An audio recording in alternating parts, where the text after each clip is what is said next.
look at what we have here. So the first matchup is Russia versus Saudi Arabia. We're gonna have Freddy, then we're gonna have Carnegie, a controversial killer. Dude, not the most controversial killer anymore. We have Krasu now, so that's great. And the Tiebreaker's Legion, so interesting matchups. Let's quickly... Yo! OhTofu, you exist. Hello, hello. Yo, how's it going, my man? How's it going? Are you excited, Tofu? Yes, I'm pumped. I'm very, very pumped. Yeah, me too. We are gonna have a lot of matches today, right? Oh, this is the knockout stage. I feel like this is what we all, I don't know, this is what it builds up to, and now we're getting spicy. The first group stage was kind of like, yeah, but now we're gonna have the best teams play against each other, and whoever loses is out. Yeah, and what's crazy is by the end of the day, we have 8 teams today. By the end of the day, 6 of them are gone. Like by the end of the day, we're gonna have just 2 left. Yeah. So yeah, it's gonna be crazy, man. It's gonna be crazy. A lot of these teams look so good too. It's so exciting. Absolutely. How do you feel about this first matchup? Like with the Russia versus Saudi Arabia? I think this is, in my opinion, it's hard to say this because I think every team looks strong, but I feel like this to me looks like maybe one of the weaker bracket winners versus one of the stronger second place brackets, if that makes sense, or from groups. I mean, like I think Saudi Arabia looked like a very strong second place in their group, and Russia was like, they obviously looked strong, but they didn't look like Portugal level dominant, right? Like they looked good, but like this one could be really, really close, I think. And oh, we are loading in already. Okay. Wait, are we actually? Ooh la la, that was earlier than I thought, but I appreciate it. We are gonna get gameplay. And is there anything surprising about these builds? I'm not really seeing anything that jumps out to me. No, not really. Seems pretty standard, like DDS stuff for, you know, like what you expect one like a killer like this of this tier with Freddy. I mean, the killer build's interesting, right? I mean, you have the option for a pain res and all these things, right? But just call it Brian Eruption, which I don't hate, honestly. I really don't hate. I feel like, especially with a killer like Freddy, who has like gen teleports, and I do think Call of Brian is a very solid perk now ever since you got buffed a while back. So I don't hate it. Yeah, that is true, and we are breaking a breakable wall. Yep. Okay. And this should be okay. Something I'm a little surprised that we didn't see, and I'm kind of curious to see how this happens throughout the day.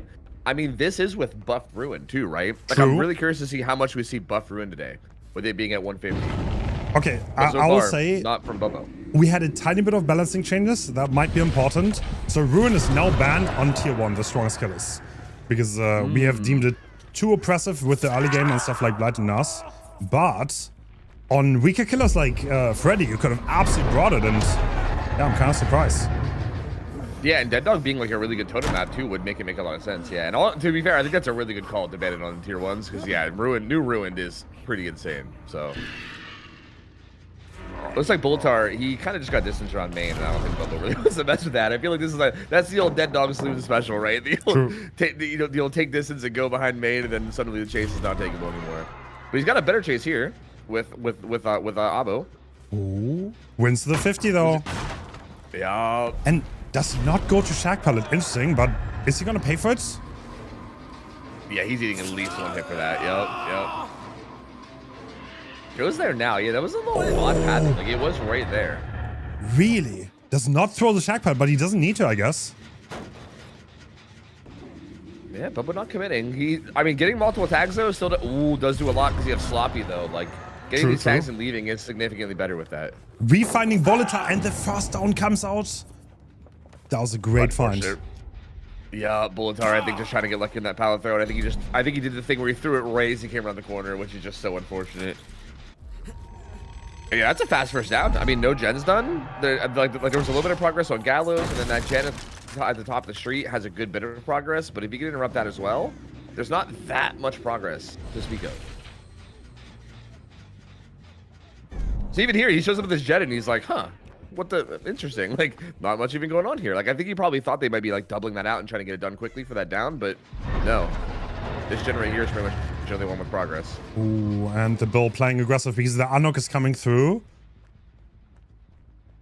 Oh, is Okay, they definitely want to make it to main here. That's their objective. And with the body block, I don't think there's much Bobo can do here, right? He doesn't have Bamboozle.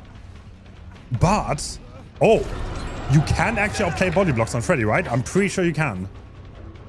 Yeah, it's a little bit awkward because I like, how fast do you move? I think it might be only if they sit still in a doorway, Yeah, but true. maybe not. True, I think they need to be so yeah. He actually just goes for Kobje here and gets us down instead. So not opting to go for the tunnel on Bulletar, just goes ahead and takes the safe down, which again is still working out pretty well for him. I mean, he gets it down here. He might be able to get that hook in time to interrupt Gallows again. And I still feel like the hook stages are coming in decently fast. True, but like we're not really pursuing the tunnel out, I guess. I mean, how likely do you think is a 4K here? Oh, I would say not super likely, but like it's still kind of within the realm of reason. I feel like it's like at this point, if Kobje or Bulletar kind of mess up badly with positioning and get caught out and get hooked again before a couple more gens, these downs are happening quick though. Like these early tags he got are paying off huge, right? Because like everyone's just been injured this whole time. Like Abu was still injured from way earlier. And he gets that really easy follow-up down. Yeah, the sloppy, he's getting rid of the pallets, and yeah, they don't respawn on this map. So if Bobo keeps this pace up with the hooks, then he's definitely on track. Oh, we're breaking the wall, are we? Yeah. Oh, he's doing some pathing. Oh, here he goes. Wait a second. What are you cooking? What are you? Okay, I think he thought he was going up behind the building again, but he went around the side instead. I respect it. Bubba's just doing stuff, bro. He's just doing stuff. He's trying stuff. Yeah, but this is still so much. Doesn't And go that through. doesn't land either. Wait, he's gonna cut him off though. Oh, he doesn't go back to the door. Spicy. Is he gonna win the pallet 50? No. That's such a hard one to win. That's such a hard one to win coming from the bad side like that. See, this is where I think 4K could be possible now, right? Like he's getting this second hook stage. True. There is still a lot of progress on Gallows, but he has to hook right on top of Gallows too. So they can't really like, I don't think they can really afford to like let him sit on hook, right? They're gonna lose all this progress on Gallows if they do. Yeah. So I feel like they kind of have to take this unhook as soon as they can. Especially with Call of Brine, and I think, is there still a 3-gen in this area? There is, yeah. There's still 2 gens behind Gallows, yeah. Yeah, Bobo's in a great spot here. Yeah, well, look at this. Right here, he's kind of peeking at him. Yep.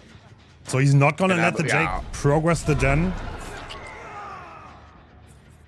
Getting a free tag there is also pretty massive as well. He interrupts it. He interrupts it with a tag, and now the unhook comes in again pretty early too. Like we were saying, you kind of have to in this stage, but now it's really on them. Like the Kobje has to stay alive for a while, otherwise this might be big. Oh, it's teleport. That is so huge. What? Balance landing doesn't come in, and that's eruption on Gallows. 3 gens still standing, and I think Kobje is about to be out. Yeah, he's done so, and this is such a strong position for Bubba to be in now. This is like actually like 4K1, maybe even 4K2 territory if he can keep popping off here. He's been getting the downs really quick. He's been winning 50s and chases like fast. Like he's gotten a lot of downs quick. Yeah, so generally going into the 3-1 and having 2 people injured is so strong, especially for a killer like Freddy, where the longer the match goes on, the more dream pellets you have, which I don't think I've seen a single one this game so far, but they definitely come into play later on. And on top of that, like healing needs, you basically need to wake up to heal, otherwise you reveal your position. Like there is a lot of extra stuff like that comes with Freddy too, right? Where you have to like do all these extra little steps with everything. Oh, these new tiles. Is that an Orman gym? I think that was an Orman gym. Yeah, I think that was a Dead Dog Orman gym because that exists now. Yeah, I guess every tile exists on Orman now. So there's like jungle gyms, and Orman gyms, and all kinds of kooky stuff. Oh, I know. I think every team here like almost practice every day. By the way, everyone who made it to the knockout stage, they're all hard grinded this week. So I expect great plays, and I think they should have. I mean, obviously adjusting to everything is hard because like there are like 6-7 new tiles on Dead Dog, and you might have not seen all of them in practice. So, but there's also skill, right, to adjust on the fly. Yep, yeah, that's absolutely a massive skill that I think we've seen, especially from the top end teams, is being able to just adapt to anything, right? Like whatever comes your way.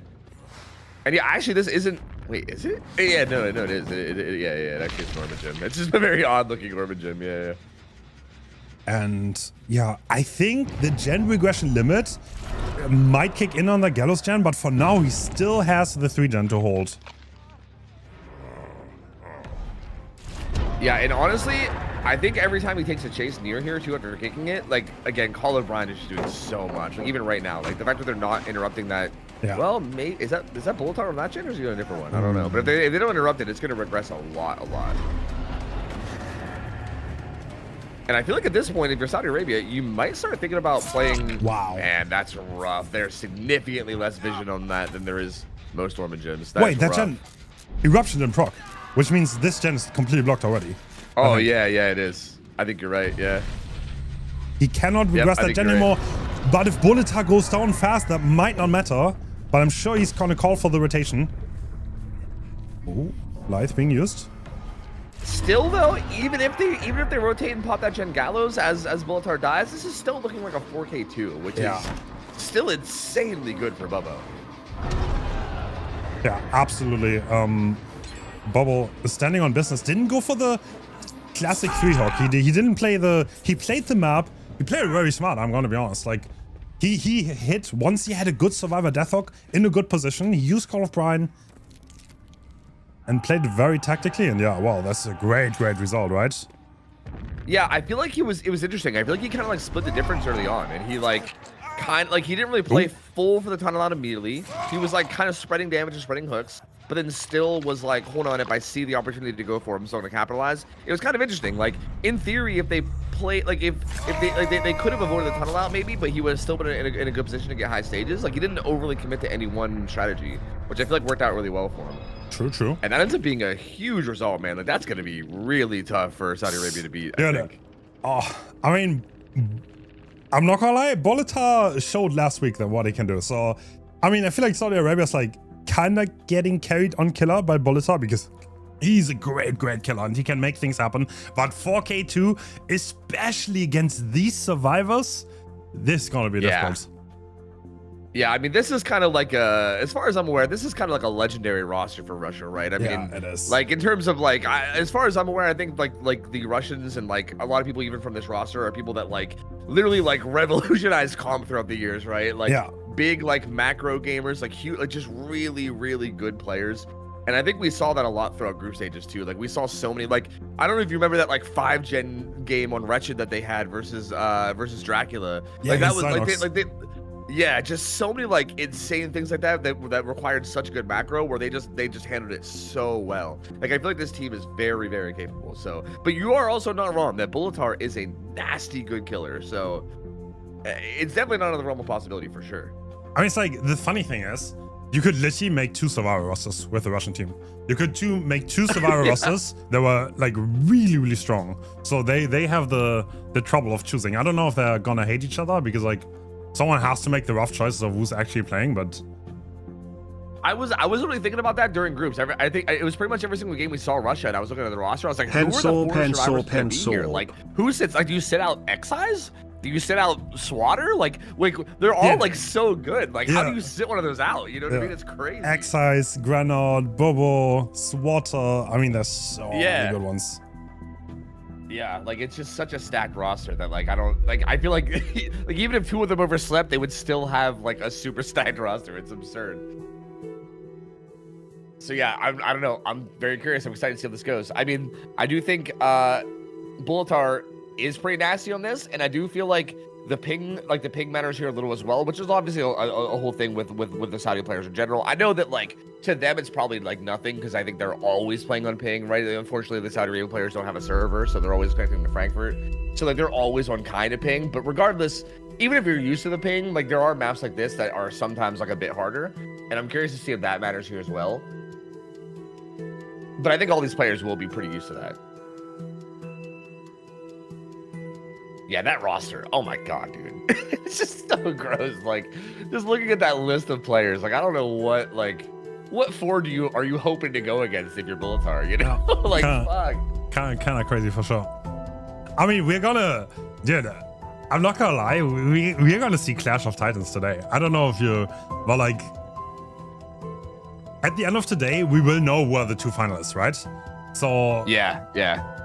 Well, I mean, if Russia wins this and US comes out of the quarters, they will have to go against each other in the semis, right? Yeah. Yeah, we see right here. Cold War, baby. Yeah, look at that. Let's go. And the bottom side is this is insane. We have so many strong teams here. I don't know. Bro, I don't think no favorite can be safe here. I think no favorite can be safe. Yeah, agreed. I feel like the matchups actually look so good. Like I think Poland versus Spain, like I feel like the favorites are still favorites, right? Like I feel like Spain's still a favorite a little bit. I feel like Portugal's obviously a favorite, but like those teams they're going against are solid, bro, and like dangerous. Like anything could happen. It's really, really exciting. Ooh, that's a build. Oh, to be honest, if you would choose a build to win really hard, that could be one of them. I'll be real. That is true. Yeah, that is very true. That is a very, very good point. We do see counterforce on X-Size, which is kind of important to note. And yeah, actually, I think that's it. I think we saw clairvoyance on a survivor last game too, so I thought maybe we'd see something like that again, but nothing like that. Just counterforce. But X-Size might if he can get on totem duty, maybe they can deal with this because there is no like thrill or anything to defend it, right? Like if you can just cleanse a few totems and kind of knock those out, then Bullfire might be in trouble. True. And I feel like with Ruin being buffed, I feel like it seems probably a little bit more likely that they're gonna actually target it. Yeah, I don't think you can. How can you leave Ruin up? 150% is kinda nasty.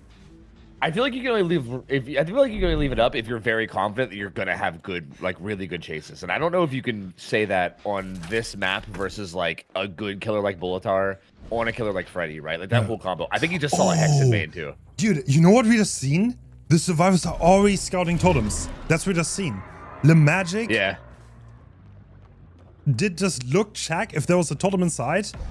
And I'm pretty sure the survivor at main was also looking for the totem spots. So they're very aware of the danger. Yeah, he found it in main too. He found it and already broke it. So X-Size with counterforce, he's already started the old counterforce adventure. He already got one down. But I think my worry is if the one he got down was Ruin, they might be like, oh, okay, job's done. And then they might just ignore them. I mean, okay, Magic definitely sees that Hex right there. So I'm sure he'll call that out. So like they definitely know of at least one more.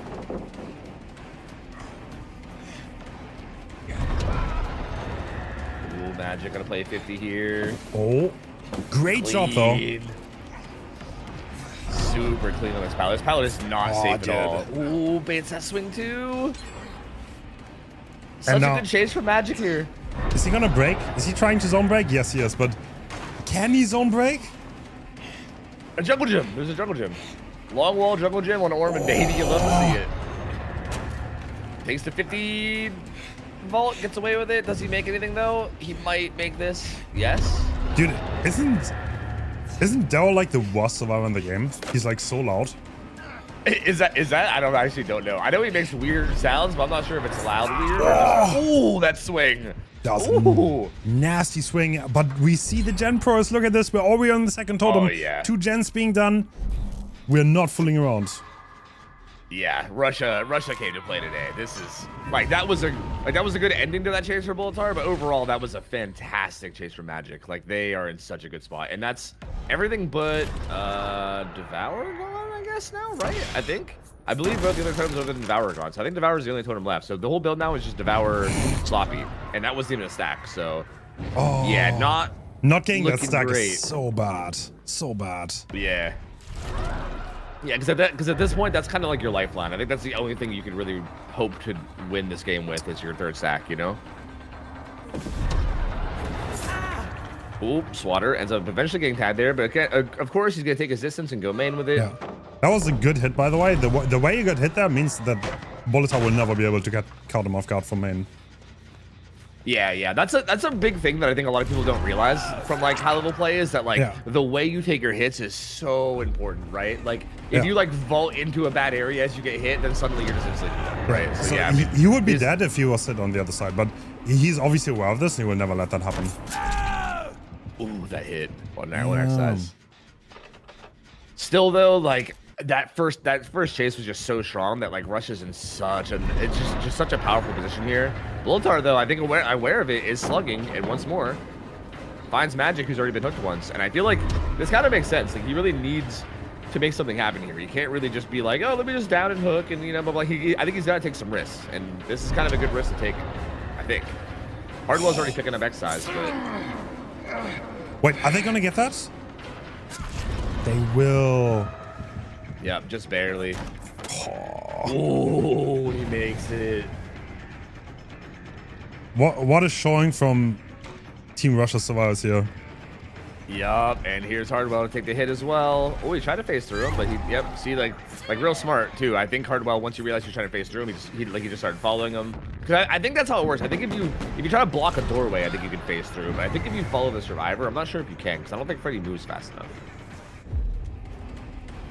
Ooh. And Hardwell should be dead here, but Swatter's about to pop. Yeah. Swatter and Magic are doubling that, and they're about to pop the gen that will make this at least a tie. I just will confirm at least a tie here. And look at that progress. Oh man, that high progress too. Yeah. Yeah, the pacing of the hooks was not fast enough. If you compare this game to the last, there's a drastic difference of how things happened. Yep, I honestly feel like a lot of it was just that first chase with Magic. Like Magic just played that first. He just won a lot of 50s on that water tower palette, and like it was basically a 2-gen chase, right? Which is pretty wow. He's just nasty with it. Like actually. And they even get Swatter up now too, and they get X-Eyes up, or whoever was down, and then they're back on their feet, and that gen pops, and that confirms it. Russia does take the set. Yeah, that is first set for Team Russia in a dominating fashion, I have to say. Yeah, they looked, it was not really that close. I gotta be honest, it was not really that close at all. They were super dominant on both sides. Like, Bubba was just dominating on Freddy, and then on Survivor here, they looked so good. Like, again, like that's what, the second hook of the whole match? I mean, I know that Bullet has been playing kind of risky, and he's been like slugging a lot because he knows he had to 4K early. So I mean, obviously he probably could have had more, but still, like, not much more. These guys did so well this whole match. But so obviously the group stage was best of ones, which means there was only one set. This is different now, and even though Saudi Arabia is down one set, they can still win the other two and be totally fine here. One thing that has to be said though, the one tiebreaker, in case there's a tie here, right? So we sadly do not have time to replay sets because we have a 12-hour schedule today, and the tiebreaker's hook difference, and this hook difference is massive, because like if it comes to a situation where one is drawn and the other one is won by Saudi Arabia, then I think with this hook difference it's gonna be hard. Yeah, this is gonna be a huge hook difference, because then it basically boils down to just like how much harder did your team win, right? And I do feel like Russia is winning this very hard, right? This is a big win. Like, they're getting close to finishing the last gen, and that's hook stage number 3. So this is looking like this might end up being anywhere between like 4 and maybe like probably maximum, if things go really well for Bulletar, like 6 stages maybe, like maximum, like, which is not super great. Dude, he doesn't drop this gen at least. Can Le Magic lose a 50? Actually though, like honestly, today I don't think so, honestly. Yeah, he woke up and chose violence. Like, for real, he is locked in. And Bulletar, to be fair, is defending this gen that's really high prog. Like, this gen's like basically 99, but I think they're just gonna start doubling that gen at the other side of the street. So it's gonna be impossible to defend both. And I think he just wants this. Yeah, he wants his fresh hook, I think, on X-Eyes. So just to explain the hook difference thing like a little bit more, because someone asked in chat, they were confused about it. So right now we have 4 hooks, and Team Russia got 12. So this would mean that is a -8 for Saudi Arabia and a +8 for Russia. And hook difference is the tiebreaker in case it comes down to a tie after 3 sets. Yeah, so like basically like if the next set was like a pure tie, then set 3, Saudi Arabia would not only have to win, they'd have to win by like more than 8 stages basically, right? Yes. They'd have to win by more than the difference of this game, which is, again, like you said, I think it's gonna end up being 8 stages, man. Well, did they all fork it out? Yeah, yeah, that's crazy. So like, yeah, that makes this like even tying. Like, yeah, a tie set at this point is like close to just being a loss for Saudi Arabia at this point, because that was such a big difference. So yeah, it's rough. That's rough. But man, Russia looks really good today. My lord, that was really gross. If that ties, that's a great question. If that ties, we do gen difference. The reason why we do this is because this weekend is so packed. I'm so sorry, we are here for 12 hours. Like, we cannot have like a singularity 3 hour like obsession. Like, that's sorry, we don't have time for that today. So never ideal, but yeah, that's how we're gonna do it. And I think it's still, there's some fairness to it. The teams know this, so they're gonna play under those conditions. Yeah, I think that's better anyway. Honestly, I feel like, I don't know if I'm being biased here, but even from like a viewer perspective, I don't really enjoy when like one set gets replayed like 3 times. You know what I mean? I'm like, okay, all right. How many times are we gonna see matching 4K ones? Like, come on, you know, like, yeah. So I think that's probably for the best regardless. Yeah. I did notice, at least on that screen, that at least this was Russia's pick in terms of killer, right? So for whatever that means, I guess we are going into the pick that Saudi Arabia chose now. So Bulatar and the rest of Saudi Arabia may be feeling good about this Ghoul pick, and I think that could be a big one, right? I think if you're like a really, I think Ghoul, and I don't know if this is probably a huge hot take for like the general community, but I'm not sure how much of a hot take this is towards you or not, but I think Ghoul is still a killer where people have a lot of potential to still get even better with him. I think he has a high skill ceiling, and I feel like I still don't know if people are playing him to like his full maximum potential yet. I mean, I feel like close. Like, I think people have gotten really good at him and have kind of figured him out for the most part, but I still think there's a lot you could do with this killer. Like, I think he's like kind of Blight-esque in that way, where I think like someone that really grinds Ghoul is going to be really dangerous compared to someone who's like a all-around killer who just kind of dabbles in him a little bit. You know what I mean? I absolutely agree. I feel like Ghoul also makes a lot. I feel like Ghoul is one of those killers that makes a lot of sense in the comp setting, in my opinion at least. Like, if you look at that killer, against solo queue, it's kind of lame. I agree, but in a comp setting, there's a lot of team play to it, and I'm always excited to watch Ghoul in combo. I'll be honest. I know some people absolutely hate him, but I'm not one of those. Yeah, I mean, I think a lot of people that hate him probably do hate him because of the solo queue experience, which again is fair. Like, it's a totally fair opinion to have. But yeah, in a comp setting, it's so good. I think one of the biggest things he does that I love is he really punishes positioning. Like, I feel like positioning against him is so important. Like, I've seen so many like interesting plays, especially when people are good at like slingshotting, you know, where like if you're like holding a gen or something and someone's trying to if they're trying to like pressure a gen injured, you can like fake leaving and then slingshot back to the gen. And if they're not careful, you can land right on top of them. Like, there's so many cool things like that you can do that you have to be aware of. And I feel like I'm excited to see, again, considering that they chose them here, I'm excited to see Bulatar play. I mean, don't get me wrong, I'm excited to see the Russian killer. I'm assuming it'll be Bubbo and everybody if I had to guess, but I'm excited to see both sides play. But I'm really excited to see Bulatar play because I'm wondering if he has something good up his sleeve here. I mean, they have Fallen Art, so Fallen Art is probably the nurse player, I would guess, for Russia, but Russia, I think everything else I would expect Bubbo on. Yeah, I would too. Bubbo is just a very all-around strong player, so wouldn't surprise me at all. Looks like they're using the same roster before on the Russian side, which, hey, I mean, I don't blame them. If it ain't broke, don't fix it, you know? I would definitely not be taking Magic out. That's for damn sure after that first round. Yeah, Exile also. Seeing... Like, all of these players have been playing comp for, like, I think, like 5 years. Oh, yeah. Yeah, these are, like old-school OG comp gamers, which is really, really cool to see. Bulatar as well, running the... Yo, we've been seeing this a lot more lately, that Iridescent add-on. I think it's Iridescent Eye Patch.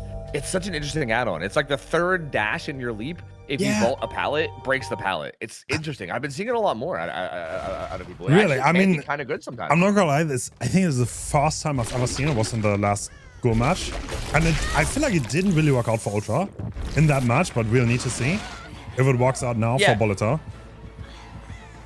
Yeah, I feel like it's one of those niche add-ons where I don't think it like pops off always, but I think you can sometimes find scenarios where it works well, and then when it does, it just like saves you a lot of time.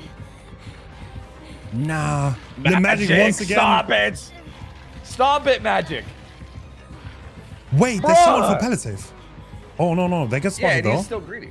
Alright, Bobo taking the hit and taking the chase. He does have life here on the main building, and 3 injuries. Okay. Bulatar's going around. Yeah, he's spreading the love, that's for sure. Swatter's the only person who is currently untouched, so I'm not sure where he is. Probably on a gen somewhere. And who are we going after now? Looks like Bubbo we're staying on. Ooh, that's gonna be problems. Gets the good scamper on that pallet, and down goes Bubba. That's a pretty fast down, considering he like spent all that time just getting injuries. Like he has 2 injuries and a down now before a gen even pops. He's gonna be able to pain res the gen with the highest progress, and he's gonna get a hook like middle of the map too. Wait, is he gonna make this? This feels kind of greedy. Does he make this? Barely makes it, right? Yeah, he knows the distance.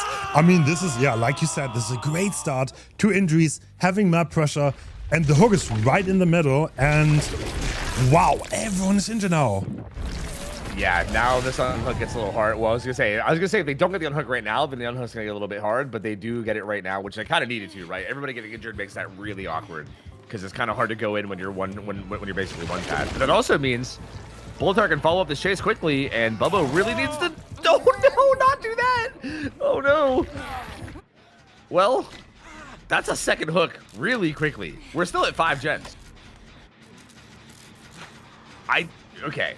This is getting a little worrisome. I mean, I don't want to look too far ahead right now, but like in theory, if you can get a kill on Bubba and make this a 3v1 and still have Hex Ruin up on a killer like this, oh my god, that could get real gross. They do have a lot of progress though. Like this gen that he's interrupting is high progress. Excise is about to pop one. Big 50 win from Swatter. Ooh. Down, he's gonna go down though. Oh. Uh-oh. I think the game crashed. Yeah. This feels far enough in that I don't think we're gonna be able to probably reset here, right? Wait, let me go check.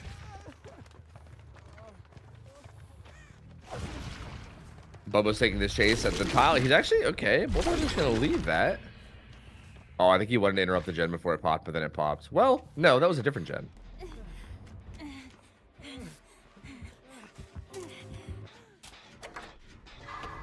I mean, it's just double daylight. Sometimes the game just crashes. We're gonna see what we want to do, and the referee team is gonna see what they want to do. Oh, I see. Like they're always like the thing about these kind of things is like there's no good thing to be done because like obviously. If someone games crashes and they can verify that with like a crash report, then yeah. It's kinda, right. It's like kinda if awkward. Yeah, it is hard because like it's not their fault. So like you don't want to, especially like this early, right? Like it's rough because okay, it looks like we are restarting. Yeah. The referees made the decision to reset. That's fair. All right. So the way this works is, if it DCs at 5 gens, we restart. That's our rule. That's so like again, it's kind of like you said, like there's no good ruling here, which is so unfortunate. There's nobody at fault though. If the game crashes and he has a crash report. Yeah. You can't, like, it's not like his internet died or like, it's not like he like alt F4 or something. Yeah, there really is no way to blame it. I think for the viewing experience, this is probably the better outcome. I think it's just unfortunate to see a game like that would have ended up being like a 4K3 or 4K4 or something, and that, like, I don't know, from that happening is just so unfortunate. Okay, the admin's got a clip of Excise in this game crashing, so with the crash report. So okay, so yeah, confirmed. Yeah. Someone in my chat said even in comp people DC against Ghoul. Oh shit. That's a good one. I can't lie. That's a good one. Yeah, it's kind of, it feels bad for Boltar, I won't lie. Kind of feels bad. Yeah, no, I agree. I'm trying not to like mention it because I don't know if I want to like fuel the fire, but like, no, absolutely. That like, was hard decision because he was in a really good spot. He had a great early game. He got us down. He got someone on the hook again. Rules are rules. Yeah, maybe there's something that you might learn from, and you might do different less the time. But we're gonna follow our rulebook because it was at 5 gens. So yeah, this is like to be perfectly honest. They're like, I mean, like, what do you? How could this possibly even be handled better? Is like, I guess what I'm thinking. Like, I don't know. Like, it's one of those things where there is no good call, right? Like, what do we like? Keep the result. That's bad. If we restart, that's bad. Everything's bad. Like, how do you verify a crash report? That's a good question. Video proof. Video proof. The way that works is if someone has a clip of them playing the game and then it crashes, then that's proof. So sorry about that. Yeah, I feel like most people end up recording their gameplay anyway. So yeah, it seems pretty reasonable. And yeah, there's also no way to like give the killer like their same setup too, right? It's so hard to like, because like there was gen progress on like a bunch of different gens, and like it's so hard to recreate progress too. Like there's no like just getting the game back to where it was, right? You basically just have to reset and just say, hey, you know, suck, and I guess I don't know, like that's unlucky, that's DBD stuff, and just deal with it. Yeah, I hate to see it for Bolita though. I have to say, he had a great start. I mean, it's his pick. Maybe you can recreate it, but like, yeah, well, definitely sucks. Sorry. Apologies to Bolita for that and everyone, but there's no real good call because like, I'm not gonna lie, like either way it kind of sucks. Like you could either like counter game and then the game is straight up over at 4K5. I don't know, bro. I don't know. DBD, CBD, sometimes you crash. That's how it is. So yeah. Yeah, that was definitely one of those edge case ones where it was like far enough into the game that I feel like everyone's gonna feel robbed, right? Like no matter who you like, if it was like maybe like a minute earlier, I feel like then you could just restart and it's like, okay, it's early enough, it's fine, right? But that was like far enough in that no matter what decision you make, people are gonna be unhappy. So it's just that's tough. This is I swear this happens at least once every tournament. This is like the curse of having tournaments in this game, is that like, yeah, this will happen at least once, where someone will crash at like an unfortunate time, and then you have to make a decision, and then everyone gets upset with you. Thing is, so no matter what you do, like one thing you have to realize is, no matter what you decide here, someone's gonna be mad at you. So either you play the game out, and Team Russia's gonna feel robbed, because their game crashed, and like they pretty much have no chance from that point anymore. I mean, yeah, well, things to learn for the next tournament, for sure. Yeah. Well, we'll be booting up again, and I'm curious to see if Boltar can get a good start like he did last time. I mean, he did look very comfortable there. Like he was winning a lot of 50s. He was like, he definitely seemed like he was more comfortable in this kind of a setting than the Russian survivors did. That's for sure, because they were not holding up too well against him. So if he can kind of come out here and just do a similar thing, then I mean, I still feel like I would not be surprised if Boltar just came right out here and just started like flying through things again, you know? And hopefully it's not like a mental thing to take, you know, like hopefully there's no mental tool there as well. But here he is, we're in game. Oh, what? That was a crazy tag. The auto aim locking onto a pixel of Bubble, I think. Like a little fiber of his sweater was hanging out, apparently. That's all you needed, yeah? Oh, okay. Winning the 50. Yep. This is definitely ooh. Great try by Bolita here, faking out, and the ruin is already cleansed. Well, they're here for a hit. I guarantee not losing this 50.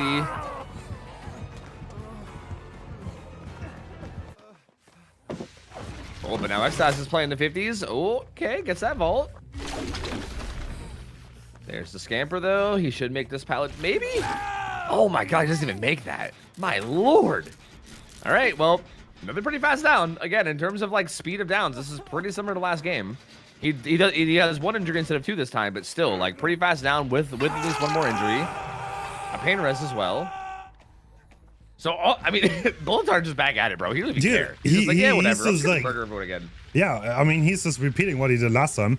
Honestly, this hook is even earlier, no? I think. And yeah, I hear, it is. Although, injured Bubble here. Is he gonna commit this? Oh, showing some great play. Oh, he loses the 50. The life doesn't come out. Are we gonna take this hook? Are we gonna slug? I think we're gonna slug. The magic on his way to the unlock, getting interrupted. No. This is looking extremely good for Bolita. Oh man. Doing that faster, but that's a 1-for-1. Wait, this actually looks better than last time, actually. Yeah, it does. To be honest. It does. Yeah. Bro, you got an even better start. Oh, and X-Ice on the 50s. Checking his own check spot video, maybe. Making a new one as we speak. He's gonna die here, though. Oh. Down he goes. Oh, at 5 gens, almost no porous. Bobo has one gen, 25%. Someone is Deathhawk. Yeah, this is actually a way better start. Literally. Yeah.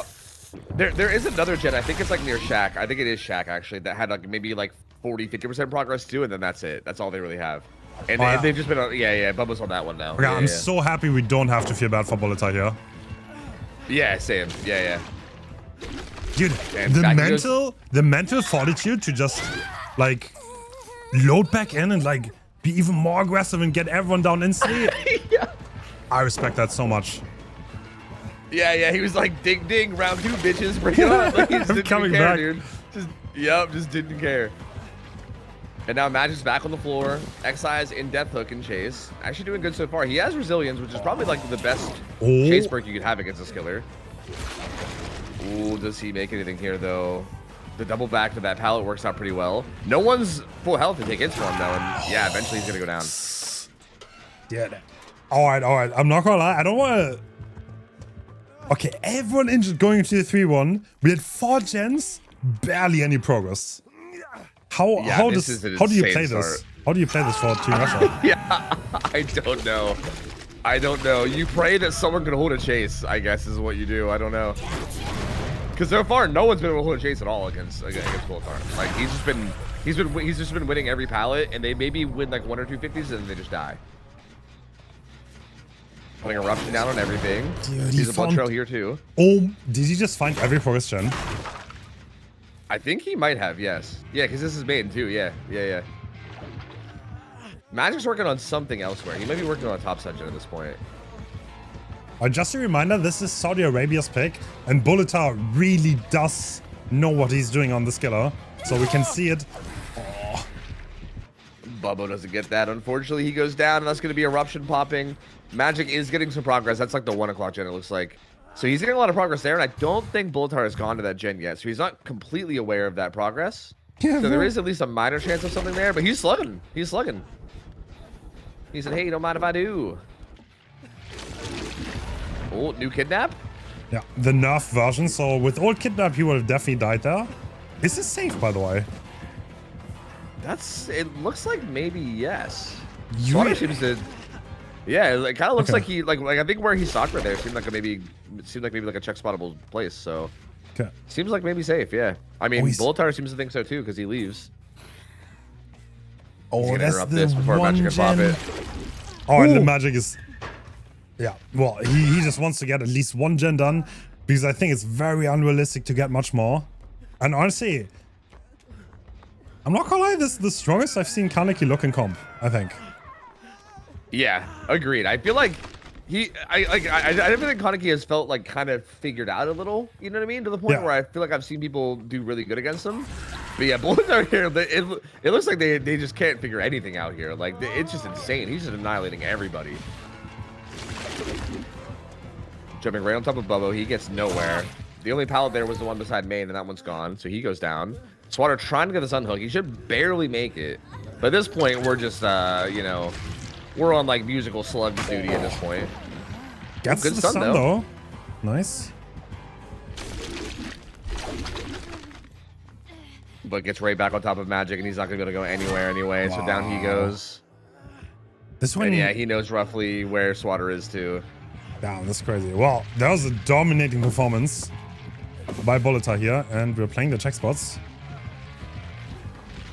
SB's up as the pallet kick comes in. I mean, Swatter, like, if this happened earlier, then maybe this could be big because it looks like he's like, in a good position to at least have somewhat of a chase here. But yeah, I think it's just a little too late now. Everyone's dying on the floor.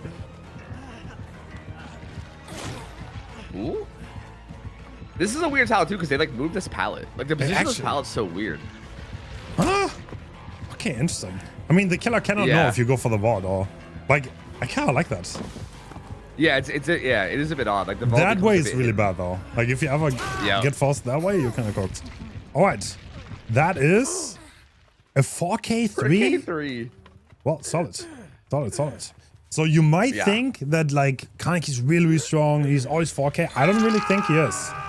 Don't think so. I've seen a lot of teams do really well against him and deny him, and actually loop Kaneki quite well.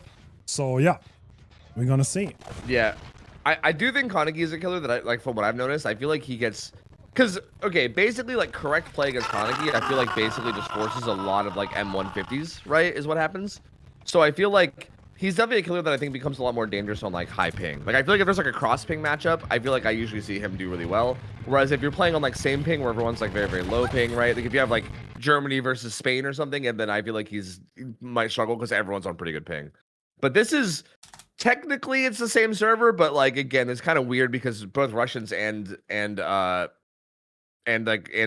Arabians both get high ping to their own server, so it kind of ends up being a high ping matchup anyway. And I feel like I'm getting a little fried here. Yes. Okay, we're gonna re-add the audio source. How about? Yeah. I feel like the OBS thing is a little bit scuffed. Do you use that personally? The OBS to like the audio capture? Sometimes it works out. I don't. Oh no, I do not. No. Oh, sorry about that. Hopefully it's gonna be fixed soon. We are on a little bit of delay, so there might be some delay, but we're gonna fix it as soon as possible. Yeah, I mean, luckily we were going right into the in-between time, so I think it'll probably be fixed in time, hopefully. Yeah, this is interesting because I feel like maybe the like the most strange set of all day that I looked at was probably this Legion tiebreaker, right? Like Legion is such a weird set to see in comp, and I feel like Bulletar's performance right there puts them in a spot where I feel like we might end up going to that set, right? Like this is not a hard win con at all for Saudi Arabia. They just have to pop 3 gens against Kaneki, which again, like we say it's easy, but then again, if Bubbo performs the same way Bulletar just did, maybe not, right? I mean, I don't know, like that was absurd, but it should be like for the most part doable.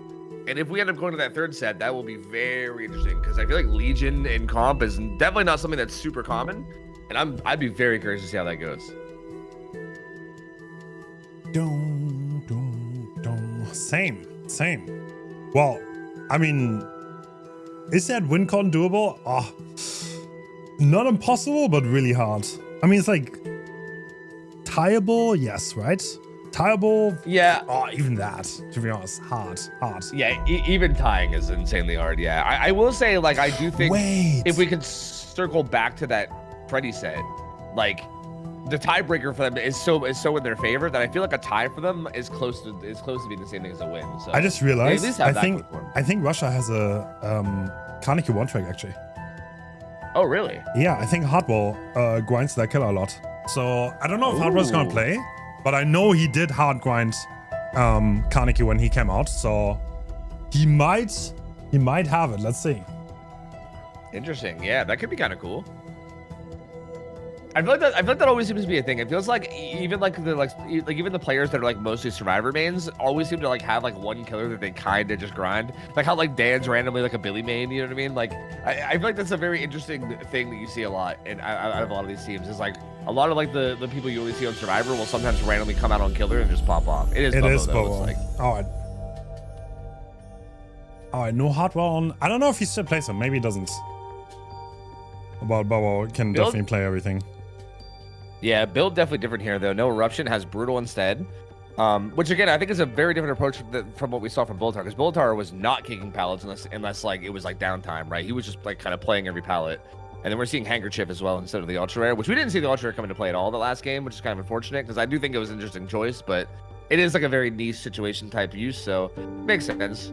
And I feel like this seems a lot more like standard from Bubbo, I believe, other than maybe Brutal. I don't know. I'm not sure how you feel about Brutal and Kaneki, but I don't think I like it very much.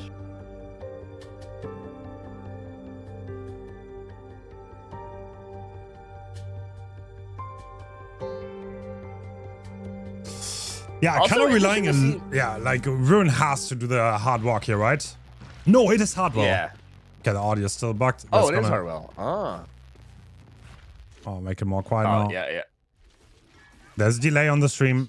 10 minutes. Keep that in mind. So fixes do take a level of time. Soon. Yeah. Guys. Bulletar taking chase to Shaq though. Again, I feel like if someone's gonna get chased by this killer, it's probably best to have it be someone who plays the killer, right? Like that's always a pretty good chance of you knowing what to do. But Hardwell opts to leave. And what's he gonna find over here? His ruin's not really in the best spot. It's kind of just like in that little like open tile on the right side. So true. I feel like there's not a great chance of it staying up. But then again, I don't think this map has really very many good totem spawns at all. So I feel like that seemed pretty likely already. Ooh, pretty quick hit there. True.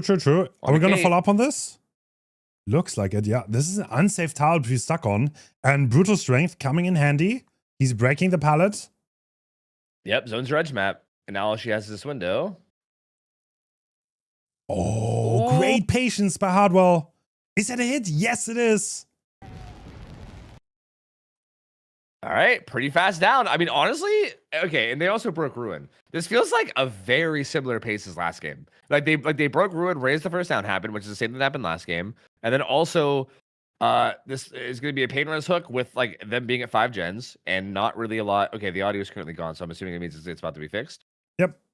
But still very similar pacing than last game. Like this feels the same. Like this could ironically be the same kind of pace that you could see for a potential tie. But I mean, keep in mind, Bulletar popped off. Like he had a start like this, but then he continued popping off the whole way through. So like this is a good pace to match it, but I mean we gotta also continue popping off the whole time too. All right. I mean, this is kind of slowing down. Everyone is full health, so I feel like getting those injuries and keeping people injured is gonna be vital to like deny hook trades, make it really hard later on to not have to deal with hit tanks. So that is what Team Saudi Arabia is definitely doing well here, and the Anno is coming out completely for free, uncontested. Yeah, Saudi Arabia was really slow like this. Like there was only one person even on gens, and they were like stealthing around their gens and just trying not to get found. Like they were doing a really good job of just like slowing down and trying to like farm hook time as much as they could. And yeah, the unhook comes in completely for free because of it. And now Kate and this chase, Hardwell, like again, the pressure's on here because he needs to end these chases like instantly. Yeah, this down needs to happen on this pallet. Ooh, actually greeting to the long side. Well done. Yep. Gets the throw. Has resilience too, which helps us a bit. Rezi's gonna make this really hard and wins another 50. Huge from Kate. She's gonna be able to make this pallet as well. And there is that survivor, I think, Baz, I think had Metal Man, I believe, on the builds, which I thought was kind of interesting because I do think I could see the like hit tanking against Kaneki being a thing, but also 3 of them seems hard. But I was wondering if we were going to see that. He did kind of come in somewhat, but he kind of just got bit. Oh. But yeah, I think Hardwell realizes that he's not going to get this down in time. Yeah, he needs to interrupt these gens. It's kind of over already, right? They're gonna pop that gen. I think Kate is gonna be right on it. They're gonna force the locker to deny the slug pressure too. No, actually, they're not straight on it, but I mean, he's not out of it. But look at how high progress this is. Yeah, that's. I mean, if he gets a pain res, maybe not a pain res. Nope. Yeah, it's over. Yeah, it's over.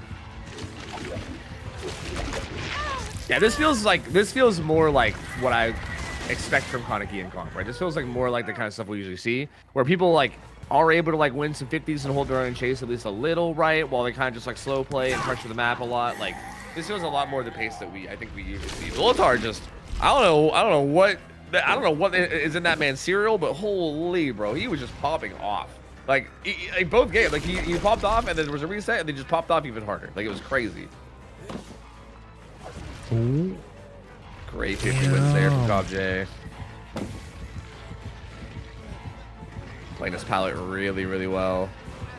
Has to go for the fake there and does get away with it. Thing is, great. These servers on a lot of ping, by the way. Wait. Oh no, Cobb J's styling on him, bro. He's styling on him. Oh my god. And the firecracker too to bait the 50. And now Bulletar's here to take the hit. He gets bit. Oh, we talked about back to this truck. So we talked about hook difference, right? That is about to become very, very relevant because it looks actually, you're right. Mighty good right now for Team Saudi Arabia on that front. Yeah, that's a good point. Like in theory, if the Legion set was to tie, then this actually matters a lot, right? Like I feel like you're like there's almost like a secondary win condition here. I feel like, which is like getting a bigger hook stage difference than the other game, you know? Wow. But I feel like Hardwell will probably still be able to get that. Like I think just Ghoul being a strong killer here is going to make it really hard to avoid that. And also, they're playing very greedy right now, too. So that's also kind of doing them some favors. Is he going to make that one? No, yes, he does. Yeah, this one knows. Oh, actually. He's not going to make anything else, though. Yeah, he doesn't make anything else. The Kate is way back on the gen. They are wasting no time here. Just bashing the objective. This is a really good striver find from Hardwell though. This is basically the perfect striver to find because that forces Kate off the gen to go get pickups. True. So the gen progress is still halted. But Baz doing a pretty good job so far buying time here. Oh, Z-Wall? Nope. Doesn't quite make it. I mean, if you can somehow get a performance stack, that wouldn't matter a lot. But it's probably gonna be really difficult. Oh.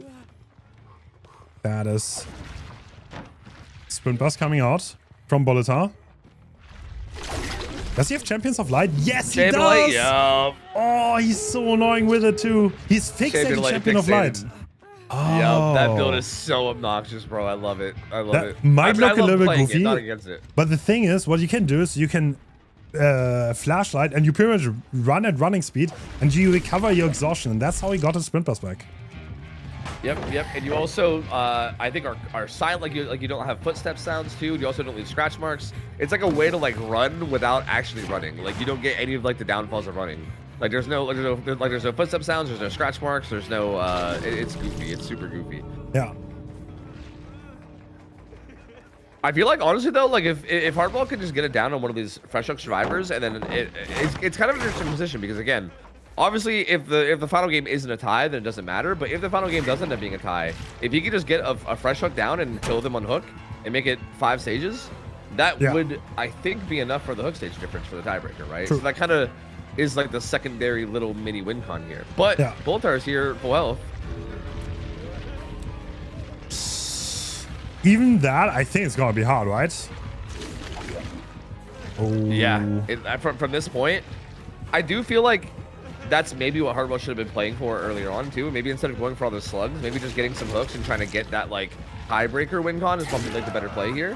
Yeah. Because now if they manage to all get out here and they have that tiebreaker advantage again, it might not even matter because what are the chances of the Legion set tying? But it could end up mattering, you know. That would be crazy if Saudi Arabia takes this one in the quarters. True. That would be wild. Kate goes down.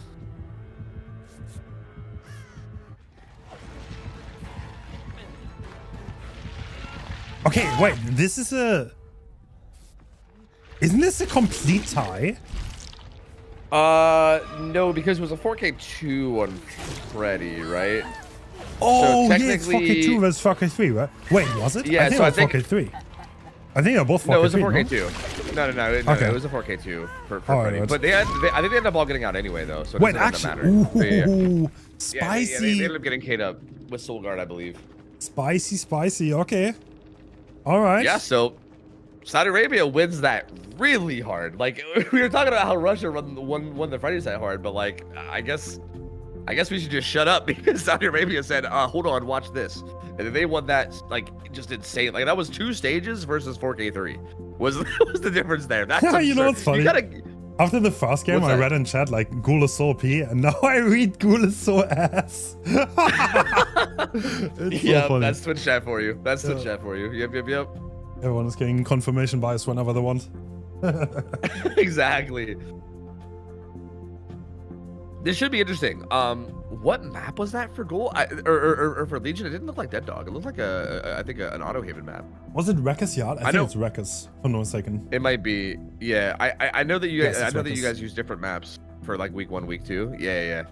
Yeah. Sometimes we spice it up, but we mostly have like very default choices on this. But like Dead Dog also got changed, right? So. Yeah. True. Yeah. What do you think about Legion as a killer now, ever since his buff? Legion, I mean, he's not bad. He can do things. He can definitely do things. But it's like he can still get really rolled by team play. Body blocks really hurt him. So, I don't know. I think we're gonna see the Legions. Like they're not gonna get like 0 hooks, but I don't think they're gonna 4K. Yeah, I feel like with Eerie Button, which I'm pretty sure is probably allowed, right? I think in most like comp settings I've seen Legion in, which is not a lot, but usually I feel like it's allowed. Yeah, I don't see it banned. I feel like with Eerie Button, I think a good Legion player can still be pretty threatening, honestly. Like that add-on is kind of gross, especially with the new like faster recovery from canceling power or whatever. It can actually be kind of gross. And I'm not talking like I know like the build that everyone runs in pubs that you see is like the Eerie Button, Julie's mixtape, and then like Enduring Spirit Fury, Bamboozle thing or whatever. Like not that, just like pure like Eerie Button with like actual like slowdown perks and stuff can be quite deadly. True. If you know what you're doing. Yeah. And with the lower cooldown, like that buff was quite a long time ago, but the lower cooldown did actually matter, and with Eerie Button, it does become very deadly once you're stuck in the dead zone. Yep. And you can even just kind of like zone palace and like break them instantly too, which makes it really rough. Like I feel like there's probably going to be a lot of like pallet greeting, because if you're kind of just like throwing pallets in the killer's face, he just breaks them instantly, and it kind of ends up being like he kind of shreds, like you kind of end up shredding pallets like even faster than someone like Bubba does, right? Like you just kind of fly through them if you're pre-throwing. So you really have to like play pallets a lot riskier, which can be dangerous, especially considering ping here, you know?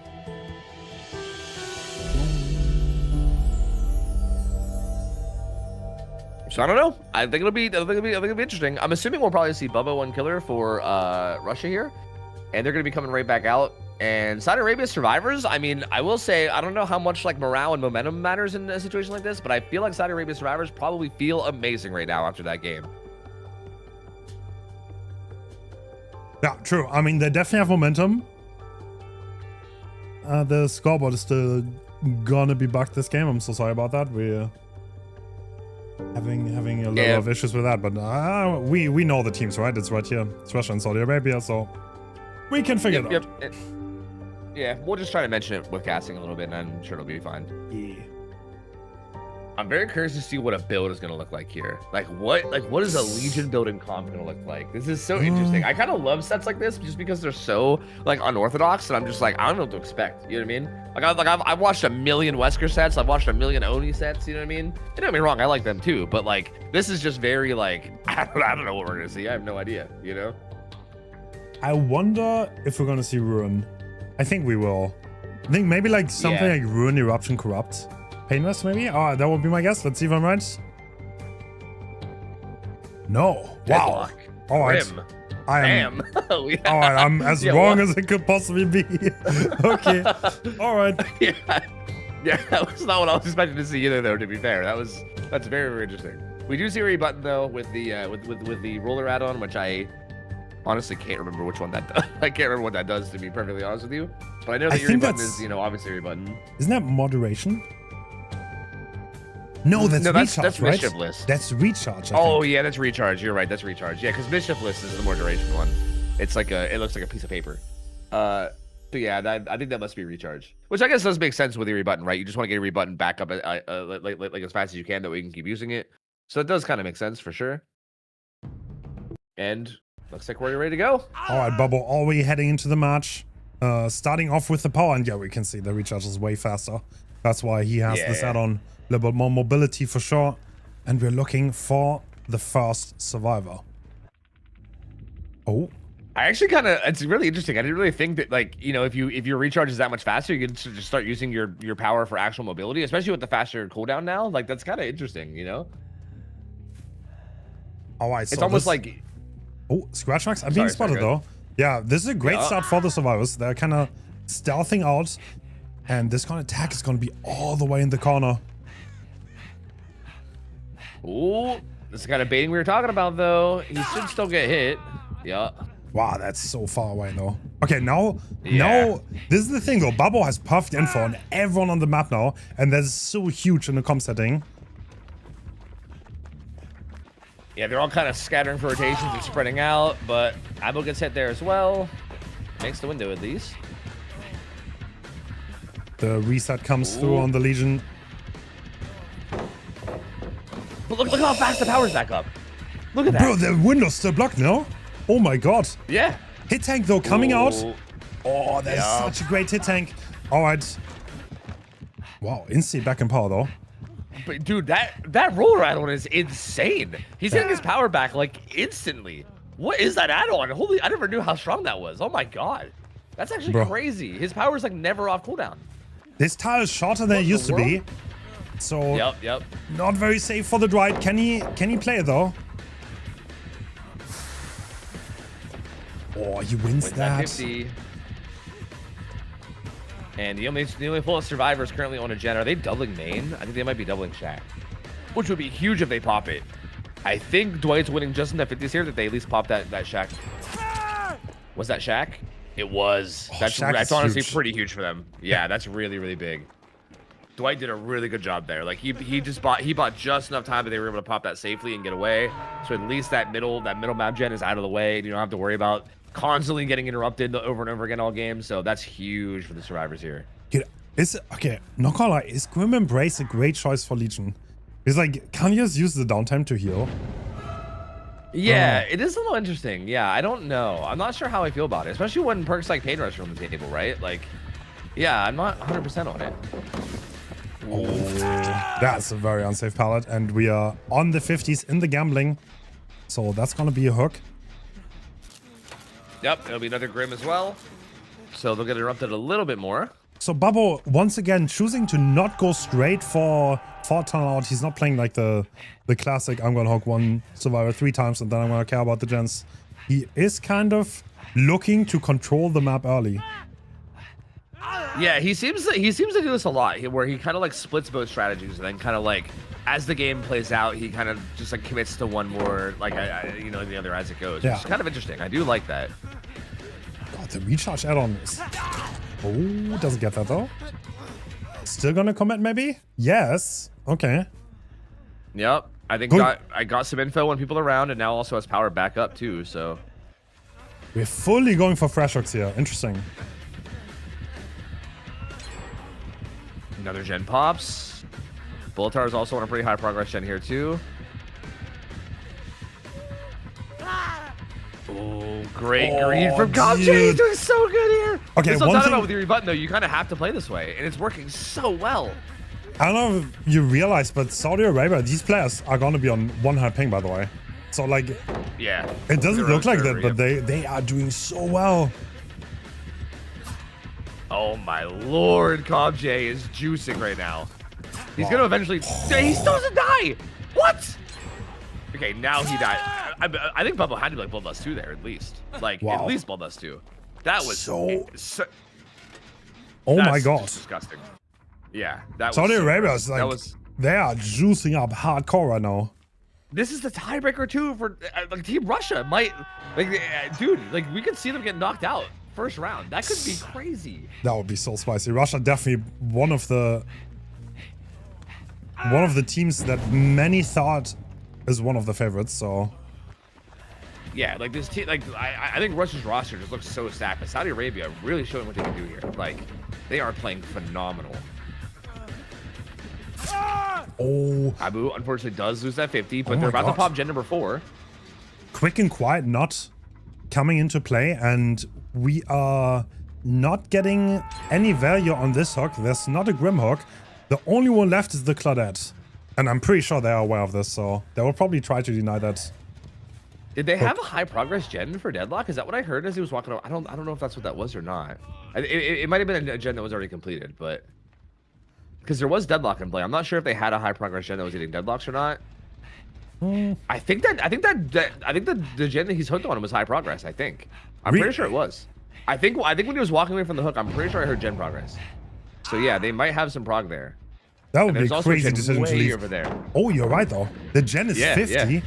And what? Chemtrap coming out. Chemtrap on the edge. I mean, he's never gonna break that though. Bulletar having a bit of a troll here, I think. Oh lord. I mean, he said, I want my Chemtrap value. I want that value. Yeah, that gen is gonna be done. This is. Yeah. When CopJ playing very aggressive, what does Bobo want? Obviously, he wants Claudette. That's the best thing he could possibly do. Baiting. Let's see if he can get her, though. This is a little bit of a risky scenario. Because right now we have 5 hooks. That is not crazy a lot. But if we get CopJ on the hook, we could get that to 7. So that's probably what Bubble wants to do here. Yeah, he's going to be happy to commit. I do feel like if you get either CopJ or especially Claudette, I do feel like if you can get, like, I think if the chase at least can last long enough for resets, or like if you can just find a safe place to reset, I do think Legion's a killer that you get on hook against. Oh like I think it is pretty reasonable. True. This is directly on the gate. The power has been denied. Oh my god, he just denied the power break with the flashlight. And now obviously the gate is being opened right now. Swings in front of him, has Hill as well, but he still has his pallet gym. And there's a couple full health survivors here. Wait, did they make this? Oh, Claudette is in great danger though. What if Claudette has to survive here? Otherwise, that's really bad for... Yeah, well, they're gonna... Yeah, Conjure's gonna be going down. Do they just leave, or do they...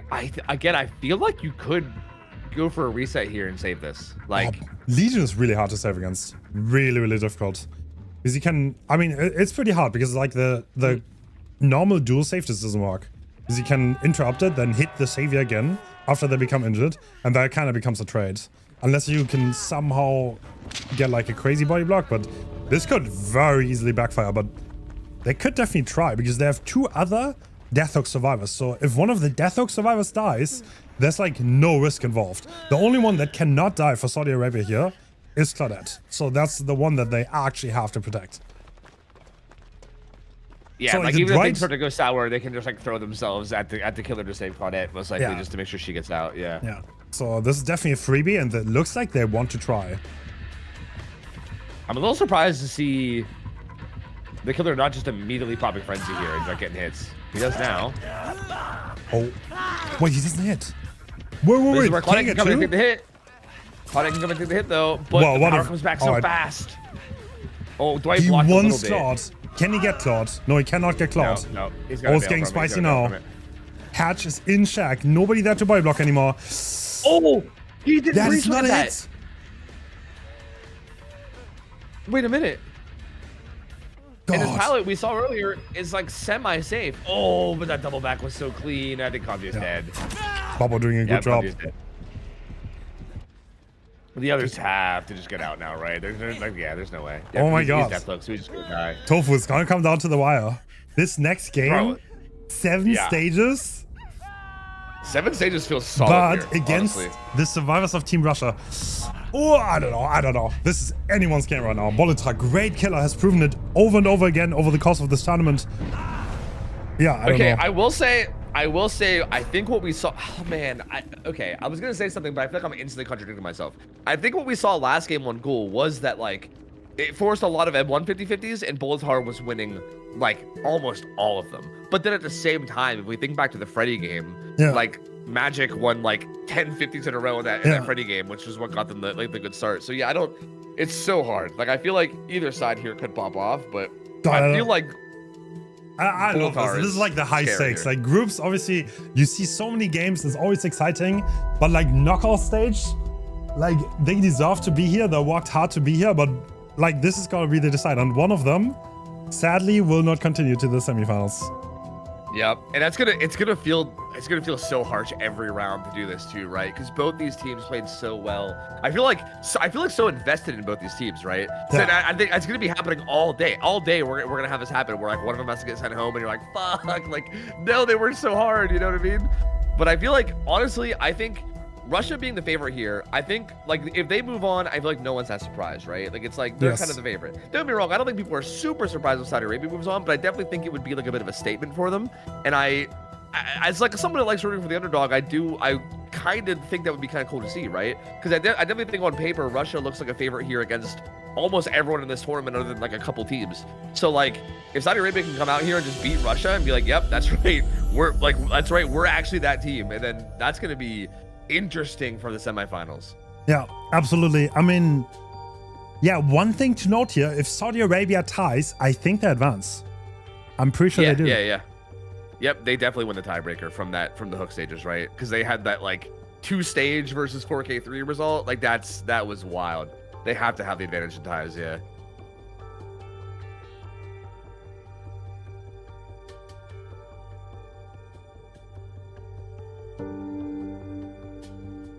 Damn. Well, that was an exciting series already. I don't care what happens here. Oh, what a series that was. Yeah, this has been interesting. I gotta be honest with you. This was like very, very bizarre because I feel like it was like a close best of 3 in like a very not close way, right? Like both the Freddy and the Ghoul sets were complete blowouts. But like it was from the opposite teams, right? Like each team is completely blown out the other team, and then like this first Legion set ends up being like it's like our first like neutral result of this whole best of 3, right? Like every game has just been like some kind of beatdown, and now we finally have this like kind of neutral, solid result of like 7 stages, and now it's like, how do we respond to this, right? Like, oh man, I don't know. I feel like it can go either way. I do feel like they had some really good chases that last game though. Like, I don't know, man. Like, I feel like if Russia's not able to win a lot of 50s here and like put together like a good chase, especially against someone like Bolitar, bro. Oh man, this is so scary for them, dude. Like, this has got to be kind of scary for them.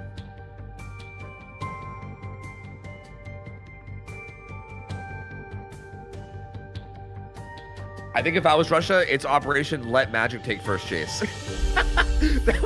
I think that'd be my mission here. It feels like today is Magic's day, bro. He's been popping off today.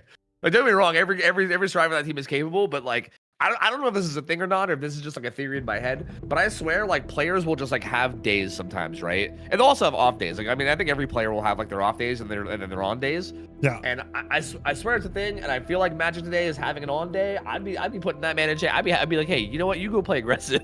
You know what? You head one out there and get fouled. It's fine. Because I feel like I've seen him lose like maybe 2 50s today and maybe win like, I don't know, 20. So like, I don't know. Yeah, this is anyone's game. It's Legion. It's not the strongest killer. Team Russia has great teamwork. And I'm going to be interested in what roster they bring. Is Grenade going to come in? Yeah, we haven't seen Grenade in this series at all yet, right? Which is very interesting. We're going to see this. Yeah, Grenade's playing. He is there. Yep. In place of Magic. Oh, no. But also, we also have double Iris on Bolitar, which is interesting. Fuming mixtape. That's the one that shows you the auras of gens, right? And I believe they like, is that don't they also like regress while you're in power temporarily or something too? Is that the same add-on, or is that like an old effect? Yeah, it's true.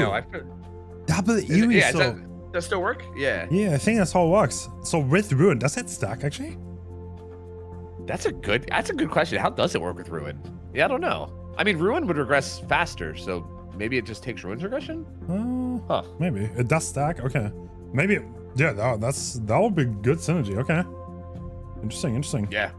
That'll be really interesting to see, yeah. I do think that roller add-on last game looks so good, though, so I'm curious. I'm going to be paying attention to the power bar now, because I'm very curious to see how different it looks, because I think Bubble made that add-on look really good last game. And here we are. It's interesting to see, we saw Bardic Inspiration on that build. That's kind of spicy to see on Survivor. And we also saw Potential Energy too. Like, actually some interesting choices there. Like, I think since Potential's changed, actually a somewhat decent perk that you can think about using now. Oh, Grenade does make that pallet at least. Oh, at the double hit. Trying to swing in front of him. Double hit means full cooldown, I think. So that's gonna take a while, and we do not have the same add-on. The brown add-on did quite a lot of work for Bubble last game. But this is more of a default build, I guess. Takes way more. So we have Eruption now.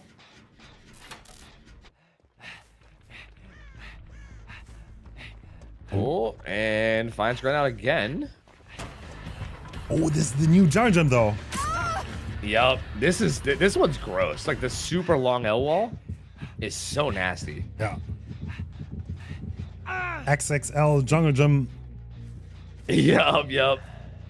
Super safe window, but I mean, with Bamboozle, it doesn't end up mattering that much. This Fuming mixtape add-on getting some good value here, basically telling Bolitar exactly what gens are being pressured and pretty much how pressured they are too, so you can go put Eruption on them.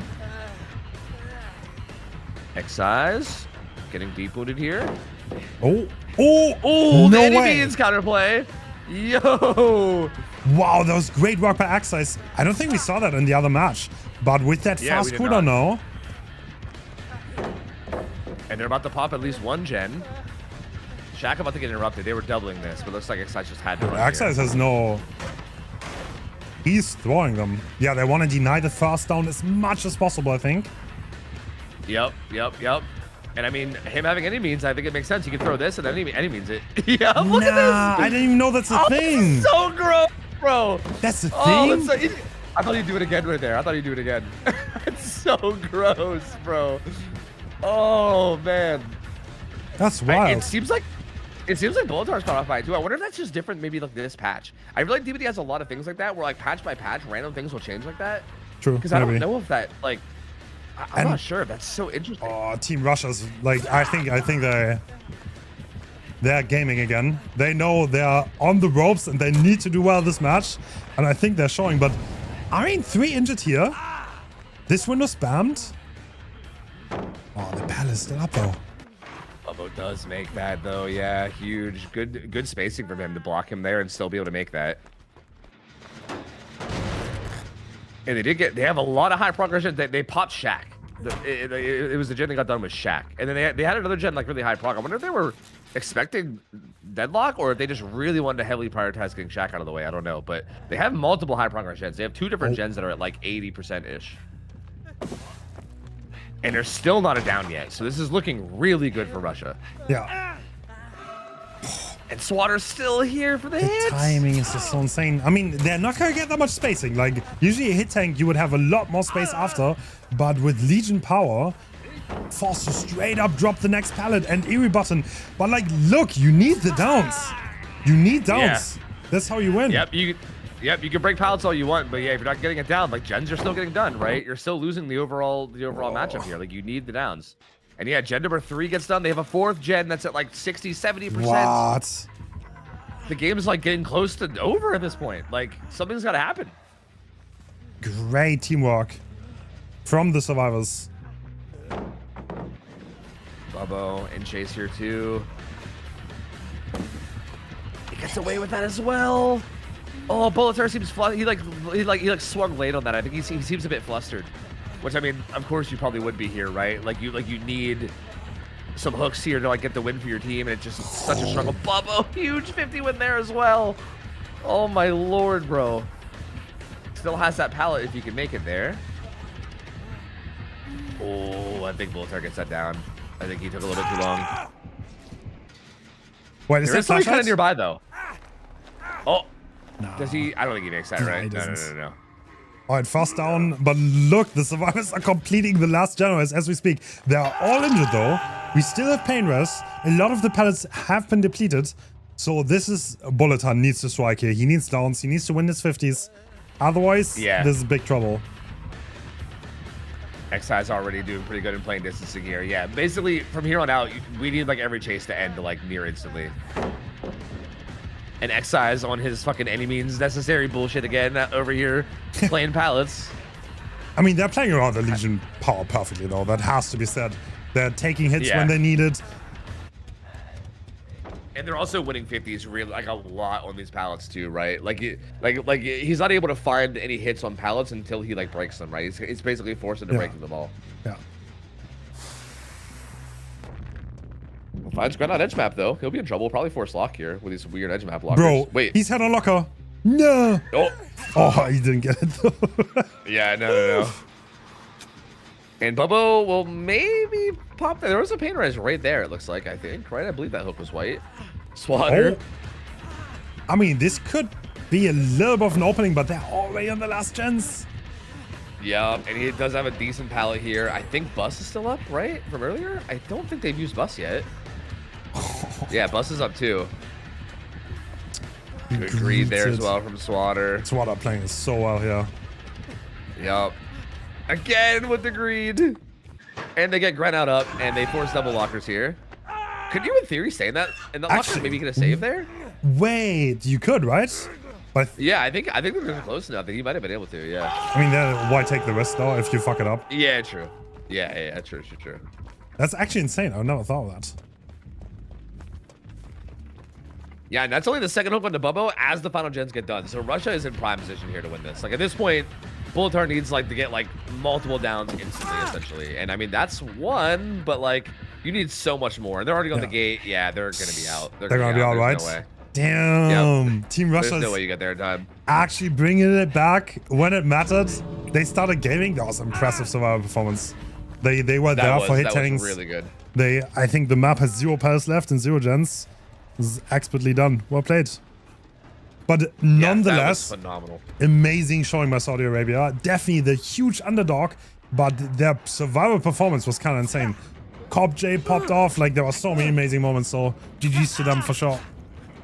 Yeah. Saudi Arabia, I think, definitely showed that they are a nasty good team. Lots of good players out of that region. Like, my lord, it's honestly sucks to see them go. But like again, I mean, it would suck equally much to see Russia go with how well they played too. So obviously someone's got to go. So GG to Saudi Arabia.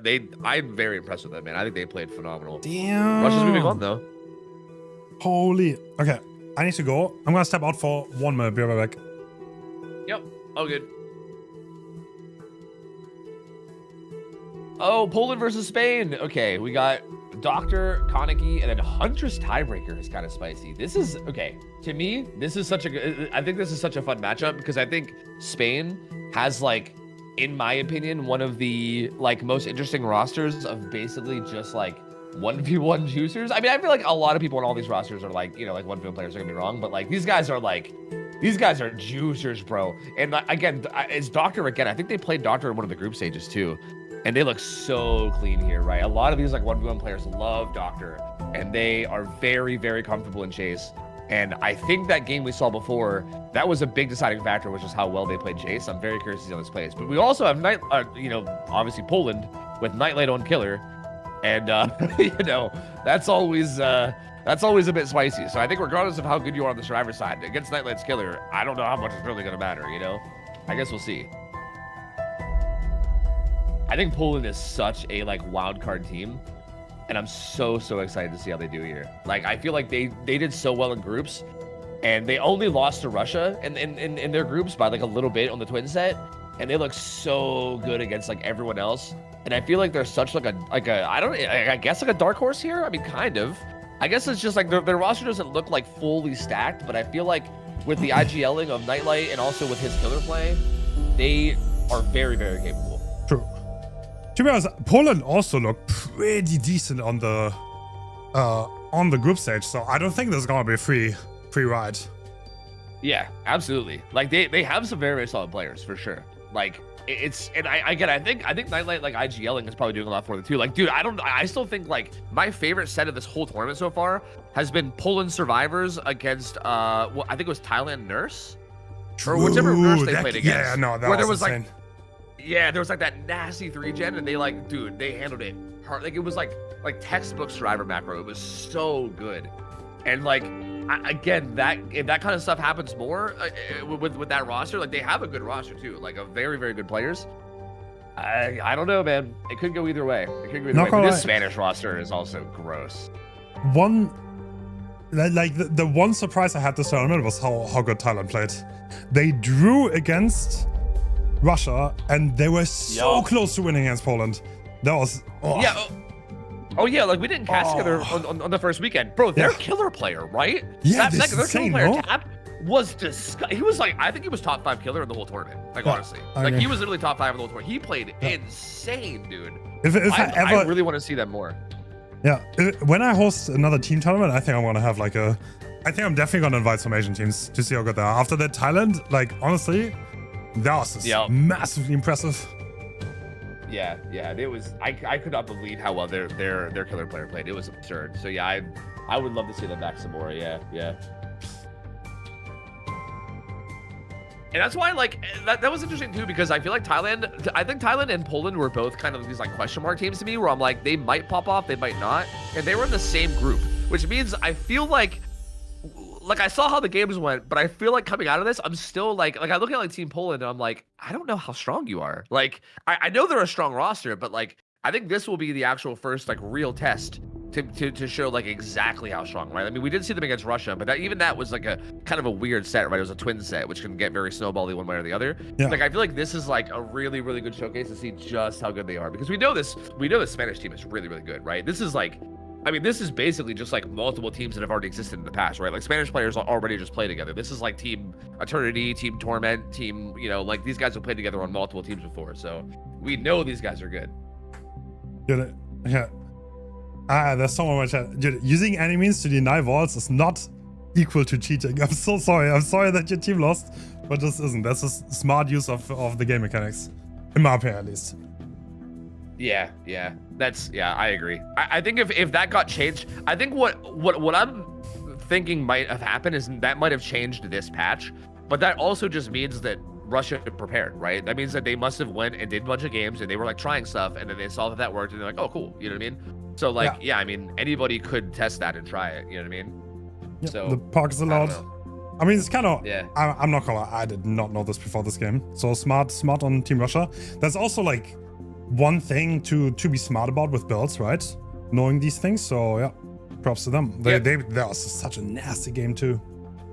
Yep. Nasty I think that game. like scouting and to be fair, I feel like don't get me wrong, that did play a big role, but like I don't think the whole win was just because of the enemies, right? Like Russia played that well in every other aspect too. Like they, like you said, they were taking hits like really well. They were like, they were also just winning 50s in a really big way. Like don't get me wrong, like Bulletar definitely would have shredded the palace faster and kind of forced them into like, you know, deadly spots quicker, but they didn't exactly win that by like a small margin, right? Like it was like I think when all 5 gens popped, there was only 2 hooks. So like they won that by a lot. It was definitely not just that. Like they were just playing well all around anyway.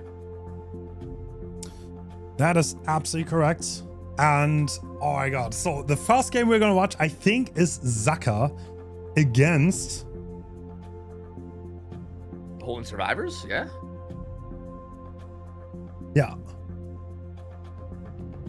Yeah, I mean, something I do know about this Poland team is that a lot of these players are, you know, it's funny because I said this about Spain, but like these Polish players have a lot as well of like 1v1 grinders. You know what I mean? Like I feel like it's interesting because I feel like if you just watch like high level like 4v1 tournaments, you maybe don't see a lot of these names. But like you probably know that I'm kind of a ladder enjoyer. I kind of love 1v1 ladder. Like Fasty and Dogmatic, very, very good chase survivors. Like disgustingly good. Like they are 1v1 grinders and they are and Eternity actually. Eternity has kicked my ass up and down many, many times. So like they are very, very good.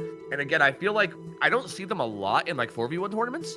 But I also feel like with a good IGL like Nightlight, right? If you have like 4 good nasty survivor players in chase with a really, really solid IGL, that's dangerous, bro. That's real dangerous.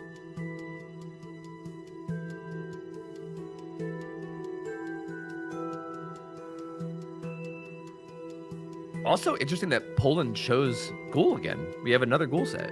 I mean, I'm assuming that's, you know, I think Nightlight is a big Ghoul enjoyer, so I think that makes sense. Yeah. I mean, yeah, I guess that's his pick, right? So, I mean, he probably knows he was teammates with Daka for so long.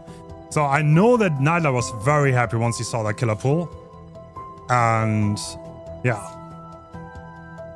Yeah, that's interesting. I feel like this Doctor set is very like Spain though. Like this feels like I almost feel like if Spain can choose any one killer, like I mean maybe Ghostface, right, for Zaka, I don't know, but like outside of that, this feels like it's got to be high up there on their like killers that they would like to play. So I do feel like they have that advantage going, but we'll see. I mean, I still think Nightlight is like possibly one of the best killer players to ever touch comp in general. So like I don't, you know, that's. But I mean Zaka is too. So you know. Nightlight has such high game intelligence. It's actually very, very interesting. I mean, like when it comes to pure game sense, I think he was always one of the best.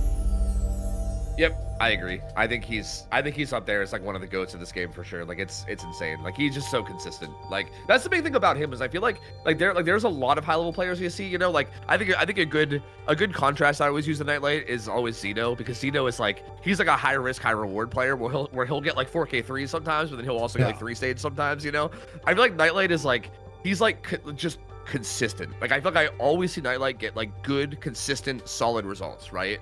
And like. I don't know. That's really good at a setting like this. I feel like just getting good, solid, consistent results, and then just, making sure your like survivor team can follow up on it. One thing to note though, I think playing Doctor against Team Spain, I'm not gonna lie, like Ivan, Zaka, Marcos, bro, like that is gonna be so hard. Yep, that's what I was saying. Like this set list so good for them, dude. Like that team, I would not want to chase anyone on that team. Yeah, that's. Yeah, nope.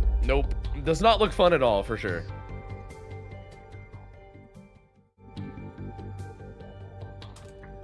Oh, I'm guessing we need to bid it for something. Yeah, we are fixing the bot, I think, a little bit. It's gonna take a little bit of delay.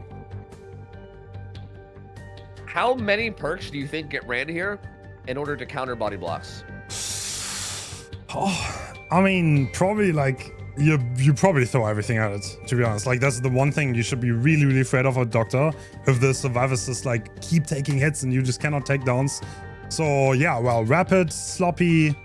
Rapid is guaranteed, so we're definitely gonna see rapid. Yeah. I think that's the one perk that you will always see. Rapid, corrupt. And the question, you have safe, you have painless, you have sloppy, and you could honestly take any of those. Yep, and I mean, forced penance is kind of an option too, but I True. feel like with rapid stacking with something else, you probably don't need that, right? Like, I think I remember seeing a build a while back.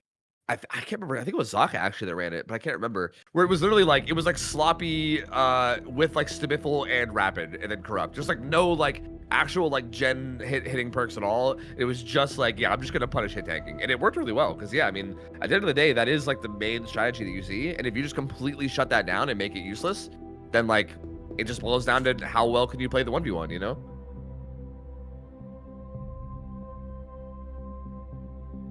That is correct. I mean, yeah, well, I think I would expect Spain to win the set. I'll be so real. I think they're massively favorites. Yeah. But I agree. I mean, I think Spain's the favorite in this overall best of 3, right? By at least a little bit, and then especially in this set, I feel like they are. Yeah, this set's like perfect for them. I feel like.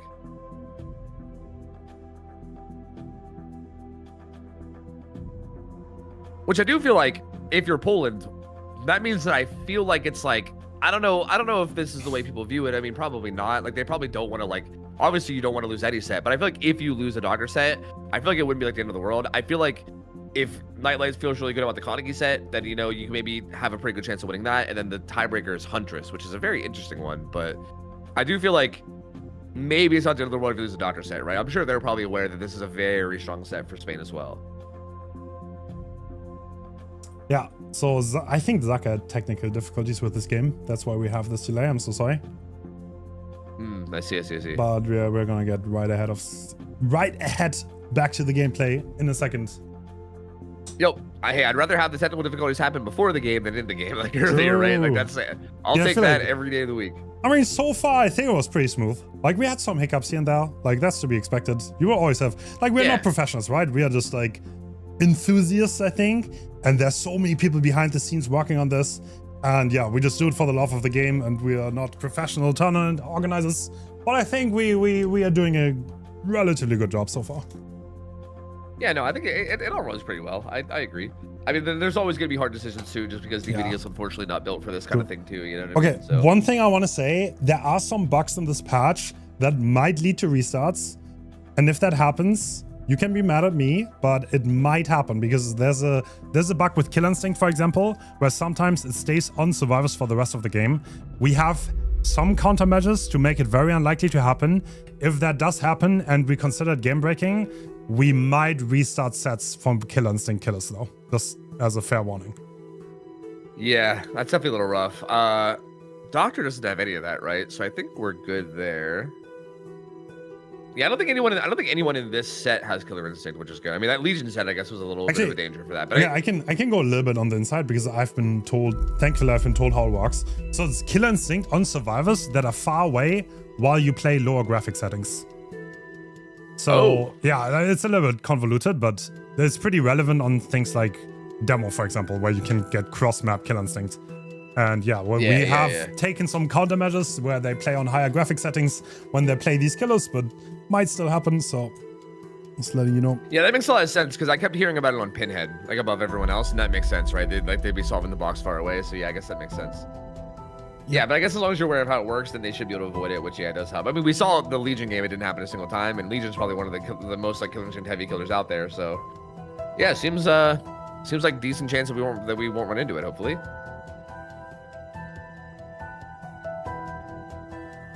I'm assuming the map is going to be Wretched Shop, or does it get changed for day 2?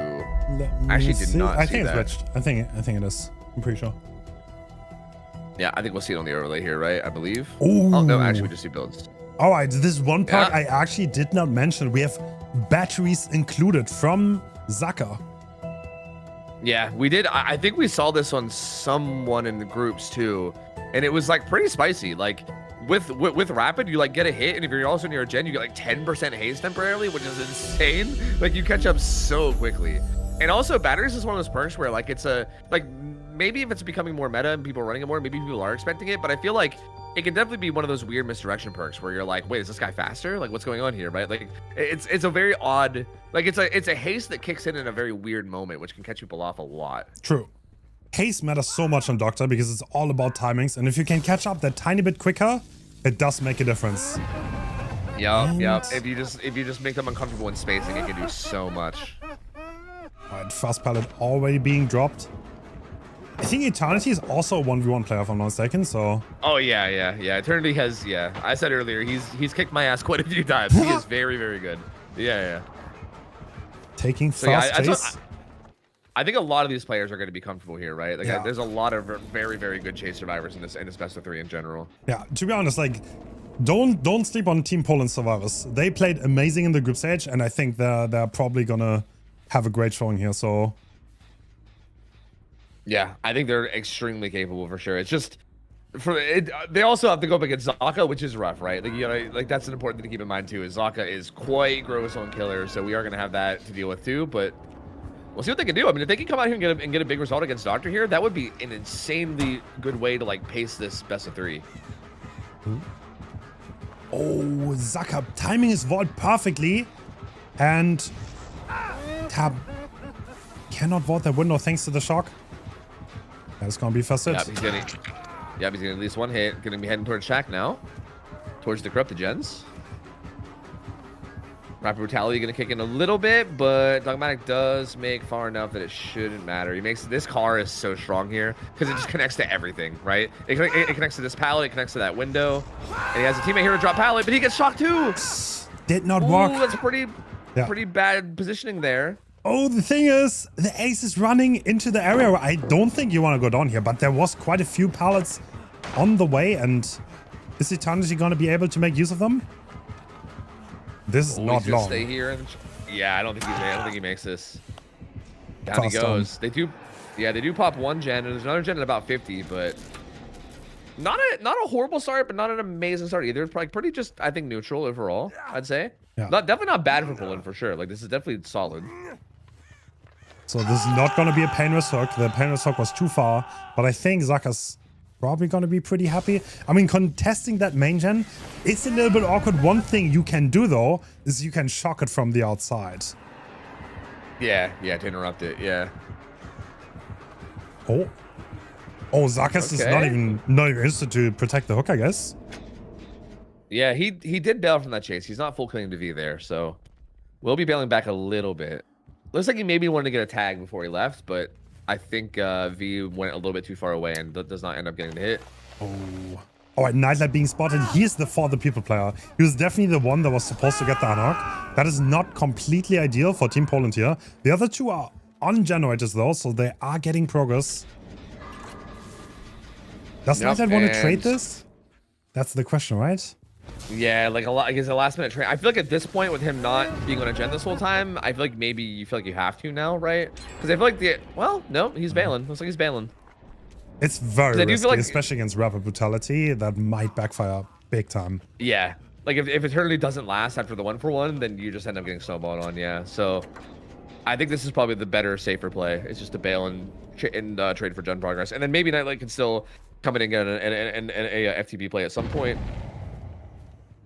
All right, I think they're setting up for the duo safe, if I'm not mistaken. So, actually, no. Storm is going to get the unhook for free. Yes, he does. He gets the unhook while Zaka's far away. I mean, this is an early unhook into the second stage, but Storm is going to try to maybe help a little bit. One thing, though, batteries is going to make a big difference because the main gen is completed. 10% haste right now with Rapid Brutality as well because he just got that hit. So look at how fast he is! Look at how fast he is! Dude, he's in trouble. I think he needs a hit.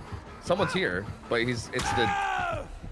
Ooh, Dogmatic was there, but they didn't come in for the hit. He's there for the pallet save, but I don't think that's as good as the hit because he can get chased away from that. Yeah, I'm a little surprised. He was screaming with Scene Partner, but they didn't really like play for the hit tank. It was a little odd. I'm not sure like maybe if that was like a miscomm or what that was, but he was there for it. That's going to be a death on Eternity. And also a pain res. He's going to kill him on a pain res too, which will hit that gen. Yeah, so we are heading into the 3-1. And one thing, okay, I always say this, but we see 2 survivors being injured, heading into 3 survivors being left. That is always very bad for the survivors and makes it so much harder for them to get a great footing.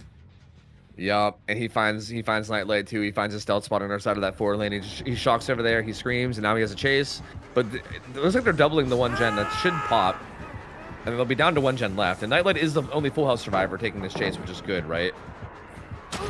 Bro. Ooh, tries to bait, but no. Zaka does not fall for anything. I don't think Nightlight has much, right? And the batteries and rapid brutality is both gonna Yeah, look at how fast he is! He's so fucking fast. He does have a filler here. Oh, and he greets that. Oh, I think a little... Okay, wait a minute. Actually, no, he's dead here. Weird filler. What in the world is this? Never seen that before. Interesting. But oh my god, last gen, 75%. Okay, maybe I'm gonna eat my words. They're doing quite well. But pain res, right? Yep, it will be a pain res. Well, we're pretty far from the gen, to be fair. Zaka cannot camp this. That's for sure. He has to play aggressive and contest these generators.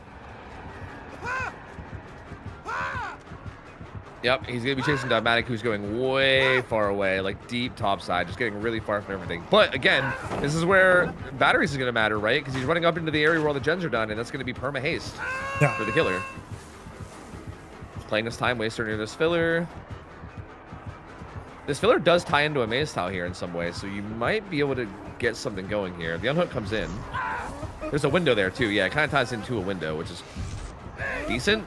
But Zaka's taking it in a really good way where like you kind of can deny the pallet and the window at the same time. Try to dodge that shock, but doesn't get it. Ooh. So this is gonna be another pain rest, presumably.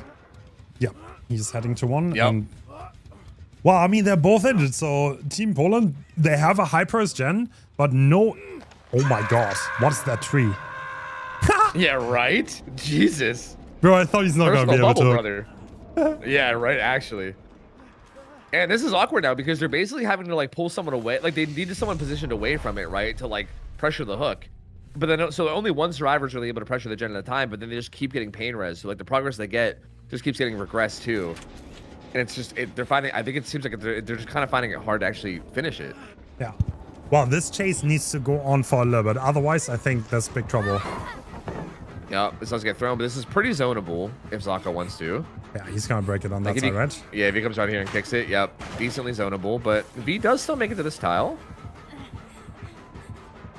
Has Shack too, although this is kind of sketch. Breaks away to this pallet.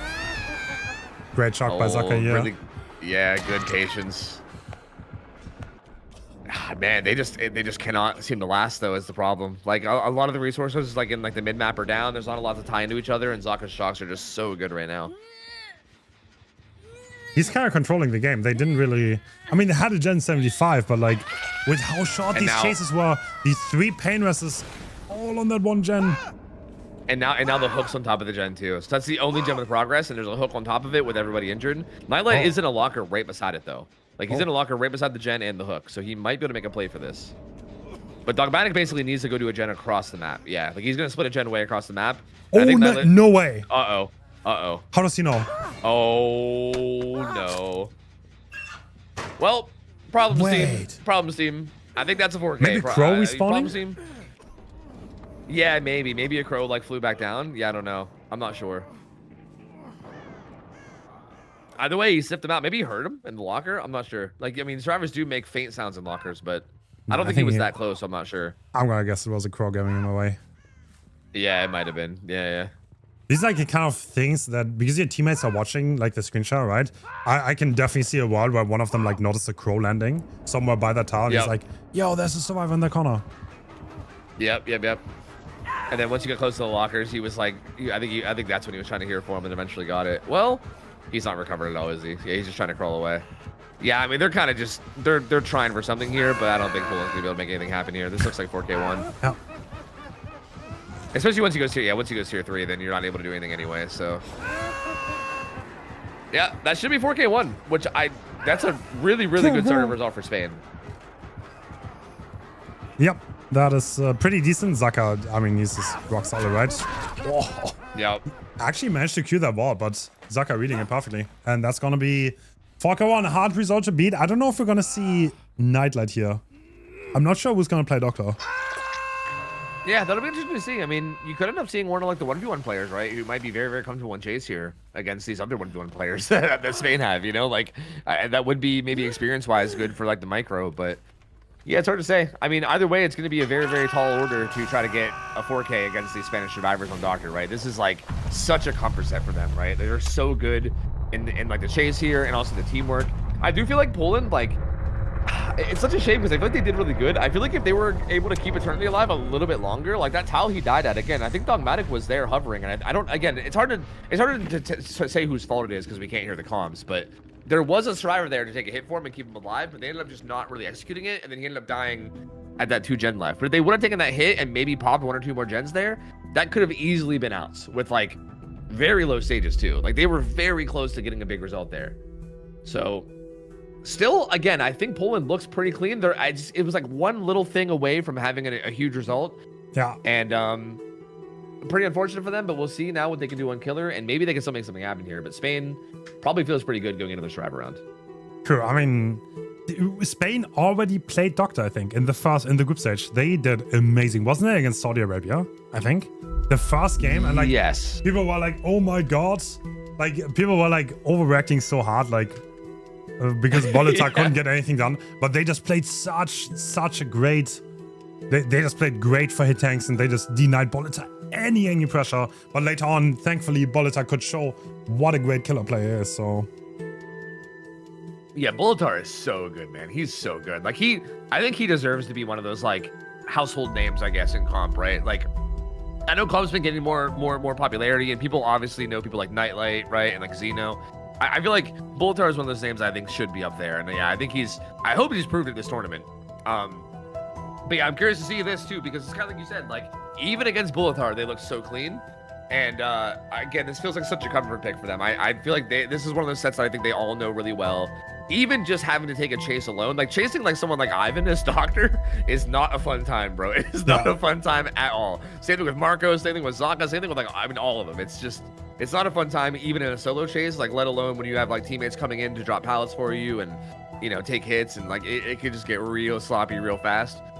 And I think at the end of the day, Poland is probably going to need Spain to maybe fumble a little bit here, right? Like I think at this point, like needing a 4K here on Doctor means that like you need to play well and also have them fumble a little, you know? Like I think you can't even just rely on your good play. Like you need kind of both here.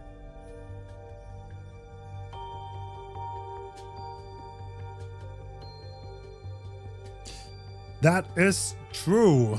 I mean, yeah, well, let's see how well Spain plays this. I feel like chase killers against Spain is what you absolutely want to avoid, I think.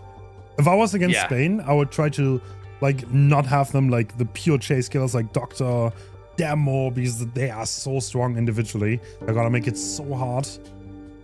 Yeah, like if you saw the bans, I mean, one of them was Wraith that Poland banned, which makes sense, right? Like I feel like, like you definitely don't want to give them someone like that for sure. And Doctor is definitely one of those other choices that you probably don't want to give them, but I think unfortunately they just had to give them something here. But yeah, I agreed. I think if you can keep Spain on killers that are very not like M1 chasey, then maybe you have like at least a little bit of a better chance. Even then, I mean, they're still not bad. It's just like I think pure M1, this is like one of the best teams out there, honestly.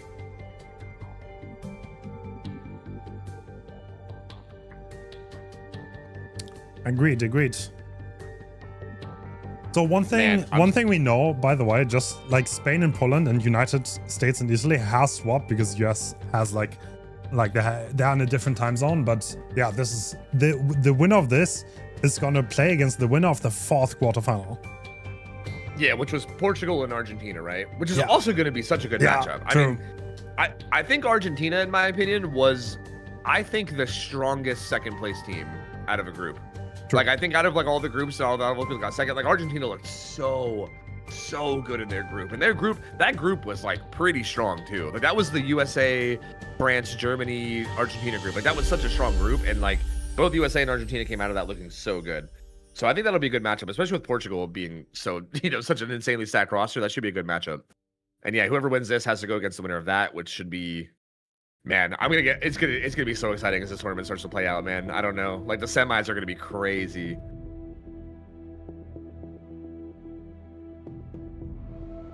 I'm very curious to see once the builds pop up who we see on Doctor here. Like I feel like I'm with you here where I don't know if I recall seeing Nightlight on Doctor a lot. Like I don't know. In comp he kind of avoids those killers, I think. Like on killer, I don't think he plays the pure chase killers. He's more of a game sense guy, so that's what he kind of plays. He's definitely really good at them 2 killers too, don't get me wrong, but like the pure ones I think is one of the things that he always has someone else from his team play. Yeah, that seems to be the case. Yeah, so I'm curious if that happens here too. I just feel like whoever you send out, it's like, man, like they're probably not in for a very fun time. You know what I mean? So like, regardless of who it is, pressure's on. You know? Yeah. Like on Doctors, oftentimes either you get the ball rolling or you don't. And if you don't, then it's gonna look mighty bad, and you're gonna get like a few stages. And if you get someone out, you can kind of control the game and like still snowball. I mean, the survivors had so much progress going into the 3-1. Like the last gen was 75%, but they effectively literally got no progress anymore from that point onwards. And we're gonna see, who's it going to be? It is Nightlight. Will be Nightlight. All right. Yep, you got save and rapid, so no batteries this time around, but pain res. So similar build, just basically swapping out batteries with Stabiffle, and pretty much expected builds from the survivor too. Yeah, this is basically them working with bare minimums, considering it's a lower tier killer. Zaka on Metal of Man though might be important to note because that perk can be very, very strong in this kind of a setting. Yeah, you will probably see Zaka go for a lot of hit tanks. Yep.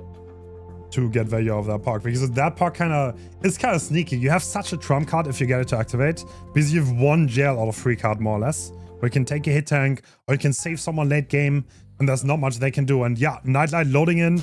We see survives by Shaq. Who are we gonna chase? Yeah, I think the other kind of big impactful perk here too is FTP on Nia as well, because that's like probably the best like savior perk that you have here to try to help someone being tunneled.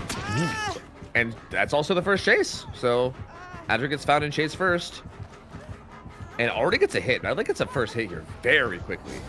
Denying the Shaq pad. Can someone drop it for them? Doesn't look like it. Marcus was there, but not really in position yet. And Marcus is kind of playing for them now. Fast attack coming out. Again, this is like happening very quick, though. None of them are the obsession. That's really good for Nightlight because his 1 perk, save the best for last, is gonna start kicking and is not getting any worse. Oh. Yeah, and they're like having to take hits already. This is so early. Like, look, they don't have that much gen progress. And at this point, it looks like they're not taking any more hits. Looks like they're just gonna let Adrian play chase, and it's not gonna last that much longer. All right. You know that's a incredibly fast down here. Yeah, that is a very, very good start. On top of a generator. Wow. Okay, I said I'm expecting. Oh my god, maybe I'm gonna eat my words here. Nightlight showing up big in the early game. Yep, and this is also the FTP survivor, so that's pretty much out of play here as well, right? There's no chance for like an unhook in FTP. Oh, that's to make huge. this harder either. That's, yep, this is big. That is the one park you need to be really afraid of as a doctor, because if you go a little bit further away and then the survivor you want to get out is full health, that can waste so much time. But you don't have to worry about that if you have them on the first hook. And considering this position is next to the only 2 gens that are being progressed, I think Nightlight is very happy to pressure them up from here, right? Oh yeah, this is such a good spot to be in. It's a really good spot to be in, but it is important to keep in mind that even though this is a good spot, it's still Doctor, and the Spanish team could still put together a big chase here to bring them back. But I think that at this point, I think they're kind of needing this, right? Like they're in a position now where they really need to make big things happen here and have a good chase. That's going to be Rapid Brutality activating. Yeah. Oh! He didn't see the red stain. This is such a huge fast down, and save the best for last. He's going to be kicking. 5 gens. Are we on stack 5 now on save? I think we are. So this is going to... I think we are, yeah. I feel like 5 stacks is when you really start to feel it. You know what I mean? And he's hooking right on top of main gen too. Oh, that's such good hook positioning. Dude, no favor to save today. Gets everyone's positioning. No favor to save today. Yeah, this is crazy. I can't believe Zaka with Metal of Man and also the Obsession. I'm very surprised they're not playing around him getting in chase more. I mean, I think they were maybe just planning on having Adjuri survive a little bit longer before needing hits, but again, like a little bit of messing up the check spots there and getting down quickly.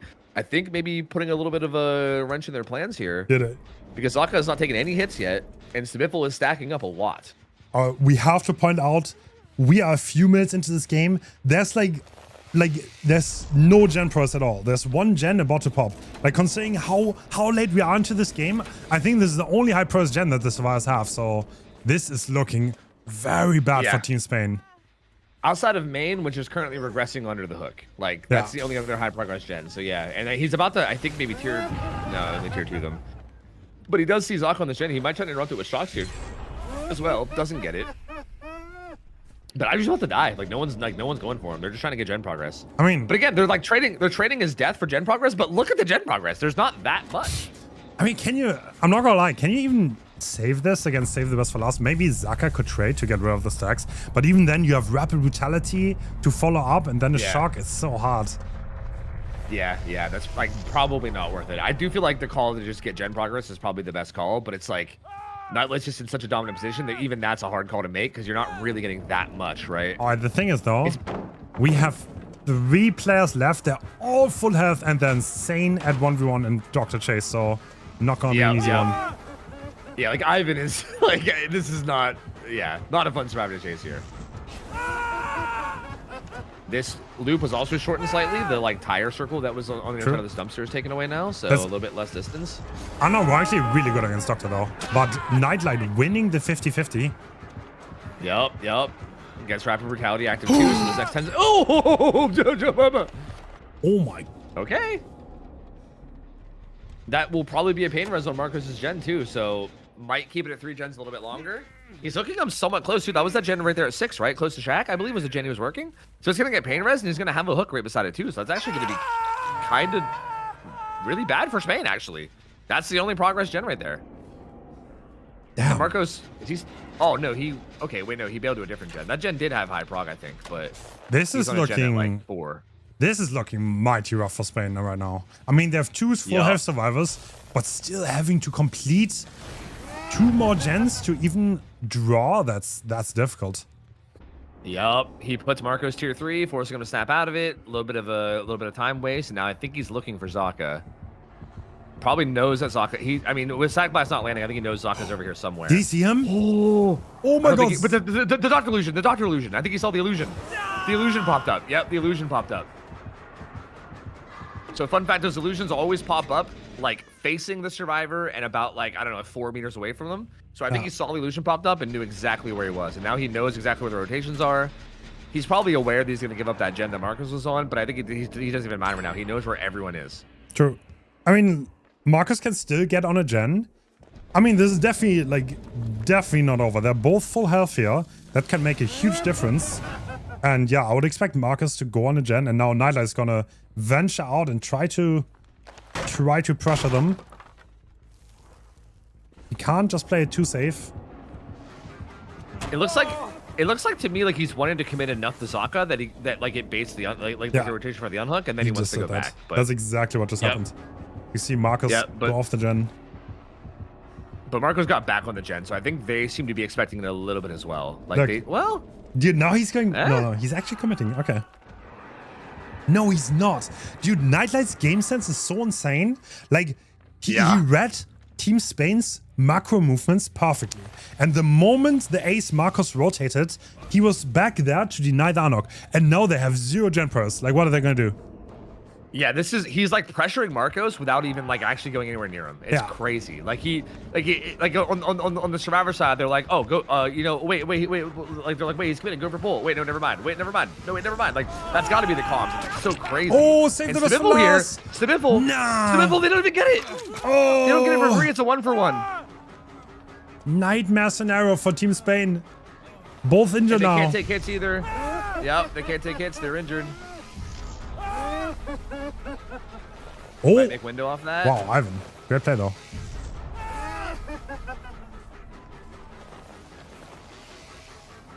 But I don't think Nightlight's gonna shy away from taking it down onto Marcos if he can get it too. You know what I mean? Like I think he's down 3-1. All right, I think he wants to make him tier 3. Just a reminder, this is Spain's pick. So this is already looking like it might be a huge upset because how are they gonna get another gen done? I don't think they have any progress at all. There was there was maybe like 30% on a gen, but he just got a pain res, so that 30% is back to basically nothing. And Nightlight knows vaguely where everyone is right now again, so like this is pretty big. They're also both tier 3, so they can't even pressure gens yet. Scene partner actually doing work there with the aura reading. But how do they pressure anything? How do they do anything here? Yeah. Nightlight just has such good control over this. Yeah. Yeah, he's playing with them. He's actually playing with them. I was like, no, Ivan is rotating. He's like, can I get this unlocked? Or Nightlight goes back in. And he's like, no. This has got to be so frustrating from the cyber point of view. I feel like he's just reading their like movement so well. Like he just, again, this is exactly what you were saying going into the set about how just smart of a player Nightlight is in terms of just like having game sense and game knowledge. Like, yeah, just knowing their exact rotations and what they're probably calling and what they're and what they're wanting to do. I say that as I say that they get the unhook for free, so maybe I should just shut up. I mean, but still, I mean, I even had to get the unhook. Yeah.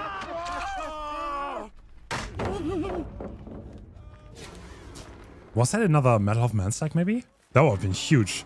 And yeah, Ivan I don't think it counts when you go deep wounds, so I don't think it does. Okay. No. So Ivan definitely needs to have a great chase here for them to have a chance. Oh, that shock misses. He does have a decent spot here. Like I think that, yeah, that area of this map I think is the best area you could have here. Like having like that, like this tile next to the car, or not that this one, but like the tile next to the car and shack window, like all those things tying together is probably the best area you can have against Doctor. So yeah, maybe makes sense. Looks like he wants Marcos instead. Last pain res. Oh, he's gonna get him. Yep. Well. I don't think this. I think this is the progress they have. No, they want to reset. Yeah, that's smart. Can they get the double reset? The progress is on 1. I think the progress is on the 1 gen, but like it's not very high. Yeah. It's probably in 0 now thanks to pain res. So actually, Nightlight is going to the wrong direction, so there might be a chance for double reset. That could be huge for Spain. Yeah, they didn't hide it though. They did just full send it, and he sees. I think he just saw the illusion. Yeah, he sees them, so he definitely sees them. He knows where they are now. He's trying to. I think he's trying to cut off whoever's rotating through the middle, but he saw. Yeah, I think he saw Ivan going deeper back there. Now he sees Zaka up here. Okay, denies this. Zaka has this mace style here, but great shock. Oh, gonna deny that one as well. And this should be a matter of time. Nice breakaway, but doesn't do anything. One more shock. No. Oh, he doesn't. Down he goes, raise the unhook. And again, this is like the same thing we saw last game where it's like it's so hard to actually find time to get gen progress because like you're just constantly unhooking and having to heal up. I will say they're at least getting healthy now. Like they're both healthy. So like this is the best spot they've been in so far in the 3v1. But also I say that as Zaka gets put on his second hook stage and Ivan's death hook. So like they're in an okay spot now, but they're like one more slip up away from the game being a 2v1 and just being over. So this is tough. And look, they're just now starting this gen every year. Yeesh. I mean, hook timers are 70 seconds and gens are 90 seconds. So, and he just got put tier 3. Yeah, the math does not work out, dude. Yeah. Honestly, I mean, yeah, he's just seeing them though. Yeah, he knows where they are. Like I think the fact that he has all this information, and he just knows he can pressure them with the info he has is just so. Like again, with a player like Nightlight having that info, it's. So what he did there is like he pestered Marcus a bit. He's like, haha, you can't do that, Jen. Now he's gonna do the same thing to Ivan. It's like he's probably gonna bounce back and forth. Oh, wait, get to it. No, he doesn't make it. Okay. I mean, Marcus is definitely trying to pressure so that the hill gen can get some progress. Wait, does he want to trade this? Oh, he's gonna try to body block it.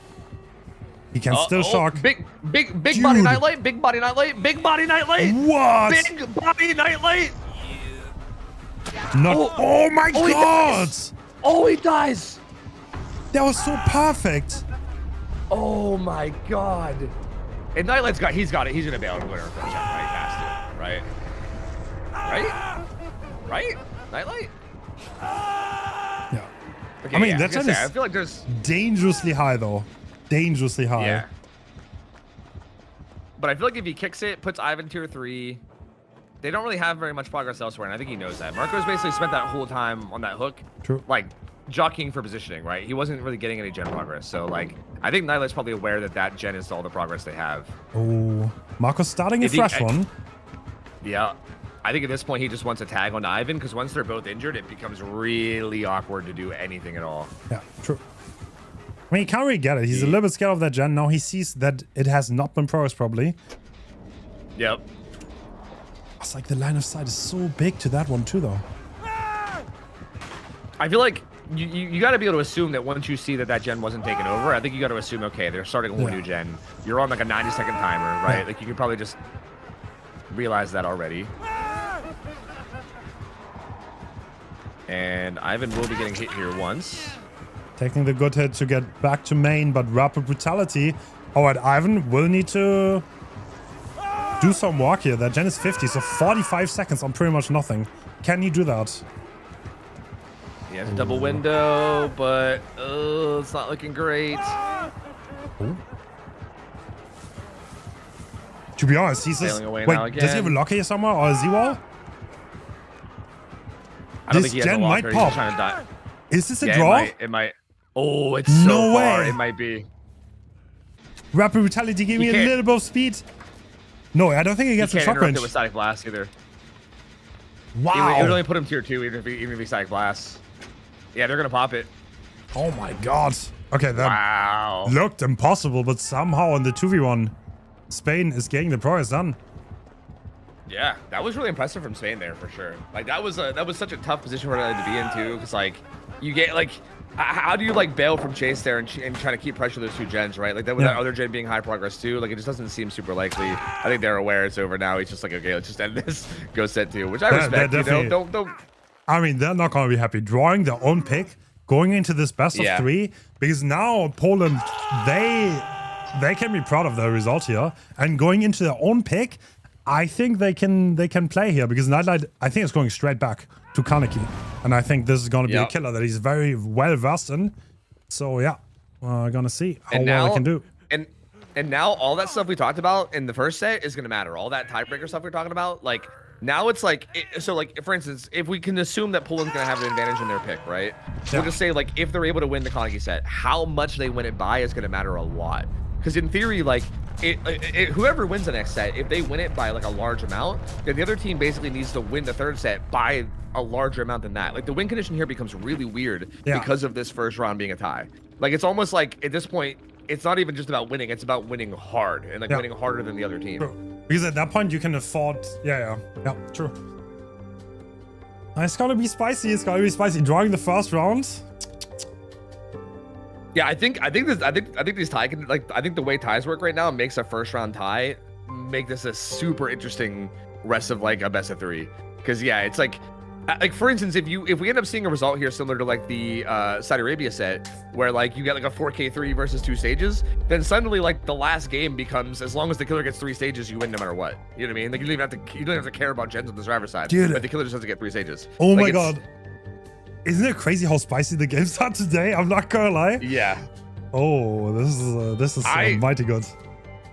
I honestly like you, especially when, and you were talking about how like Nightlight doesn't usually play M1 killers and all that, but bro, he popped off there. I mean, that Spanish team is again not an easy team to get a result on with Doctor. Like that is like 4K1. I think being able to get a 4K1 against Spain on Doctor is very impressive. And again, their survival round, like I think it is important to note that I do think their survival round. I still think if that one hit would have came in for Eternity and it would have just kept them alive a little longer, they might have even had outs there. Like they could have easily like won that. Or again, if maybe one of those downs happened a little bit faster for Nightlight there. Like they were so close to full on winning that Doctor set. Yeah. Which is crazy, man. Oof. Yeah, this is gonna be spicy, dude. This is gonna be spicy. I'm wondering if Poland's gonna end up being like the dark horse here and like might end up doing some crazy stuff. Like I feel like.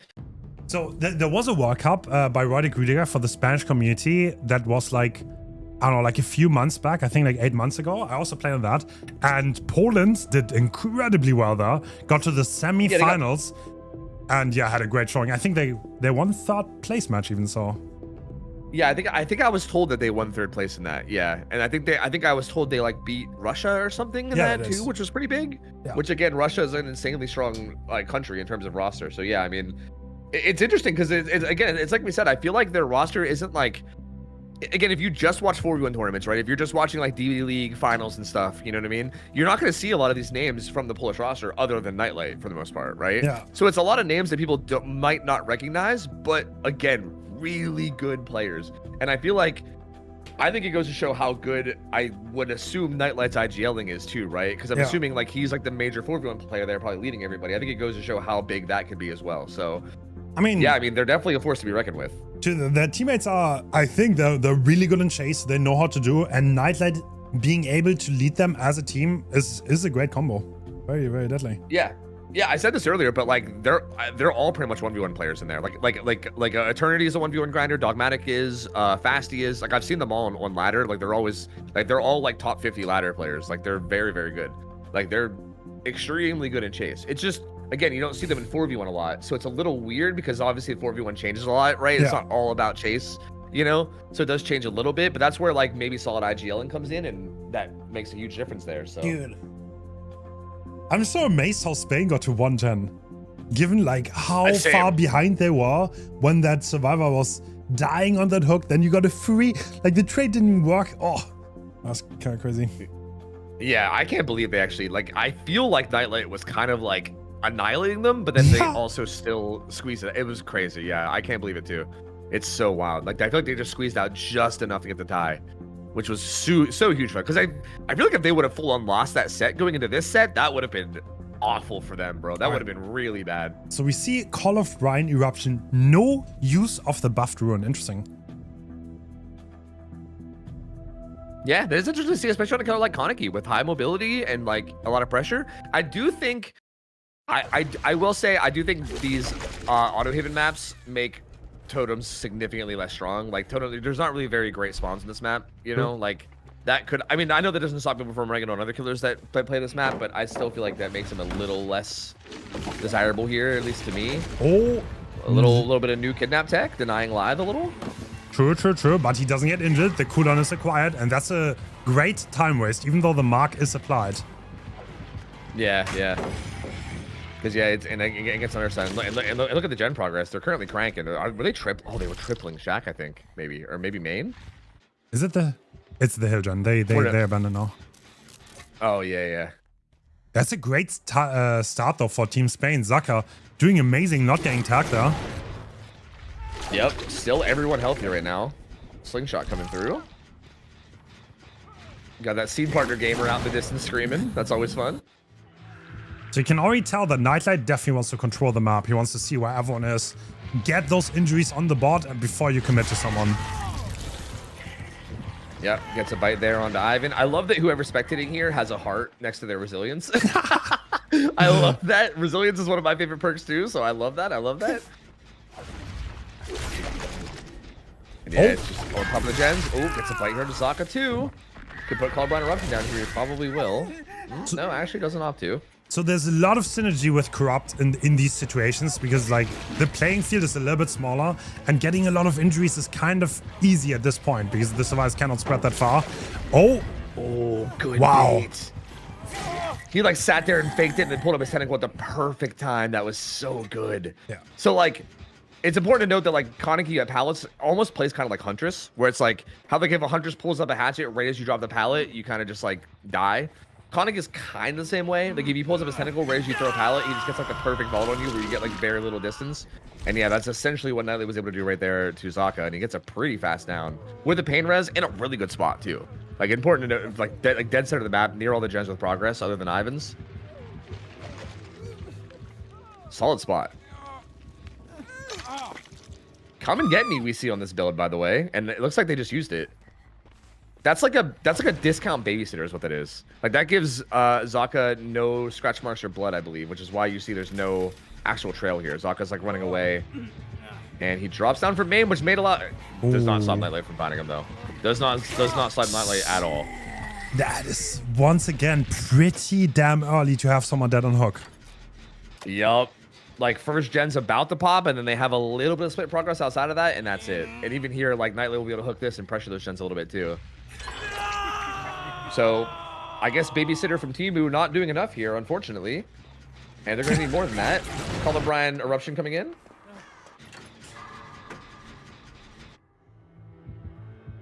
They're getting progress on a gen pretty far away though, like up in the corner at 1. So Adri's ready to start for that unhook with sprint burst ready. I mean, I think Nightlights is happy to hold this, right? Yeah, I think so. Which also means that Audrey definitely needs to stay patient and not get and not get found, because they really need to farm hook time here. Like, I think if you're Spain, you really need hook time and gen progress, which is what they're doing. This is really good. Yeah. Like, Marcos is going to finish that. Ivan's getting a lot of progress on the gen he's on. As long as Adri doesn't get found here, this is looking okay for them, considering, like, again, I still think Nightlight's in a good spot, but this is, like, considering the bad spot that Spain's in, this is, like, the best way it could play out for them from here, so. Oh, he got found. You can fight him and interrupt it, yep, and this will force it to be a 1-for-1. Bro. All right, no scratch marks. Babysitter coming in again. Yep. For how long is this? 10 seconds? I can't remember. I think it's a while, but I can't remember. It might be like 20 or something. Oh, can he make a move here? No, he's just trying to get to the next loop. Yeah, I think it might be a little bit too risky to try to like take some weird pathing. I think he could have maybe like faked going to 6 and then maybe go 7, but I don't know. Oh, he wins that 50 though. This is an important time being bought for the team. And Nia's already back on their feet, and they pop and they pop gen number 3. So, and someone's here for a hit. Wow. Okay, well, a death. Ivan's here for a death, but still does buy some distance here. I mean, now Zaka has another loop here though that he can play, and he's happy to. I think there might be multiple tiles. If any of those fillers over there spawned on right side, that's really strong too. So he might have some stuff to work with here. And Nightlight's not enraged right now too, so he can't really utilize the fast pallet vault that you normally can. Dude, here's Marcos for a hit. Team Spain is putting in work right now with the hit tanking.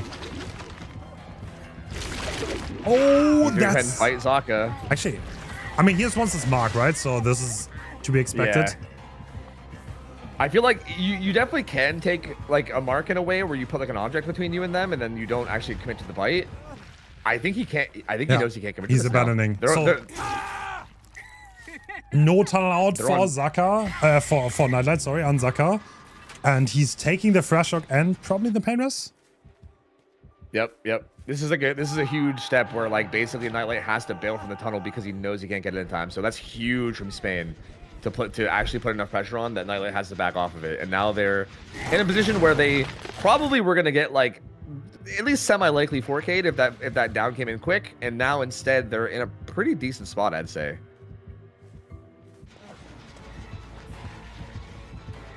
But I mean, that still could go south quickly. I mean, Kaneki being so mobile and like semi-deadly means that all it takes is a couple fast downs. Oh, smash hit from Ivan. Ivan's fits are so goofy.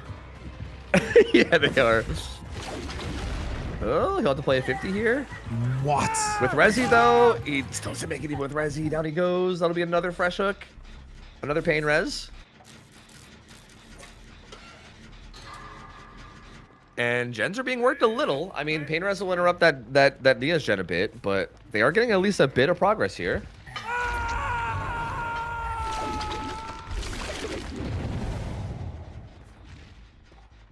Okay, there seems to be like a decent 3-gen topside with like main plus those 2, but they also have a good bit of progress on like at least a couple of those gens. Like this one over here has got a good bit of progress, so might be a bit difficult to hold. Yeah, I think at this point, forking is gonna be so hard. So considering how many survivors are full health, great stun too. 9 sprint burst as well, if they need it. Although I think this fight's gonna stop that. Yep, that's gonna make it come up.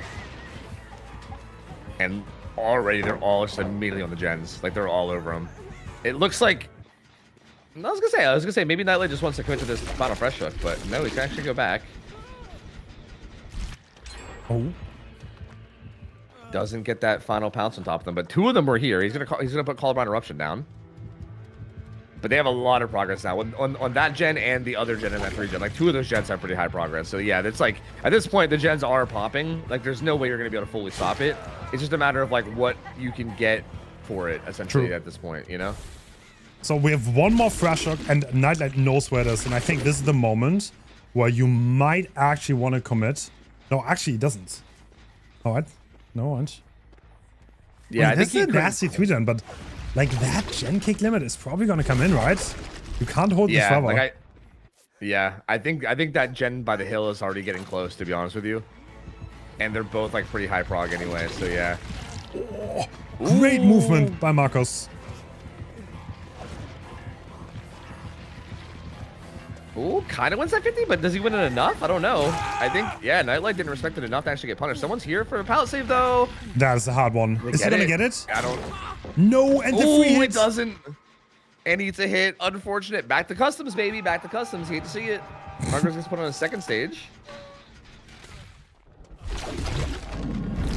That's a refresh on your mark right there. Second wind on Marcos too. But yeah, I think he's fully aware that like they're putting pressure here because this gen over here is being worked. Is it fully blocked? Yes. Cannot be aggressive anymore. Yep. That means like obviously there's no way to hold this game for a long time. And I'm surprised he's not going for the Nia here for the fresh hook.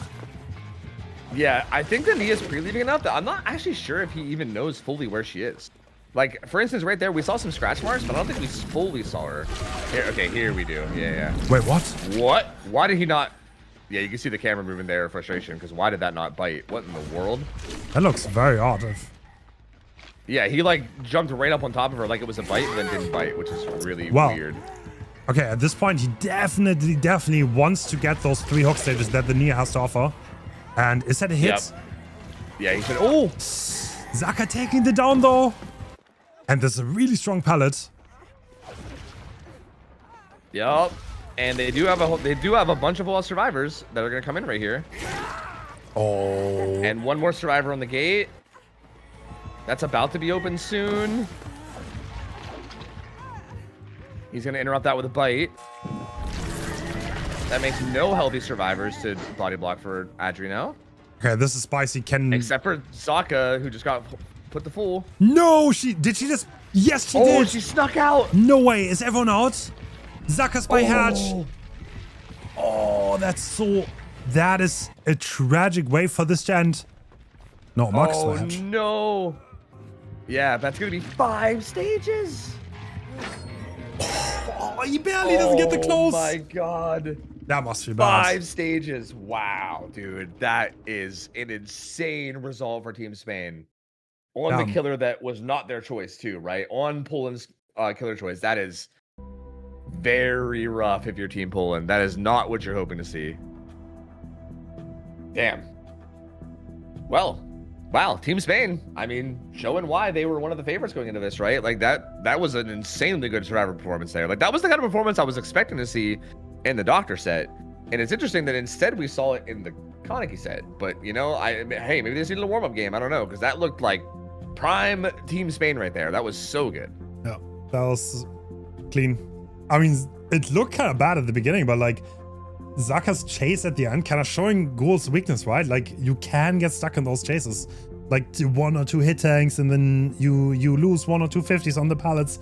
It's kind of, yeah, that was spicy. I think Nightlight was definitely hoping for more given the start of the game, but he didn't quite get there. Yep. And this is where like also these tiebreaker rules make this really interesting now too, because like, okay, if we're saying that this is an extremely good Spain result, right? If we're saying that Spain has a pretty good chance of winning this now, which I feel like is, right? Like, don't be wrong. I mean, Poland still could do something crazy. I've seen Kanekis get like 3 stages before. It's possible. But assuming that Spain is able to win this, how much they win this by is going to matter a lot, right? Like, for instance, if they're able to get like a 4K1 and they have like that 7 hook stage difference going into the last set, that means Poland has to win the last set by 7 hook stages, which is a huge deal. Like that changes a lot about how this works. So yeah, I think from this position with that first game being a tie and then getting this big result on the survivor side for Spain, they're looking really good in this overall best of 3 now. Like it's like Poland's now kind of in some trouble.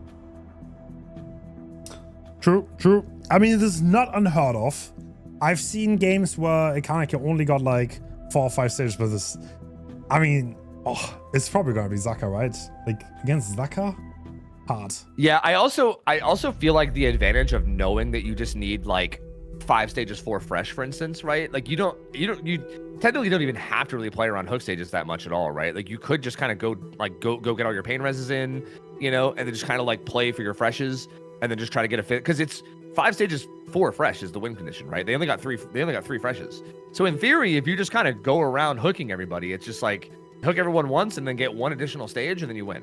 So you don't even really need to see that, like, you know, controlling hook play necessarily. You could just be really aggressive, and as long as you're able to get down semi quickly, then I don't know. It's gonna, like, basically Poland's gonna need really, really, really good chases here.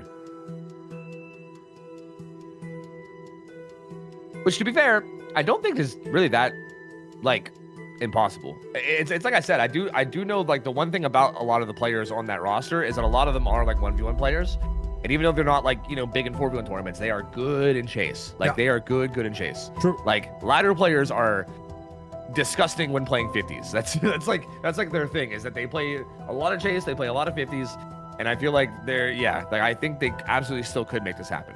True. And no matter what, we're gonna go to Huntress after this. Even if Poland loses this, they still have their redemption set. That is Huntress, because they tied the first one. Yep. How do you feel about Huntress and comp still, by the way? Has anything changed? Are we still... It's a little bit iffy. Huntress is his own control killer. And yeah, oftentimes you see Huntress, once they get a hook, they set up camp on a hill. So it can be pretty macro heavy and not the most interesting. We actually had a discussion if we want Huntress in the pool when we made this tournament. We decided for it because it's such an iconic killer for Dapper Daylight. But in a comp setting, it is rather strategic, I would say. Yeah, it is unfortunate how it ends up being that way, because I agree. Like, Huntress is, like, definitely, like, is a very iconic killer, and I feel like kind of a favorite of a lot of, like, killer players, you know, just in, like, the general game. But yeah, I think in this exact kind of a setting, I still feel like, honestly, even though, like, obviously it kind of, like, in the mid game, it kind of ends up boiling down to, like you said, kind of like sitting on a hill and protecting a hook and, you know, pressuring gens. I still feel like the initial chase is still exciting, because, like, it still creates a lot of 50s, right? A lot of, like, you're holding a hatchet. Are they going to turn the corner? Are they not going to turn? Like, there's a lot of, like, high intensity 50s that I think get played with Huntress still, that I still enjoy a lot. So I still kind of enjoy the set. Not maybe as much as some other ones, but it's still a pretty solid set. And I'm also interested because I don't know if I've really seen either one of these teams. Like, I'm trying to think. I don't really remember seeing, like, Zaka or Nightlight on Huntress in a very long time. So I don't really know how they're going to do there. It'll be interesting. True. Yeah, I have a question. I think Zaka plays Huntress first team, but it's not that common to see. Yeah, what's your question? Is Trickster in the killer pool? I have an unfortunate answer for you. It's one of the 7 killers we took out. For, like, a similar reason to Huntress, to be honest. We had the discussion for both Trickster and Huntress. And Trickster is also a killer that is very, very strategic. And there's a lot of play around the hook, because that's one of their strengths. You can't really unlock against them. And yeah, feels bad for Wozek. I'm so sorry, Wozek. Please don't take it personal, but... I'm definitely a fan of Wozek, and I would love to see him on Trickster, but yeah, I mean, it makes sense. You're not... I wouldn't have been too mad if they were both taken out, to be honest with you, so it does kind of make sense. Hey, we're seeing Eerie Eye Patch here again for Zaka, so another return of that add-on. So we have Ruin, so this is kind of like the build I would expect in this. I mean, no... Do you ever bring BAM here in this setting? I feel like probably not, but maybe. I feel like Blood Lodge is just not a BAM heavy map, you know? True. Like main window can be okay, but even main window is, like, it's one of those, like, levels of safety where, like, if you get, like, an instant enraged vault on it, like, they probably just die. So, like, it's not even that safe. And then, like, I don't know, you sometimes get some nasty window setups, but not super often. Very fast first fight here. True. Starting off strong, and we are leaving, but are we gonna find anyone else? Ooh, yes. Yep, finds Fasty, finding everyone. This is an M1 too. Yep, so following up with power immediately. Does he even make this? He does, just barely. Ooh. Oh, wins that 50. Doesn't actually grab him, grab the environment instead, so got a little bit of a slower vault there. Oh, this is the unfortunate side of the palette now. If you're getting looped this way, oh my god. With the sprint burst. Don't do it to him, man. He knows. How does he know? Crazy. That's it's probably the crazy. crawling, to be honest. Yeah, maybe. Yeah. I think he also might have just suspected it because they all spawn there, right? True. Like, I feel like there's at least like I feel like maybe you just check real quick just to be sure because because you know that was their spawn. But that's huge for him to sniff that out because Nightlight basically chose to hover that instead of getting on a gen. So that's like lost potential gen progress. True. To go for that flashlight save, right? That's kind of like the risk reward there. And that's a really fast first hook. This is kind of like what makes the greatest killers the greatest, honestly. They have like a read on the game. Oh. Yep. Yeah. Yo. Oh, he's dancing. Yo, moves, brother, moves. Oh, not anymore though. And even this is huge too, because Nightlight was like hovering for this pool. No one else is anywhere near in position for this. Their own gens are like way far away. So like, no one's getting the save anytime soon. And at this point, I think they might go full on, just let him go struggle. But I think if Zaka recognizes that, which I think he is, right? He knows that Nightlight was the only one there. If he recognizes that, that means he can venture out like this, and he won't even get punished for this. Oh, look at this. Everyone is injured now.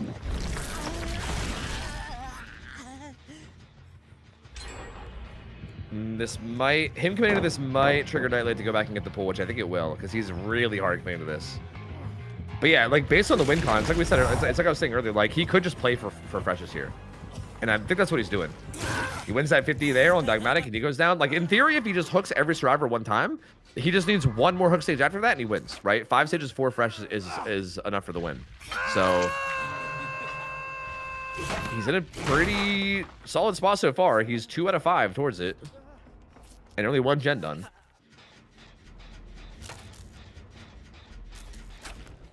They do have a good bit of progress on the gen that he's hooked near, so there is still some progress around the map, just not... I think so far, pacing-wise, it's looking really good for Zaka considering the win con. And with the ruins still being active, I think this is kind of like a problematic situation for them. Yeah, like that gen that he was working on, like the gen Dogmatic was on before he got hooked is going to be regressing a lot. That 150% ruin is brutal, man. Yeah, it just shreds the gens. And yeah, they seem to be just chilling. They seem to be totally okay with trading hook stages for gen progress here. I mean, they kind of have to. I think Zaka, I mean, it's like, if you have such an easy win con, why go out there and risk anything? Why? Like, if someone goes to trade this hook, it's winning for him anyway. So yeah, he's gonna play it safe. Yeah. I do think it is still important to note somewhat that I do think because the first set was a tie, it does matter a bit how much you win by, but I do think getting the win is the most important thing, right? Like I think the worst possible thing you could do is like play unsafe, like play risky and then throw your win altogether, you know what I mean? But I do think for Poland at least, even if they're in a position where they look like they might lose, they definitely need to try to damage control it and lose by as little as possible. Otherwise, oh, and he finds Nightlight again, stealthing for the pull. Oh, this is really rough for Poland, man. I wonder if he's gonna. There's no way he can still play for the 1-for-1 here. Like he's too far away. Oh, he's actually. Zaka's a bit paranoid about someone else rotating. It looks like. Gen number 3 pops though. Doesn't get that bite. He's not even enraged right now, so he was not able to use the second dash there. So Team Poland will have to send 2 survives for this unhook, and then it's all on that chase because it has to be good. But to be honest, he doesn't even have to tunnel, right? That's a free unhook. He gets it for free. That's huge. How did he let that happen? That's a bit of a fumble from Zaka, I won't lie. And then he doesn't even get that hit on the Nightlight. He needs to get that enrage, and he's trying to get it. Yeah, he now gets the bite. That was actually a big momentum change, honestly. Like, don't get me wrong, I'm not going to necessarily say like Poland's going to win the set, but they're like in a position where they at least could now. Yeah. Like it's not completely out of their own possibility anymore. Ooh, that's a little rough. Does he make this filler? I think he does. Just barely. Oh, with smash hit too. The clean ping coming out from Poland. Yup, and they're gonzo. Ruin's still up though, causing a lot of this regression. Oh, tries to bait that, but Dogmatic doesn't fall for it. Oh, what? Oh, gets the revolt live. Oh, clean, so clean, and now Fasty's here. Oh, big body Fasty, he gets bit. All right. Poland is cooking right now. Yup. They're doing pretty okay right here. I mean, is Ruin still up? Yes, it is, right? It is, yeah. Oh, It's still Ruin's up. still being up is kind of bad, though. Yeah, it's causing them a lot of grief right now for sure. But that whole series back there was huge because Dogmatic is death hook. So like if that, for instance, if Fasty didn't take that hit for him and get him out of there, that could have been massively bad. Gets a bite on the Nightlight. He's now injured. He's gonna head up into the map. He's kind of heading somewhat towards Ruin. I don't think he'll actually commit far enough. He's probably gonna come back to the gen. But if you commit a little bit further, he might find Ruin over there. Yeah.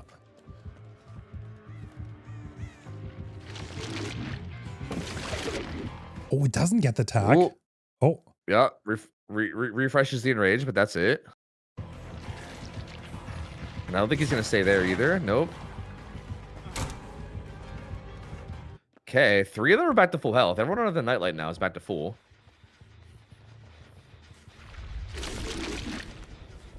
I mean, wow. This game kind of is. Oh, that's the Death Hook survivor, but Zaka doesn't want to commit to it.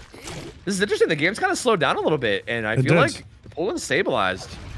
Absolutely. And now they're like slowly attacking these gens.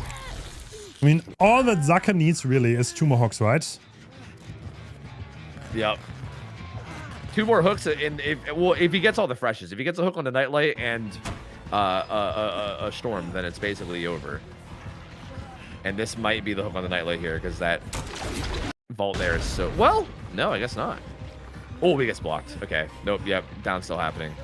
And again, Ruin, their gen progress is just not really there because they're having to take the time. They keep taking the time to reset Dogmatic, which obviously makes sense because he's Death Hook. But like every time they like bail away to reset, Ruin is just destroying the gens, man. Ruin is doing so much work this game. Quickly reset. And now, weirdly enough, I feel like Storm is actually the most dangerous survivor. Like, obviously, Dogmatic dying is bad for you because then you because then it's a 3v1. But like, is your stream stuttering? Do you have quality issues? No, mine's fine. Okay. Yeah, I don't know if you're having something. It might be your internet. I'm not sure. Zaka's playing around this hook right now. They're gonna pop gen number 4. And Dogmatic's kind of hovering. Dogmatic is desperate too. I think you can still get that like 1-for-1 without it being a 1-for-1 because of how fast you pull things. True. But it looks like he's gonna get it for free. I mean, he's 1 stage away from a tie, yeah. unless it's Storm. If it's Storm, then it's a win. Alright, we're on Nightlight. Oh, he's trying to collect those injuries, right? Yeah. Yep. And this is a Death Hook survivor too. So even if this wouldn't get you the win, this would make it a 3v1, which makes it much more likely that you're gonna get that last hook, you know? But Dogmatic living the whole way to Shack, and he's relatively safe now. Big slingshot over here. And this is the winning survivor. I think at this point you just commit to this no matter what. Oh, dude, that Ruin is eating them alive though. It really is. It really is. Yep, and this is the down. That's the winning down there. Nightlight's like kind of coming over here for a flashlight in some way, trying to make something happen, but yeah, there's no way. But here, I hope that Nightlight recognizes this, right? Like based on what you were saying about the like tie win conditions, this is still really, really important. Like they need to like play around not losing this too hard. Because there is a huge difference between this being like a 6-stage game where they only win by 1 stage versus it being like a 4K1, right? Like a 4K1 here would be devastating because that means that Poland not only has to win the last set, but they have to win it by a lot.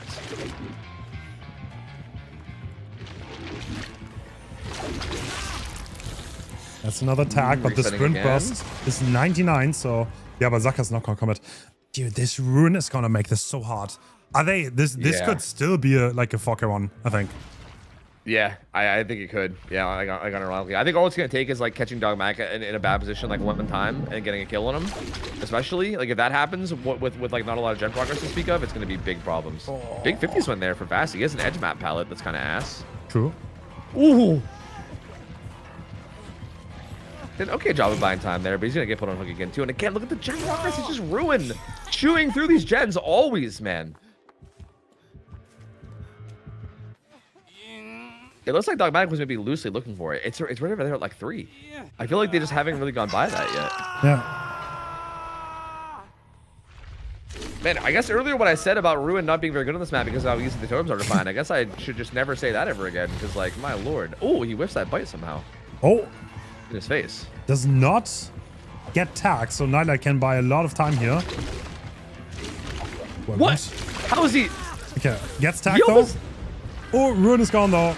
That's it. Oh, yeah, thank God. They can finally start actually attacking the gens in like a meaningful way. It's crazy too because these are now the first gen kick events, right? Like Ruin doesn't actually apply any gen kick events towards like the 8 kick blockers. So like now we still have all these eruptions we can put down too, you know what I mean? And it's like nowhere near like the actual blocker, so. But at least now they won't automatically regress. They'll actually at least force a kick this time. And now the gen pressure is coming in. Nightlight in some trouble here, but looks like hit tank gonna come in from Dog. Oh, that was a good attempt to get around it, but very well played. Eruption going down. Good gen progress over here though. Yeah, this is the Deja Vu Survivor. Injured though, so needs to watch out. I don't think there's any pallet next to that generator. Yeah, I don't think there's anything that close at all. They've used a lot of the resources here. I think maybe that filler he walked by right there might have been there, like that little rock filler. I couldn't tell, but it might have been. And if so, that might be all they have. This killer's so dangerous in these kind of scenarios because of like the slingshot too, right? Like he can be like the whole way across the map and then slingshot right onto your face if you're not careful. It's so scary. Oh, Storm almost avoided the bite there, but does end up getting hit by it eventually. Oh. Okay, yeah, I'm getting a little bit of stuttering here and there, but like not a lot. I think I might be YouTube because I'm not now, so I don't know. Okay, yeah, then I don't know. That's hard to say. Oh, gets bit. Trying to take a hit, but doesn't work. Oh, that's not a good pallet to be stuck at. 99 sprint burst though. Oh my god! Wait, that was great bait. He walked with sprint that was burst. Really good bait. Yeah, that was so good. I think he's still gonna die though. I think Dog's here for it, but he does pick right away. Does he get it? Oh, you better hit those, and you do. Huge, brother, huge. And the gen is being done in the background. Yup, final gen done. If he gets Nightlight down here, and that's all he gets, that's 8 stages, which is still a decent bit, all things considered. But I feel like this was pretty good damage control from Poland. Like it's like you said, this was looking like it could have still been like a 4K1. Yeah. So the fact that they might get out here, I mean, I don't know. He might still be able to interrupt gate here. I don't know. How many stages is that? That's quite a lot of stages, though. This would be 8. If he dies and then everyone else gets out, it would be 8. That's stage number 7, and he's worth 1 more. So that's... Are they able to get out, though? Plus they are. 3. That's pretty massive, honestly. Yeah, because, again, I hope the players are fully aware of this, because this is definitely interesting. Because now Poland needs to not only win this set, but they need to win this last set by at least 3 stages. Like if they win, but they only win by 2 stages, then it's actually a loss for the overall best of 3, which is kind of a interesting scenario that might need explained multiple times to people, because I feel like people might struggle to understand that. But yeah, like even if they win the Hunter set, if they don't win it by enough, then they still lose the tiebreaker, right? Because they're currently down 0-1 and then a tie. So they need to not only win, they need to also win the tiebreaker too. Spicy, spicy. Yep. And that's gonna be, I think a Hunter set is gonna be a really hard one for that to happen on too. Like Hunters feels like the kind of killer that like, well, I don't know. I do feel like I've seen Hunters just get 4Ks if they get like if the first down comes in like really quick and they have like a good hook position. It's definitely possible, but I feel like it feels like it's either like a 4K one or it's like 6 stages. I feel like, you know what I mean? Like I feel like that's like typically how these games go. So I think if you're pulling here, you're probably hoping for a 4K one versus 6 stages is probably because that would be enough to win. Yeah, true. So I feel like Poland almost has to 4K. There's no way to make up that hook difference without 4K. So yeah. Yep. It's going to be definitely tough here. We are going to see Poland survivors first, though, I believe, right? So it will still be Spain's killer. And again, I have no idea what to say about any of the players here on Hunters because I've not seen any of them play Hunters, so I have no idea. I don't know. Is there any world where you think Vatsa gets brought in here for Huntress because it's a range killer, or is it still probably just like I don't know? I have no idea. I'm not really sure.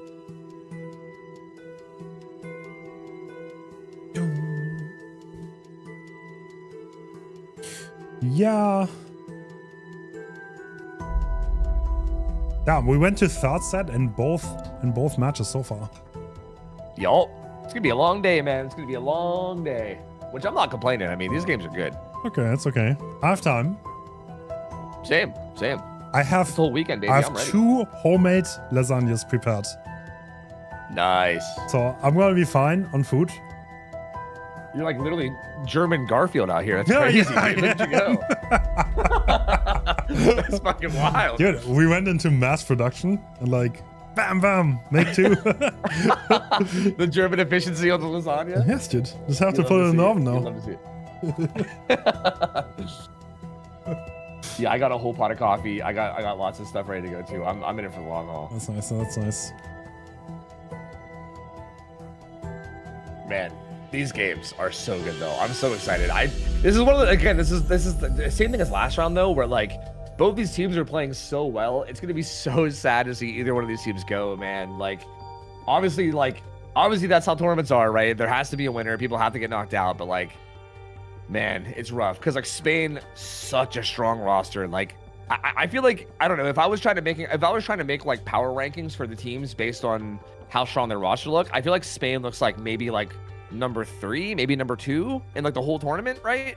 Yeah. And then I feel like Poland is like this like dark horse, like they don't look insanely OP on paper, but then they also are like this like I don't know, like Cinderella story type thing where they like just like somehow pull out these crazy wins against really good teams. True. And it's hard to not root for them too, right? I don't know. It just sucks to see either one of them go, man. I don't know. No. It really does. Okay, what would your power ranking be here? If you had to give like a top 4 teams on who's left here. Top 4 right now. Who would you say? Number 1 Portugal. Yeah. Number 2 probably US. Number 3. That's hard. Maybe Russia. Yes. Yeah. Spain and Russia is a hard one to choose from. I don't know. Any one of the top 4 can beat anyone. That's what I'm gonna say. Like exactly. Yeah. Like I think my top 4 is like the same as yours, but I feel like again that scenario, like for instance, like if Spain is 3, I don't think they're like 3 by a lot, right? Yeah. Like I don't think there's like a massive difference between 1, 2, and 3 there. Like they're all really, really, really good, and I think any of them could beat anyone else. So it's gonna be. That's why this is gonna be so spicy, man. I don't know. I have no idea what to expect out of this. Yeah. But like we saw, it was already really spicy with Saudi Arabia. I mean, to be honest, like Saudi Arabia did amazing, and they were definitely the underdog coming into the match against Russia, and they put up such a great fight, played so amazing. Even Poland, like anyone can win any of these matches. I'm convinced, like literally. Yeah. There's like no safe matchups. Agreed. Like even Portugal being like most people's number 1 pick here against Argentina, literally anything could happen. Yeah. Like they have Wee Jason, insane on killer, and then even their survivors were so clean. Like that team is dangerous, man. True. Argentina is a dangerous team. So obviously Portugal was like the powerhouse in this tournament, but even then, like if they lost first round, I wouldn't be completely shocked. I would obviously be a little surprised, but I wouldn't be completely shocked because Argentina does look very strong. Yeah. So yeah, this will all be spicy, man. Poland though does have a chance here to maybe try to get the first upset. They are a little on the back foot here, but I'm curious, man. I mean, they basically just need. I think undeniably here we need a really, really good survivor round because we're going into their survivors first with Spain's killer. So no matter what, this needs to be a good result. Like for instance, if the Spain killer comes out here and gets like 9 stages or something, then I feel like it's basically just donezo, you know, like. Or like even like a 4K. Like you really need something good here on the survivor side so you have a chance to make up that tiebreaker. And I mean, again, Huntress is like, maybe for people that have not seen Huntress sets a lot in comp, Huntress is a killer where typically like the first down can be really hard to get, right? Like if survivors are comfortable like positioning wise against Huntress, you can really like loop her pretty like safely, especially if you're in like a strong area of the map. And there's like sometimes you have to win a couple 50s, but that's pretty much it. And a lot of the times it'll take like 2 gens, sometimes even more, to get the first down. And then when the first down comes in, the killer like protects it really hard because they don't want to, you know, leave to take another chase. And I think the first down timing is the most important thing. Like how quickly the first down happens will set the pace for everything here. Ooh, all right. So we see Zucker's build. No ruin. We have Bam. Interesting. I would have expected ruin in that slot, to be honest, but that's definitely a safe build. That is interesting. Bam on Huntress, huh? On Wreckers, yeah? That's, huh. Yeah. I mean, Agi obviously makes sense. Like, you, if you could take anyone basement at any point with Huntress, that's like sure death, essentially. Yeah. Spicy. I mean, I'm curious to see how it works out. I mean, maybe it might catch people off. I mean, I think it might catch people off guard too, which is a big thing, right? Like, I don't know if I would be expecting Bam here. So, like, I feel like True. If I was on the Survivor side, I might be like, oh, she vaulted, and I would like loop around and be like, wait, it's blocked. Uh-oh. You know what I mean? Like, it could be one of those kind of scenarios. So Absolutely. We'll So see. one thing the survivors have to watch out for, and they're going to be aware of this, they do not want to die anywhere next to the basement, especially early on into the game, because Huntress is very deadly, and if she's on top of that basement, you're not getting out. Dogmatic found first here. Has this rock loop. Oh, great bait from Zaka there on that pallet drop. That was so good. Backed up like perfectly, Razor released it. And this could be a fast down. Rose root. Oh, and that could be basement. Is that the pallet side of basement? Oh, I think if that's the pallet side, then it's not. It is the pallet side. Okay, so Storm could get there and defend it. 1 second. But he's not. Is he not taking a basement? He's not taking a basement. Okay. That was a very fast down, though. That's not what you want of your team pulling. Yeah, true. In one of the corners of the map, but the gens don't look crazy good on that side, so that's a redeeming factor for sure, and they are doing the gens. They are cranking right now, while the Huntress is probably just patrolling the area and seeing what gens are being started. She did venture pretty far out. Like, oh my god, yeah. Yeah, like very surprisingly far out. I think I saw Storm like stealthing for that as well. So I think he's gonna be going, he's gonna be going in for it now. Okay. So they are gonna get the pull relatively for free, which is very interesting. Considering this is not how I'd expect the Huntress to play this. True, very aggressive. Nobody crossed. I mean, he doesn't have gens around this, right? Oh my god. Yeah. Oh. Dogmatic, he is kind of zoned back here too. He can't really get anywhere. I think he just has to die in this corner again. Like, it's kind of hard to get out from here. So yeah, he's gonna get put right back on hook. So that didn't really honestly accomplish even that much. I mean, I guess it brought the Huntress back to force her to get the down and the hook again, which gets her away from these gens for a little bit, but that's basically it. So 2 gens will pop, but I mean, 2 gens getting done while Death Killer gets put on a second stage. This is a good pace for Zaka so far. True. Very strong. I mean, he doesn't have gens around this, so he has to play a little bit aggressive, I think. Yeah. I mean, yeah, with that pacing, he can definitely get that kill before they can get the gens done. Yeah, and again, I think he seems to be pretty okay with like letting them even unhook, because it just does not really feel like Dogmatic can go anywhere from that deep pocket, right? Like, he's kind of stuck in that deep pocket back there, and it doesn't look like he's able to actually make it anywhere. They discover Bam now. Patience, holding that hatchet forever. Alert, getting huge value here. The unhook does come in. There's no FTP. FTP, okay, that might help a little. But he's got to find a way to get the hell out of here. Good dodge. Has a pretty strong loop here. See if we can play this. He needs to win that 50, and he does. Good stun. Life still being available, but oh, this is a rough cross here. Good dodge. Yeah, he's trying to use these edge map rocks to do it, but this is really rough.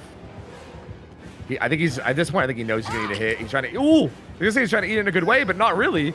Oh, he's scared me. He's gonna die, right? Oh my god! The tires being gone saved him. He's gonna turn that corner a little bit faster. Live too. He's gonna get across the map. This is huge value being brought by Dogmatic. What a great chase! But now, once again, in a rough spot. Rapid response. Ooh. Yeah, it does eventually go down. But that's pretty good gen progress, honestly. Like, he bought enough time. Like, they're gonna double main, I think, for this. I don't know. They might not get it done, though. It's gonna be close. If he was able to survive like 10 seconds more, they would have got Shaq gen done, and they would have been in an amazing spot. I think they're gonna have to bail from it, though. Well, the remaining 4 gens are all on one side of the map. They're pretty scattered, but I think Zaka is gonna be happy with this.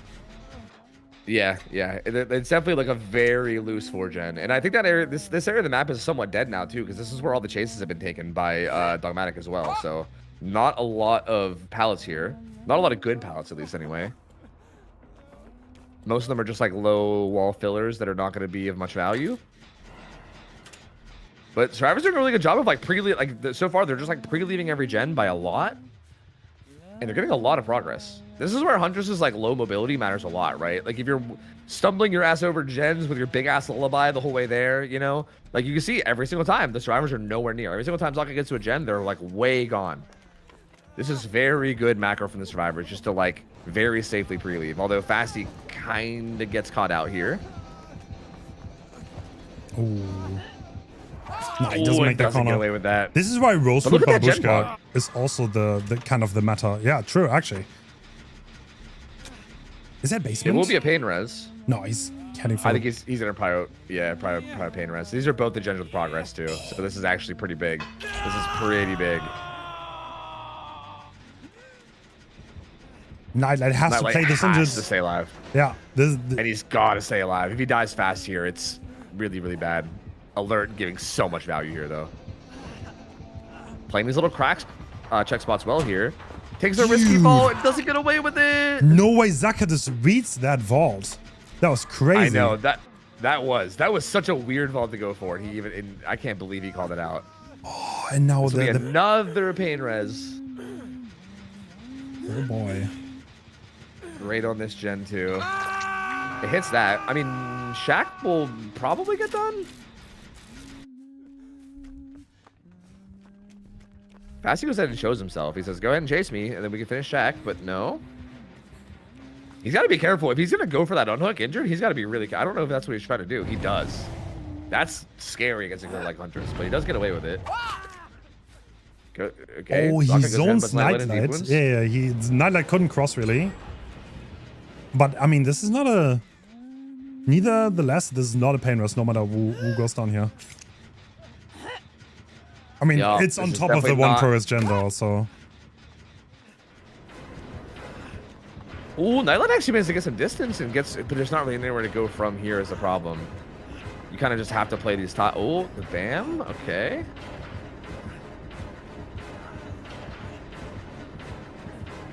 Are they doubling that gen right beside, or are they doubling something else?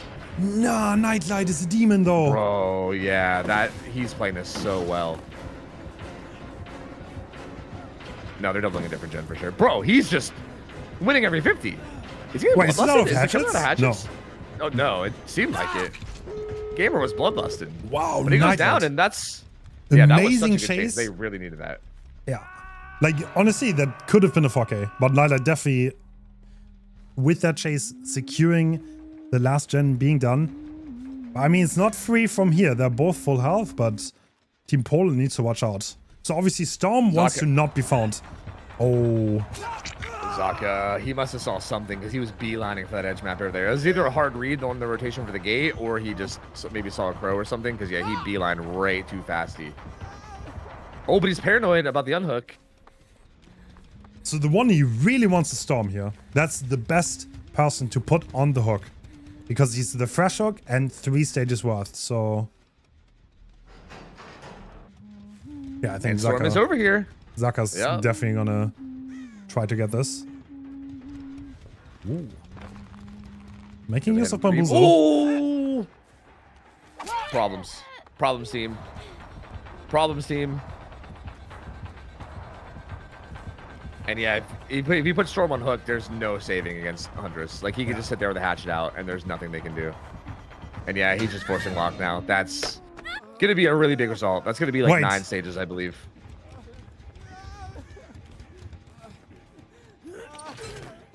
Oh my, so, okay. So, Poland has to 4K. That's straight. Yeah. Like, they have to 4K. Yeah, I believe based on the tiebreaker rules that you told me, if I'm understanding them correctly, I believe a 4K1 would still be a win for Poland, but a 4K0 would be a full tie, I think. I think that would be a tie on hook stages and generators. And at that point, I don't know. At that point, I don't know what you do. You just like send 1v1 juicers or what? I don't know. How many tiebreakers do you need? Right? Actually, yeah. Yeah. That would be crazy. I mean, I didn't like learn the entire rulebook. No, I didn't. Sorry. It's like 10 pages. Like reading contracts. You can't be asked. True. It's a big document. Yeah. Just send your legal team after it and call it a day, you know? Like, it's just a lot. So yeah, I feel you. But yeah, I think if that's correct, then I think that's how that would go, which I think is a very interesting way to go about. And yeah, I don't know what would happen in like the double tie. I do love the sending 1v1s. I know that's it's like kind of silly and memey, but at the same time, it is kind of a funny like last resort tiebreaker in my opinion. But we'll see. I mean, already I feel like Spain's in like a really good spot here because now again you're forcing the killer from Poland to have to get a 4K on Huntress, which is not not a super likely result. Very difficult result to get on a killer like Huntress.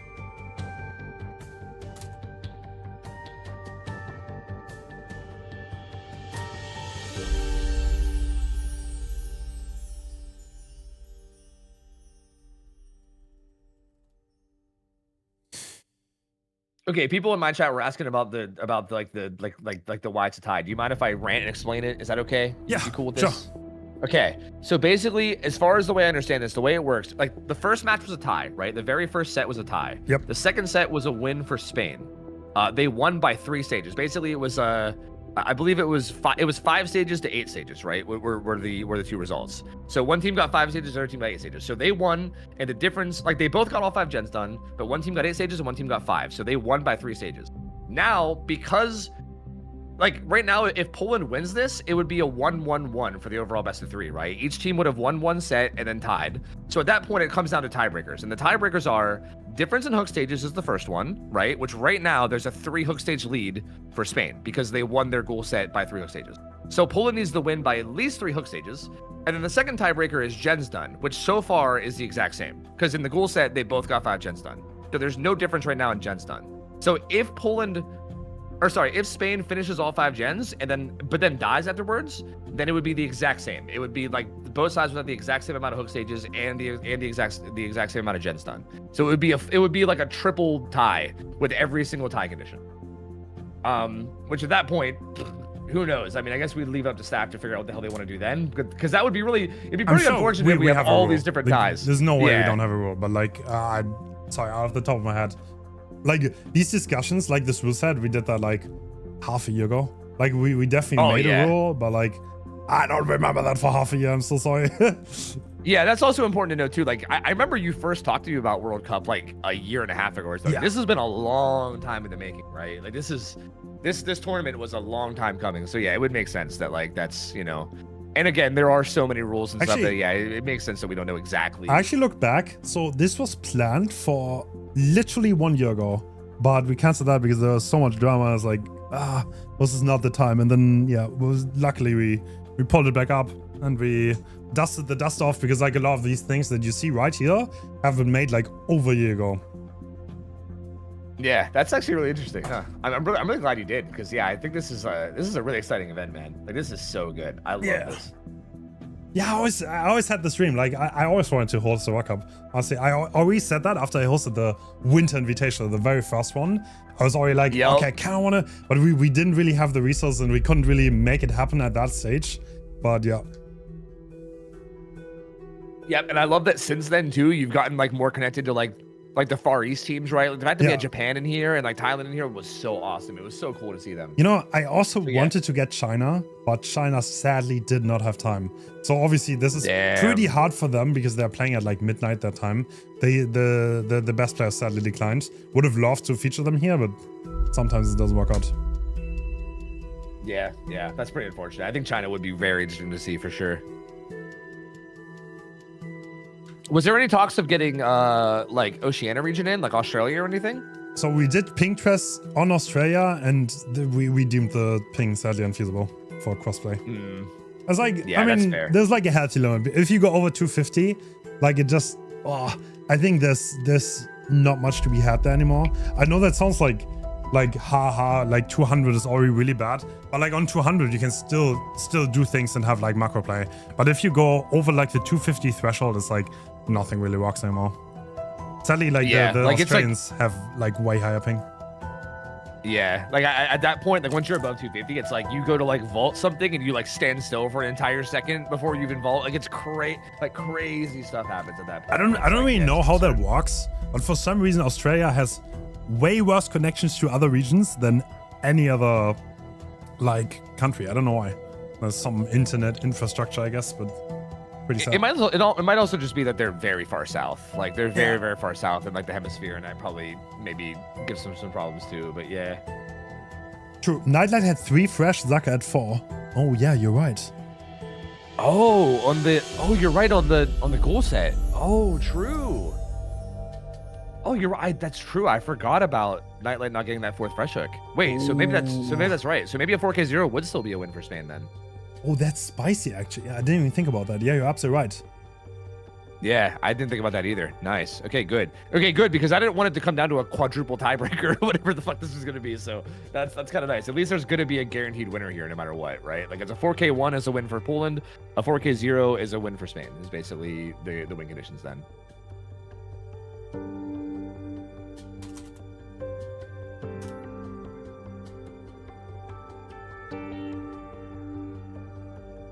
Oh, builds incoming. Okay. Nightlight on the Huntress, and yeah, more of what you expected. No Bamboozle, but Ruin instead. Same add-ons that you'd expect. And yeah, I mean, everything seems pretty standard from what I can see. No big surprise. I do think we saw it. Yeah. Sorry, I was gonna say we saw it last game, but I think FTP is definitely one of the big like perks here that you should keep an eye on. I think that's one of the main things that can keep people in it, for sure. If like a down happens fast.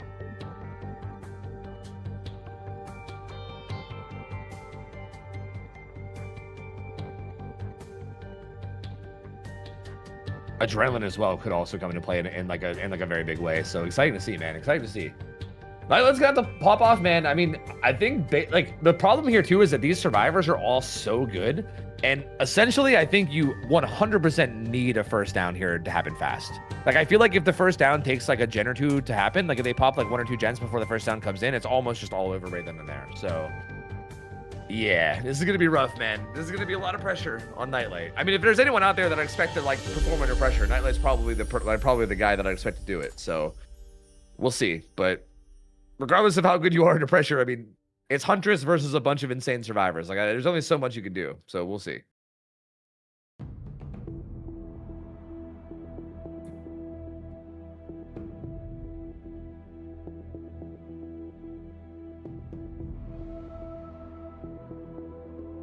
I'm surprised to see perks like no one left behind on these builds. I guess it could make sense to like sneak in and get a pull in someone late game, but I feel like a late game unhook against Huntress feels very hard. I mean, I know they're restricted, so like it kind of makes sense. You're probably working with whatever you have, but yeah, there's definitely some perks like that you're like, how's that gonna get out? You know what I mean? But yeah, I mean, I think at this point you're working with scraps anyway, so you just gotta make do with what you got. All right.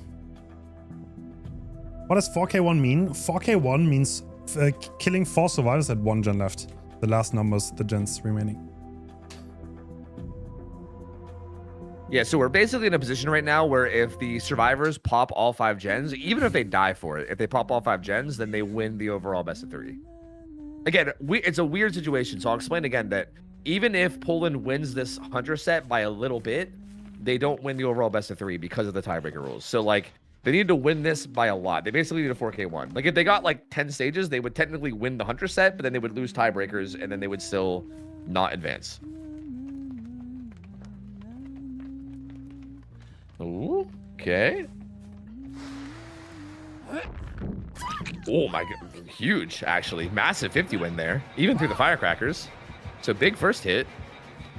Trying to make something happen here on Zaka, but ends up just kicking the pallet.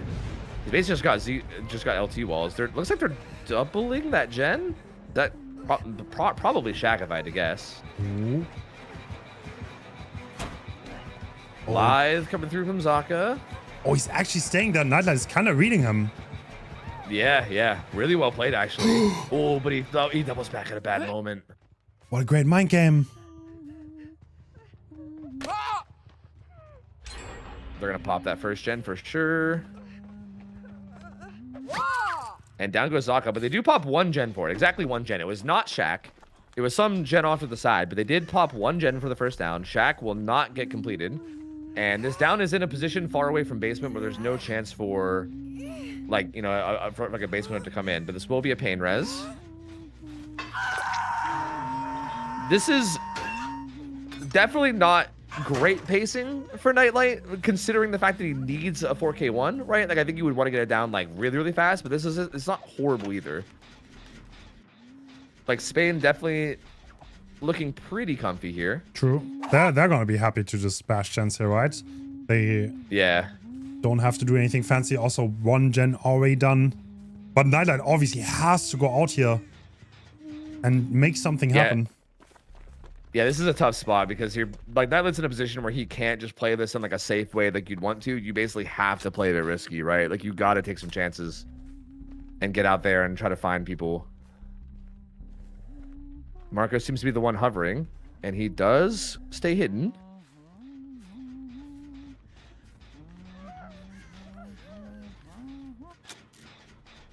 Zaki getting close to struggle. Ivan gonna pop a gen across the map at like 10-11 side, and then they have a... The progress is really not that high considering Zaka's about to go struggle. Like, it's decent enough, I think, considering the win condition, but like, it's not as high as you think it could be, honestly. And there goes Zaka going to struggle. Yeah, to be expected. I mean, you can't really unhook if the Huntress is right there, but they are getting those gens done. And Adri getting some Arbin value. Doesn't get found. That's pretty big. And they're still... They might just let Zaka die for Gen Prog here. This is such an interesting thing, because, like, if Nightlight reads this, he could just bail, but I don't know how. Like, it's got to be such a hard decision to bail from this. Like, I don't know if you could even make that call. Like, it's... And I think the survivors know that, right? They're like, there's no way he's going to want to bail from this hook and, like, give up this kill. Like, he needs this kill to 4K1, right? Like, you cannot leave the game of 4v1 and like, expect the 4K here. So they know that Nightlight absolutely needs this kill, and they're like, yeah, he's just going to camp it. Let's just punish it with gen progress. And we're going to be down... We're going to be down to one gen left, and there's going to be a gen at like 60-70% by the time Zaka dies. So, like...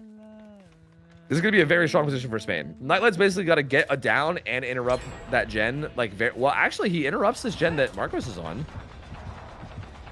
But even still, if he doesn't get it down fast here, they can even rotate to, like to this gen. That's a good M1. And he might not be able to get out of here. Oh, I think he's stuck. Yep, and he's down on this gen. But Adri already started a different gen across the map anyway, though. So there's still a lot of progress.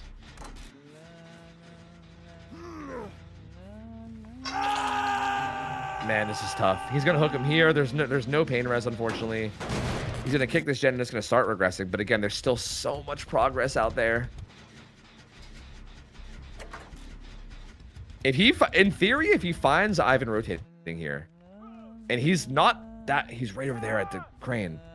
He's screaming. And Nightlight seems to suspect it. He was like peeking over there, but he didn't confirm it. Ivan does get in for the pool. That's huge. If Ivan gets found there, that's probably the main chance that Zaka that Nightlight has, but doesn't end up happening. He will come over here and find Adri on this gen though. Oh. That gen is so high, right? They literally have 3 gens that are high progress right now, which is really tough. So like, they just got that unhook on that gen. Kinda needs a miracle here. Yeah, and Nightlight, I think he's about to have to reload too. I think he's got 1 hatchet left. Which I think is why he was trying to pull through that for an M1. I think he wanted an M1 so he could follow up with a hatchet. This is not looking good now. I don't even think they're doubling that gen. I think they're splitting. The pellet on that is pretty bad against Huntress.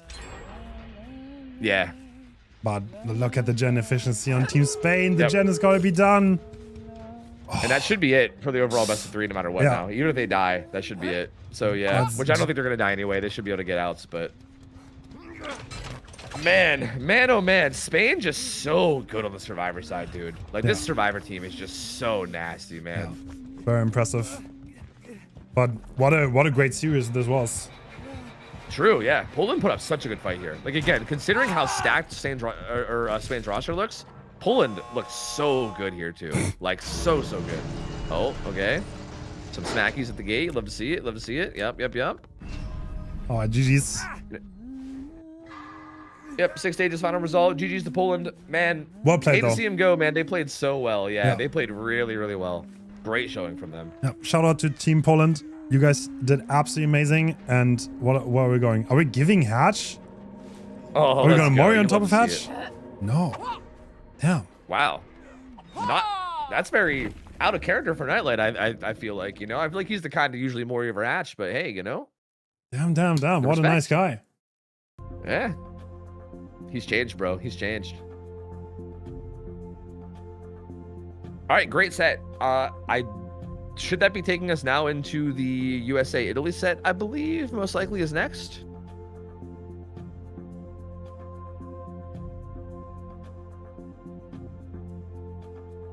Yeah, the next set is US versus Italy.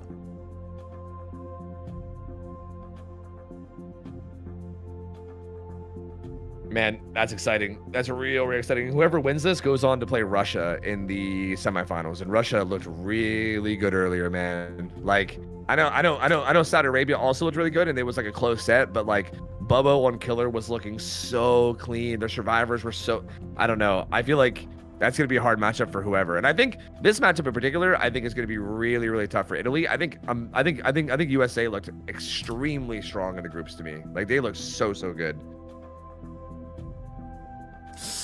Yeah, true. I mean, there's not gonna be an easy. There's not gonna be. I mean, I would definitely call the US the favorites for this matchup, but Italy showed that they can definitely play. They have good players on Survivor. They have a good killer, and yeah, this is gonna be an exciting matchup.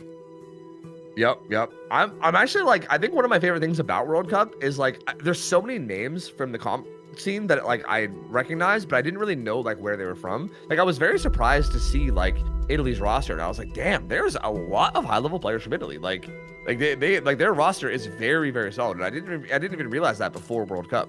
So that's really interesting, because yeah, they have a good solid roster, like multiple like members of like Elysium on that team, like just super good roster, and I think they're definitely very capable, to the point where like this is definitely not a freebie for USA by any means. Like, they're a strong team, but they're definitely going to need to make sure they show up, because I feel I'm waiting for one of these quarterfinal games to be to be an upset. So far, we've had two really close ones. Like, both of these first two sets could have been an upset. Like, both Poland and also Saudi Arabia were like really close to pulling out upset wins on the favorite. And I'm waiting for one of these games to be an upset, but there's only two games left. I mean, USA and Portugal are definitely the two favorites in the last two sets. True. But I think these other teams could still make it happen.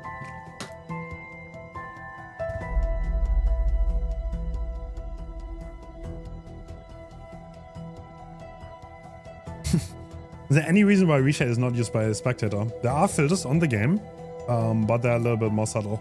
I don't know why you want especially reshade, but we have OBS filters on. Yeah, I don't know if like hardcore reshades are a really good idea for the overall viewing experience. You know, that might be a little spicy.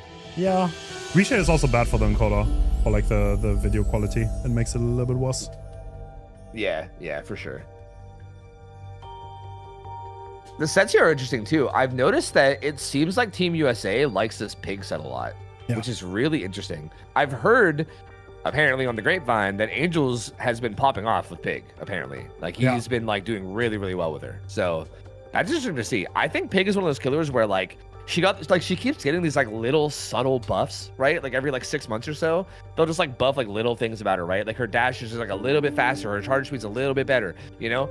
And I feel like she's in a spot now where I feel like she's actually like a little underrated. Like, I think people maybe don't give her enough credit. Like, don't get me wrong, she's not like, you know, S tier, A tier total destruction killer, but she's definitely not the like, you know, D tier killer of like years ago that Pig used to be. Like, she's pretty like threatening now, especially on a map like Midwich. Like, she is very deadly. So that's kind of spicy. I'm interested to see more of that. I'm very curious to see how those games play out.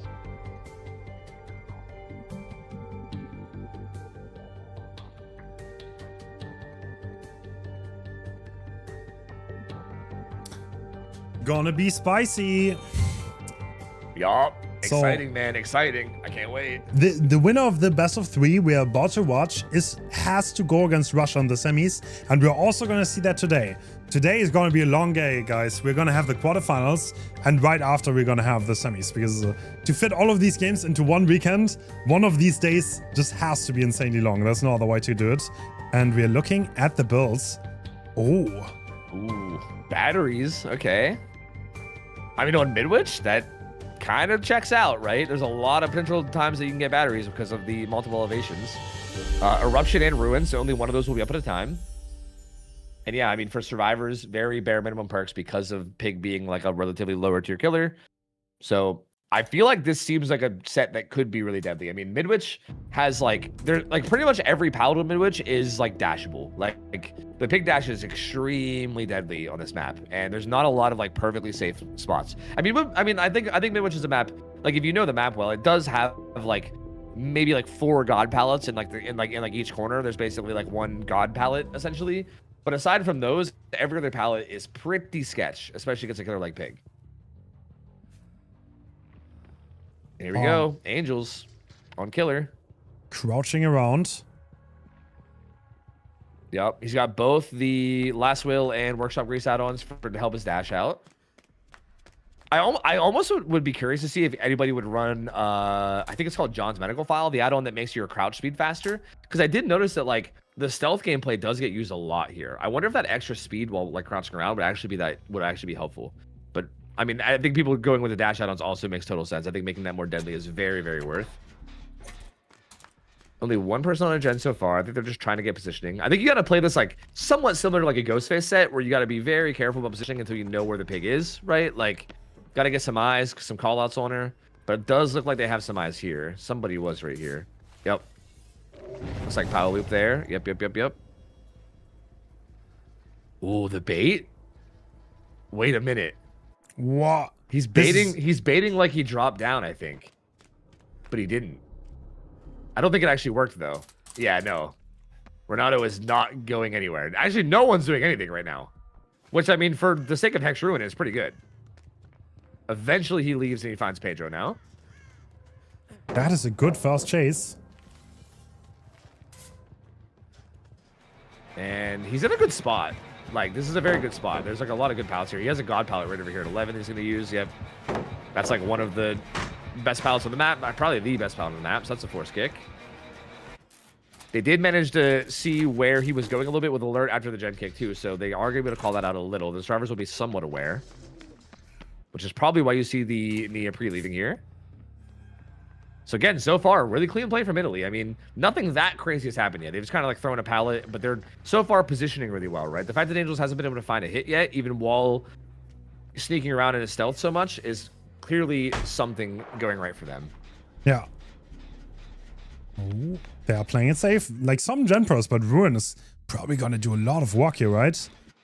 Yeah, absolutely. It looks like they're playing it very Ghostface-esque. Like right there, they were able to confirm that he was here at 12, so I think they're getting some progress across the map. But as soon as they're not able to confirm anymore, they kind of go back into stealth. Oh, they are interrupting another gen though. And we see even more scratch marks in this room. Oh. Pallet goes down.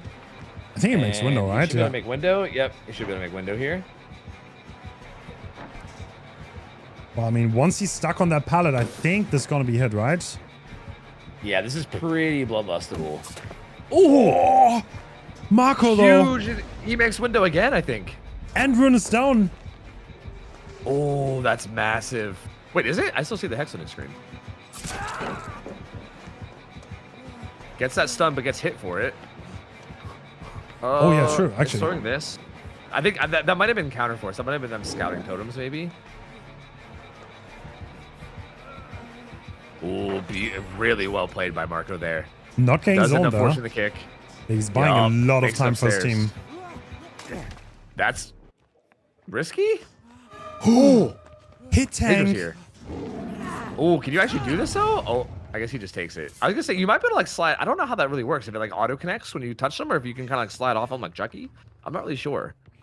Another God palette, though, here. So that's, like, pretty much all the God palettes down now, right? Other than maybe like top 1 palette, which is like sort of.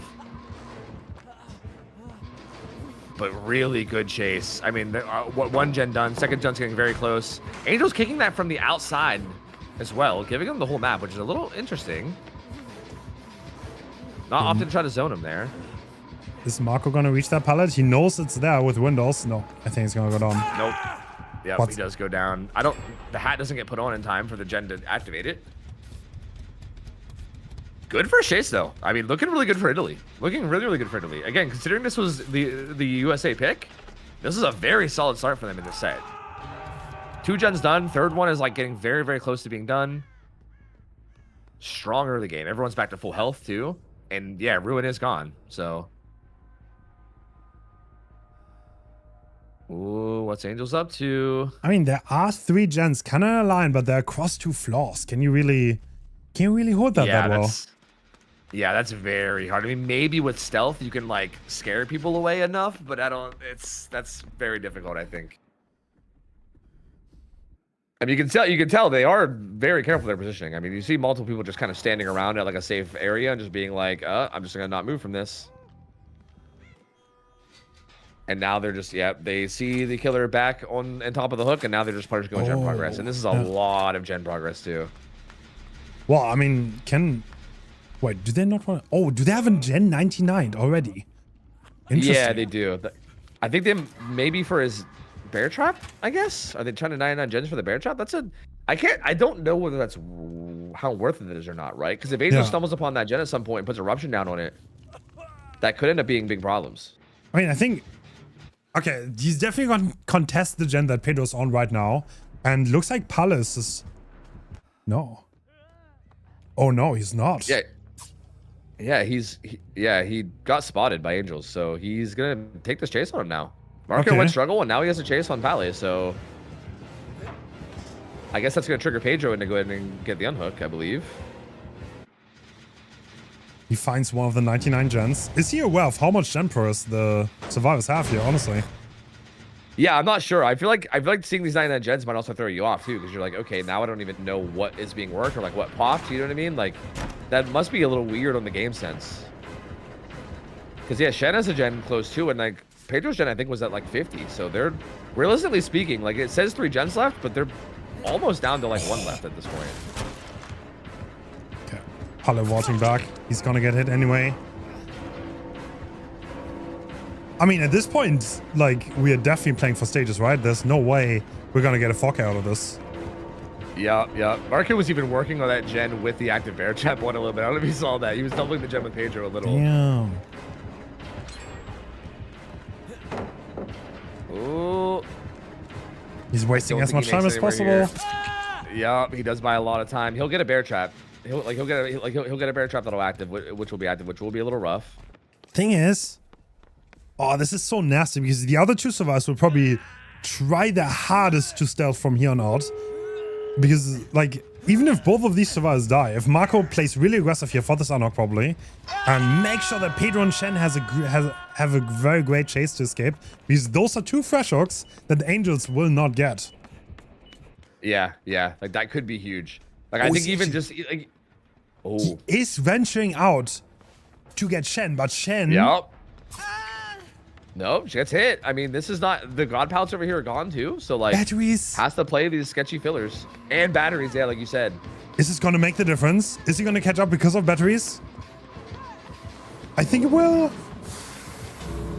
Big dash does land. Oh, 5% haste, making the difference. Yup. He's gonna push Pedro for a hit here too. Does Pedro just leave? Does he get forced out here? Or does he try to stay in? Yeah, he just leaves. Yep, Angel's gonna force him out. That way, there's less of a chance of an actual unhook, and I don't think there's any chance for an unhook now. These guys with active bear trap. Well, I guess they could just 1 for 1. How many traps did Marco search? He's playing very aggressive. He's probably wanting to trade this hook, to be perfectly honest. He's just gonna 1 for 1 this hook, right? I mean, if Angel's body blocks him, it's very body blockable there. True. So yeah, I mean, he is gonna die, I think. He has to get this 1 for 1, I think. Yeah, he really does, yeah. Angel's not blocking the doorway. Can he still block him? No, he lets him trade. Interesting. Oh, he's holding. He gets body blocked though. Shen's gotta make it far against batteries. This is cooked. And this is where it's just so dangerous. He's trying to bait him into leaving, but he's not. And yeah, that's that 5% haste on the dash too. And in theory, he could slug this and also look for Pally if he wanted to. Because like Pally's trying to get his bear trap off, but he might not even be able to do it either. And like if he slugs here and goes after and tries to find Pally, I mean, they can try to crawl out of the gate, I guess, but like He can't, like, if he picks up Marco just dies to his hat anyway. You know what I mean? Like, I'm surprised you even pick here. Like, I feel like Marco's just dead no matter what.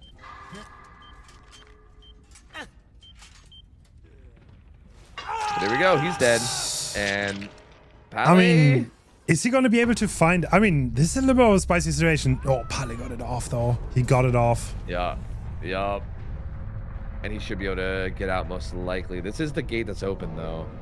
I mean, this is a little scary, right? You kind of got to play this risky. Like, do you just try to go for the open gate? Do you go try to pressure the other one? Bro, why did he let go, though? Isn't that, like, bad? Giving him a chance for hatch maybe is good. Just to give him, like, another option. I mean, yeah, it kind of removes your, like, split pressure, right? Because you kind of, like, split pressure where you have to worry about the unhook. Yeah. But I guess it also kind of gives the option for hatch. He's gonna find the hatch. And yeah, damn, that was risky. So yeah, that looked kind of spicy, but Angels kind of got it done at the end. Yeah, that ended up being pretty good. I feel like the early mid game there looked all like in favor of Italy. Like they looked like they were gonna pop. Like it was looking like it was possibly gonna be like a 4-5 stage game. Honestly, like it was looking really good for Italy. So yeah, Angels definitely kind of clutched it up at the end there. I honestly him like not falling for any of that bait and just going straight and trying to find like a death hook starver near a gate, or sorry, trying to find a fresh hook starver near a gate was huge. Like him finding Shen there and getting that down was massive. And yeah, it buys him a lot more hook stages, gets him that that third fresh hook. And yeah, I mean, that feels like a decent result, but like, I don't even really know, bro. I feel like I'm not seeing this pig set enough to really know how strong of a result that is. Like that feels like solid from Angels, but I don't know if that's like a safe win kind of result, right? Like, I don't know. Yeah, definitely. I don't think I don't know. This is so beatable, though. If you have a great start, you get a hook early, then I think you could definitely beat that result. But I mean, the US Survivors has shown last time that they can do incredibly amazing in that set, because Angels ran Dog for like 4 gens, I think. That was insane. Yeah, that was an absurd chase, bro. That was like the most hype chase. It was insane. Yeah. So yeah, I mean, that was pretty wild. But it is interesting though to note that like the last time we saw USA on this set, I do feel like that was like a really hype chase, but I feel like that also kind of didn't show us how they would handle the set when things go badly. Because I think that's kind of like the X factor here, is that like Pig being like a stealth killer on a map like Midwich, like if things start to go badly, right? If you have a couple people down with active bear traps on and they're having to like search boxes and you're trying to pressure gens, like how you handle that is like can be really rough. And we haven't technically seen that yet out of USA, so I'm curious to see like if I think if the killer from Italy here can get a good start, I'm curious to see how USA plays once they kind of have some pressure put on them, because last time they just kind of had like a freebie because of Angel's insane chase, you know? I don't know. I mean, I find it kind of interesting that Angels was so like, he had a bad first chase, but then he just like he was happy to like control the hook. He didn't venture out much. That was kind of surprising to me, to be honest. Yeah, it was a bit odd. I felt like he might have been trying to bait rotations, because he ventured out a little and then he would like come right back to the hook, right? Like I feel like he was maybe trying to like catch off the rotation and with like perfect timing and maybe like force like a 1-for-1 underhook or something. It felt like maybe that's what it was.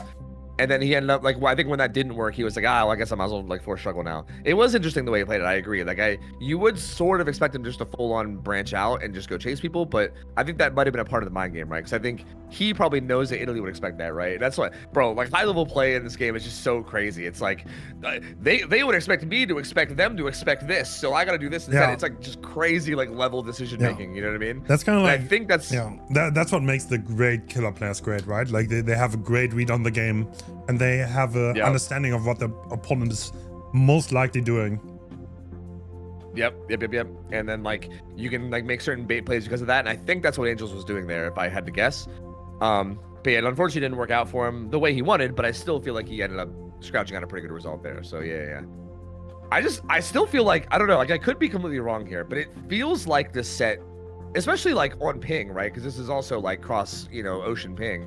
It like that was like a solid showing, but it feels like the set could easily be a 4K. Like I feel like if you don't have like a really good first chase, and like the pig's able to kind of get some pressure in on this map, like I can definitely see this going like a 4K route. So I do feel like, I don't know, I don't think Italy's in that bad of a spot here, and I feel like if they're able to somehow get this win on USA's pick, that'd be pretty big, man. That'd be pretty big to start this best of 3.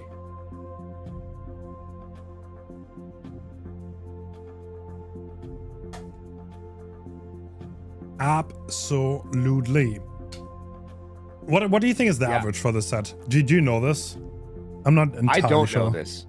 Yeah, I've not seen this set a lot. I would guess that like, I would guess if Laser was here and I was gonna ask him, he would say like, hello team. And then he would say something about like it being like 8 stages or something probably. Yeah. Like probably 7, 8 stages with correct play. But I feel like it seems like one of those games where, or one of those sets where I feel like it's probably like correct striver play probably makes it like 6, 7 stages, but I feel like it seems like it's very easy to go off the rails. You know what I mean? Kind of like how like, I think Ghostface is kind of like that, right? Like people say like, oh yeah, with Ghostfaces, you probably should lose and get like, you know, like 6 stages maybe, but like, also sometimes Ghostfaces can randomly like 4k3, you know what I mean? Like it's like crazy stuff can happen sometimes just because of like the stealth killer on a stealth map and also like, you know, these like different factors. And I feel like that's how I would probably guess this set would be, just from a guess, but I don't actually know. I've not really seen this set that much.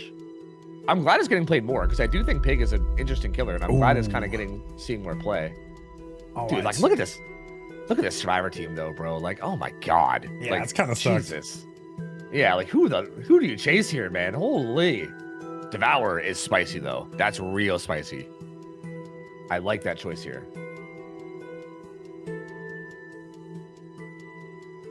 Quite a few killers have brought Devour. I don't think it came into play a single time so far. Yeah, I think if I remember correctly, there was one game where someone got one single down with it and then it got cleansed right afterwards, right? Like really early on the first day, I think. I think. But that was it. I think there was like one single exposed down that happened and then it was immediately cleansed. But I think that was it. And then every other time, yeah, it's been cleansed before. It either gets cleansed or it just doesn't get the 3 stacks. And then, to be fair, this is a map where like it can kind of be a little awkward to even get your stacks because it's so like it's sometimes hard to get more than 32 meters away from the hook because of how small this map is, you know? Oh. Okay, that's a lot of distance. The Pig has been spotted. I think the survivors are in a happy spot to take chase. Who was this? Did we switch? No. Yeah, I'm not sure because everybody was sprinting around, so I'm not even sure who that was really. Oh.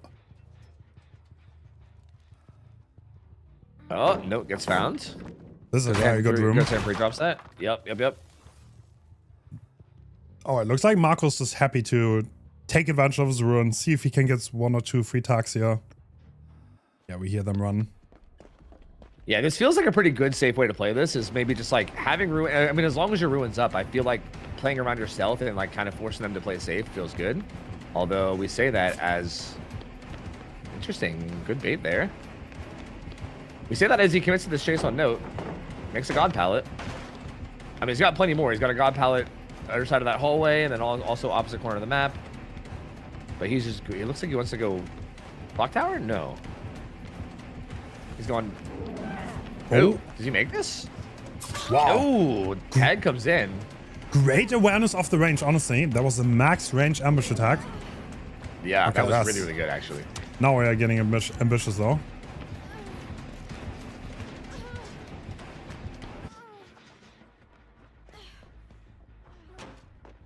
No, still doing pretty well. He could maybe try to work his way back to that god pallet still, too. But he's got to win some 50s to get there. This is a pretty rough 50 to win on ping. And yeah, he just goes down. Sloppy Butcher there as well. They pop 1 gen. 2nd gen's getting ready. This is pretty similar pace to last game. Like, I feel like last game it was like right as the... I think they popped the 2nd gen right as the bear trap got put on and then it activated. So do they get this gen done, though? Can he hook next to that gen and maybe contest it?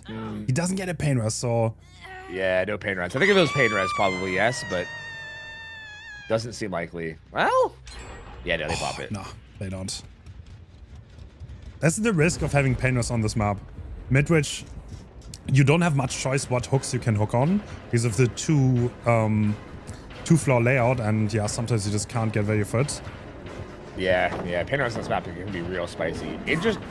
Oh. Wow. They got Devour first. I was gonna say I thought it was Ruin they got first, but it wasn't. It was Devour. So Devour's out of play, and Ruin's still there. So they must know they got something else. I feel like that's almost good for them.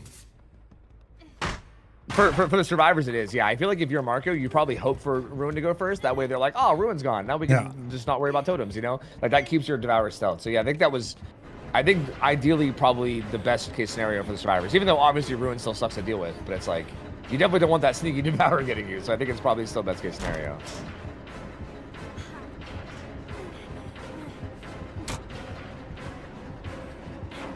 Zapdos still gonna get blocked there. Tried to shift tech it, but didn't quite make it. This pallet over here is really, really bad. Wow, he's not able to make it, dude. He's gonna go down. That's the second hat for the US team.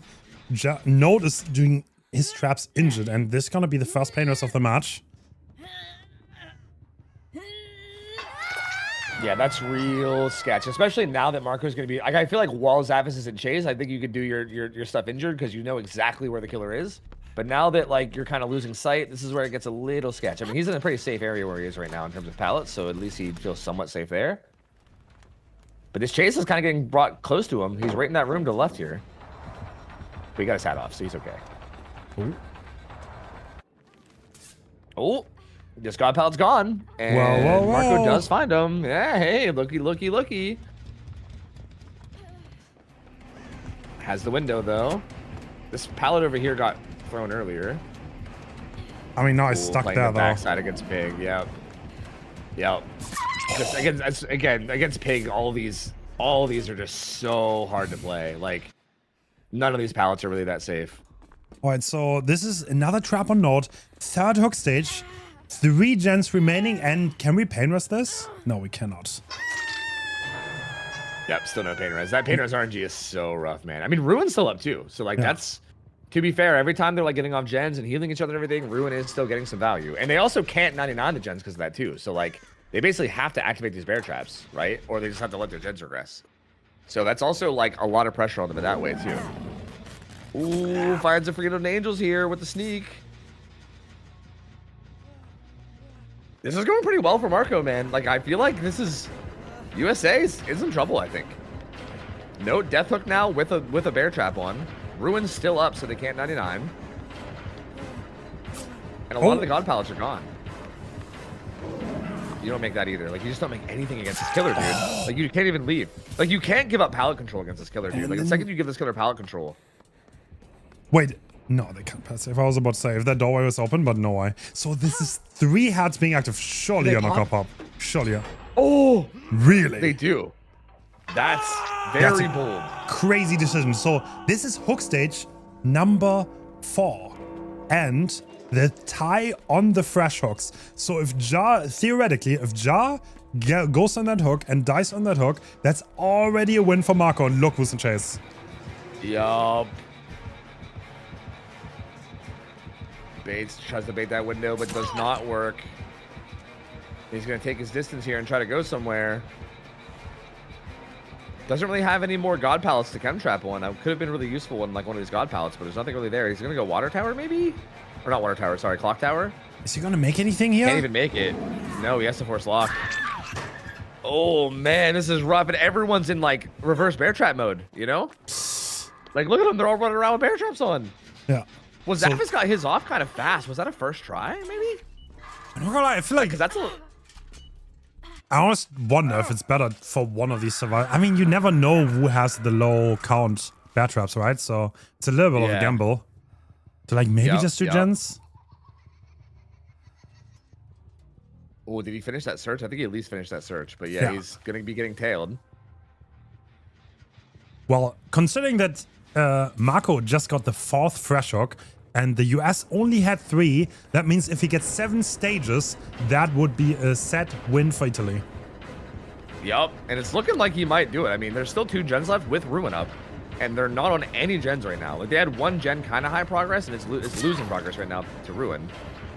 And they're also, like, they're in full damage control mode, taking off bear traps. They can't even, I don't think they can even go for the unhook right now. Because they're just, like, they have to get their bear traps off. Oh. I think Note. Oh no! I think Note's earlier was a 3rd try, and I think Zapdos was a 1st try, which I think makes both these last 2 4th tries. I think is what's going on here. So I think they both have 4th try traps. Wow! Note just now got his off. That is so much time wasted. Yeah, but he's right there. That's a big thing. I think that's an important thing too here. I think Angels.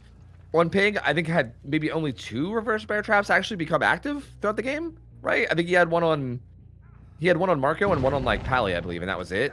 whereas all 4 of them this game got active. So that's just so much more time bought, right? That's like, it's almost like a whole extra like generator or 2 worth of time. Like it's an insane amount. You know what's also funny? So Zephyr's had a gen half, I think, and I don't think they have been on a gen for a hot minute. So I think with runes still up, every gen is probably 0 by this point. Yep, and at this point, next hook stage wins, right? Like we're currently at 6 hook stages with 4 fresh. So yeah, I mean, you cannot die now, and we're also running out of resources to use. So like,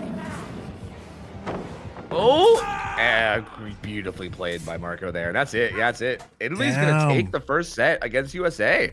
Okay, their killer choice. Yeah, this is Team US pick, so they are corner now. They still have to get a great result though for the tiebreaker condition, so they'll try their absolute hardest to not get 4K'd. But it's almost looking like this might end up being one, right? Yeah, it's looking very rough. I mean, only 1 survivor, not death hook. The majority, like pretty much every pallet that's left are like kind of sketchy, not safe pallets, right? They've thrown pretty much every god pallet on the map. It's definitely not looking super solid. That max range hit, bro. That lands? Really? That's so gross. I feel like Pig has been so much more popular lately in like 1v1s and stuff. I think a lot of these players that like do ones are probably very comfortable with this like distancing, and it's so gross. Like it's so gross. Like this is just barely short. Zaph is putting together a pretty decent chaser, all things considered, but he should be dead here, I think. I don't think he makes that. Yep, down he goes. Firecrackers? No, flashlight. Oh, does he get it? I think he does. Bro, Jaw is such a menace with beamers, I swear. He's a Juco. I feel like I've seen Jaw get more flashlight saves than like any other player in comp, I swear. Like he's such a menace with it, bro. Ooh, tries to sneak a slow vault, I think is what that was, or maybe that was quick and quiet. Oh yeah, it was just quick and quiet. And they did plop gen number 4, and they're currently doubling the last one, so they still might be able to get them done. And again, like you said, the result still does matter here. Like you definitely still are trying to play for some kind of result in case there ends up being a tiebreaker, because that doesn't end up mattering. And they're kind of like, at this point, they're doing pretty good. Ooh. Okay. That was huge from Marco. Give him a little feedback too. I mean, that was a clean fucking prediction. I'm not gonna lie. Like predicting the like double fastball there is interesting thing to look for. Yeah. And yeah, Jaw gets put on hook, and that's 8th stage. Well, 8th stage, 4 fresh, fair play killer. True. Following the rule book, you love to see it. And he's gonna interrupt this as well. Oh, big spin. Face up, baby. Dude, he's going for the style points at this point. He is, yeah. He's trying to make a montage. I-360 no-scoped USA out of the World Cup is going to be the YouTube video he makes, dude. I'm excited. I can't wait. Nobody there to hit tank for Note, and he's setting up for another ambush attack. Oh, that was a interesting greed from Note, and he gets away with it. And now Angels is there to block. Big body Angels, and they unhook Jaw. So, like, they actually might all 4 be out now. So they might actually be able to settle this with 8 stages. What the... All right, we have a crazy mind game coming out from Marco. He is nodding at the heater. He might be going crazy. I love Marco, bro. I love Marco. This guy. he's just doing stuff, bro. He's just Wait, that is resetting though. Wait, he's right there. Oh shit. Oh. No. Ooh. No. If it would have worked, it would have been so sick though. That would have been so legendary. True. But yeah, no, they're gonna be all out. 8 stages. So it ends up being a literal 1 stage. It's 1 stage and 1 fresh hook difference is what it is. So like, not like if it ends up coming to a tiebreaker, this ends up not being a huge difference. So I guess that's kind of the redeeming thing here for USA. But I still feel like if you're Team USA, you definitely don't want to be losing the set that you chose going into this, right? That's not a good way to start this.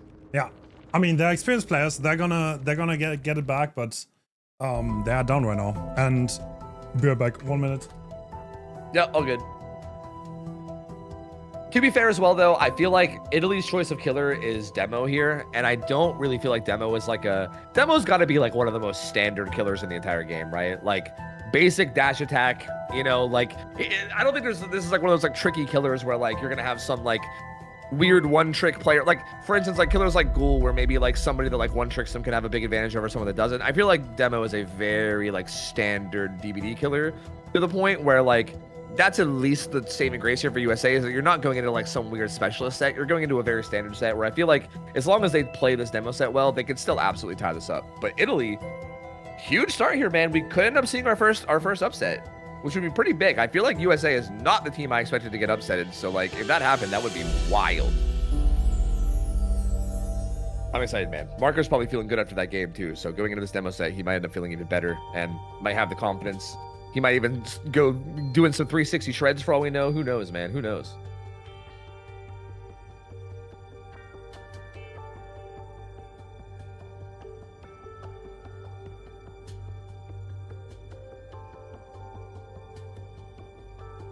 I do feel like Demo is a killer, though, that I would not expect this to be a very high stage game. Like, Demo CT is a pretty standard, like, that's a pretty, like, again, I can't think of, like, any more, like, just, like, fundamental DBD than this, you know? This is, like, pretty just, like, fundamental stuff. Like, basic dash attack on a map like CT that everyone's comfortable with. I do think the one kind of X factor here might be the fact that the maps got changed.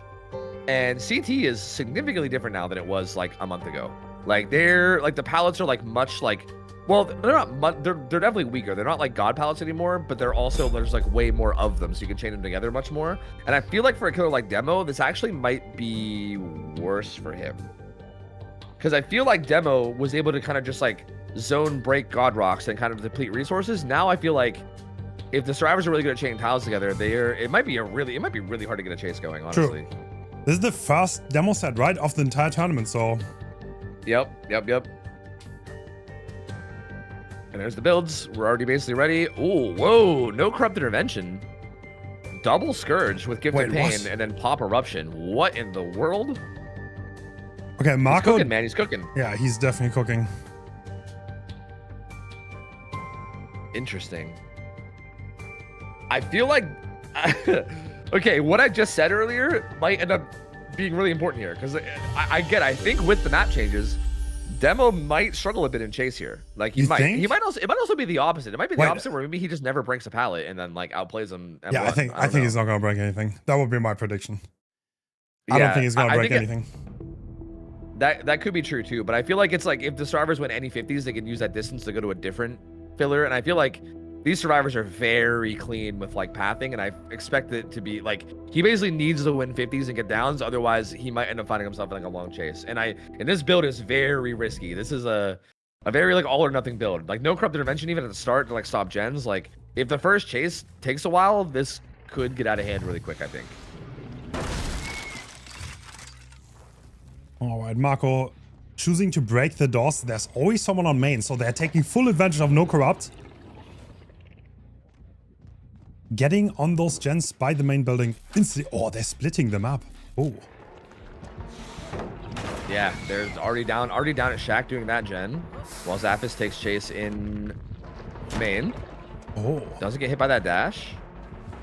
The Cracker makes it really hard to charge the shred accurately and know if the survivor is going to dodge or not.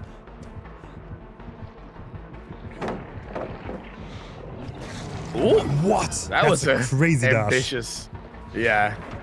Marco, I've noticed that Marco plays like heavily, like he plays a lot of heavy predictions on his killer, which is interesting. Oh. Wow, Zappis is a psycho for that, bro. He's a psycho for that. This is a very bad pallet because of the fact that it's so straight, and once the pallet is dropped, there's no safety against the demo. Oh, okay. Playing that kind of interestingly, but Zappis, I think, can make it the whole way back around the window. Okay, he's gonna zone away from it with this door break. Zappis kind of stuck at this pallet. He's going to make his way back over to this tile. Does he make it to the tile at 3? I don't know if he does. Ooh. Oh, now he does. He does now. Yeah, he certainly does now. Such a good chase player, and he's going to have that window too. Maybe a rock behind. Ooh, someone's here for a hit. No's here to take a hit and get him further away. Another jungle gym. Repeat jungle gym. Thank you, tile prevention. Could get a smash hit here. He didn't send the shred. Kind of got to play safe against ping here. Fakes the break. Oh, predicts that though, and down he goes. Still very solid first chase. They're gonna pop. Is that insta gens? No. Oh, he was kind of fucking around a little bit before he. Oh, they're gonna eat the pain res up here at 11. They don't want it to hit notes gen. It looks like. No, actually, never mind. They decided to go ahead and pop. That is so huge. They finished every single gen was progress, even if that was a Scourge hook, there was no value to be had. Yeah, and now also look, he's got Pop Goes the Weasel, and he's just like, what the hell do I do with this? Like, hello, any progress gens I can kick? No, I guess not. Okay, like, so yeah, it just does nothing. He does find a chase with Note though immediately. Who's injured? He'll get another fast down here. So this is true. Kind of the light at the end of the tunnel here. So down goes Note.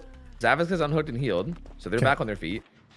I don't think it was Gift of Pain because the healing bar was wide, and I think this is also not going to be a Scourge hook, is it? Yeah, you can see that hook down there was not. Oh, he's gonna greed for it. He should. Does he make this? I hope so. Whew. It keeps scaring me with these, man. That had to be like very close. Yeah, I agree. It does get a pain res and a Gift of Pain. We'll come through on the unhook, and now might be able to get some pop eruption value. Game kind of stabilizing again now. Yeah. Slowing down a little bit more. Angel's gonna run by this hook. There's not really anything here, and I mean, there's windows. There's 2 windows you could use, but no palace here for safety.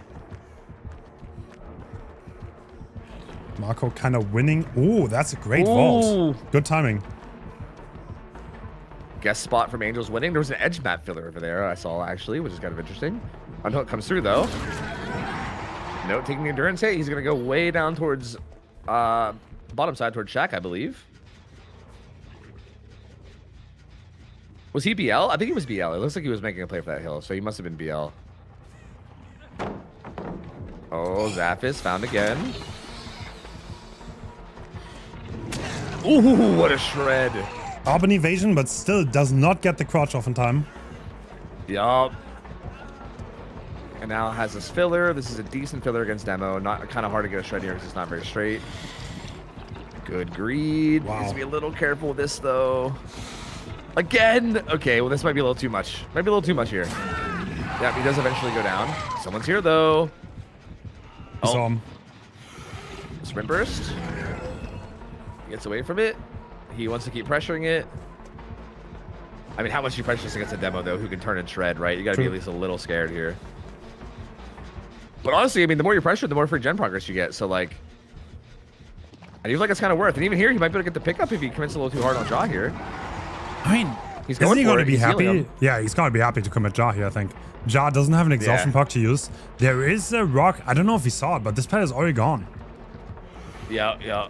He does have the window, and that's basically it. Oh, he's just trying to unique path his way away, but yeah, just gonna go edge map. Try to get some distance on the rock, but no such luck. But honestly, look, they're tripling the last gen right now. If this is not a pain rest, which it isn't. And there's no pain rests here. Well, there's kind of one. Oh, there's kind of one to the side, but I don't think he's going for it. I think he's just gonna try to get the hook and interrupt it ASAP, but I don't think he's gonna get there. No. There's multiple people injured though, so they gotta be a little careful. Do they have adrenaline on somebody? Zaphis had it. All right, I mean, wow, solid for USA. Yeah, very solid. Clean adrenaline into the hit, and obviously Angels being the fresh hook, he's the one that Marco really wants in this situation. Yeah, Zappis is full, and he's also healing Jaw right now, so there will be 2 potential body blockers that can come help. And they're definitely going to be playing for this. Like, they definitely do not want Angels to get Wait, hooked. Did he just pass? Is this the gate that's open? I think he just passed them. That's it. Yeah, wow. yeah, that's it. That's only 3 hook stages. 3 stages. Oh, man, 3 stages is a brutal result here. Wow. USA said, oh, we lost the pig set. Hold on. They showed up here. Holy wow. That was such a good result. Yeah. Well, and I do feel like it, again, like, I feel like that build was so ambitious. Like, no corrupt as well. I do like that first chase. I mean, they got 3 gens for that first chase. Basically, right? And they were all like spread. They got like 2, I think they got like 2 top side gens and then a bottom side gen, all for that first chase, which is kind of wild. Like, I feel like at that point it was just so hard to come back. Yeah, that's kind of like what can happen if you bring a super aggressive build and you don't get the hooks at the right time. The pain rest is too far away. Gift of Pain didn't get value. Pop didn't get value. Literally no perk really got value, right? Like 1 pain rest, I think. Yeah, I think there was 1 pain res. Yeah. Which is also so unfortunate. I mean, it was pretty unlucky that he didn't have a lot of pain rests out on that bottom side where he kept getting downs. That's pretty unlucky too, because that was also his Gift of Pain too, right? That was like half of his build where it his scourges. So that's a little unfortunate as well. But yeah, I mean, again, that is kind of like, it's like you said, like if you're gonna run a risky build like that, I guess that's kind of the risk that you take. So didn't really pay off, and I feel like USA now in a pretty good place to get the win, and I mean get the win and also get enough of a win to secure the tiebreak too, right? Because I mean technically in terms of the tiebreak here, it's only like it was like one stage and one fresh was the only difference between the first game. So if they just win by like 2 stages, then they get the win plus the tiebreak safety too.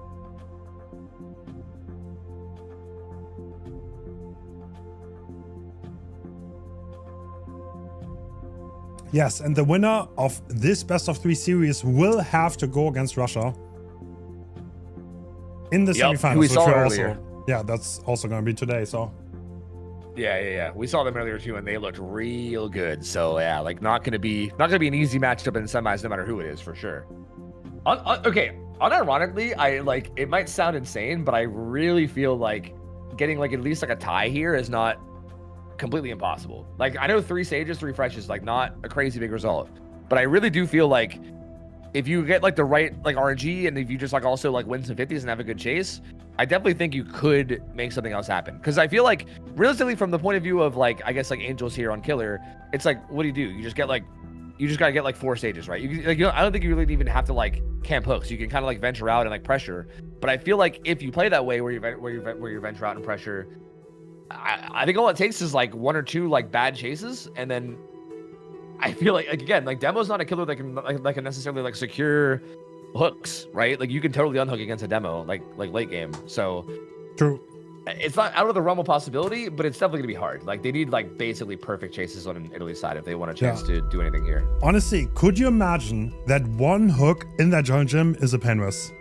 That would have changed that so much, because the hill hook next to it would have gotten pain rest probably, and Note would have not been able to commit. Oh, that would have been a different game, but that's how it goes sometimes. I mean, okay, to be fair to USA, I think what they were actually doing is that Jaw was holding the gen at 11 at 99. Like I don't know if you saw, I think the spectator we have caught it.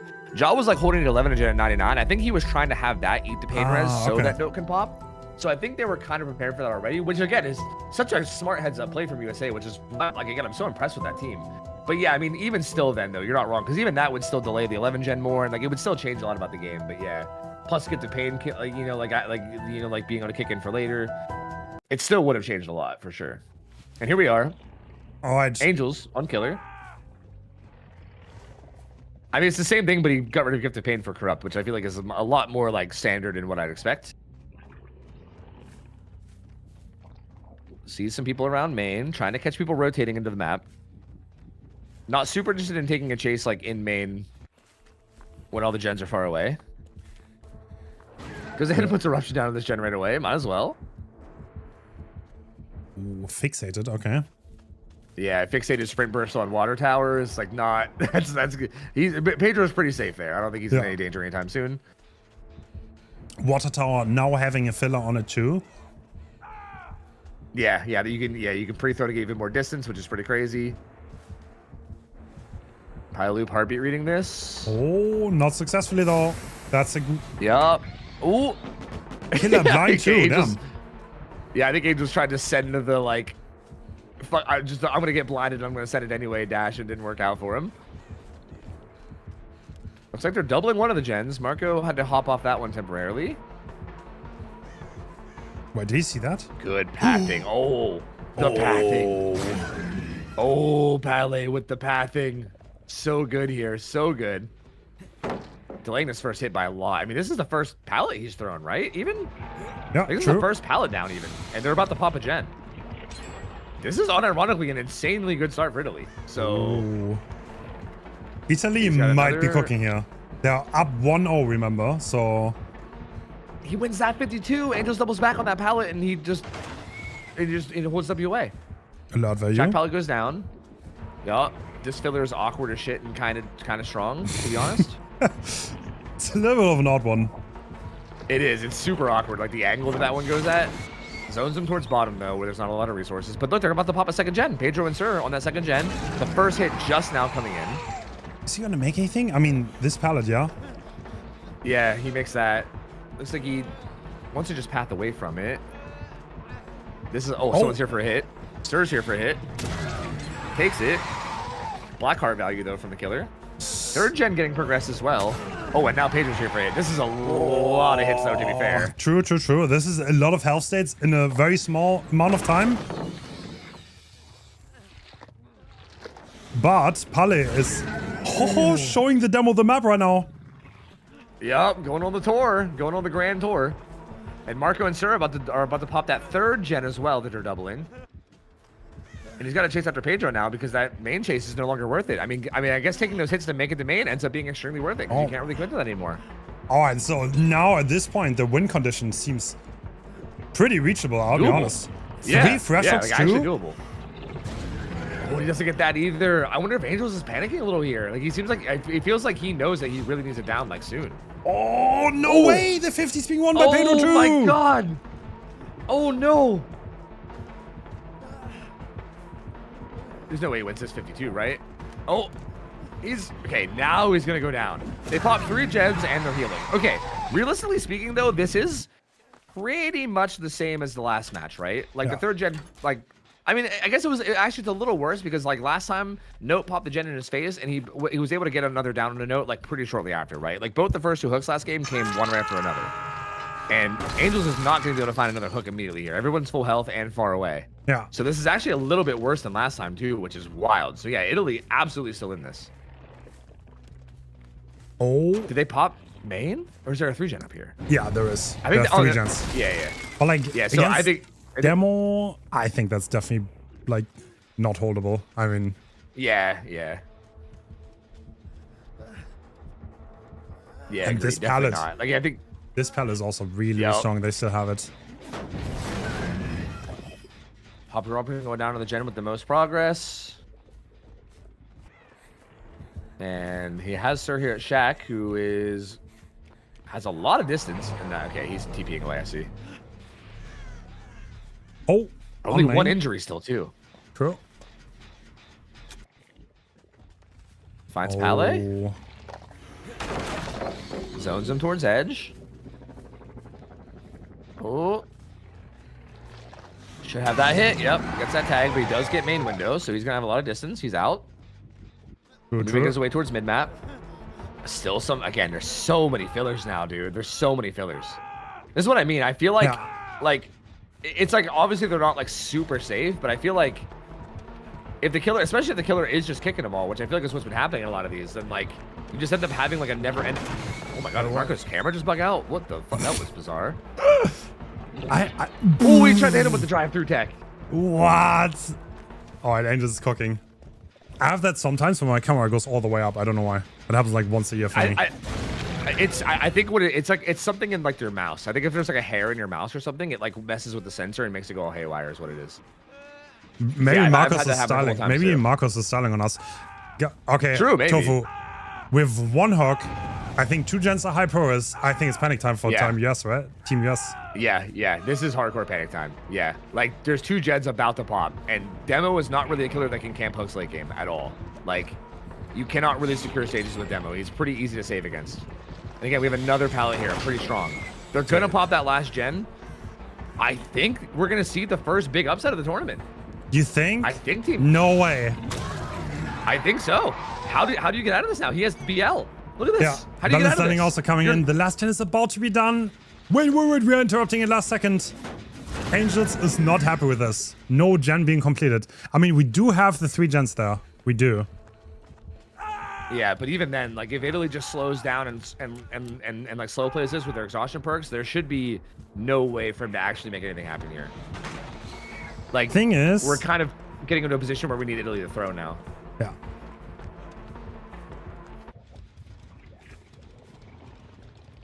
Italy about to show Team US what a kilometer is. Oh, not like this. Ooh, and Marco's even here to take a hit for Sir as well while Pally is doing the gen. I mean, he does take the hit. Oh, bro, he has to break that too. They're both on the last gen. It's about to pop. Eruption's not gonna come in time. Adrenaline on Pedro as well. Oh my lord, bro. New CT is just so crazy. I feel like... Kind of is. I'll be honest. I think both games, killers needed to just not break the pallets as much. Like I feel like every killer just kind of like zone. I feel like it's like a habit because of how like the map always was before, where you kind of just zone kick pallets. But I feel like a lot of these pallets just needed to remain unkicked. It's not over by any means. I mean, that gate is high proc, yes. And there's a lot of healthy survivors here to take hits. Is Pali opening the close gate? I think it is. In theory, Pedro could also just die too, because if Pedro dies on hook, it's not enough. Like they could just let Pedro die on hook. Pali's gonna take hits. Yeah. And he's there. Nah. That's crazy, bro. Wow. Team Italy. Wow. Team Italy with the big. That's a huge. Who would have thought upset. that? After the groups. That's a huge upset. Wow. Damn. Team Italy knocking out Team USA in the quarterfinals. Wow. 2-0-2. Like it's 2-0. Yeah. Yep. That's crazy. Wow. This, I gotta be honest, like nothing against Team Italy here, but like this was probably the set that I least expected a spoiler on. Like honestly, Sure. I thought of all the sets where like where like an underdog would win, I thought Team USA just looked so consistent and solid that I was like, nah, it's not gonna be that one, right? That's crazy. Wow. Well played from Italy. They're gonna go on to play Russia now in the semis, and holy, goodbye Team USA, I guess. I don't know. I don't even know what to say. I'm shocked. I'm dumbfounded, bro. Oh my That's God. crazy. Yeah, I don't know. That's just absurd. Like 2-0-2. That's funny because like this is the first 2-0, right? And yeah, it's like it was probably an underdog. Yeah. one of the biggest upsets possible, but we're gonna jump into the last quarters and this also gonna be a spicy one. Yeah. It's gonna be this is Team this is Portugal versus we Jason and Argentina. Yep. Jason is so, bro, he is terrifying. I feel like everybody, for the record, I just want to throw out there an opinion I have too, because I know that every time Jason gets brought up, everyone just talks about his ping, right? Because obviously that's like a special thing there where he lives like really far from the South America server and he gets like high ping even to his own server. But he is genuinely an insane player outright too, right? Like outside of the ping thing, he's just like, watching him play, he is so good. Like his decision making is phenomenal on Survivor, bro. Like on the group stages, he was popping off on Survivor. Like in Chase, he was doing so good. So yeah, Jason's terrifying, bro. That he is goddamn terrifying. So Portugal, but I mean, speaking of terrifying, I think Portugal has probably got the most terrifying roster in this whole tourney. I mean, like their whole roster is like, I don't know. Is it safe to say that all 4 of the members of Team Portugal's roster are like top 10 Survivor players in the world? I feel like you can probably safely say that, right? Yeah. Like that's like what a stupid roster this is, man. To be honest, like God. I feel like I have so much respect for Jason. He always like he brings interesting things. I feel like he's one of the inventors when it comes to comp, and I feel like he always has like tricks up his sleeve. Very intelligent player, and yeah, always interesting to watch. Yep, agreed. I'm a big fan of Jason. Again, it makes me a little sad that every time he gets brought up, people just talk about his ping, because I do feel like him as a player, completely independent from his ping, is like very impressive and very fun to watch. Like he is just genuinely very, very cracked. And honestly, this Argentina roster in general has a lot of high-level players. Like Fednit, very, very like well-known player, I think, like does a lot of ladder. Say like I remember SMS is a player we saw on Team Sinners before who was doing really, really well. We saw SMS make so many clutch plays in previous tournaments from Sinners. Like they just have a very, very solid roster for Argentina as well. So like while Portugal does look on paper to be like the most stacked roster in this whole tournament, I do feel like all it takes is like, I mean, again, USA kind of looked the same, right? I thought USA was right up there with Portugal, honestly. And all it takes is having like a bad game or two, you know, and having their team capitalize. Like anything could happen here. I don't think the favorites are safe, and we just saw it. Yep, absolutely, yeah. The favorites are totally not safe. I had a feeling I had a feeling there was going to be at least one upset, but like, wow, I didn't expect that one. I still can't believe. Honest. Same. I thought that was like, again, I still feel like that was like the least likely one. Like again, nothing against Italy. They're obviously a very strong roster, but like, just USA was looking like unstoppable, man. Dude, Marco's kind of crazy, no? He's a demon. Yeah. He's like, he always does things. Yeah, like he popped off so, like on that ping set, he popped off so hard. I mean, to be fair, his demo did kind of struggle a bit, but like then they just turned around and just juiced Angels anyway, so it didn't really matter, right? Like, it was just so crazy. And these sets are also kind of interesting, by the way. Vecna to start on DDS, Blight for Portugal. I know Pedro is a Blight connoisseur. And then I missed the tiebreaker, but I think the tiebreaker was something spicy too. Wait, hold on. I can see it over here. Tiebreaker was Dredge. Dredge was the tiebreaker, which is also, again, very, very strong comp set that can come through, which will be very, very interesting, especially on ping. That'll be very, very interesting. So yeah, this should be good, man. This should be really, really good. I just don't, dude, like this. Every time this Portugal roster pops up with the 4 names, I'm just like, yeesh. I feel it physically. I'm like, yeesh. That's crazy. Like, what an insane roster. Like, I don't know what to make of that. That's so. How the hell did Portugal? How is there so many high-level players from Portugal? And also, why is there no high-level players in Canada? Where the hell is Team Canada, man? I'm getting a little upset here. I'm gonna take a bunch of Canadian players, and for the next like year, I'm gonna be Canadian coach. I'm gonna go take a bunch of Canada players and train them. I want Team Canada and World Cup 2.0. Yeah. I mean, okay, if we host another one, I'm definitely gonna have a qualifier with at least 32 teams. So that's one thing that I instantly took away. Because like that's one thing obviously that is a little bit of a I don't know, that was a little bit of something like it's a little bit hard to actually make happen and takes a lot of planning because the more teams you have, the more effort it is, right? So yeah, I feel like you have to just treat that as like an entirely separate tournament, right? Like you have like a qualifier tournament, and then like months and months later, you have the actual World Cup, right? Like I think that's how it has to be.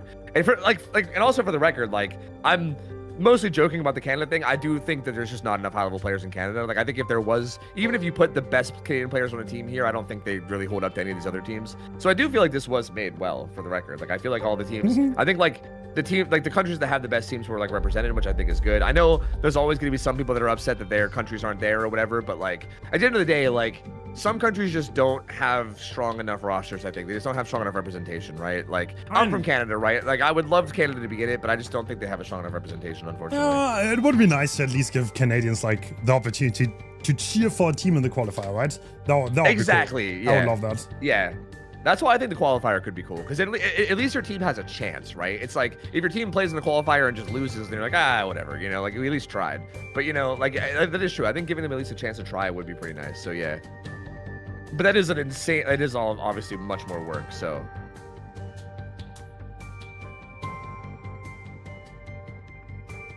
Man, I can't believe. I'm so dumbfounded at how this played out. I still can't believe USA. I had like in my head I had USA going the whole way to the finals. So like now I'm just like I'm in shambles, bro. My whole prediction here is just in shambles. I don't know what's going on anymore.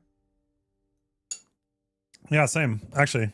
Damn, I predicted almost everything until that game. Yeah, I saw you predicted actually all the groups correct, which is kind of crazy. I won't lie. I predicted for Romania to fall out. I don't know. I saw Zeno was like doing 1v1 stream for like 1 week before the tournament. It's like, nah, this is cooked. Yeah, I don't think they prepared much as a team. Yeah, because he was on his 24-hour 1v1 grind trying to become rank 1 or whatever. Yeah. So yeah. I predicted US to definitely be in the finals, by the way. I did too. I was starting to think, like, again, after groups, I was starting to think that they might even beat Portugal. Because, like, I think Portugal, is everyone's favorite to make it to the finals, right? Again, not to count out Argentina, not to count out Spain, who they're going against next. Or whoever wins this is going to go against next, I should say. Like, not to count out any of these other teams, but, like, Portugal, again, this roster is just so stacked that I feel like most people expect this team to make it to the finals. So, like, even in a world where I was imagining Portugal versus USA in the finals, I was kind of thinking, I was like, USA has a pretty good shot at that, I think, like, honestly. Yeah. And again, like, my whole world's just turned upside down now. I don't know. So I think we are having internet issues on one of the Portuguese players. So there's a little bit of a delay. I'm sorry about that. Yep. All good. I'm excited to see more Pedro killer, man. I feel like that's been like the new like big thing in comp. I think everything. I think ever since like Eternal broke up, and then we have like Invictus and Nocron and Elysium now as like the top EU teams. I feel like Pedro being like primarily on killer has been so cool to see, man, because he is like mechanically just so gifted. Like he is so good. and like the game sense seems there too. Like he seems so solid. So like, Dude, I'm very excited to see him more. Honestly, wait, against what team did he play Blight? Oh my god, that was not okay. Brazil, I think, right? The way he played Brazil. around DS in Delhi, that was so disgusting. He like took every advantage he took, played it down so insanely well, and like, I don't know, just brought it home. Like 4K4, right? I think? Yeah, he got multiple I think he got multiple 4K4s. I think he 4K4'd Oni, I think, against Japan, and then he 4K4'd Blight against Brazil. Yeah, he was just 4K4'd everybody, bro. Like, it was crazy. He's just so ruthless. He never like backs down, you know? Like there in the corner, like he just keeps pushing on more mistakes and plays super aggressive. It's really interesting to see. I mean, dude, I've been like watching his streams more. He's fucking scary, bro. He's like a robot. He's just like, oh yeah, I killed this guy. Yeah, with this 50. Okay, I look out for this. Okay, this guy died. This guy died. This guy gets sold. I killed him. And I'm just like, holy shit. Like he just like calculated murder. And I'm just like, what am I watching? This is terrifying. Like it's crazy. And then the same thing on Survivor too. Like it's just like cold calculated. Like he doesn't really seem to like tilt very much or anything. Or at least maybe I just don't see him tilt very much because it's just you don't see him losing very often. I don't know, but it's crazy, bro. Like I feel like it's. And again, you can see it in like those games because, like you said, I feel like it's just like every decision just feels like correct, and he just does everything he has to do to like I don't know, like getting those 4K4s in those games was so crazy. So again, pressure's definitely on Argentina here. I mean, they're gonna have to find a way to do something against him, and then also then break their survivors too. To be honest, I feel like Argentina's survivors were also impressive though. They have really good survivors that are. I don't think they're gonna make it easy, but Pedro's very ruthless. It's like I feel like Jace's more brain and Pedro's just wins those 50s. It's like they are two different killer types. Yep, absolutely. Yeah. I mean, I think it's worth saying that like I think Pedro has been #1 on the 1v1 ladder for like years now, right? Like there's like little periods of time where like maybe he like takes breaks or like someone else will take one like #1 spot from him, but I don't know if people like realize how insanely difficult it is to consistently beat the other top tier 1v1ers, right? You're gonna consistently beat people like Ivan and like Rocket, right? Like obviously not consistently like 100%, but like enough that you never get dethroned as #1 is like so impressive. Like there's just something about Pedro where he is like, I don't know, like he just wins chases. Like it's crazy. I don't know. What I find so funny about that is there's actually competition for like place 2 to 5. But the first spot is like it will always be Pedro, and for 2 to 5 you have like let's say like 5 to 6 different people that might be there or might not be there. So it kind of shows how consistent he is, and like I don't know, he's like a machine. He wins the 50s. He also has like such an aggressive gambly playstyle, but he just wins, you know? He just doesn't lose. Yep. Yeah, it's wild, bro. It's very wild. I do think like the one time that I kind of saw like a chink in the armor was in the DBD League finals, where I do feel like against Elysium, I think that like the risky playstyle did backfire a little bit. And also, for the record, I still say this like to this day, I think maybe because that was such a big tournament, and also because Pedro like really like wasn't like a killer player in like a 4v1 setting in tournaments very often before that, right? I think it was a little bit of nerves too. Like, so I think some of the mistakes he made in those finals like seemed like they were like nerve mistakes.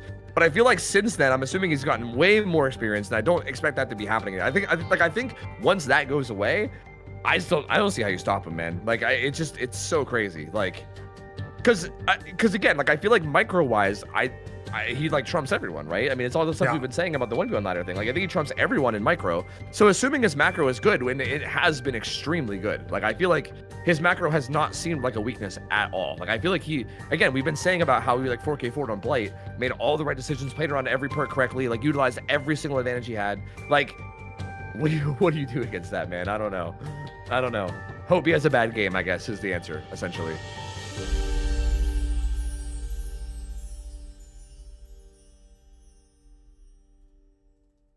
But I don't know. I do think that the South American players from Argentina here, I do think they are very, very good. And I do think they, I will say, I think something I noticed from them, especially like, again, like you said, people like Jason, even like Fednit, I feel like they have like very interesting play styles sometimes, right? Just even with like pathing and things like, right? I think they like play in interesting ways where I do feel like if someone could find a way to like you know, sneak a randomly long chase or something against them, it might be these survivors, right? They might be able to pull it off.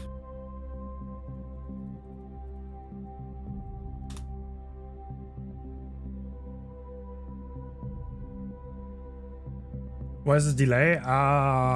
One of the Portuguese players. Well, downside of having 4 people on the roster, by the way. If one of them has internet issues, you are kinda... Is that what it is? Is it internet issues? Yeah.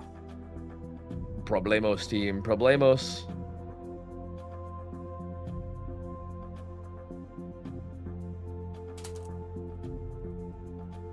Wait, so did that joke? Wait, that joke that Otts made in the groups about Portugal being DQ'd. Uh-oh. Is he actually a prophet? I mean, Pedro's pretty vital. I don't know if they can, like, it's their killer player too, so I'm not sure what they're gonna do. Yeah, yeah.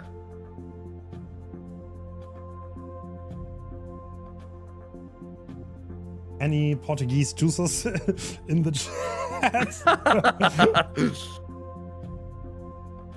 Need to find the random Portugal god gamer that can come in and take over. Pedro said it was raining a lot and the center is down. Ooh. Yeah, in Canada, we sometimes have some really bad like internet infrastructure too, and that kind of stuff happens sometimes. If it's like stormy, you just lose internet for like a whole day. So that's terrifying. That's not good. Okay, well, yeah, we're gonna give them a little bit of time, but I don't know. I mean, we can't wait forever. Like, literally, we cannot wait forever. This is like the downside of only showing up with 4 players, I'll be honest. This is like the risk you take. But like, obviously, they can bring in an emergency sub. Yeah, I mean, I think pretty much everybody would love to see, like, would not want to see like this end in like some kind of a DQ situation. So, I mean, I'm not going anywhere. I'm feeling patient. I'm assuming everyone probably feels the same. So hopefully there's something to get figured out. But yeah, just unfortunate. I mean, stuff happens. I'm gonna take this moment to step away real quick though, so I will be right back. Yeah, I'm asking Portuguese people now. Wait. Oh god. Are there any comp players that are Portuguese? I mean, outside of like these 4, I don't know. I'm not really sure outside of these 4 who else, but maybe they can find somebody. I don't know. But anyway, I'll be back.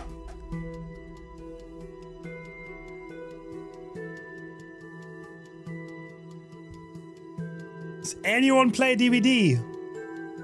It's walking. Oh.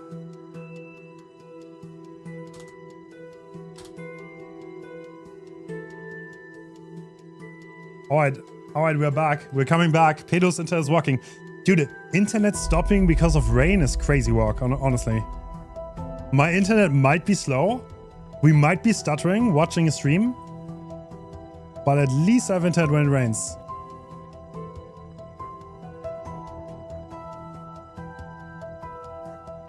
So I got that going for myself. Get me in there. Sub me in. Do you speak Portuguese at least, Scott?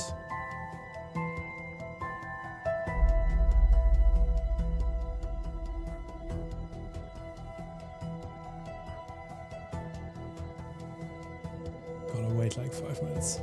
Brother.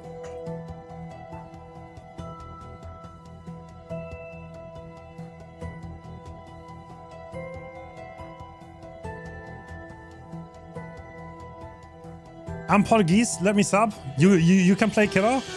Are you like on Pedro's level?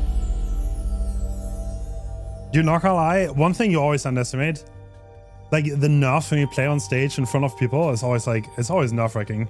It's something if you've never done this in a stake setting, then you will probably not appreciate how hard it is on the mental to actually perform.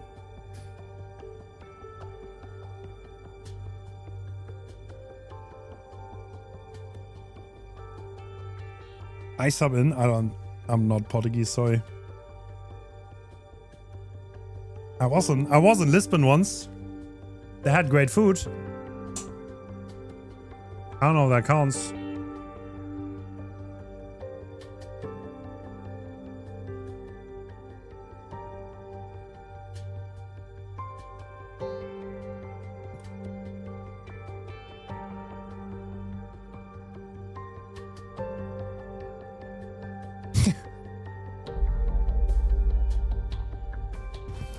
sub in Ronaldo. I don't know if Ronaldo's available.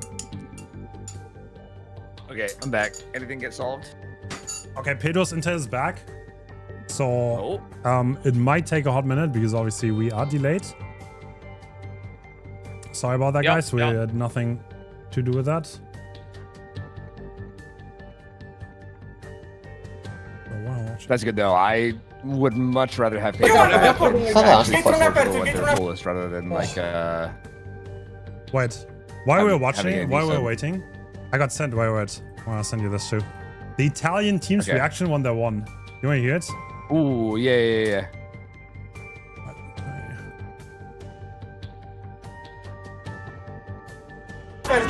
Andiamo a 4, sono dentro main. Posso morire per te, Marco, posso morire per te, vinciamo. Vai dentro la porta, vai dentro la porta. No, gira così. Palle, 9 mid, palle. Oh shit. It's going down. I don't understand a thing. Easy,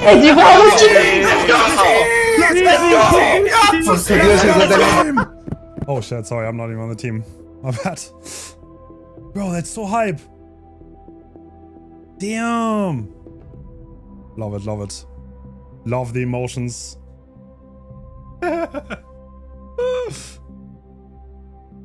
that's awesome. That's actually so wholesome. I love that. I love how I couldn't understand a word of it until they fully escaped, and then they were like, "Let's go!" And I was like, "Oh, now I understand it. Now I get it."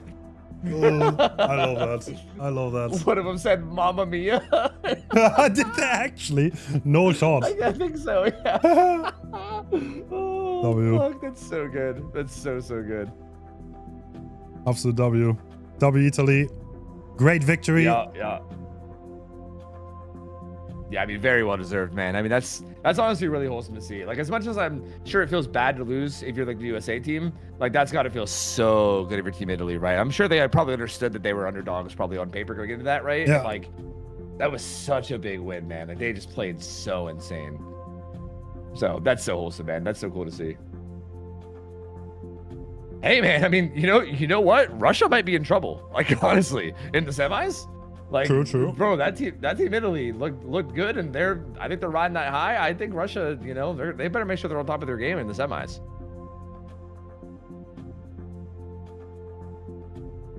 We might get Mamma Mia 2.0 out here. I don't know. If we saw Italy in the actual like grand finals, that would be so wild, bro. Because again, obviously they are a strong team, but like with how stacked a lot of these other teams are, that would be so huge for them to make it there.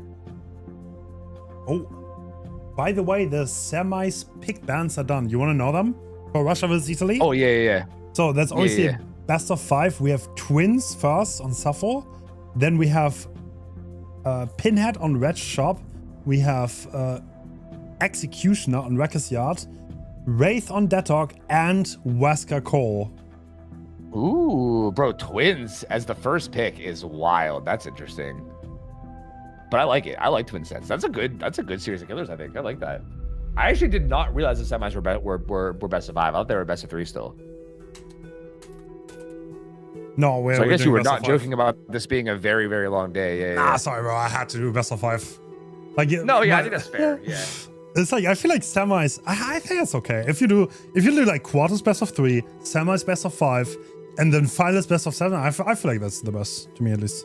Yeah, no, I agree. I think as people advance, they deserve more like slack for having like a rough game here and there, It's a better like actual representation of who's the better team as you get more sets. So yeah, I respect it. Yeah.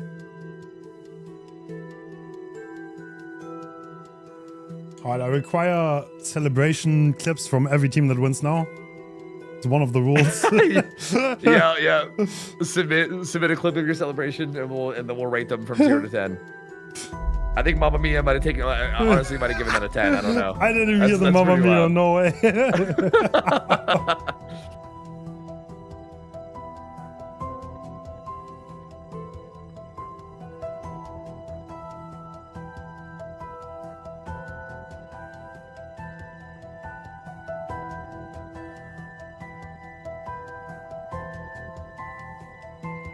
Hoping Pedro's here. Hoping internet's stabilizing.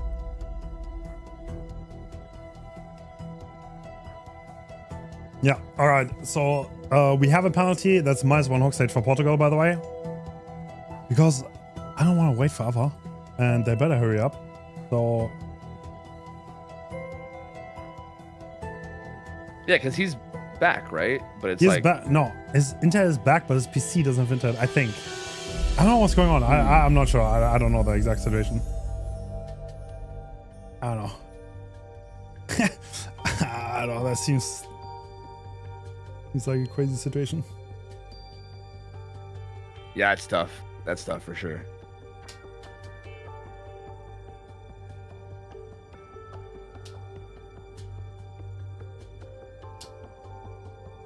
For the record, I had some people asking about how teams are chosen. If I'm not mistaken, I think how it worked was you invited a captain for each country and then let them pick the rosters. Is that how it worked? Or? So the way I went about this, first and foremost, we had like discussions on what are actually the top 16 teams.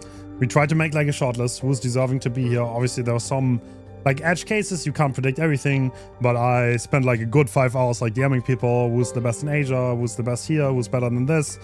And then from there, once I got a shortlist of who I predicted to be the best 16, I asked myself who's the most experienced comp player out of those countries. And whoever the most experienced comp player was, I invited them to be the captain of the team. Yeah. I think that sounds like a really good way of doing it. And then just like letting them pick and then being like, yep, like go gather your team and then, you know, perfect. Because yeah, I feel like every country here does seem to have like a very well experienced player that I feel like it's like an obvious captain that you can just choose, right? Like I feel like every team I feel like every country has like a high level player that plays like both killer and survivor, and then like also like is well connected, obviously, that can pick up a roster. So yeah, that definitely makes sense. Yeah.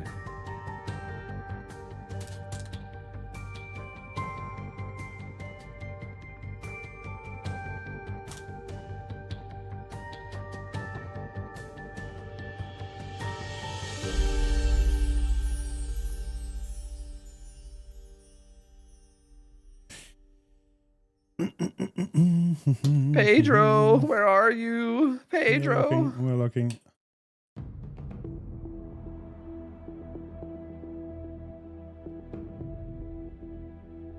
Pedro.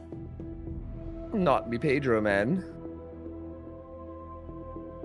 Bro, I'm so excited to see what Italy can do against Russia later, man. Like that team is gonna be so gross, bro. Like they played so well against USA.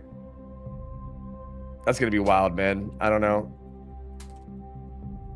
And I really want to see this matchup, so Pedro better get his ass in here, man. This is one of the matchups I was really excited to see today. Because I think Argentina is no joke of a team, man. They are quite good.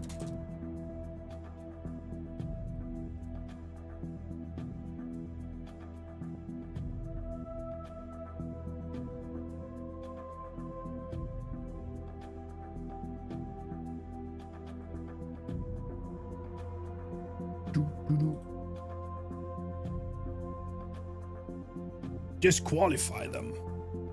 Yes, yes. True. DQ. I mean, it's like, yeah. not gonna lie, that's like the worst way for anything to end. I'll be so real. Oh, like, yeah. obviously you... Oh, yeah. I mean, some... Okay, Pedro has internet is launching Dead by Daylight right now as we speak. Oh, no let's way. go. Let's go. No way. Wait, so... Wait, but it's like a 10-minute delay, so that's like, yes. doesn't that mean like 10 minutes from now? Yeah. Oh, shit. We have 10 minutes. Shit. As we speak, yeah. Haha.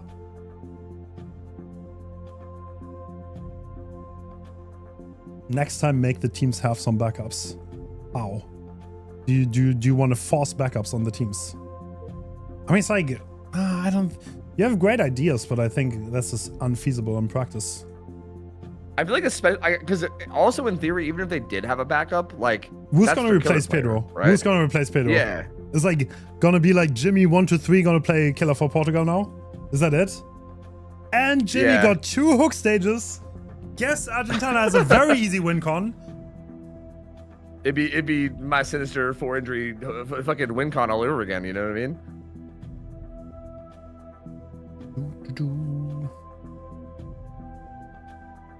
I don't know. This is like, I don't know. What's like a good comparison? What's like a sports comparison to this?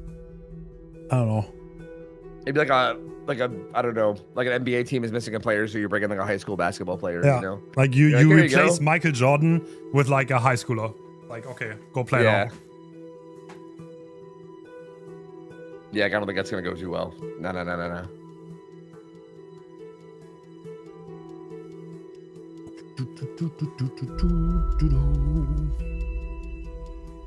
Every sport has at least Yeah, a just- sub. Yeah, but they are professionals, so we are not.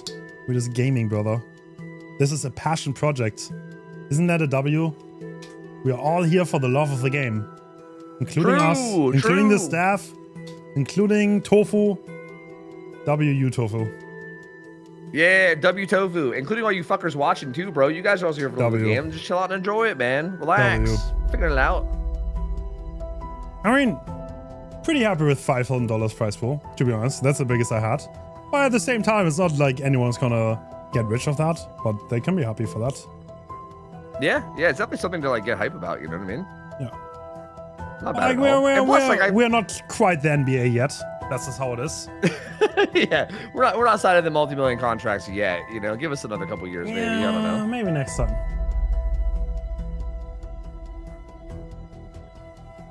So I think we should force a Krassu set for the grand finals. Is what should happen now. That's a good idea, God, right? I hear I'm people really like that killer. I am so sick of that killer. I am so sick of it. Yeah, same. I am sick and tired. So, okay, well, I mean, a little bit spicy. So, they have -2 hooks now for the first set. So, that's Vecna. Ooh. So, that's gonna matter probably quite a bit, I would say. Yeah, Vector definitely feels like the type of killer where like it could end up being like a 6-stage versus like a 7-stage type of result, right? So yeah, that could definitely matter a lot. Yeah. -2. Yes.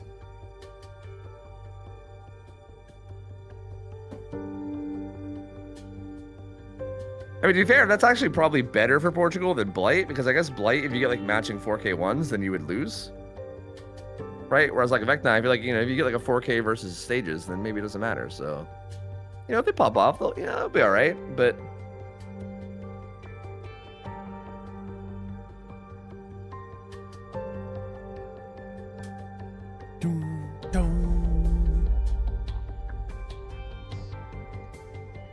I mean,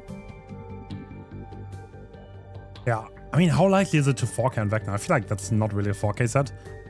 I've heard Yeah. crazier things, but not very likely. I feel like it's like possible if people like just eat like Flight of the Damned a little too much, right? Especially on the elevation stuff on Dead. Like there is a lot of elevators on DDS where you can get a lot of Flight of the Damns, but like I feel like as long as survivors like position well and just like play well, yeah, it doesn't seem likely. But then again, I don't know. Like we have been talking about Pedro and how like insane he could be on Killer. So like if anyone could pull it off, it might be him. And BJ's for that matter. I guess both of them maybe could. So I guess it's possible. But yeah, I agree. Like I feel like it's one of those sets where I feel like it should probably be stages of some kind. True. But I don't know. Man, I don't know. I keep seeing people put Vecna in their tier list and like A tier and shit. It's kind of crazy. I don't know what's going on. I would say, I think he's pretty damn strong, but I don't think he's that strong. Yeah. Like his buffs were good. Like I feel like he does feel pretty solid. But yeah, like A tier is a little extreme. You know what I mean? But he is solid. I mean, honestly. So like, and again, DDS is I think one of his better maps. Like it's a pretty good map for him. So seems possible.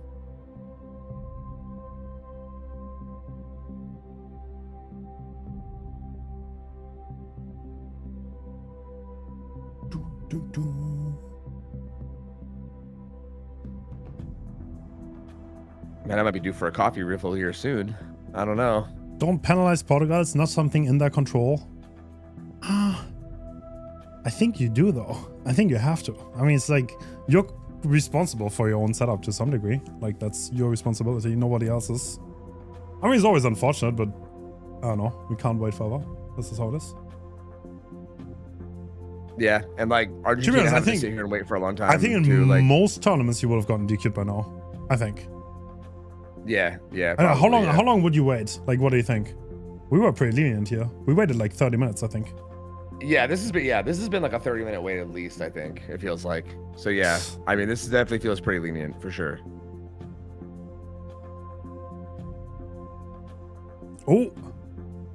Oh, builds upcoming. We Yo, Jason let's plays go. against Silhate twice. Damn. Let's go. Silhate cloned himself. Let's go. Let's Alright, go. one of oh, those that's builds- what they did. So Pedro never came back. They just cloned Silhate. Oh, no corrupt though. That's a spicy build. Oh, that is actually, yeah. Triple hex. Trickster and then glove. pain res. Okay. Is that the one that holds the pallet for a little bit longer? Is Yes. that what it is? Yes. And the one that gives some movement speed, I think, when he uses the. Yep. Yeah, The boost mage speed hand? too, yeah. So double mage hand add-ons, which is spicy. I mean, I don't hate it. Why not? I honestly, I'm a little surprised to see, like, I think with the elevation of this map too, I'm a little surprised to see people not utilizing the add-on that gives you an extra skull on your Fight of the Damned, because you basically have to like weave in between the skulls, right, to avoid hits when there's elevation, and I feel like that makes it so much harder to do that. I'm kind of surprised you don't see that as much. Oh. Wow, that's a great start. Oh yeah, like immediately getting a hit and also figuring out where Dan is too, so extremely good. Alright, fly being used. And Dan has to play the 50 on the window. Y'all, he makes that pallet out front though. Oh, is Trickster Glove specifically for this situation? I think it might be. Wait, does it work like that? Like on that kind of a pickup? I am not entirely sure, I'll be honest. If so, that would be pretty interesting. 'Cause, yeah, that would make that like a consistent win then. Huh, I don't know. I feel like I need to test that. That's kind of cool. Back at this filler. Oh, the hit tank coming out, but mage skeletons. Wait. Oh, How did he How get do you get past through that? I have no idea. That's kind of crazy. I think Pedro Like you're a might have little goofed. Nah, that's not Oh, savable. flat. Yeah, no, there's no way. That'd be Oh. interesting if so, but Strong start for We Jason here.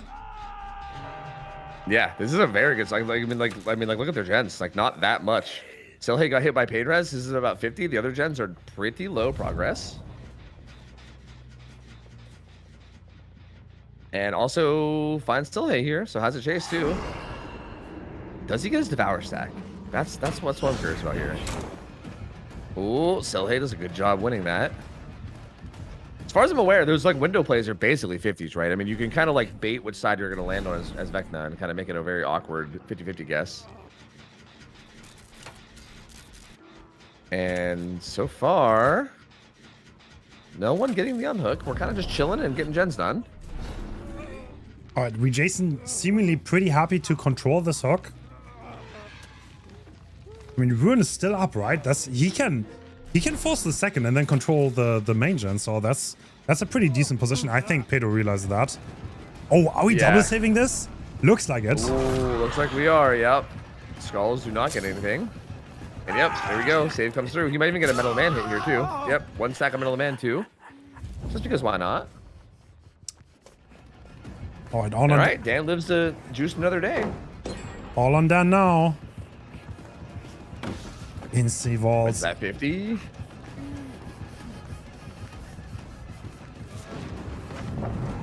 Oh, No way. really doesn't double back on ping. Oh, but that, okay. Dan ends up sending it.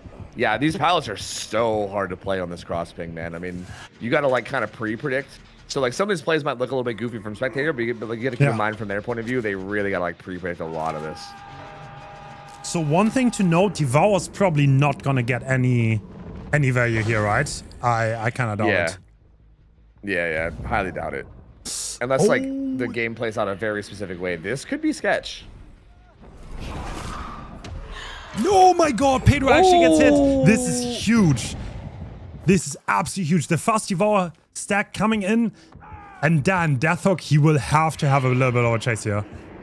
Yup, main gen gonna be regressing to ruin this whole time as well. That is not good. Not looking good, man. Wait, this is Okay, head on. Dan and Chase. Oh. Yeah, that was a Jason little bit predicts it, though. obvious. Rocket takes a hit. Everybody injured now. Pedro's still bleeding out. Sohei's trying to pop the gen he's on. But main gen regressing this whole time. And Dan running out of options here. I mean, he has to pick the lock. He might use Play the Damn just... Can you avoid this? Ooh. Is this not an infinite? What? He didn't get the... Huh? Oh, he missed because he swung. He was in the first locker. Oh, he swung past it. I think he swung past it maybe on ping. I don't know. Dan is buying so much time, though. Yeah. Pedro, like, Soleil did the gen and now picked up Pedro. Full healed Pedro as well. Pedro also has middle man, so he might even come in for a hit himself even. Oh, spell cancel that. Whoa. Wow. Okay. Oh, the skulls get him, though. But that was a really good chase from Dan. That definitely bought a lot of time. Considering how bad of a position that they were looking in when Pedro went down to those skulls, they did recover a bit. They're not all reset. They managed to reset 2 out of 3 of them. And Rocket's going to find himself in chase right away, which is not bad for Jason, honestly. Like, getting the kill and then immediately having a chase. True. Not even letting all 3 of them reset. I think Main probably got hit pretty hard by Ruin. Yeah, the Ruin definitely hurting the survivor's chances.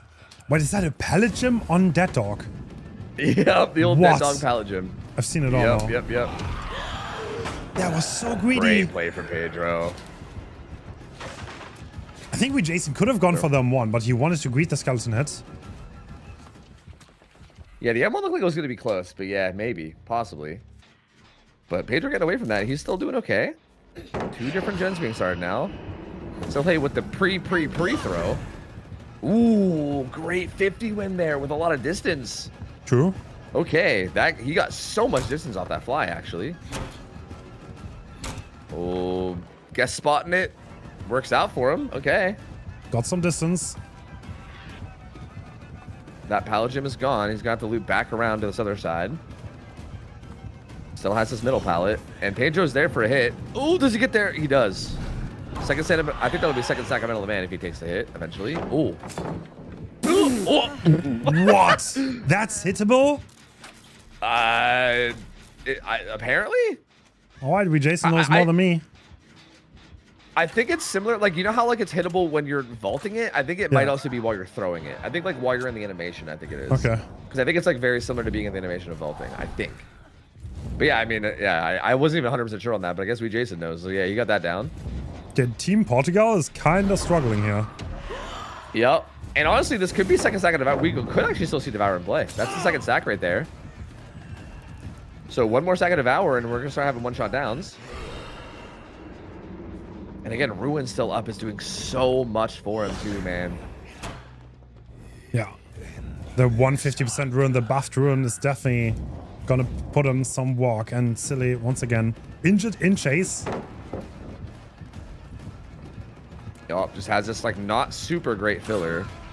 Pedro taking that hit. I'm not even sure if that was close enough, but that might be his third stack of metal. Or no, second stack. But still, everybody injured now.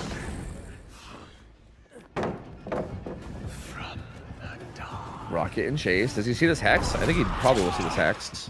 He'll die. Yeah, he'll die on it. So they at least know where one of the hexes is. But this is another hook, another pain res, and also potentially stack number 3 of Devour once this comes in. So this heal might end up coming back to bite them. All right, maybe we're gonna see the first. Did we always see Devour value actually? I think we saw it once. I said this before. I think there was one down that happened like early on, and then it got cleansed right after in like one of the first group stage games, I think. Yeah. So it wasn't like a crazy amount of value, but it was like a little bit at least. Oh, doesn't get that. Pedro also gets the stun from the inside of the map too, so it gets like all the distance he wants. But that's the third stack of Devour, and they probably are not aware of this. So Pedro, I don't know if he realizes how like what he's playing with here, how dangerous this is. He's playing with fire. Yep.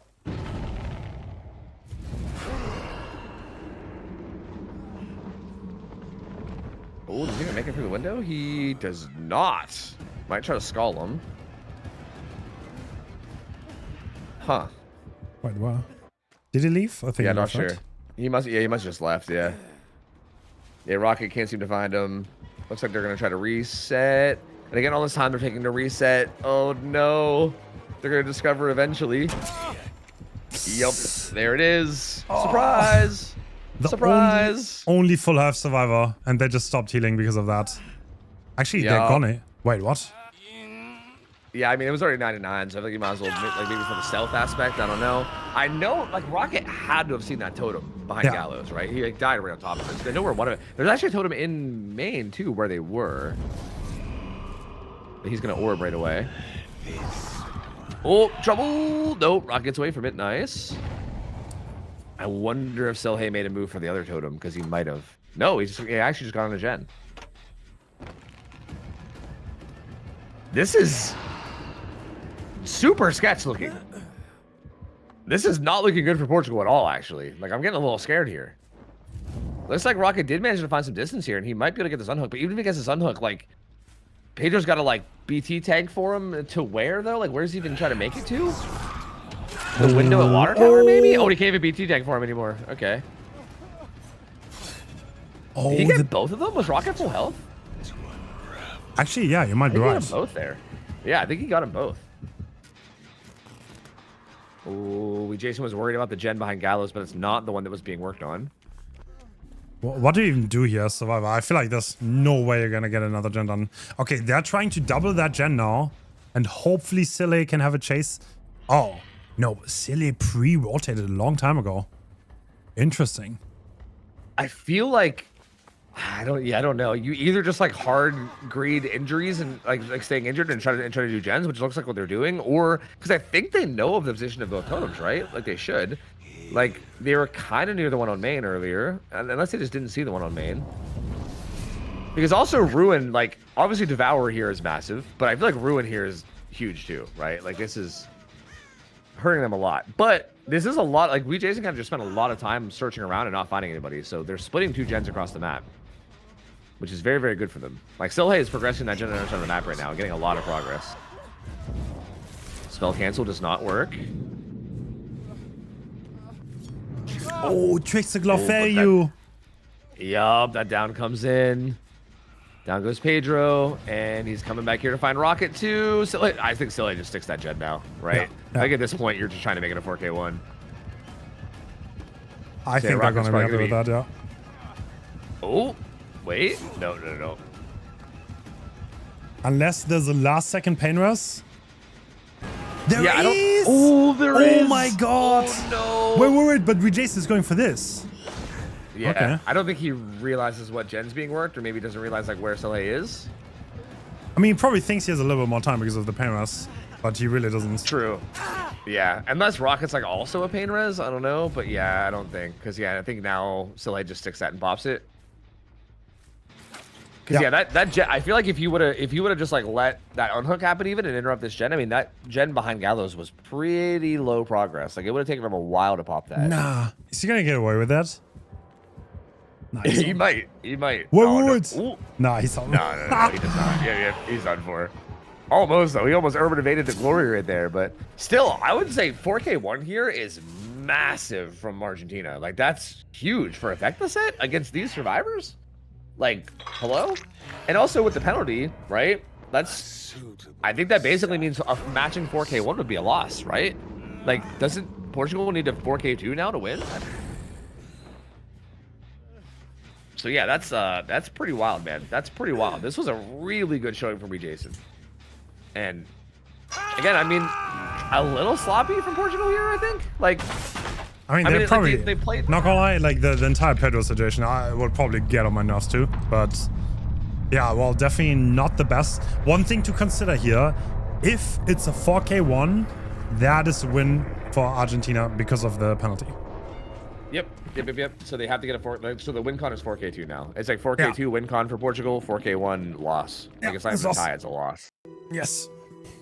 So yeah, I think that puts Argentina in a really good position here, where they are, I think, in a spot where they are like decently likely, I think, to win this, right? I mean, 4K2 win con is rough. I mean, it's not like we've not seen that. Again, I mean, Pedro has been 4K4ing on like a lot of his sets today. So like, you know, I don't like, or I should say last week, but like, so I guess anything's possible, but Argentina's got to feel good about this for sure. Especially considering the second killer is Blight, which I feel like It's got to be big advantage Portugal, right? Like Pedro is so clean on Blight. So, okay, just in case you missed it. So Portugal was 30 minutes late to their match because one of their players had internet issues. They only signed up to this tournament with 4 players and they're the only team to do so. And that is their responsibility. And I'm not going to take responsibility for that. Obviously, it's unfortunate. We never want tech issues to decide anything in this. We always want fair play. We always want to do it. But at the same time, like there's a...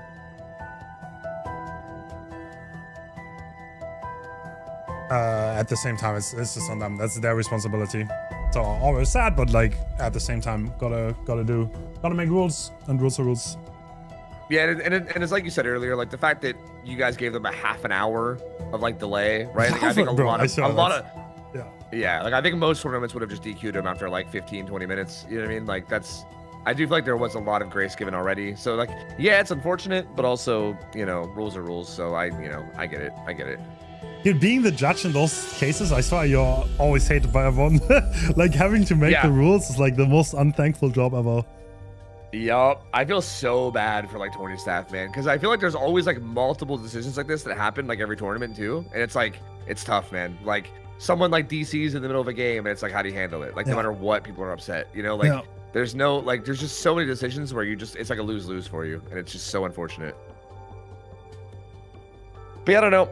I think it's fine to roll with it. I don't think any of these decisions have been like absurd. Like again, I think it's one thing. I think there are some decisions that maybe might be like absurd and you're like, okay, what the hell? But I don't think any of these decisions, like again, all these decisions are just like somebody's, you know, like somebody's gonna be unhappy no matter what. So like it is what it is, and I think it's totally fine. And honestly, if you're in Portugal here, I feel like even if you lose this Vecna set, I don't feel like it's that true. Like you're that far out of it. Like Blight set is next, which is like, I would say pretty big advantage Portugal with Blight, with like Pedro Blight being so insane. And then even like Dredge set for the tiebreaker, I don't feel like it's a bad set for Portugal at all either. So like, I don't know. I feel like they're still totally fine and in this, but I mean, I do think Argentina feels like they got into a big lead with this first game at least.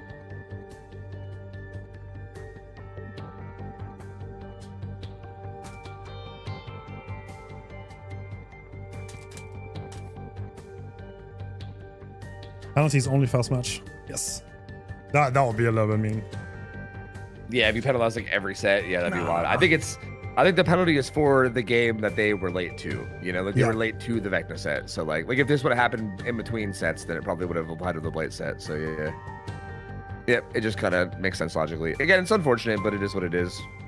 And again, honestly, Pedro being so insane on killer, anything could still happen here. Like, I don't know. Like, don't count him out. He 4K4 twice in this tournament so far. 2 4K4s. They were incredibly impressive.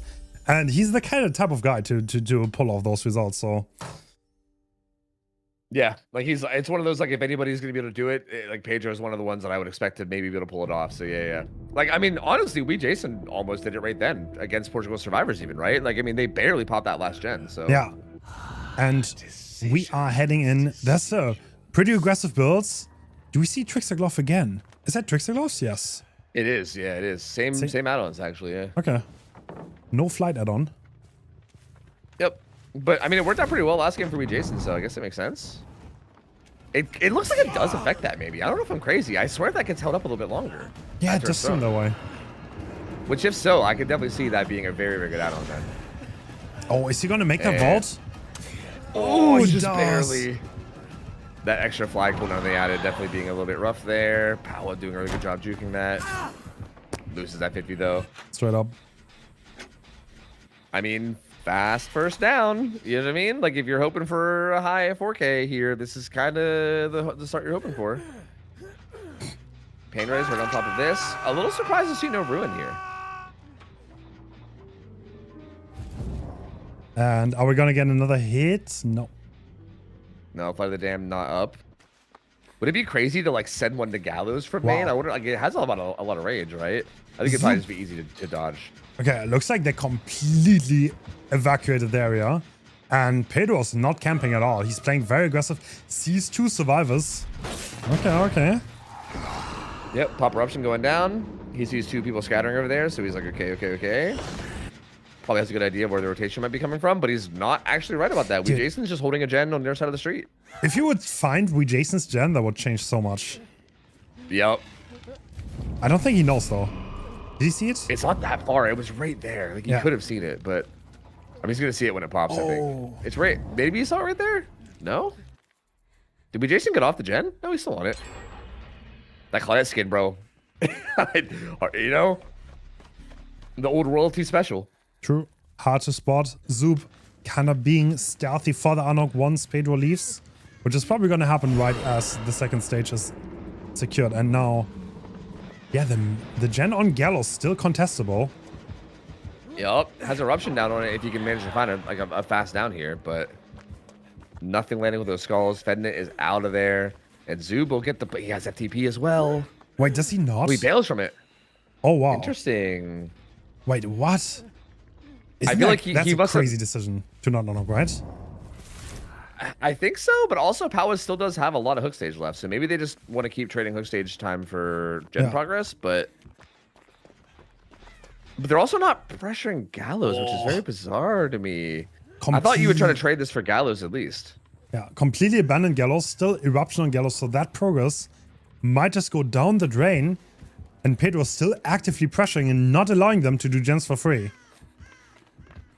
Yeah, and Zoob is still hovering this with FTP, but I don't think he's going to be able to get a free save here.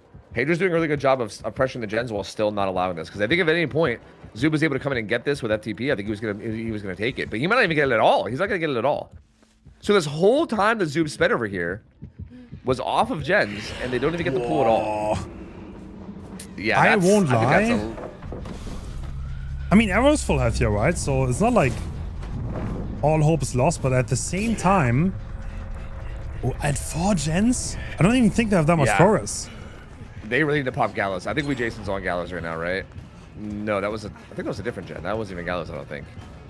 Maybe it was. I don't know. But I think they need to pop Gallows before a down happens, because if that gets regressed and contested again, that's going to be very unfortunate. And was it regressing this whole time? Yeah, I think so. Oh, yeah, maybe the pain res hit it, I guess. And another pain was coming in. They might actually be in trouble, like unironically. Like even with the 4K2 win con, they might be in trouble. Is that orb gonna get him? I don't think. No, right? I think it was a little bit too far to the side. Jason stealthing here, just making sure they're not gonna get found. And Zoop is doing 1 gen, but like, wow, they still need to do 2 gens here, so they're not that close to the 4K1 that Argentina needs here. Yep. Gallows is now regressing, and Pedro finds this gen with progress too. He's going to put eruption down here as well. He wants to come back and interrupt the unhook. I don't think anyone's even going for it at the moment. Jason's still stealthing nearby, but like, at what stage do you let him go struggle? Oh, that orb is very tragic. I was going to say, do you let him go struggle, or do you 1-for-1? Like, I don't think they're going to 1-for-1, right? So like, it's very interesting. And now, yeah, they seem to be totally okay with Fednet going struggle. Thing is, just gonna try to... look at this. Pedro is actually contesting the 1 high progress gen here, and he's not making it easy. Struggle. Yeah, struggle secured. This was such a good read for Pedro to recognize that Zoob wasn't even going for the save and instead it was going for the gen, and now can interrupt this too. This is huge. If he gets this down and pops eruption on both these gens, Jason has rotated right now for the save, so there's like no gen progress happening. Yeah. Mage hand maybe doesn't even need it. Double eruption and then another pain res probably as well. And Fednet's also going to be deathhook, so like he can't. If Fednet gets caught out in a bad position at any point here, it's 2v1 and then it's donezo. Wow. That regression is insane. Both gens are regressing now. One of them also pain rests, so they should both probably be like 30 now, so not that much. Oh, Lucky Break being... no, Lucky Star being activated. Yeah, Lucky Star, yep. Fednet hanging up by main. Probably just wants to get some progress there. But, Jason gets fouled, though, so I don't know if Fednet's going to be able to do much hanging out. I think he's got to do a lot of rotating for unhooks. Fly being used here. Jason's got to try to play this window. Oh, but loses the 50! Does he even make that pallet? I don't think he does. Oh no, bros. Pedro snowballing so hard now. You see, this is why we waited 30 minutes. Yep, exactly. Even with the hook penalty, I think it's looking like Pedro might be able to take this. Yeah. The gens have done nothing but gone backwards for the past like 30 seconds. It's just been nothing but a lot of hooks, a lot of pain reses. They've not been able to really get any progress in. Like look at that progress of Zoom's gen. That was at like 80 earlier. Oh no, dude. That's insane. Even here, he's gonna send some skulls at Fednit. Good juke there. Well, Fednit needs to have a chase here. He's Deathhook. If he dies, look at the gen pros. Like, we chase is on a completely fresh gen, so... Yeah. Yeah. Like, he even if Zoom faked pops that. that gen, they still need another one. That's crazy. Wow. That's so smart to fake that, to bait the pathing like that. That's so smart. Bro, he doesn't even commit that. Yep. I don't think... I feel like he just feels like getting him injured and putting him in, like, the high-pressure scenario. Because, like, realistically, if Fednit's injured, he's got to play real careful, right? So I think he knows that, and he just can put pressure on him now. Where Fednit's going to feel like he probably needs to, like, reset before he can do anything. Otherwise, it's too much danger. Maybe, though. Maybe he doesn't. I don't know. He's going to put Eruption down in his gens. I can't believe how they played around the unhook scenario, man. That was so bizarre. They're doubling this, I believe. Interesting pathing from Pedro. Trying to pull a fast one on him. I mean, Fednit's not in the best. He's got a filler here, and he kind of has Shaq somewhat close. Skeletons, though. Oh, they were way too far behind. The Mage Hand with Boots of Speed. Does it get him there? Wow. Hey, wait a minute. Look at the gen progress now. All right. Maybe we're talking here. Yeah, Fednit. Hold on a minute. Fednit doing some work here. He's gonna fly down towards me, Jason here.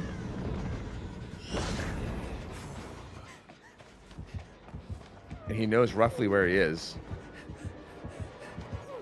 Zubin Fednit are gonna pop that though. They're gonna pop that gen.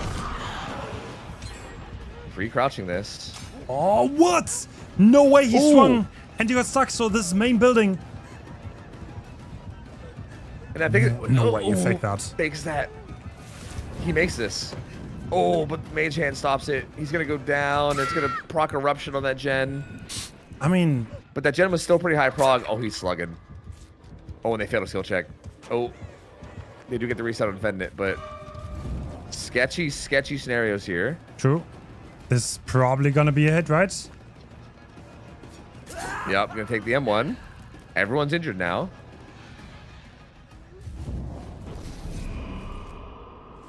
Sends out the orb, trying to find Zoob. I think he'll just take the hook here. Wow, Zoob was close. He was very close. I did not think that's where he'd be positioned. Ooh. He's playing for an aggressive unhook here, looks like. Doesn't get found. This is hard, though, because splitting other map... Like I think splitting other gen pressure right now is difficult. Like, Gallows, is that the only other one you have the pressure? That's like kind of a rough gen to pressure, right? Yeah. They do manage to crouch in time.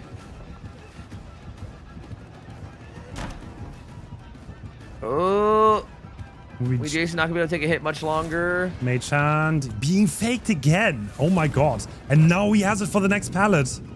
Great place by Pedro. Yeah, that Mage Hand play is so good. And now Zoob's gonna get put on his second hook stage as well, which will make everybody death hook now. So after the initial kill, Pedro coming a polite killer player, making sure everyone's death hook, you know? Love to see it. But there is a decent bit of progress on Gallows. And I don't know if they stopped regression on one. They have not. It's just now getting stopped regression. So like not very high. I was gonna say an okay amount of gen progress, but honestly not really. Considering everybody's injured, this is yeah. I mean, they're we gonna need Jason. another like. I don't want you. Jason can cook, yeah. I think they're just gonna need another one of them. Like, I mean, the locker play seems to keep working, but they're gonna need another like juice or chase like Fednit had earlier. They're gonna need something really, really good here. And this elevation is sketch, and this is sketch for Mage Hand. This is all just pretty sketch. I think he can just fling it. Yep, and then the haste, and then the eruption. Yep. He feels confident enough he has time to pick, and it looks like he is definitely correct. These gens are nowhere near high enough. But they basically have no choice but to crank and then hope that whoever he chases can last.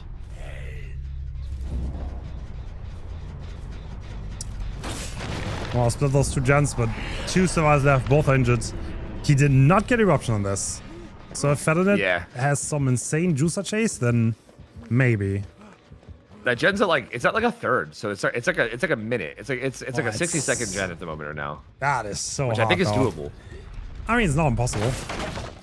That's a zone break though. Well done. Oh, yep. And it's just gonna go back. Yep.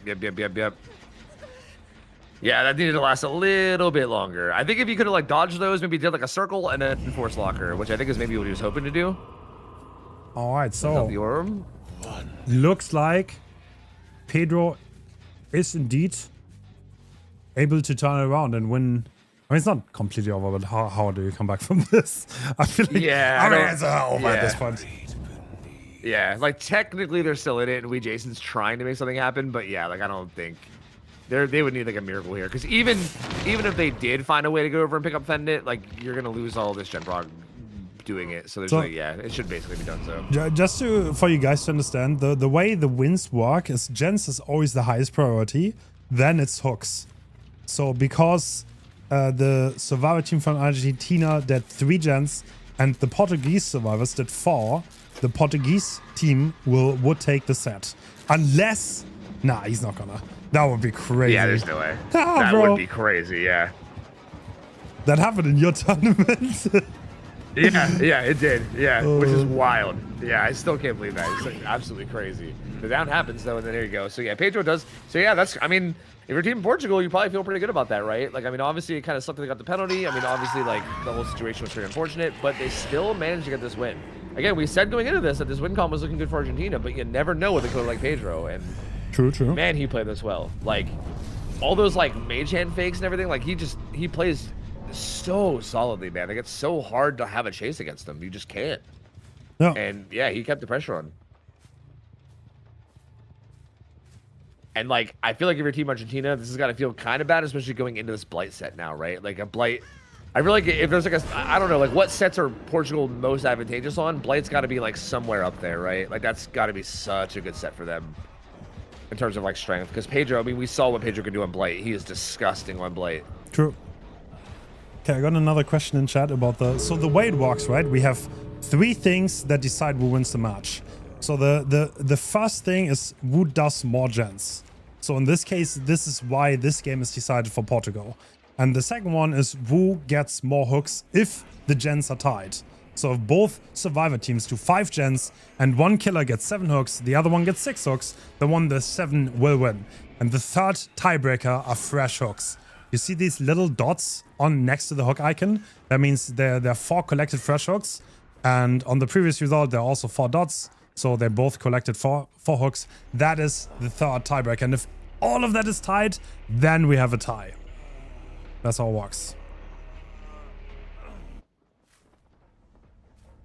Yep, so the hook stages don't matter because the gens were different, right? Like if the gens are different, then hook stages don't matter at all. Yeah, so, the penalty doesn't matter because the gens are different. Yeah, exactly. Like even if Fendit gets hatch here, which I think he will, question mark? Wait, no?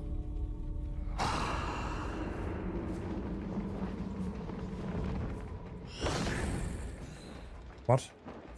Is hatch not Jack? Did you close it already? Not. Wait, it's not Shaq? Hatch is closed. Oh. No, he just already closed it, I guess. But Fendit's just sitting outside there where it would have been. I think he's about to orb him. Oh, he just DC'd. Okay, yeah, that's fine. What? Wait, they have the offering though, no? Am I crazy? Yeah, no. Yeah. I think Pedro just kicked it while we were explaining. Okay. The win cons. Yeah. Okay. I'll be honest. I kind of like I didn't pay attention to like while we were explaining win cons. So yeah, I think we. Fedinit's PC crashed, by the way.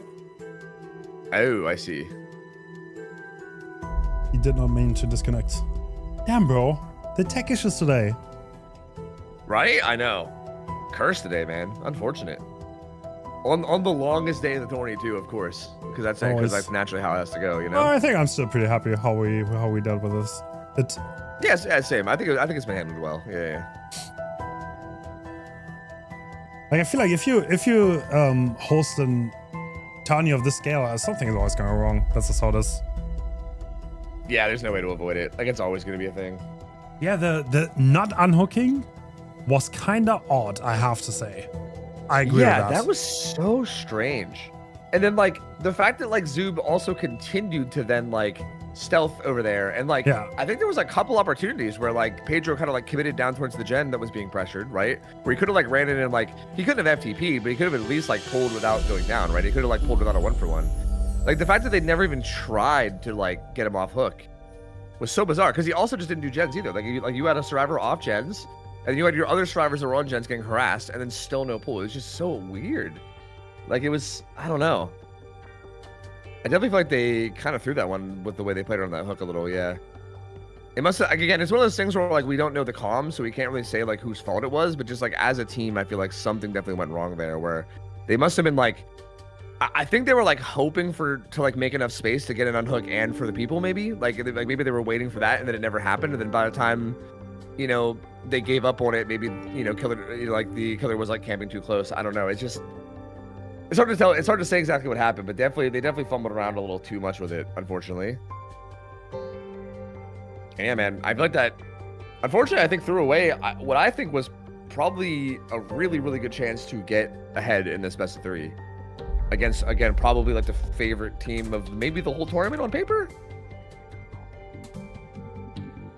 Yeah. And now Blight Blood Lodge, and it's gonna be Pedro again on killer, on a killer that he's very, very comfortable with. And yeah, man, I don't know. I mean, like we saw him on Blight last weekend where he 4K forward. So we'll see what he does here. I mean, that was on Suffo when we're going down to Blood Lodge now. I think Blood Lodge is a little bit of a harder map than Suffo, right? On average, I think I'd say. Like, I think Suffo's a little bit stronger of a map for Blight than Blood Lodge is. So there at least is that, but True. Pedro's also, yeah, he knows how to play Blight very well, so. Yeah, it's gonna be very, very hard, especially like on ping as well. It's gonna be very difficult to make anything happen here. Again, like, I think Pedro's the type of killer where, like, I think he's the type of killer where, like, I think if he's able to get ahead, like if he's able to get hits and downs consistently and get ahead, I think he's really good at, like, strangling out that pressure, right? Like, once he gets the pressure, he's able to, like, really hold on to it and, like, take the most advantage of it, right? And I do feel like on a killer like Blight, especially with ping advantage and also him being, you know, a very good Blight, it seems like it's going to be very hard to not give him that advantage, right? It's going to be like, that's probably the best thing that you have to do is try to, like, not even give him that advantage right away, but it's so hard to deny that. Like, it's so difficult.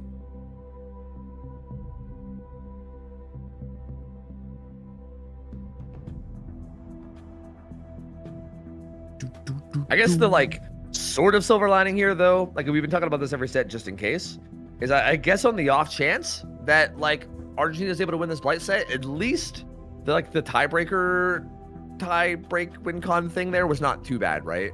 Like, it was like a 1-gen 2-hook stage difference, so, like, nothing too crazy if they're able to somehow pull out a big win in this Blight set. But I do think they would need a pretty big win in this Blight set, so, like, which again is already kind of a hard thing to ask to begin with. And looks like we are about to see the builds. We got builds. Yep. Oh. Rancor, huh? Okay. Is that for info? Probably, I would assume. Yeah, I guess so. I mean, I feel like what else would go there? Maybe Ruin, but you can't anymore because it's banned. So, yeah, I mean, I guess that makes sense. I think the info that could be very, very good. These builds all seem pretty standard, right? Like, nothing really out of the ordinary. You got, like, balanced and dead hard on that one survivor, just so you have Samantha Tunnel. Deadly with Overcome is really well against Blight. Everything seems pretty solid. I love the, like, plot twist DS build that gets ran. I think that's a fun little combo to run as well. Yeah, true. And for the people, and Pedro's heading in, and we're already on a survivor with the first 5 rushes, but choosing to go back. Okay. Yeah, I'm gonna stay. It's interesting. Deep into the corrupted gens. I guess that's why all the block gens are down there. I think he maybe wants to try to find a chase further into the gens, which he does. He does see Adam here. Okay. Oh. Oh, very good pallet break positioning. He gets zoned pretty hard. Doesn't take that vault. Oh, nice reaction to that. And that's going to be a pretty fast hit. 2 rush hit, too. So rushes will be back up pretty shortly. He's going to have to basically just throw this pallet. Yeah. I mean, Pedro can even play around this, right? Oh. Yeah, a little bit, yeah. Oh. But even that zones him, right? Like that's you might as well go for that because even if he gets away with it, he's still pretty zoned. Can you vault this? Or is that still bugged? Wait, he leaves? Interrupts the main gen? Okay. Interesting choice. Yeah, that is very interesting. I wonder if he thought they were doubling it maybe and didn't want it to pop. And Adam already healing himself. I think he's the self-care botany gamer, so I think he's just healing himself with self-care botany right now too. Yeah, that's very high efficiency. Yep. Great patience there. Gets the 5 rush hit on the zoom. At least took 5 rushes for zoom though, so he can at least get some distance away before the rushes come back. But no filler there. He has something here. Yep. Has something here. It's going to go ahead and throw it. This is not that safe either, though. Yeah, you could definitely die here. Wow. And down he goes. And again, like, look at the gen progress, man. Like, I know there's obviously a little bit more out there than that from gens that have been left over, but, like, not a whole lot, man. This is definitely not the gen progress you want to see when the first down comes in. Yeah, that's true. And he's carrying it right to the middle of the map. Yep. Very good hook positioning. Like, dead center of the map. It's going to be really easy for him to, like, pressure the gens while still coming back to the hook in time to go for the tunnel mount still. That is... I'm not gonna... I'm very surprised they didn't double any gens. Yeah, same. Like, I think he left that first chase because he was probably worried about them doubling main, right? Is what I'd assume, but they just weren't even doubling it. It just wasn't even that high prog. And they're not messing around with these pallets, just pre-throwing them, just trying to buy time, guaranteed. Jason, he's so sneaky. Does get found though. That's over. This is Delhi too. This is actually huge.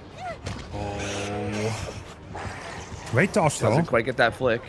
Yup. Double vault. Do we see the triple vault? Wait, nope. what? Oh! He almost got away with that. He does go down. Pedro must have a pretty good idea that we Jason's Delhi.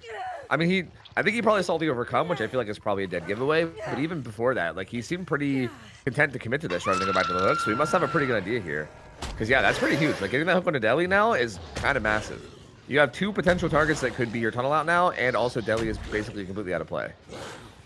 Wait, what? He must have thought they were locker, but I don't think.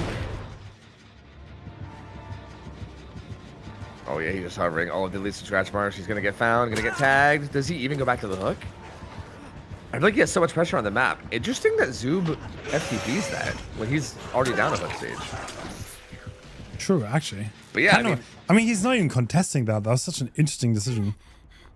Yeah, right? Like, I feel like usually what people do is they, like, start to heal, and then if the killer looks like they're coming back, you just pop FTP and run away. But yeah, he just immediately popped it. To be fair... we Jason has no anti-tunnel and Zoop has DS, so that's probably one of the reasons why. Yep. Killer's unfortunately, the killer got bugged out from the spec bug, unfortunately, but they'll get unbugged once he kicks a pallet or window or something. But for now, we can't actually see the chase. But it looked like we Jason just doubled back into him. It looked like he doubled back into some kind of invisible collision. So I think that's what happened right there. No. And he got shit up by the ghost, bro. He got poltergeisted. You hate to see it. You hate to see it. He should be fixed now that he picked up, though. So, yeah, he should be fixed now. And that's Jason's second hook. Dude, that buck is so old, by the way. Like, how old is that buck? I saw that's 5 years old, no? Yeah, it's been in the game forever. Like, it's years and years and years. It's the worst, man. Oh. Well, you hate to see it. I mean, free kick to... Oh, this is a free eruption, by the way. Yeah, free instant eruption pop. So that was basically a 15% kick right there with the base kick plus eruption. But that did buy time for Jason to get unhooked and fully healed. But it looks like he's not going to be able to, like, actually fully escape. He can see where he's going. Get it. So if Pedro's able to get that and then still stay on Jason's trail, this is going to be big problemos. He actually doesn't. He comes back towards Shaq. That's interesting. It's like he's not even tunneling. He's just playing the map so well. Is he gonna? Bro, he doesn't even let that gen go. Is he playing for the 4K4? Dude, he is. It's crazy. Like, he plays with a 4K4 like right away. It's so bizarre. What? Like, he's literally just playing to protect high progress gens, and that's it. Which I feel like, in a weird way, like, it might like seem greedy, but then I also feel like it's probably like a little bit of misdirection on the survivors too, because I think they probably don't they probably fully expected him to go after Wee Jason there, right? Like, they're like, oh, he still sees me, he's probably gonna come after me, and then like, no, just instantly like bails. Free eruption thanks to the plot twist. Thank you, Zoob.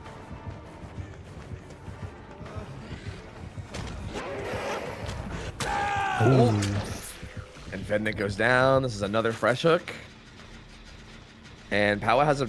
Oh, is this the... I think that's a separate gen that was high progress. So I think they still had Shaq decently high progress, and then the gen at like 11 high progress, because I think that was like 1, right? So yeah, I think they still have 2 gens that are like at least... Oh, no, that was this gen. Never mind. So yeah, that was one of the high progress gens. I think Shaq has high progress, and I think that's it in terms of high progress gens right now. And there's 2 different survivors death hook. Actually, this gen is not that high progress anymore. Never mind. It got regressed a lot from all those Color Brian interruption kicks. It's back to like basically 0 now. Looks like... Are we going for the A-top trophy? Yeah, right? Like, I'm surprised he didn't... Like, that was Zoob there. Oh my god. I'm pretty sure. There's no way. Shut up. Shut your mouth. Wee Jason. He sprinted. If he didn't sprint, he would have got away with it. I swear he would have, yeah. He didn't realize. Yeah. Yep. He didn't even realize or else he would have. And here, like, you commit to this, right? Like, he's death hook. I feel like you have to commit to this. Yeah, and Powa's here to try to take a hit. Oh! Dude. Oh, he flared it, but then he swung wide anyway. And that's eruption on this gen, too. And he's dead, and he can probably go back and interrupt that gen now.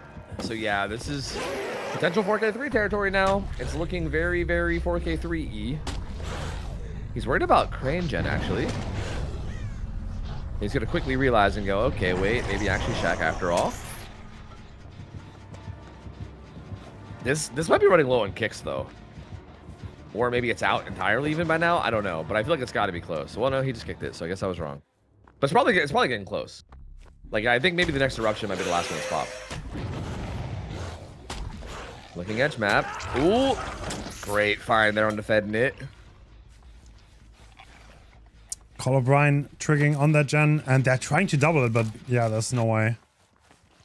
Yep, and Pedro again playing for the gens, man. He's not necessarily playing to get the downs immediately. He really wants to protect all these gens. You know what's really interesting to me? The Rancor pick. Like, that's so... Yeah. I guess it's actually just for info, right? Like, I don't think you're actually gonna hope to kill someone endgame. Yeah, because I think you're most likely hoping to end the game before you get to end the game, you know what I mean? Yeah, but yeah. I do feel like at any point in the game, if you just get info on where every single survivor is, like, that's always so valuable. So good juke there from Zoob. Doesn't get hit. Gets him to fatigue a little. Gens are being progressed a little. Don't think he gets hit there again. He's gonna fedden it. Oh, great dead hard. Good dead hard. This is buying him some time. I mean, the gen is high pros at this point, so... Yeah, it has eruption on it, though. So if he gets this down, and then... Oh, nice. Especially if you got it with M1. If you got that down with M1, he could have rushed back to it. Even here, he could still... It's going to proc eruption, but I don't think he'll be able to get there in time, right? Yeah. I don't think his rushes will be back. Yeah, you had to use 3 rushes for that. So he's got to walk over a little bit. And yeah, I think they pop it before he gets there. Yeah, he tries, but not quite. But does get that hit. And sees Zoob rotating too. And I think this will probably be... This is looking like this might be close to all they get done, though. Yeah. Like, I don't know if they get anything more done from this point. Zoob being death hook. Pedro having this much pressure. Kind of messes up his bumps a little bit there, though. Well, unless... It was calculated. He just wanted to go back here. Yeah, this gen has a little bit of pros, but I don't think they have pros on anything else. So getting another gen done... Yeah, well, it's going to be very difficult.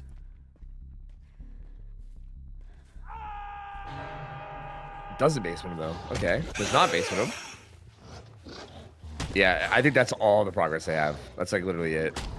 I do think Shaq is maybe at the 8K limit, though. If it's not there, it's got to be really close, because that is gotten hit by a lot of regression. I definitely see it got called by interruption at least 3 times.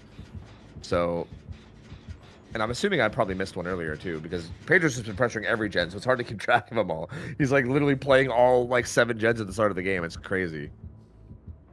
Paua hovering with sprint burst while Zoo pressures the gen. I mean, Pedro, bro, all the gens are here, right? Yeah, they are. Ooh. Yeah. Ooh, no. Dude, Zoob is playing so well, by the way. Yeah, he is. Yeah. Almost blocked that bump too, but doesn't quite get it. Hit comes through. He's deathhook as well, which is kind of problems. Wow, He should make that pallet, I think, just barely. Oh, disgusting, bro. Wow. Wow. And yeah, they're not going to be able to do this. There's no way. Zoob's dead.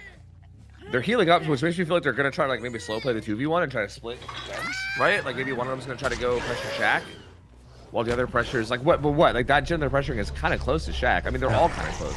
Yeah, all the gens are so close, I don't think there's any chance they're going to get another one done. Blight on such a high level is such a really strong killer where you're almost always expected to get hit. And yeah, very lethal. Yeah, I feel like unless you have a lot of pallets back to back that you can like camp and just like throw immediately, and even then it's like a pallet kick and then you're done. Yeah, there's a hit. I mean, Fendit doesn't have dead hard, but also Pedro's aware of that now too, so he's probably gonna not just swing right away. Great fake.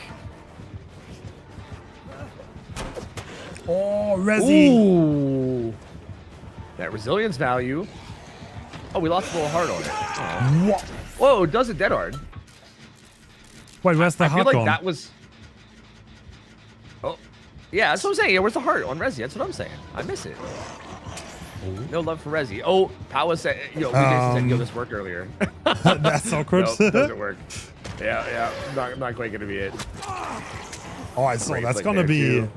that's gonna be very hard to match. So Argentina will need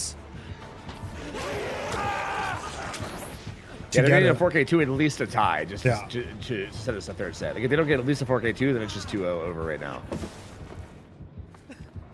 And a 4K3 could be a win, but that is good. That's even more insanely hard. But I mean, I don't know if Portugal survivors fumble around a little bit, maybe I don't know. But I feel like I would not expect the roster from Portugal to be a team that fumbles around a lot. You know?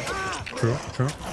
Yep. And there's down, and there you go, 4K2. Man, Pedro, Mr. Consistent today though. Two 4K2s back to back.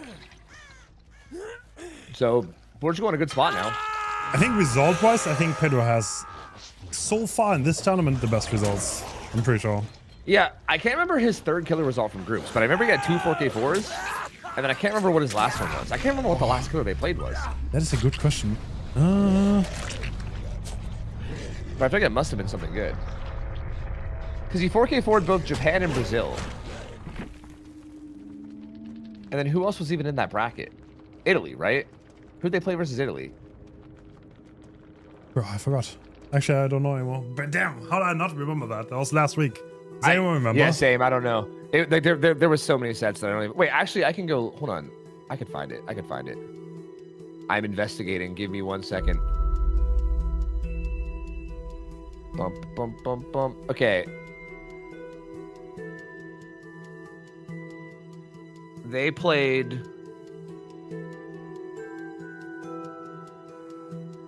Wait. Am I dumb? Why am I not seeing their second game? Bro, I'm blind too. Did they only play twice and that's it? And we forgot them? Wait. No, the images are... The images are... Wait, what the... Yeah, what wait, in the where world? is it? Did we uncover like a scandal? Maybe. Wait, I'm looking in the wrong channel. I think that's why. Wait, no, they got deleted from the schedule channel. Oh, no. Yeah, I can't find it. I don't know. I can't find it. Portugal, Italy. There was... What killer was that? Italy... I'm so curious now. I have to know. Same. Because I remember they 4K... I think he Wait, was it 4K4'd Dredge? Japan with Dredge. No, I think that was the Japan one, right? I thought... Or no, that was Italy and Japan that was Dredge. Maybe it was Dredge, though. Maybe? Portugal... Legion, someone said?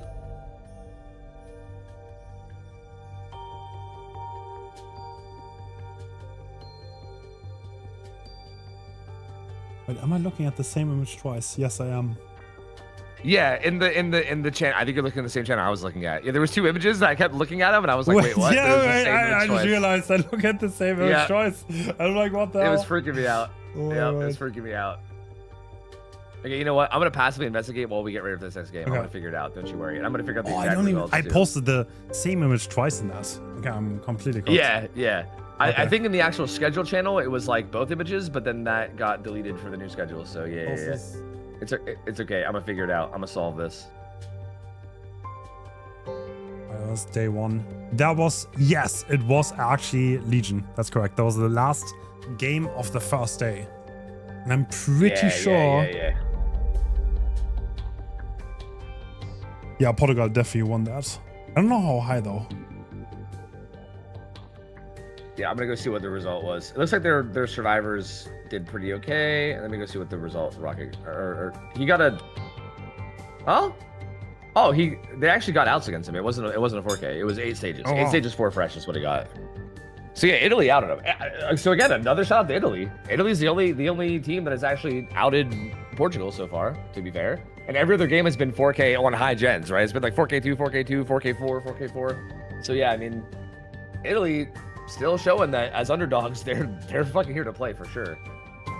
I'm so excited to see them later with Russia, man. True. Like, I know you're gonna be casting it with Spooky, but like I'm gonna be hype as shit over here as well because it's gonna be such a good game. I'm so excited for it. But you're back for the finals tomorrow, aren't you?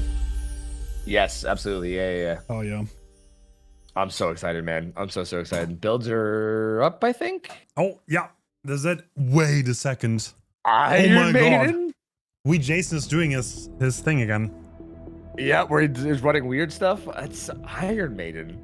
What's the? I guess just for stealthing, like anti-stealthing. I mean, I guess if they try to locker juke the. Is that actually real, or is that a mistake? I don't know. It's a good question. I don't know if this is like the double Silhey thing from earlier, or if it's like, yeah, I don't know.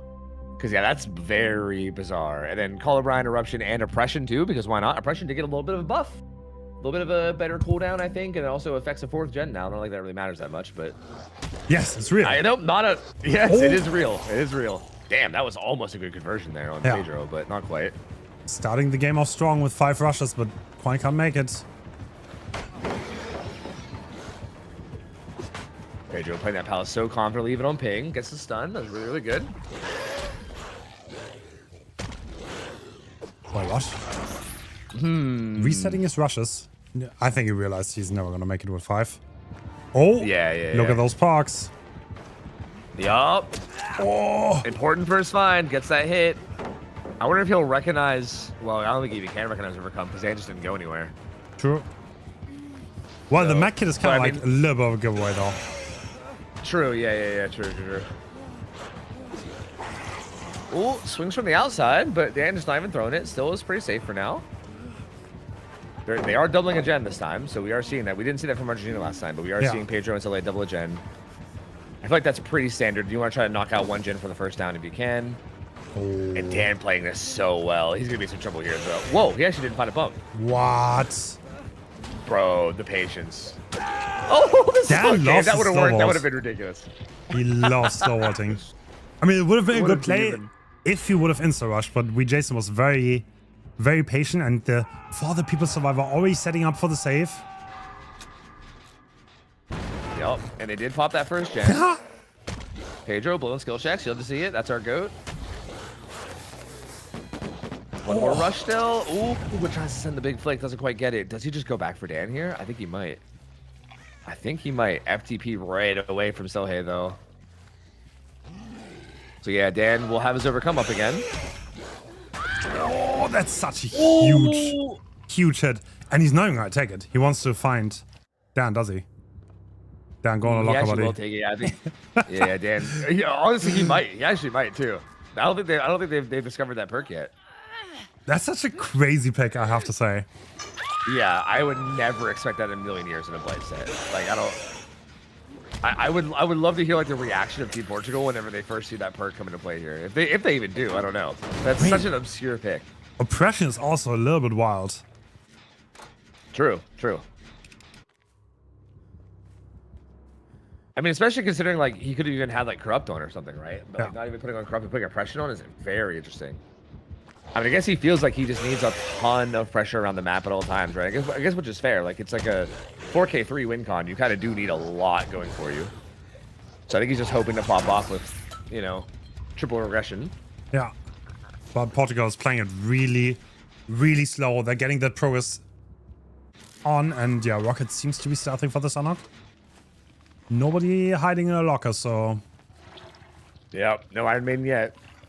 And yeah, they're playing this pretty well. They can be really aggressive on gens now because there's no way he's going to leave this hook. And if he does, Rocket's in position to punish it.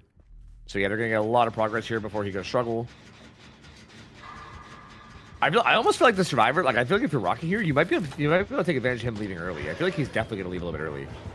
oh, do they get that? And he honestly might. He honestly No. might. Oh, no, he's so much trouble. Maybe while he kicks here though. Yep, unhook comes in during the kick. But gen number 2 pops. So at this point, if one more gen pops, it's a tie at the very least for Portugal. So like, if you want to win this set, you need to end this now. And there's 2 gens, pretty high progress. That's Eruption though, and still ain't dead. That's wait, no, not dead. Sorry. Decisive strike. Wait, he's gonna drop it for him. Oh, Yeah. Is he... oh, Yeah. Dan buying more distance, and now he has to get out fast. Is he just knock on a tunnel? Yeah, it looks like no. He's gonna take this tag on the Rocket. Man, that's tough because I feel like you kind of need that though. You know what I mean? Like, yeah. I mean, Shackpal is gone. They're trying to reset here. Are they gonna get this reset though? ooh, looks like no. Okay, they take the hit and the sun comes at the same time. I guess that's, you know, works. All right, from that point onwards, 0 gens can be completed. Yep. It's a tie now at the very best. Unfortunately, doesn't get really the best bump logic there. Tried to phase through the tile, I think, but didn't quite work. Yeah, and Rocket. He's not as spooky goes. And oh, they're yeah, doubling. look at that progress. They are doubling. Yep. I mean, Yeah, there's that's eruption such on that high gen, progress. so he will need to. No, Is there? Because I think there was a not. bunch of downs. Yeah, because of the DS down. Yeah, because we down. And it's gonna be too late. That's it.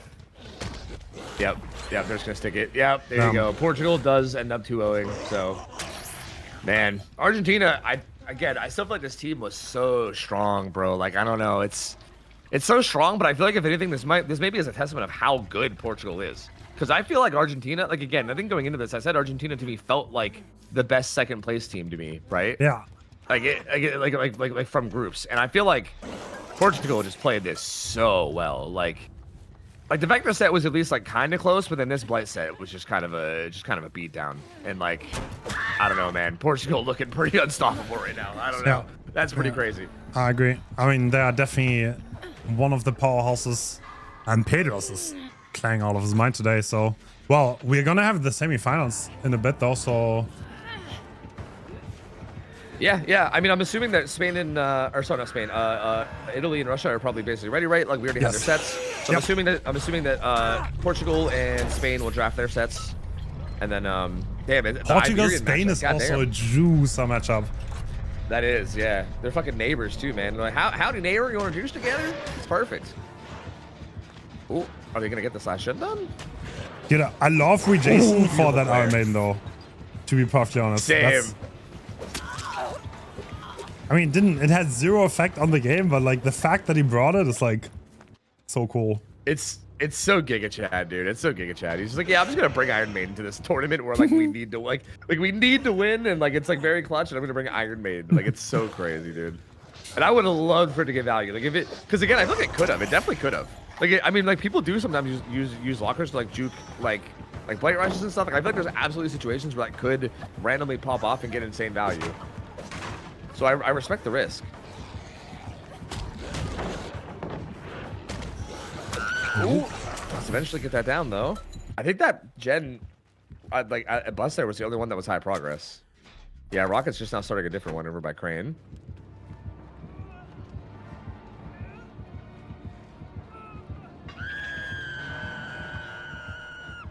All right, Dan. Stealthing for the unlock. I mean, this is such an insane. I mean, to be honest. I mean, Portugal, dude, I think Spain could easily win the semis too. to be perfectly honest. Yeah.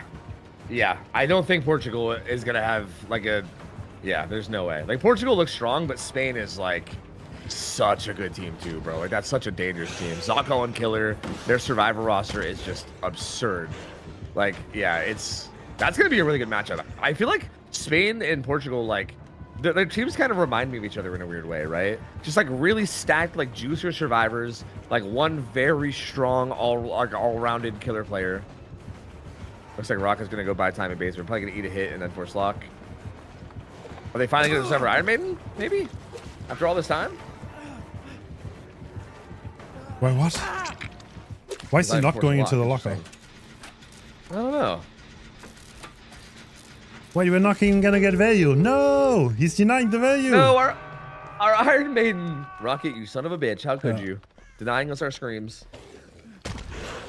I think we should just doing some pinball in the basement. Just having some fun bashes head against the wall, I guess.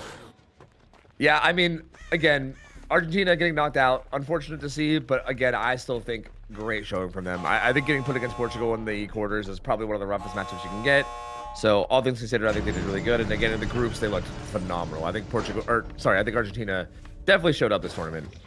And I don't know. I think they should still be proud of their performance regardless.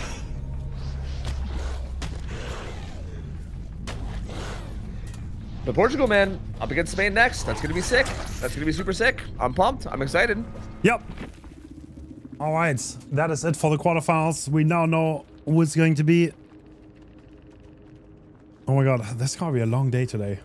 Long day. Yep, two more best of fives. Oh, we could have potentially up to 10 more sets for the day. All right, Tofu. Yeah. Thank you so much for casting with me today, and we're gonna be right back tomorrow for the place 3 match and the finals, right? Yep, absolutely. Yep. All right, I'm gonna hop out. Enjoy your cast with Spooky, and thank you, Tofu. See you later. Bye. See you, dude. Love it. Someone asked earlier, sadly odds is not part of this. Bro, that feels so bad, man. I like all my friends and I can't decide between them. Such a sad situation. But Spooky asked and I would gladly have him, so we are going to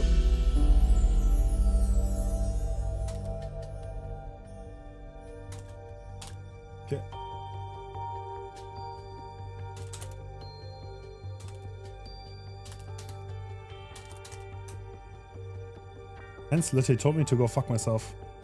Yeah, I did that. I actually did that. No problem, Scott. Oh.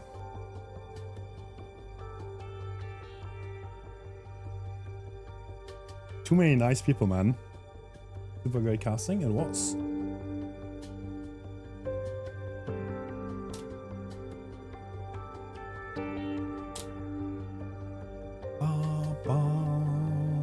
Damn, that was great. All right, I don't think we have that much of a break though. We have Russia vs Italy next.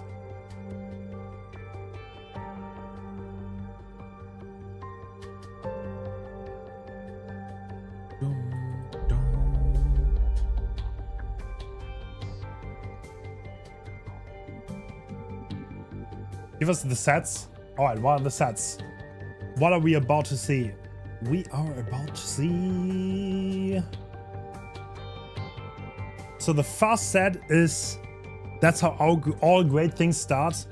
We have Twins on Suffer Pit. Then we have Pinhead on Wedge Shop. Then we have Executioner. Bro, these are crazy sets. I think that's Wreckers. Hold on a second. Yeah, it looks like Wreckers.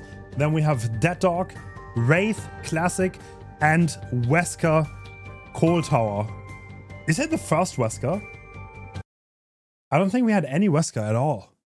That's crazy. No Wesker at all. Yeah, my picture's a little bit outdated. Excuse me, guys. But actually, I can maybe update this.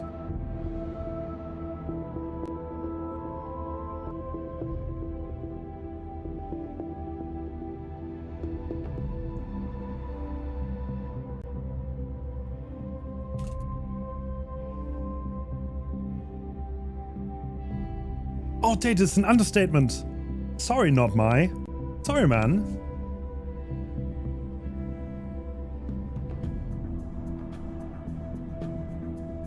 Alright, this is the pick ban. As we can see, this is best of 5.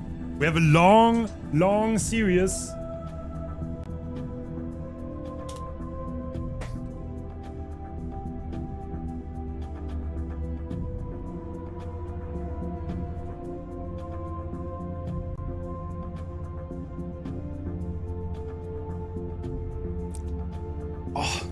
I wonder how far Italy's gonna take this. Dude, imagine if Italy just wins. Imagine Italy just wins. There's don't lose anymore.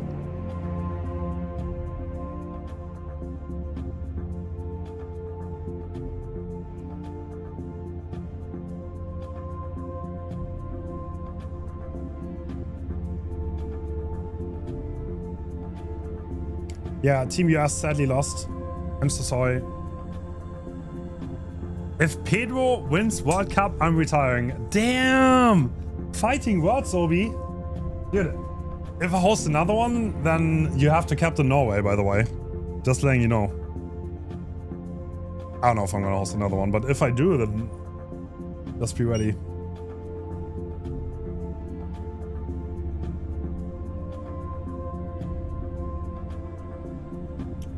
It's kind of interesting how much interest there's in the production of this. So the way this works, by the way, is we have a spectator stream that is 10 minutes delayed. So the entire production is on a 10-minute delay, which means the streamers are not on a 10-minute delay. That enables us to like outsource this stream to other people. So for example, there's like a French stream.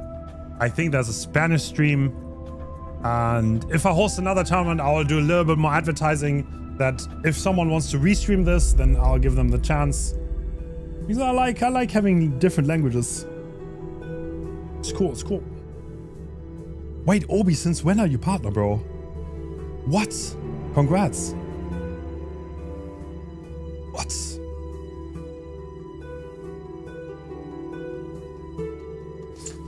Congrats, Obi. Am I crazy? I swear you weren't partner, no?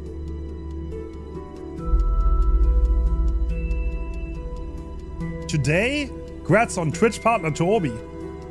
My god. Best Wesker, best Blight. Who co-hosts the semi? Spookyloopz. Spookyloopz asked if we can co-cast a little bit of the finals. I'm so sorry that we don't have Tofu and Odds anymore. I'm so sorry. I know you guys love them. I love them too. I love all my homies. And we can't have 4 people casting, so we have to have a little bit of a choice.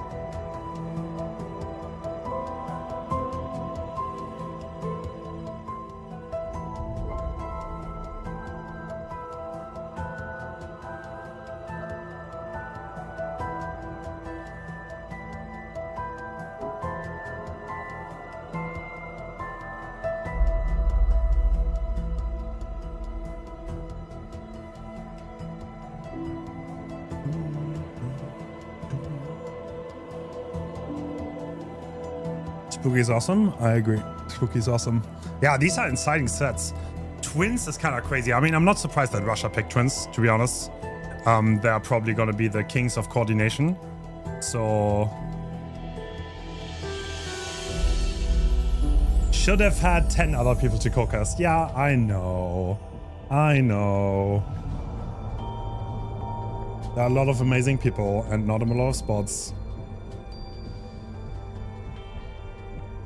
Yo.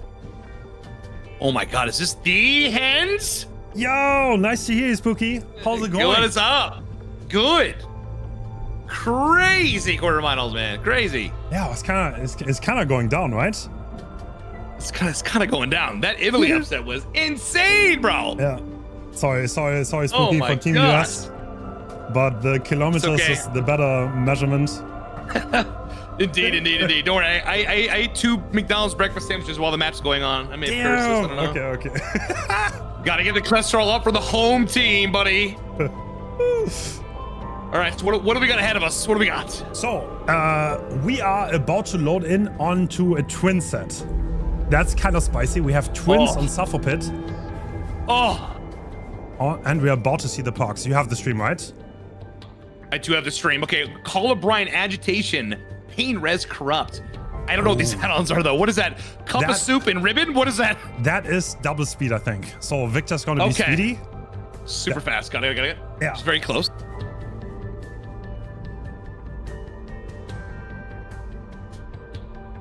And on Survivor, I mean, we see a lot of perks. Nothing too crazy. A little bit of reset perks. There are also obviously some bans, so you can't stuff like Deli or DS is not gonna be allowed. Sure. Here we go. Let's go. Oh. All right. Bobo heading into the map, and I think he already spotted someone. So obviously you want to get the Victor on as fast as possible to dish out some damage. Oh, what? Okay. Very percent. Chase music is a little weird.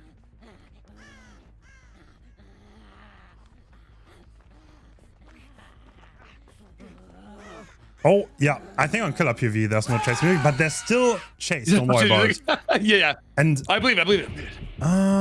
that is a very, very fast first down. Yeah, it was. I guess you'll take it, right? Not a whole lot of corrupt value, but that's where they're down.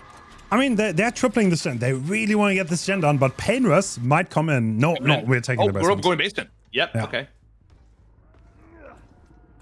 So while Marco went down fast, there are actually 3 gens on the side where he went down and 4 gens on the other side.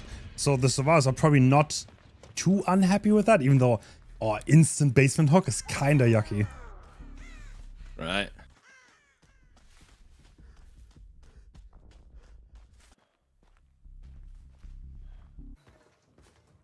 Yeah. Victor's going back out with double speed.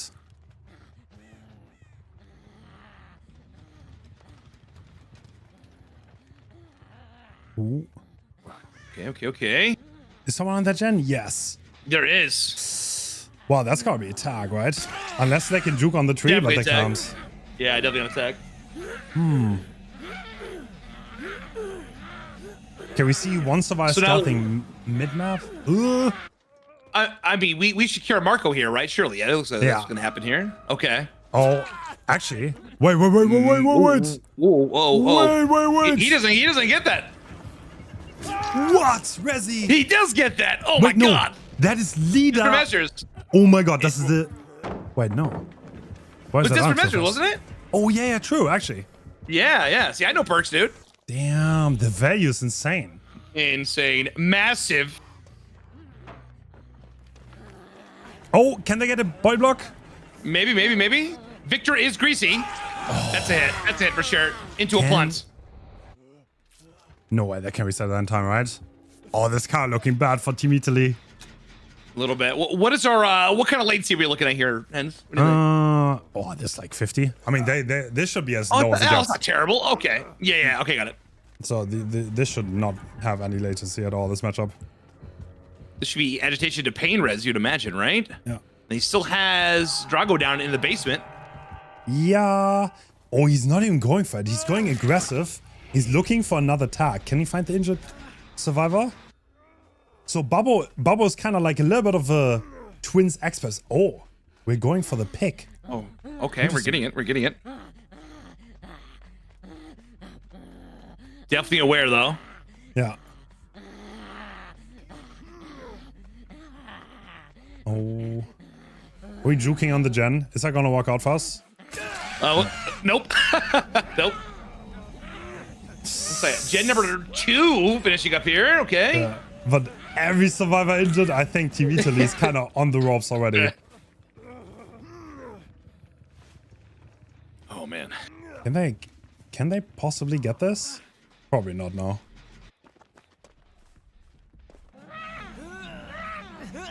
Okay, I guess Pale is trying to evacuate from that side, but I mean, Bubbo's gonna see this, and well, I mean, sure. I mean, Marco's toast here, right? Yeah, that's it. Yeah, that's it. Marco did so well in the other series against the US. He did, dude. It was insane.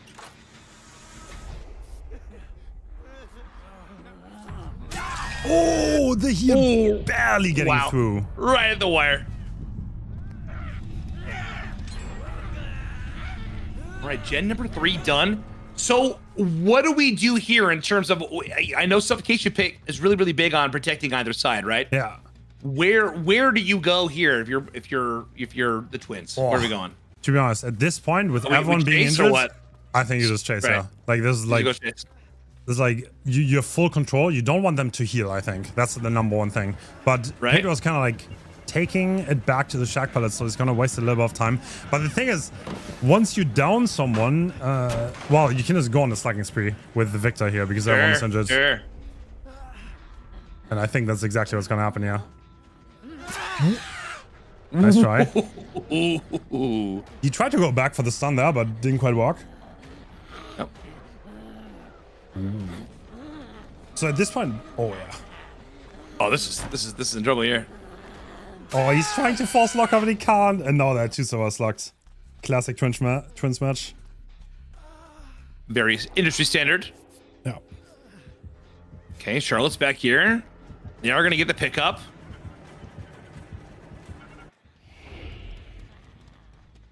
We're gonna leave Drago slugged. We're gonna send Victor back over to intercept the Hanato. Nice. Thing is, now he can't But I heal. think he's gonna pick him up again, right? Yeah, probably.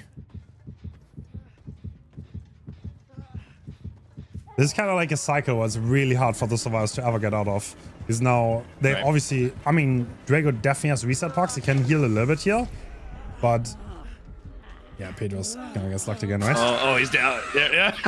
Yep. Classic twins. Classic twins. No hooks needed.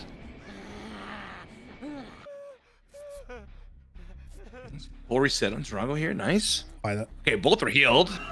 I mean, Ooh, okay. don't you have like a stalemate? Like you could just sit in front of the locker because there's a bleed out time on Pedro. Sure. Oh, he's trying to bait. Yep.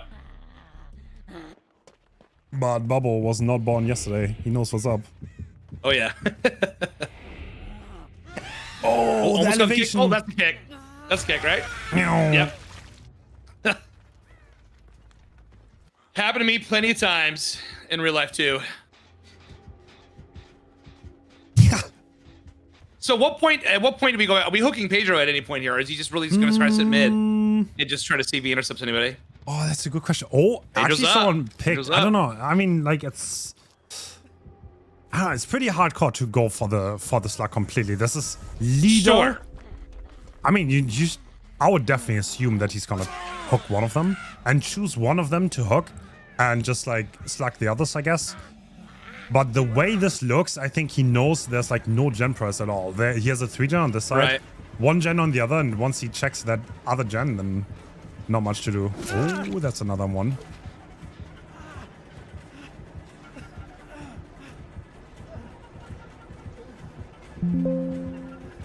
Oh, actually, Pedro's forcing the basement locker to waste as much time as possible. Sure. I mean,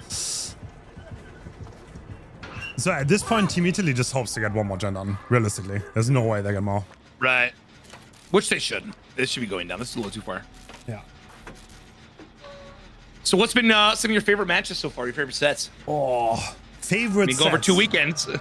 Favorite one? Yeah. What do you got? I'm so not far? gonna lie. That demo set, Italy versus US, that was crazy. It was insane. It was.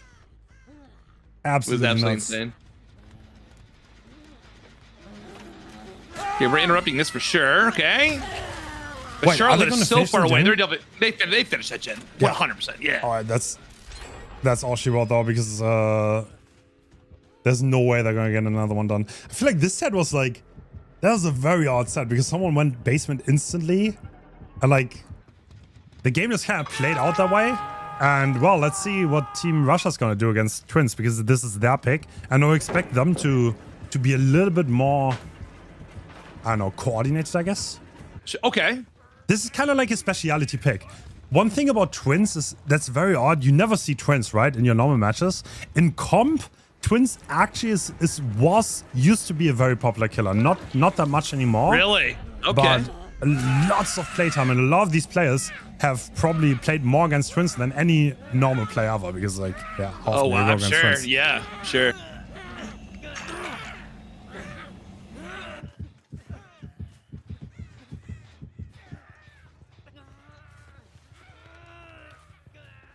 All right. Pal is going to take Victor, and the moment he crushes... I mean, yeah, he can just control the middle. There's like one thing why Twins work so well on these maps, because they can kind of like control a zone. And like, if you don't have them on maps like Sufferpit, then they honestly don't even do that well, but... In here, is there any other map that Twins are normally played on other than Suffocation Pit, or no? Suffocation Pit and Azor's resting place. I think that's pretty much it. Got it. Okay. Like always, the two-sided maps where you can kind of like control a zone.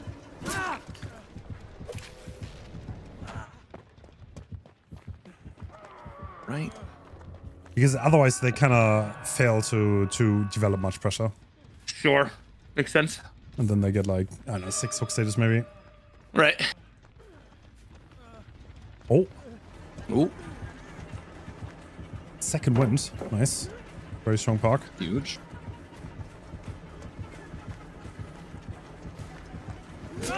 All right. Just this trade. Desperate measures. Super fast pull. I mean, Pali is on a gen. I mean, it's very unlikely that they're going to buy enough. You gonna get it? No. I mean, Pedro's trying his hardest to convince the Twins to stay here, but I can't doubt it.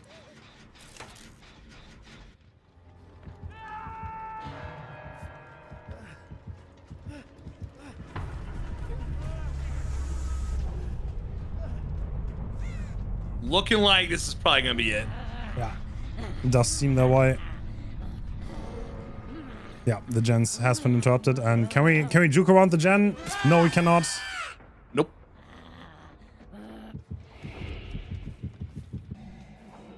Oh, they're both there. Killer Instinct come off Victor. Nice. Oh, and that's it. And this game blouses. All right. 4K1. I mean, this is not like the most unusual result, I guess. So the I'm gonna guess probably Marco again.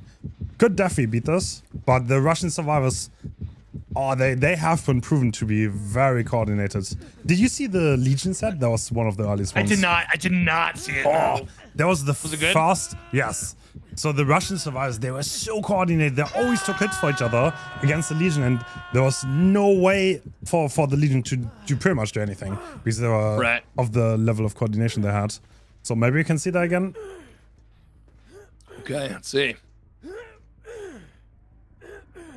But in terms of like you're saying taking hits for each other, you're saying like somebody just stays in deep wounds and kind of just hang. Yeah, okay. Shadows the other survivor. So like, how do you do that with the Twins though? You know what I mean? I mean, it's like Twins is a lot about like positioning. Like first and foremost, you should never ever give him one hit.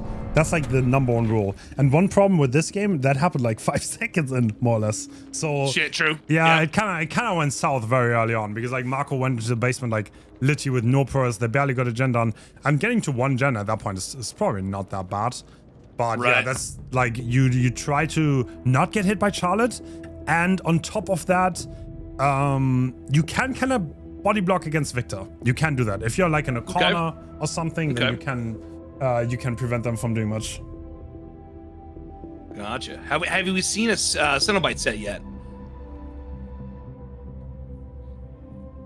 Has there been one in the tournament in the World Cup? The Cenobite yet? Has that happened? No, actually not. First one. I think it's the first one. Exciting. Okay, cool.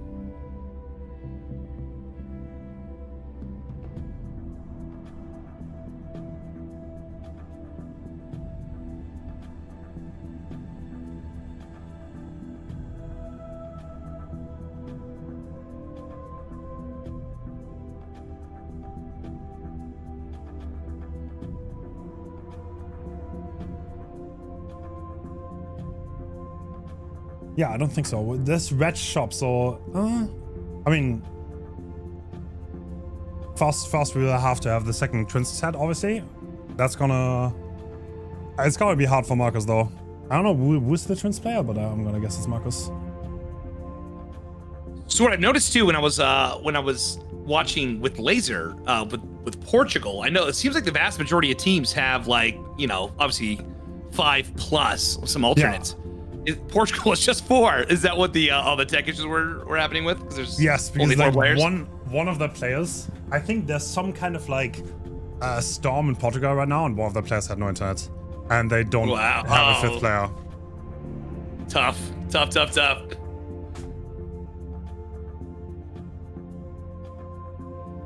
Also, fantastic job with all the production. Your team did a great job with all this. Looks really good.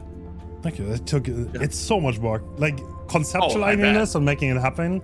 It's always awesome when the tournament actually happens, because at that point you're done working. Sure. All right.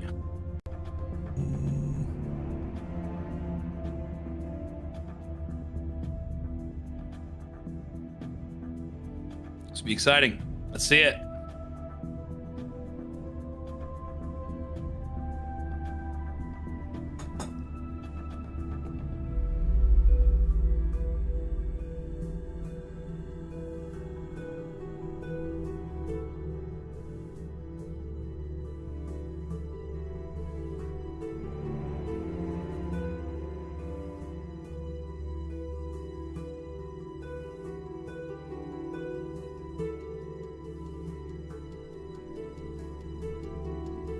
All right. You're saying finals are tomorrow, right? Is it going on with the schedule? Yes. So it's pretty cramped because we wanted to do this on 2 weekends. It's pretty. Sure. I mean, sometimes it's hard. Love it, man. Not gonna lie. It's like, because there's so much staff in the background, it's very hard to like make things happen on the week. Because like everyone has jobs, there are different time zones. So it's pretty much only the weekends, and yeah, this a little bit cramped, but we're gonna make it work. You guys are gonna make it, absolutely. Yeah, 100%.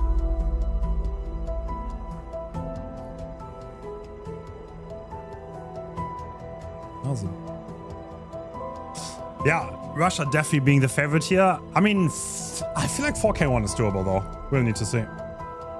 We'll see. Find out.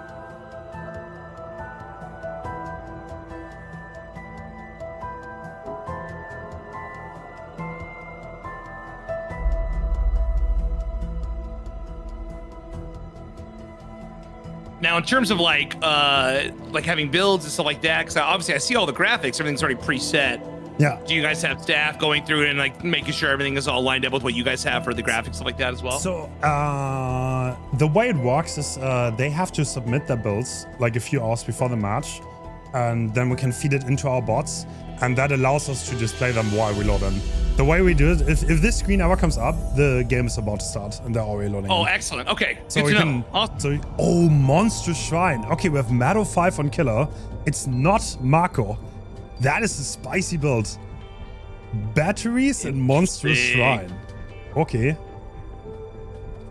So Monster Shrine lost a little bit of its flair with the 70-second hook timer, right? So yeah. I guess if you hook someone in the basement. If you hook someone in the basement, you go a little bit further away. You can definitely develop a lot of pressure that way. 100%. Right. Batteries included as well. That's an interesting choice. On Twins? Actually, very surprising. Twins is usually a killer that doesn't move that much. Oh, my Hardwell already on that side of the map. Okay. Oh.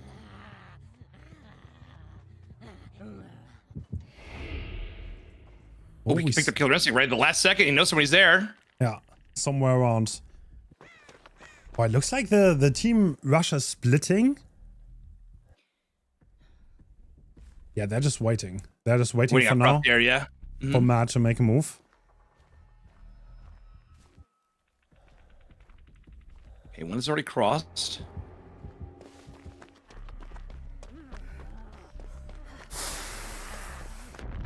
Wait, they actually got the blind? No way.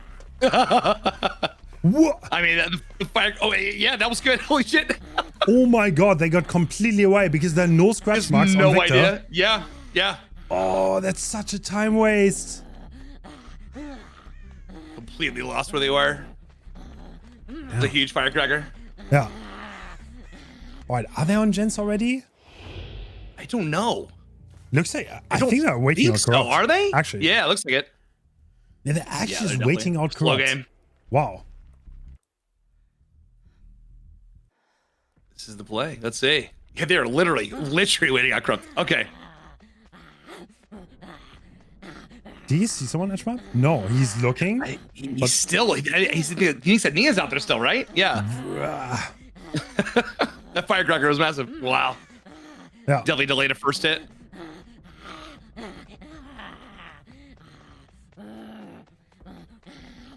Yeah, there's no corrupt anymore, so the survivors can do any gens they want, and I think we're about to get a hit on the main building. First hit. Yep. There we go.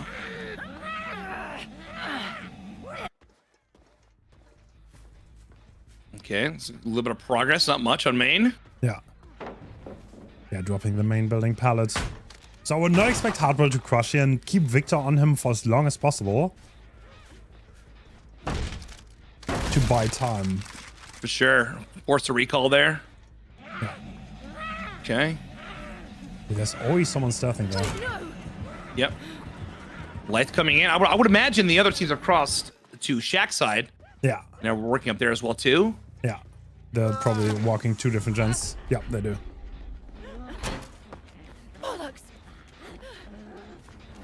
This should be a down. Yeah. Fast There we down. go. Okay, first down coming in. Nice. Yeah, we see someone stealthing there. They're already in position to get the unlock. They need to not be spotted. If they are, then that's big trouble for... Big trouble. Yes, 100%. They got the field from Shack to open for 2 hooks. Oh my Okay, god. we're definitely going to make pain res here. These hooks are gross. These hooks are nasty. Is he gonna look around? Yeah, definitely spotted the magic. That is not good for the survivors. Oh, he crushed him. Interesting. Okay.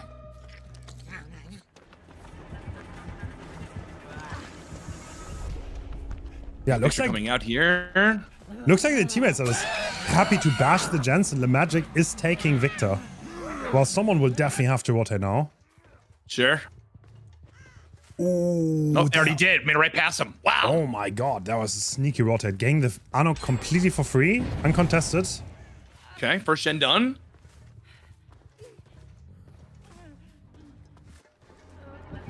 We're gonna wait out. So you're gonna be at a yeah. Base endurance is gone. No FTP coming in. For the people to make sure that Hardwell makes it to the other side. Are we gonna slug? Smart. Yeah, we're gonna slug Swatter probably. Ooh. Clean bounce. Huge pounce. Actually, are we just gonna take the hook? Looks like it. Yeah. I mean, I guess Matt still has a 3-gen on the side. He's got main. Yeah, he does. Well, they're already walking it though. They're already so... pecking at it though. Yeah. Mm-hmm.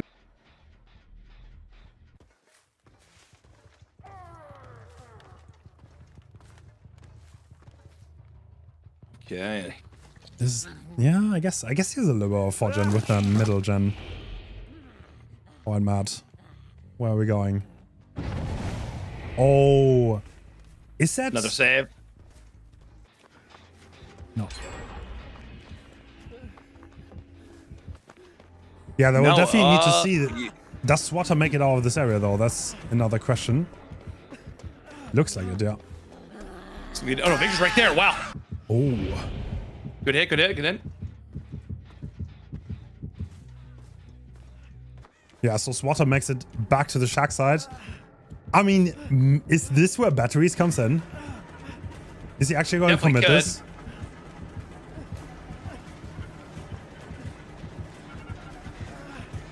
Are they going to take it? No. Makes that and check valid down. Okay. Batteries was recently buffed, correct me, right? Yeah, Wasn't it? the range is a lot bigger now, so if you're anywhere gotcha. next to a dungeon, you get the 5% bonus, but I don't know how Matt is gonna win from this because nobody's dead yet, and he needs to not allow the survivors to do all the gens. I mean, he kind of has to find someone that's stealthing here, but I think the Lara was on the other side. Okay, we'll see if we can evaluate a monstrous shrine. Swatter in the basement here. Checking edge map. Nothing here. She should definitely be able to get the pool, I would imagine. Yeah, looks like it's probably what's going to happen here. Interesting pick. Is this your first time seeing monstrous shrine in the World Cup? Actually, no. There was some first week. There was someone who bought it twice. I think they got like 0 value. Yes. Yeah. Yep. Oh, no. The tree stump. Biggest And weakness, unhook. and they did get the save. Oh. Yeah. Monster Shrine, 0. The Russian survivors, they're playing it down well, to be honest. They're Playing once again really, really well right now. So at this point, we tunnel Swatter out, right? Ideally. Yeah, if we can. But Hardwell's doing a really good job at body blocking, and we got Gen number 4 about to pop, maybe even the 5th as well. Yeah. Depending on how long this run goes for. Got a great setup here. Jack Pallet is down. Oh, the greed. Oh. I mean, is that... look, every survivor's running to that gen. I think they're going to finish it. Unless they're still... Yeah. Yeah, I think they're going to finish it. Yep. No pain res. Yeah, this is done. That's all the survivors need. Okay. I guess Team Russia is going to take the first set, but this is the best of 5. So we have a lot of leeway and a lot of things to do. A long way to go. Yep. And based off what we've seen in some of the earlier sets, you know, this is anyone's game. Yeah.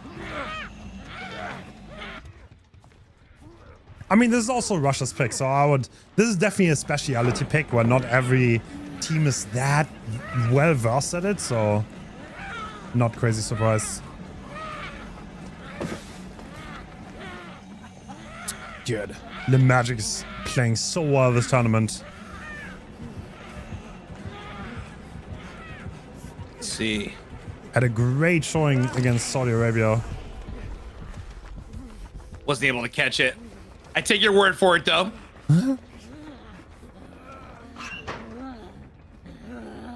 Oh, they cannot. Yeah, They're having a standoff. Can't lock him in.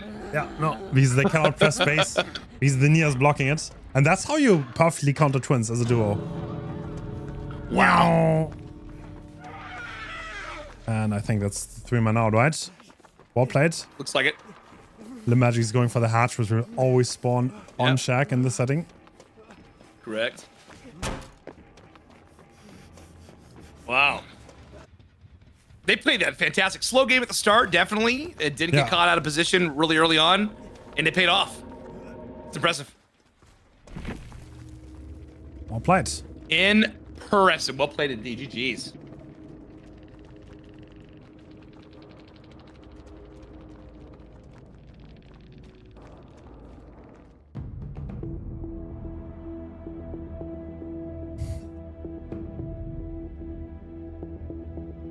Right.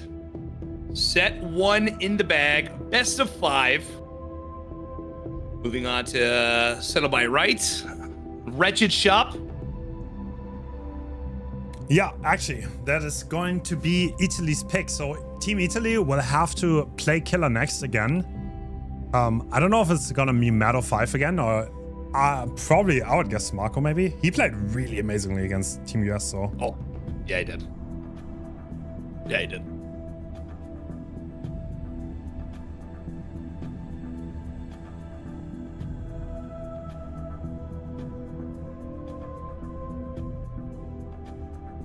Hens, give me 1 second. Sorry, 1 second. Sure, sure.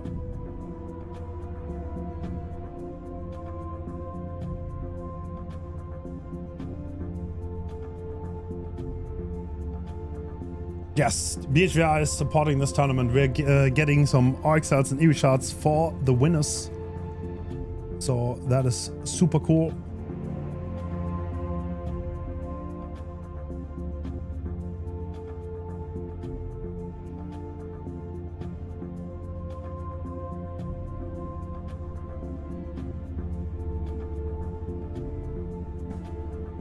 What are the rules for being part of a country? You can either be there as this, like you can either live there, or you can be there because you have a passport of that country. These are the 2 rules, one of the 2. So either you live in that country that you play for, or you have a passport. That's what we said.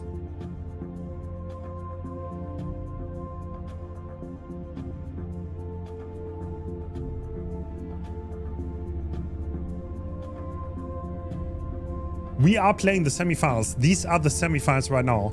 So Russia's up 1-0 against Italy. We're going into the set 2. I mean, to be honest, I'm not surprised. Like, Russia picked this because they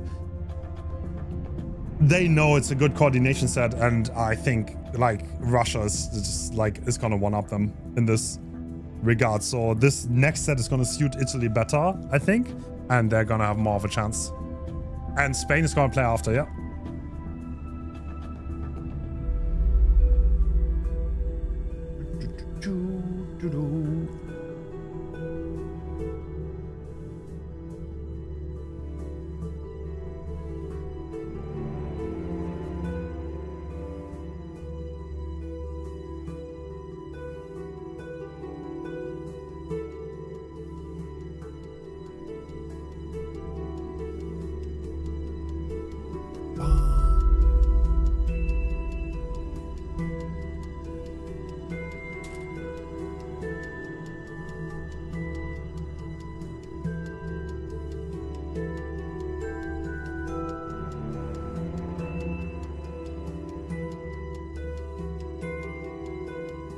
If you're Uzbekistan, you can't be playing for Somalia.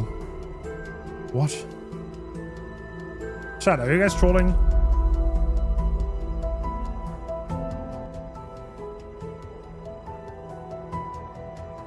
Are we trolling?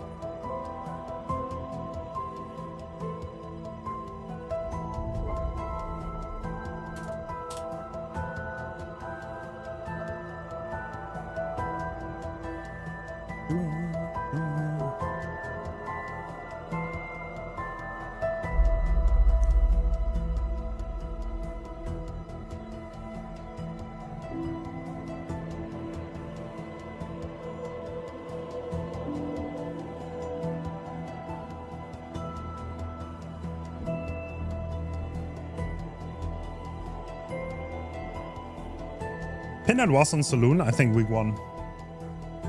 If I'm not mistaken.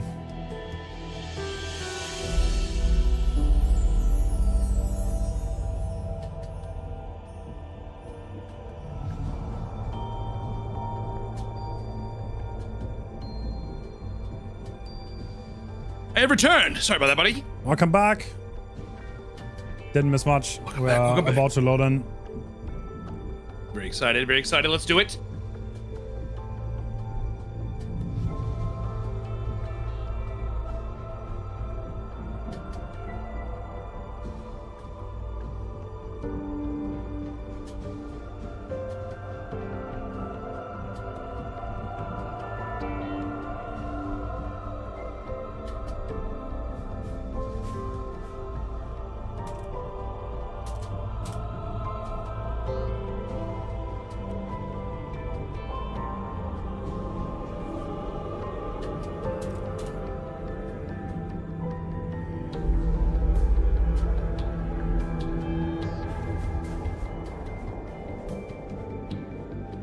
So out of these sets, is there one that you're looking forward to the most, killer-wise? Dude, Wesker's kind of hype. I'm not gonna lie. I love playing Wesker. Right. Yeah. Yeah. Let's try Cold Tower will be fun. Personally, I mean, it's like the good old.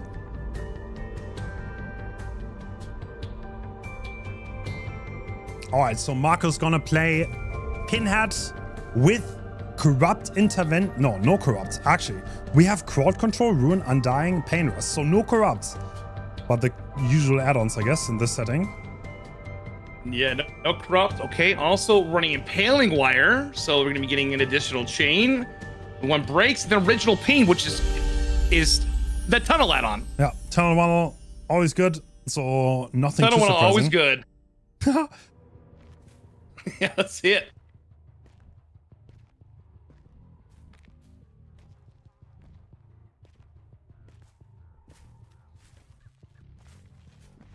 Oh, here's box. Oh, here's box. All Great right. find. Finding the box instantly. This is a very, very great start into the match. And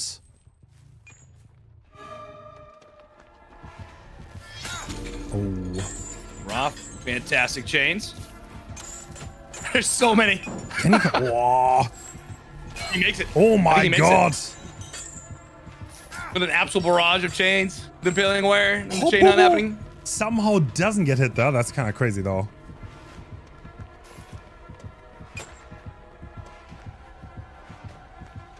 They have found the box. Solving the landing configuration. The chain hunt is going to stop. Getting a hit though.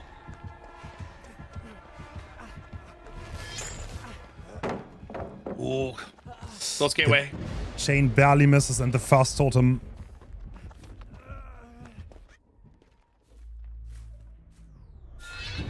Oh, second totem already. All right, so massive chain. Only card control being left. Oh, I didn't even notice. Yeah, Ruin did go down, huh? Yeah. Ruin and Dying, I mean, gone. Only crowd control and Pain Res. Yeah, we still have Pain Res. 4 stacks. We got life. Ooh. Gonna be close. Crowd control shutting down that window. This should be a down here. Yep, definitely. There's a lot of progress on these gens.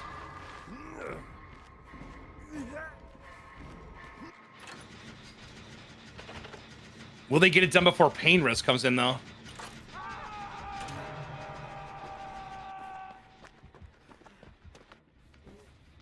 Oh. No. So we're still at 5 gens. Oh, that's a great hook for Marco here, honestly. I mean, there are 2 gens high pros right next to the hook, though. Right.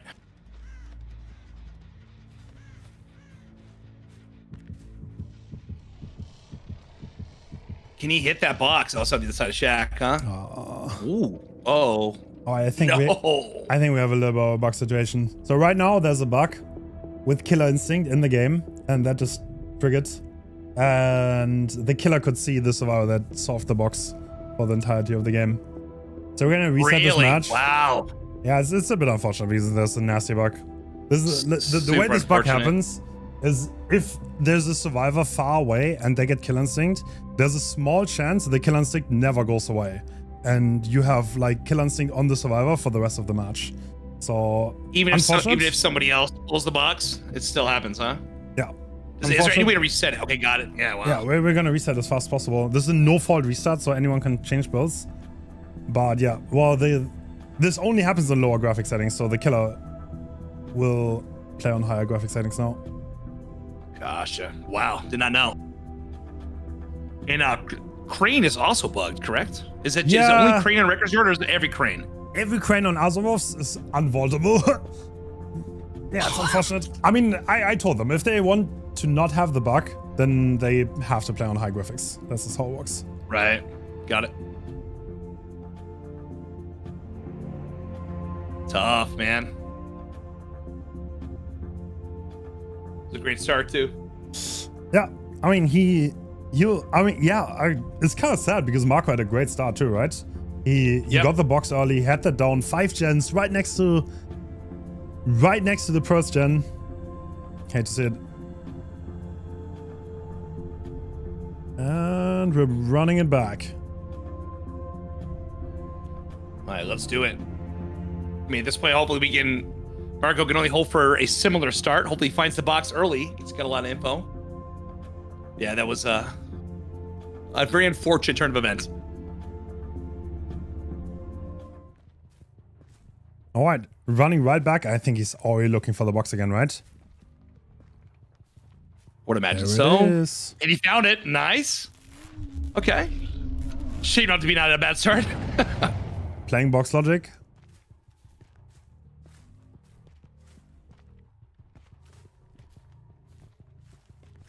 Right. I guess the good news is we get to reset on Undying and Ruin again. Let's see. True. Oh, this is a very strong how do you like the bus? How do you like the bus? Oh, I don't know. I don't like change. I'll be so real. Yeah. It's like a complete god palette now, but I guess no wind also.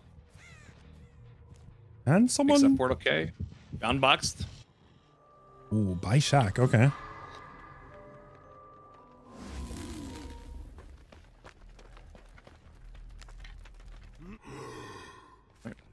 All right, so not much going on for the chain hunt. Oh, that's a great Ooh, stun. Good stun. Good stun. Good stun. I'm gonna get some impaling wire value, and we're gonna take a look at this as the first. Some value here coming in.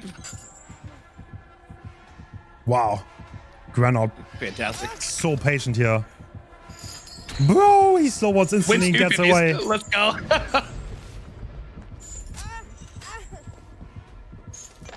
Oh, he faked going inside the bus, made him double back, and then didn't commit. Incredible pathing by Granot. Well, yes, amazing.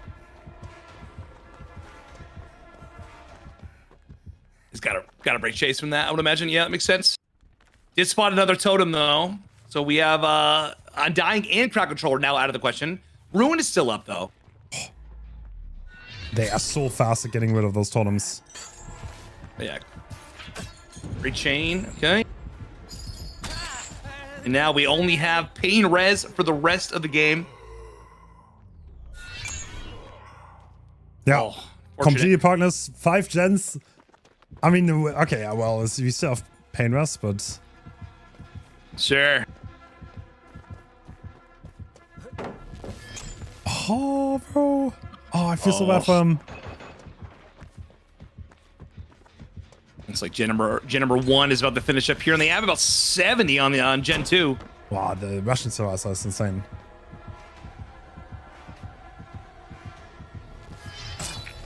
Rechain coming in. He's going to drop that pallet, right? But Shack pallet, yep. That pallet's gone. I think I would prefer the first game. Ooh. All right, Excise running. Does he have another pallet in the back? There is someone following for body block. I can hear it. Yep. Yeah, we're going to drop that pallet. And yeah, the Russian survivors, they are teamworking so incredibly well. Yeah, that's what you're talking about. I can see it. Very altruistic. Ooh. Does he get this? Nope, does not get that. Helling wire to get extra more chains broken in the environment. It's a fantastic chase.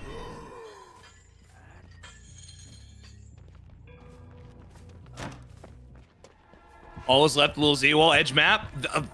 They're gonna get probably 2 gens done, maybe. Definitely another one. Yeah, well, first down. I mean, he died so far away from the gens in the perfect position where he could die. So at this point, like a 4K is probably out of the question, but a lot of pellets have been gone, so there are definitely still things to be done here. Third gen is finished up here. Did he have a pain res? I wasn't paying attention. No, not even. I know we don't sell 4 tokens. Okay, so we're saving all those for a little bit later. Good chain on the bus.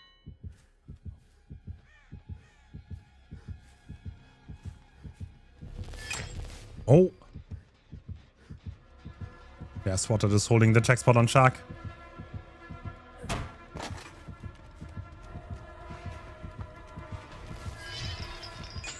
That's another miss. Have you noticed some differences in terms of from tournament to tournament with the new pallet density stuff that's been added? Yeah, actually, I mean, there are a lot more, honestly. It seems like the lower tier killers are struggling on average. Sure. And oh boy, the Russian survivor team is incredibly efficient.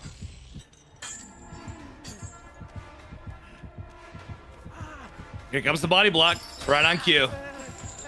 They're giving him nothing.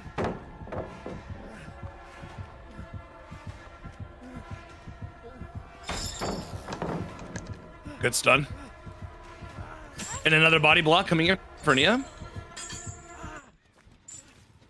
Oh. This down needs to... Oh, it's not going to happen, right? That body block is... No, I don't think it is.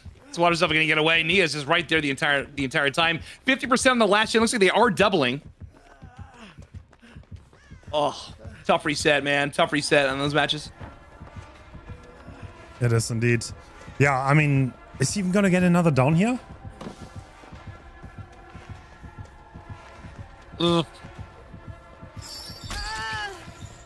Maybe. I'm not sure. The only person that is not injured is Bobo, but I mean, I don't know how far away he is from Maine. At this point, I think he's just looking to Shakir, right?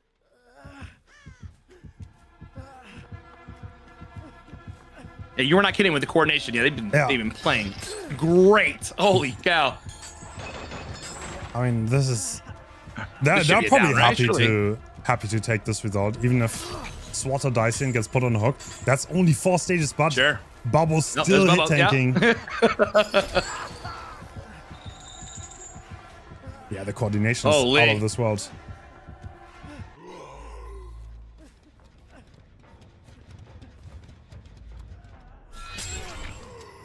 If they get Chamber, he's sitting right on pallet. I don't think he's going to get this here. Oh, he does finally get it. Do they actually want to go for safe? It always looks like they want to save. Yeah, I mean, they are healing at the gate. I'm sure the gate's done. Do you go for it here, knowing how close it is? I mean, to be honest, I don't think you should. Maybe not. I think you just go 3 out, right? Yep. Yeah. This is so interesting. I mean, the Bubble's hovering, and they are able to reset. But original pain means if they get hit while being injured, they get sent into the mending state. Sure. Which endurance is completely out the window at that point, right? I mean, like, what are they hoping to achieve here, though? This is a basement hook. I don't know. This does seem like unnecessarily risky. Let's see. Using the gateway for some scouting info. Awesome chain. Let's go. Good hit.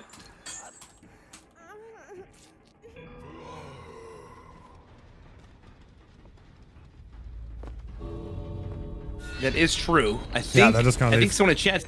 Yeah, they're just gonna go. Yeah. I think maybe the play was no one left behind a little bit. Maybe he had, if maybe he strayed a little bit too far away from basement, maybe they could have went and got something done. But with original pain, that's gonna be tough. Yeah, yeah. That's gonna be tough. Yeah, it's a hard map. This is not unbeatable. I will say that much. It's absolutely not unbeatable, but you will need to have a lot of teamwork, just like the Russian survivors had, and excellent chases, quite frankly. So, absolutely.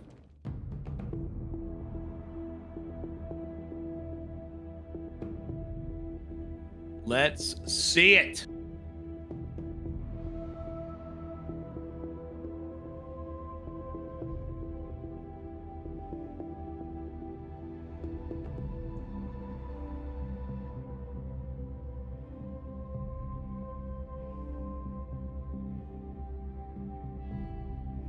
So the first set went to Russia. Russia's up 1-0, and it's honestly, I don't know if this is gonna be a clean sweep here, but like it's looking pretty bad on the second set. But even if Italy loses this set, we still have 3 more, so they could come back if they win the other 3. Yes.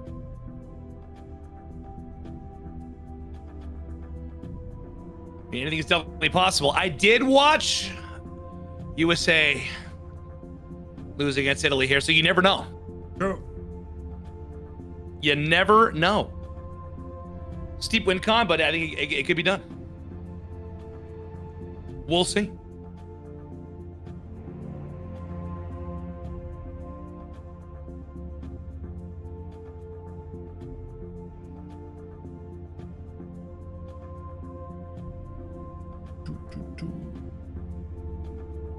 Also, Spain-Portugal is going to be an awesome matchup as well. True. That's I mean, yeah. Yeah, there are a lot of, I mean, anyone can take it in that one too. I mean, Portugal looks so strong though, so strong. Yeah.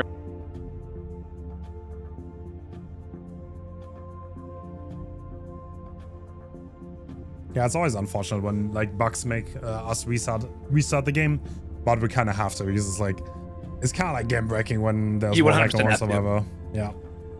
100%. You 100% have to do that. It's unfortunate. I mean, like, you know, obviously, luckily, like he found box immediately again. Yeah. But just like match 1, just like the first start, all the totems are gone. And then who would have knows? Who would have knows which way it could have went? But Yeah. obviously, I think he was hoping maybe the first game could have gotten played out. But totally get it. Fair is fair.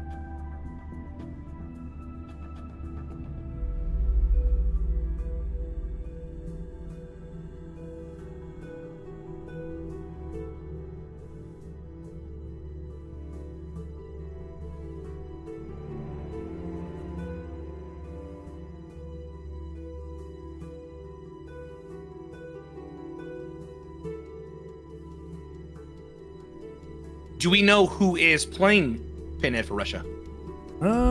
It will probably be Bobo. I think Bobo plays almost every killer for Russia, if I'm not mistaken. Every killer? Gotcha, okay. Yeah, I think Bobo has been, I don't know, Bobo has been playing comp for, I think, like at least 5 years. Like, a lot of the players from Team Russia, they have been in comp for like literally over 5 years. Very, wow. Very experienced veterans. Been around for a long time.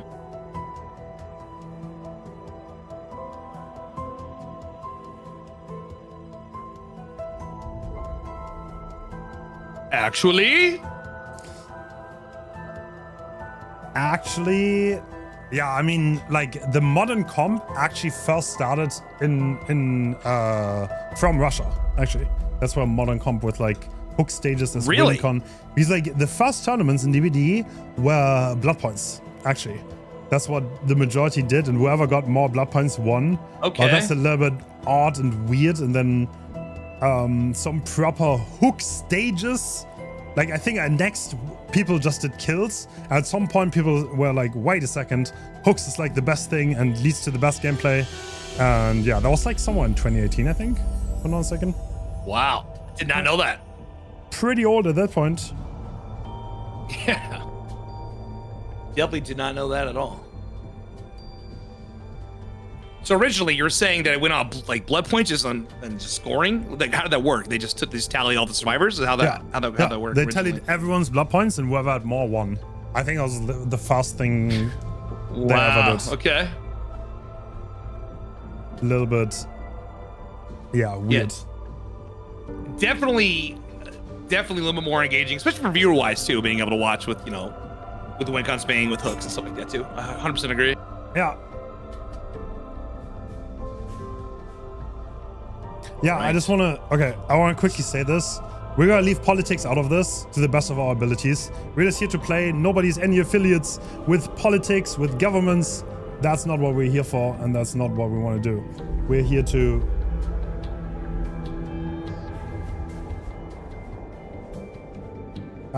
just wanna quickly mention that. So if you could not, that would be really appreciated.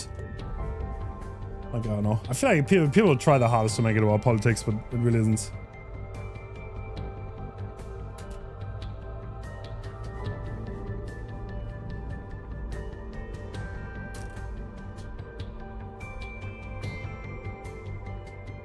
All right, here we go. Interesting. Okay, Rapid Brutality, Sloppy Butcher, Corrupt Intervention, Scourge Pain Resistance, same add-ons, Original Pain, Impaling Wire.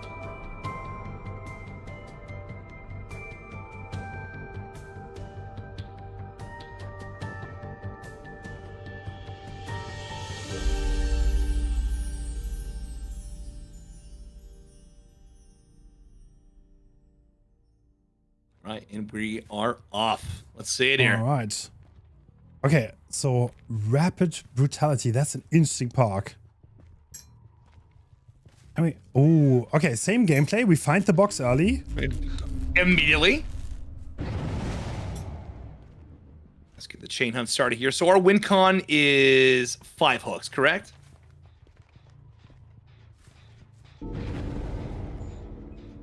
Or 5 stages, rather. Yeah.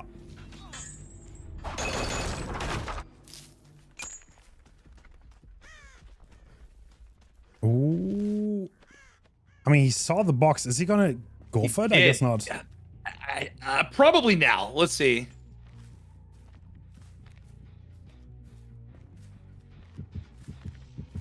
Oh, yeah. He's gonna solve the box. Bobo is going to Chase Marco on this wall. Oh, wow.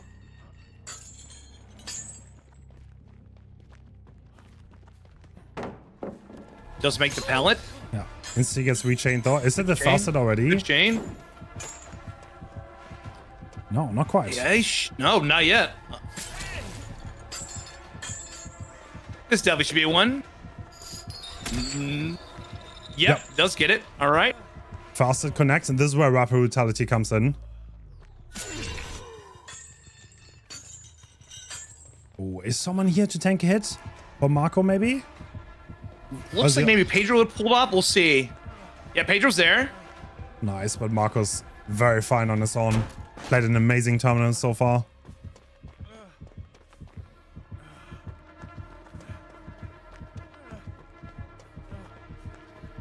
He's definitely got resources. He's definitely gonna be able to make window. But does have a gateway waiting for him right at the edge. Can he make Shack Pellet? He definitely does. And Gen, this is gonna be 2 gens done here momentarily. True. Pedro working on gen number 3. He right in the middle, but he does have bus. Can he make bus? He definitely makes bus. Oh. Impaling wire rally come through here. Oh, dodges the second set of chains. And that's our first down. Fantastic run.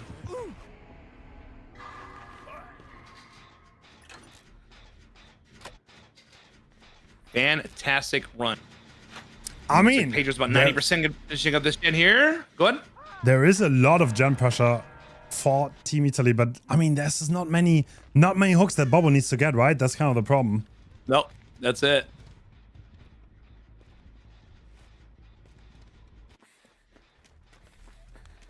Okay.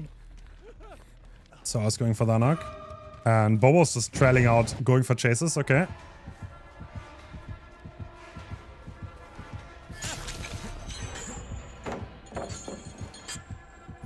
Bus going down. Impaling wire chains are on the inside of the bus. He probably gets a hit here. Nope, does not. Oh, he didn't slow wall. What? Wow. Wow. You summoned me. We are taking a Lambent TP. Oh.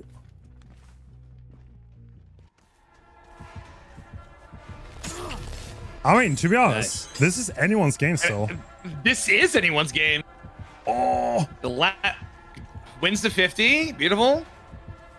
Looks like they are doubling Gen 4. Let's take a look. Marco is also about 55% on the last gen. no. And this is a maybe.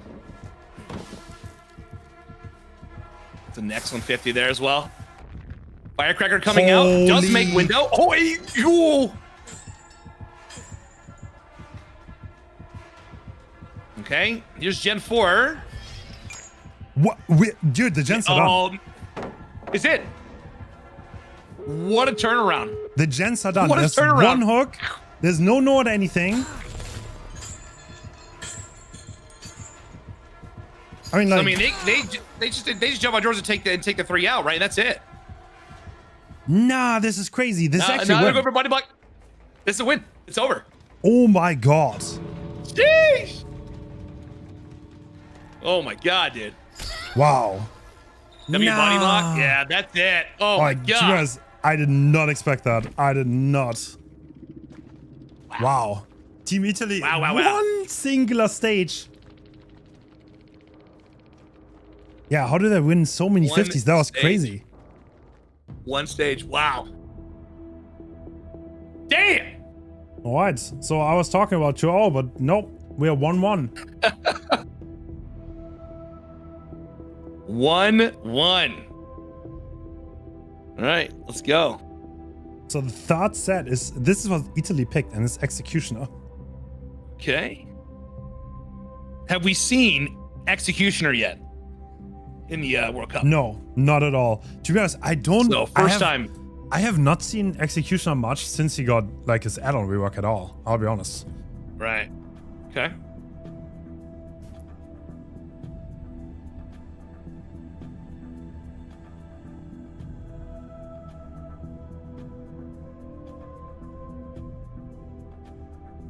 Executioner definitely got an entire rehaul a couple months back. Yeah. So no longer just Crimson Ceremony book and some range add-ons. He's got a whole vast library of different things that happens. I'm excited to see what they choose to bring. I don't even know. I don't even know what I don't know what to expect, to be honest. There are a few add-ons to choose from, but yeah, I guess I'll be surprised. It is kind of hard now to mid-range zone. So now you kind of want to shoot a little bit more, which might not be the worst to watch. Because he's slower while holding his power down. I'm excited. Yeah. Do we? I don't have the rule set. But where can I see what is banned in terms of add-ons? Is Executioner allowed everything? What is it? It should be a balancing. A little bit of buff our channel. Thank you. A little bit of buff our channel. It's a little bit convoluted because you need to look at the tier that he's in, which is tier 3. And then the individual things.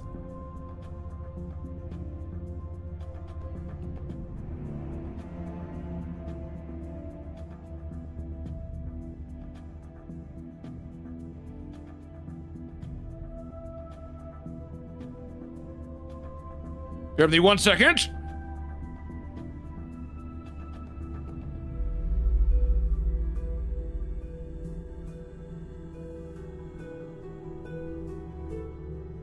How's the killer pool decided? That's a little bit of it's an algorithm. So we have an algorithm that decides the killer pool for each matchup.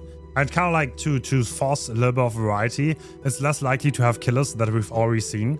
That way we can see a little bit more of the... How many killers do we have? Like 40 at this point? 41? In the tournament? Like that. Yeah, I've got a few. Yeah.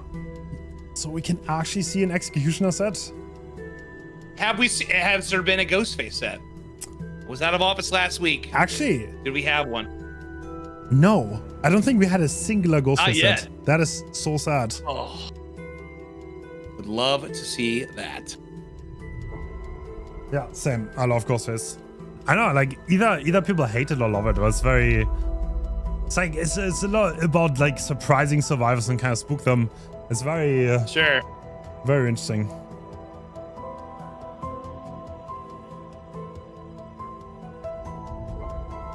You know, I'm slowly dabbling in some DB ranked. You know what I mean?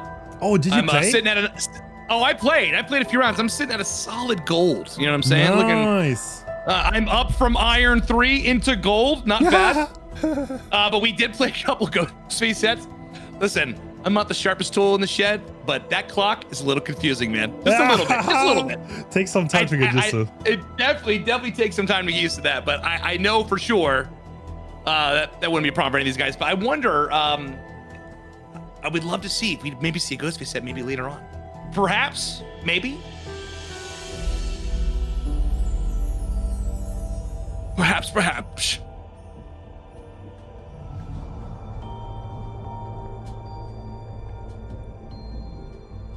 All right, let's take a look here. Okay, waxed dull Crimson Ceremony book. Okay.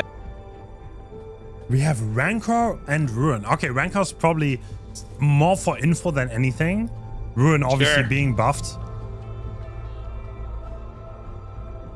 All right, waxed dull. Okay. So waxed dull, if I'm not mistaken, hasn't changed. And then the Crimson Ceremony book is obviously going to be pretty much sloppy on demand. Yeah. And we're off. Good old. Let's ride. Good old Wrecker's Yard. We see the totem already. And Bobo looking if he can find survivors early. And looks like we're onto someone. We got some scratch marks.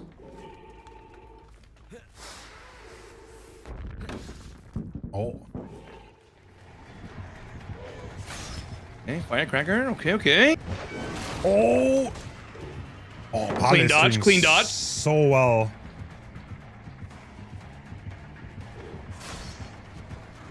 This is definitely a fake, surely.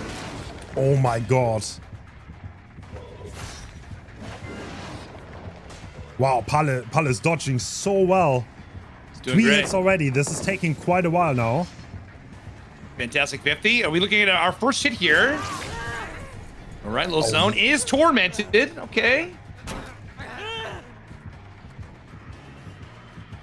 Oh, actually, I'm surprised he took that torment so freely, to be honest. Sure. Oh, this is the jungle gem, the weird one. Oh, yeah. So I think what happened here is his team yelled at him not to die in that spot, by the way. This is why he ran into that killer. It's like at the beginning, you kind of want to figure out the RNG. Where do you actually want to take this chase? Because, oh, that's not, doesn't quite get that. Unfortunate. Because like where you die has a massive influence on how the game goes. Absolutely. What I've slowly been learning as well too is, you know, obviously where you hook, necessarily not maybe going for a pain risk, like hooking somebody in a, you know, a high traffic area makes a lot more sense. Yeah. So small things that you pick up, you know, outside of like, you know, from playing pubs, you can kind of get away with a lot of silly shit in pubs, True. right? Yeah. But in this setting, everything matters. Yeah, it does. All right. Yeah, I think you have to send these shots now, by the way, with Pyramid Head. So you might not be used to this, but you're so slow when you're dragging your sword down because you're 105. So you'll just have to send it and see where to go. And looks like we definitely want to go for the Tormented Survivor, which is Palette. No. No, we don't. Okay. SB on Pedro. Okay, we're going to follow this. I am so surprised about this, to be honest. Now, you said going for the Tormented Survivor. Why is that? Because just go strictly for the tunnel. I mean, yeah, because we could cage them, right? Like you can. So absolutely. No matter where Palette dies, right? You have the option: either you cage them and they're on the other side of the map, or you hook them wherever you want. So they don't really have the choice anymore to die where they want, in a way. Sure. So that's why I would have definitely thought that he's gonna go for them, but guess not. Bobo's other plans.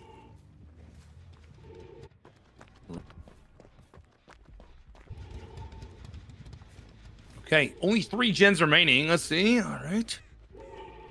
A little bit of progress on 5 over there. I know the clock. Mind game coming out. Bobo. Well, he's landing one. And there we go. Is that our first punishment of the damn pit? Yeah, I think so. Maybe, yeah. Saw getting hit with it. He got a lot of distance though. He's trying to use that. Yeah, I did. Okay, almost exhausted. Imagine, do they make? No, they don't. They don't go hill here. Okay, we're saying this LTL. Not bad. Are they on? Oh wow. Ooh. Oh my god. Wow. Great bait by Saw.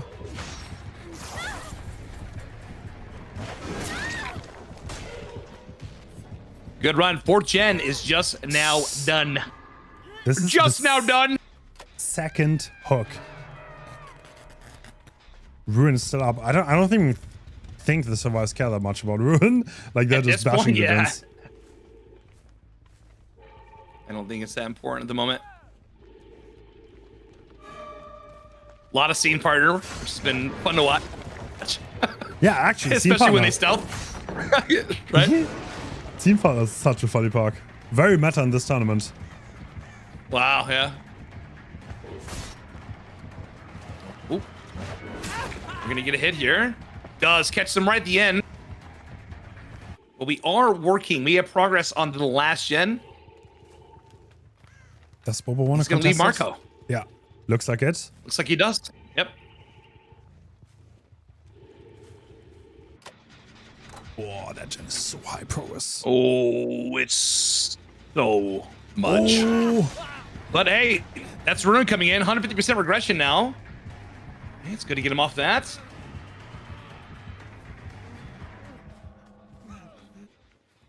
And leaves.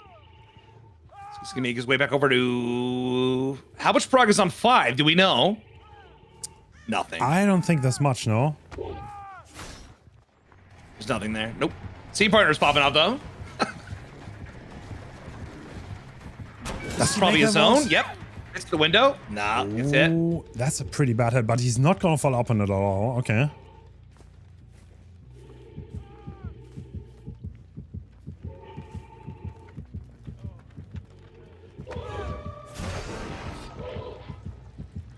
Fantastic dodge.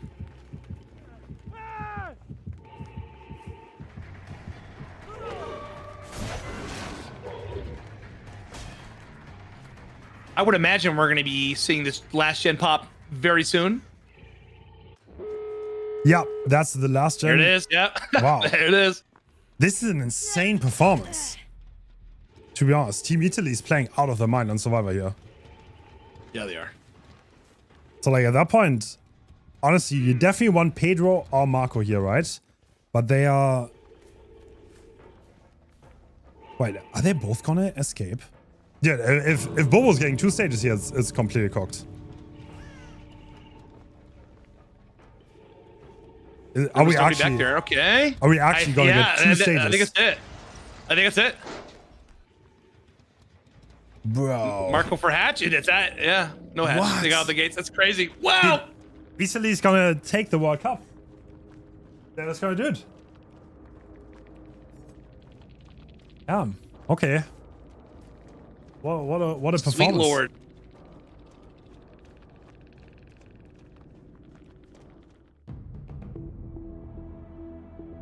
Italy is locked in, man. D, check the PCs, check the PCs.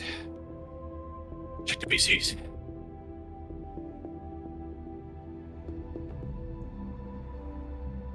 So many of those hits got dodged. I mean, I feel like, the fact that Bobo got nothing is kind of crazy, no? Like I don't know. He was kind of like really hoping to catch one of the 2 survivors that were not hooked yet, and yeah, he just didn't find them, I guess. But like, wow, this is okay. We talked about like the pinhead win condition being really hard. No, this is insanely hard for the survivors. This is really hard.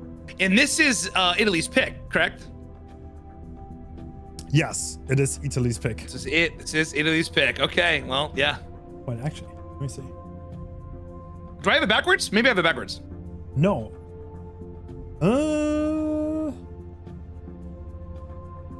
No, this is Russia's pick. No, it's Russia's pick because like whoever picks that killer plays killer on that first, so it's gonna be Russia's pick. Right.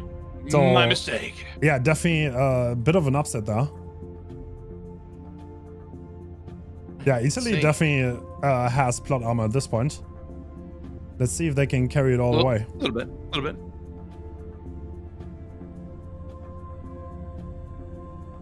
Let's see.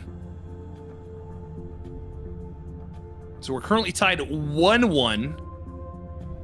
We're definitely getting a set 4. Is it possible we can make it all the way to Wesker? I would love Wesker. I love Wesker.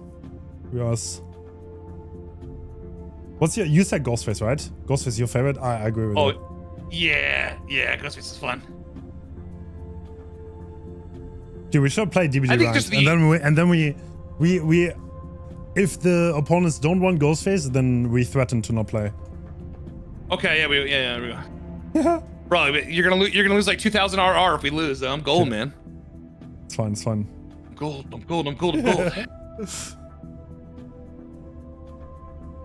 Let's see.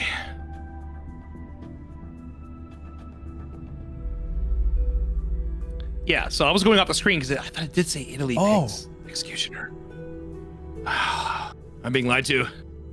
I'm not sure. I don't know who's lying. It might be me.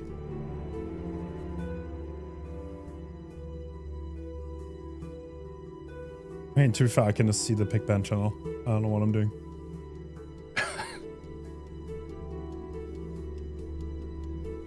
Well, this could be a tough one, but listen, it's not impossible.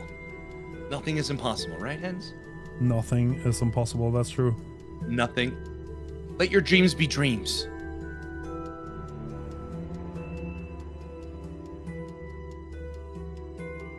Yeah, that was actually Italy's pick. That's true. Yeah, I was right. All right, yeah, let's ride. There's like reasons for this. For fairness reasons, one team has to pick twice in a row, so the other ones can pick last. It's convoluted, but gotcha. Everything has been figured out. Okay. All right. Okay. So we go ahead.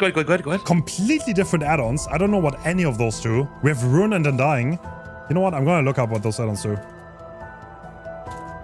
I got it. Cinderella music box reduces cooldown by 10%. Oh. And then you also have forgotten videotape, which increases the travel speed of Punishment of the Dam by 10%. What? So wait, you faster have it cooldown, ready? Okay. faster lasagnas. I got it ready, bro. Damn, you're prepared. All right, cool. I'm prepared. All right, okay, Ruin Undying, Pain Risk corrupts. Okay. Will we see another slow start here and waiting out corrupt intervention? Nope. Scratch marks. Already found someone at bus. Nice. Dude, I'm not gonna lie. I feel Insane like, snipe already. oh, this is kind of like Marco's skill, I think. This is exactly how Marco plays. He's like a pyramid head main. He always sends it. Wait, what? Should be a down. Nice. Is anyone nearby for pallet though? Yes. Yes. Dying relatively fast. Okay, he is. Oh, Swatter's nearby. Survivor. Can we spot him in time? He's right behind those tires. He knows. He's got to know. He's lurking. He knows. He found him. There it is. It's a long shot. Can he hit it? Oh. Can he hit the juice? This is zone. The Nice. patience. Dude, he's just gonna chase him. No way. Okay. I'm not gonna lie. I would have launched it from deep. It would have whiffed. Okay. Big vault coming in. Right. Oh no. Okay. This is probably gonna be a down. Wow. Okay. Yep. There we go. All right. Do we just send him cross map? Yes, we do. We do. I figured. Here we go. Uber Eats, baby. The Tunnel Express might be happening. I mean, obviously you would go for them again, unless is this for the people? Maybe no. Swatter, I don't know. still injured in the corner.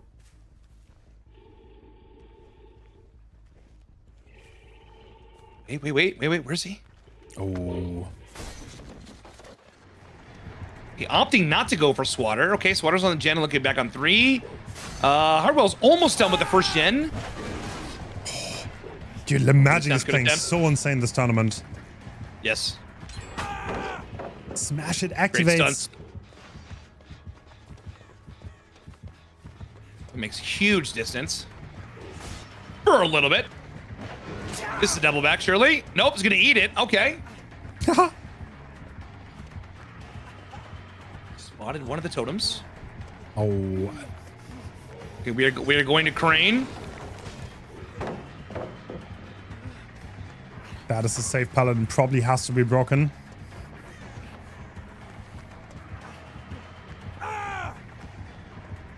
This pallet's still up. It's a weird tile though. Ooh. Insane. Right. Insane shot. So Marco already reached what he needs for a tie. Any hook from here on out is a win. All right, let's see it.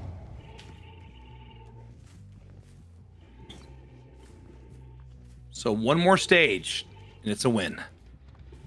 And we're still at 4 gens. Swatter makes something happen here. Let's find out. Okay, Killer's coming from the Torment. And that's it, right?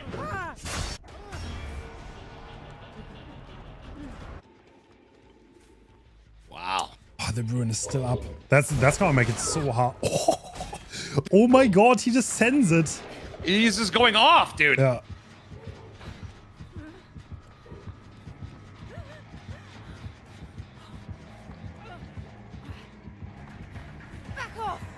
Bounce landing, nice. That was great usage, yeah. Makes a little bit of distance here. Two gens pop, okay. Oh, and true. It's actually, this is the 3rd stage, so... I mean, they obviously want to do as good as possible for the time condition, but they cannot win the set anymore, which means it's 2-1 for Italy. Damn. Wow. Then we have next set, Wraith and Dead Dog Saloon, correct? Could Italy pull it off? All the way. That would be insane. Anyone's game. It would be insane, wouldn't it? Yeah. Be insane indeed. Spin burst from Swatter.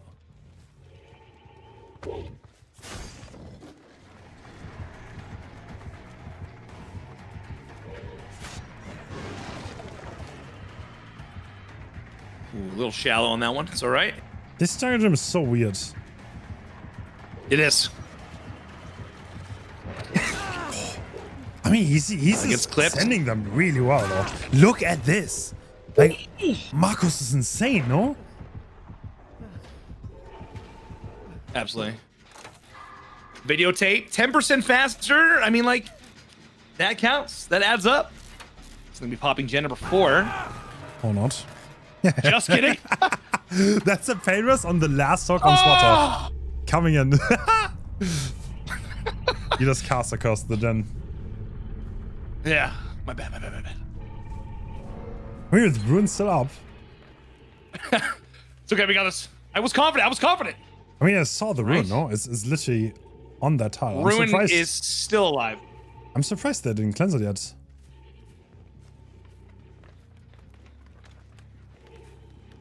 Okay.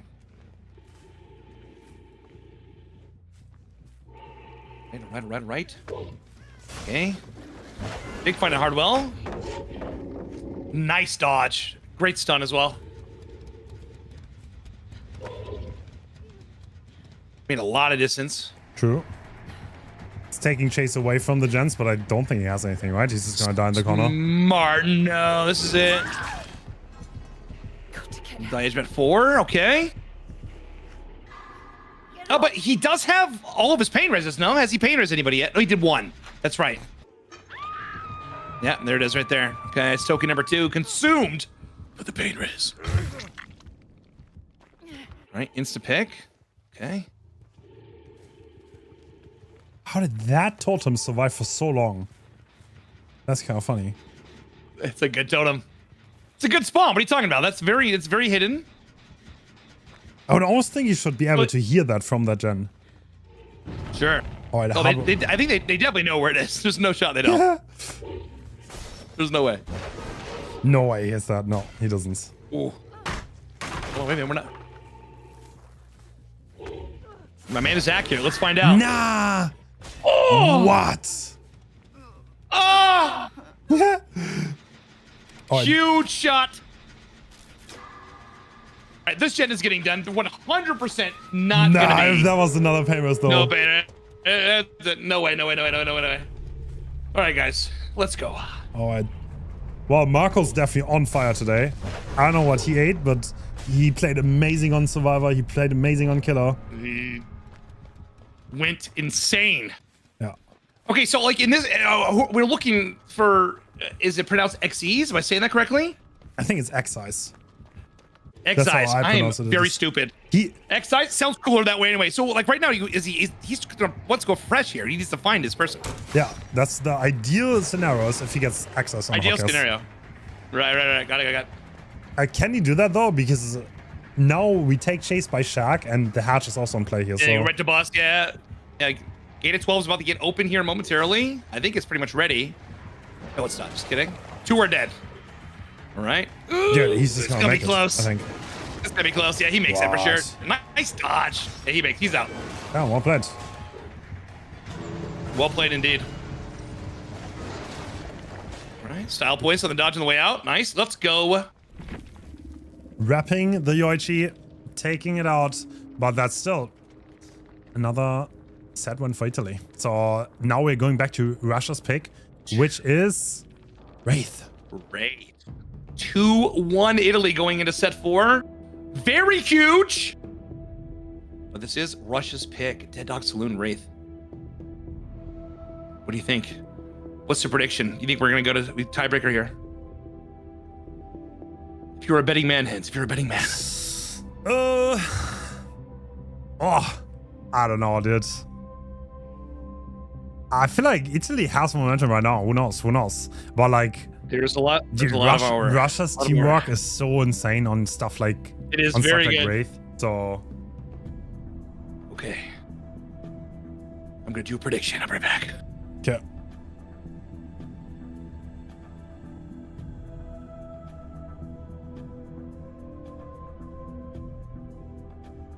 I would love to say Wesker though, but I don't mind either way. I don't mind. I want to see Wesker, baby. Yeah. I'm not gonna lie, if Italy gets US and Russia out, that would be mental, to be honest. That would be insane. Yes.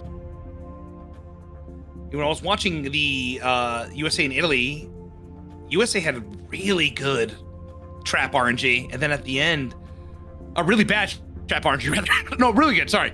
But then Italy just came through and pulled it out. It's amazing. Yeah, it's kind of amazing to see.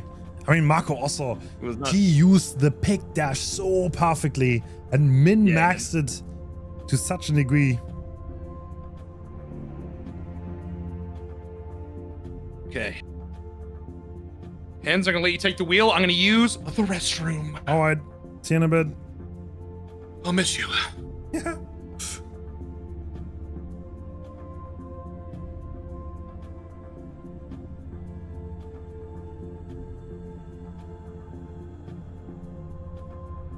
Do.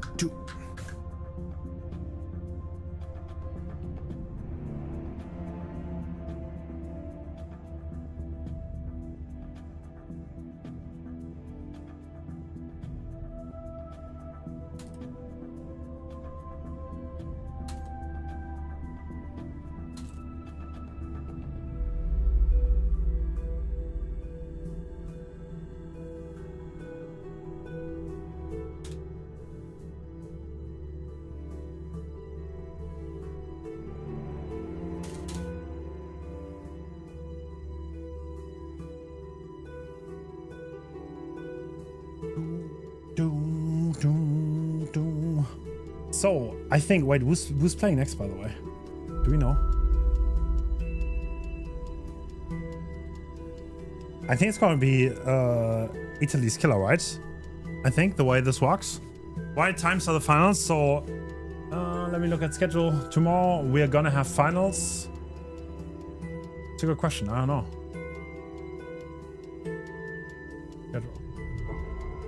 So, third place match is 3 p.m. my time, 1 hour later than today when we start, and the finals is 4:30. That's when the finals are tomorrow.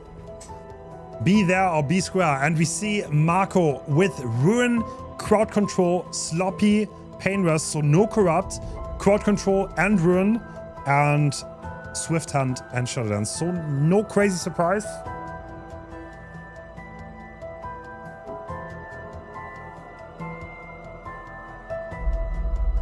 All right.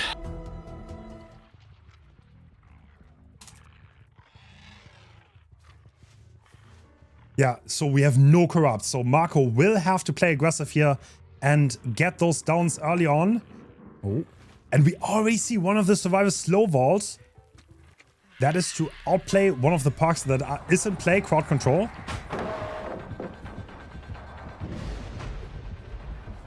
Right. One totem down. It was Crowd Control. Unfortunate. Crowd Control on main building can be pretty gross. Oh. Oh, does he win this? Oh, he does make the Wells Fargo wagon. But we're greeting the pallet very well.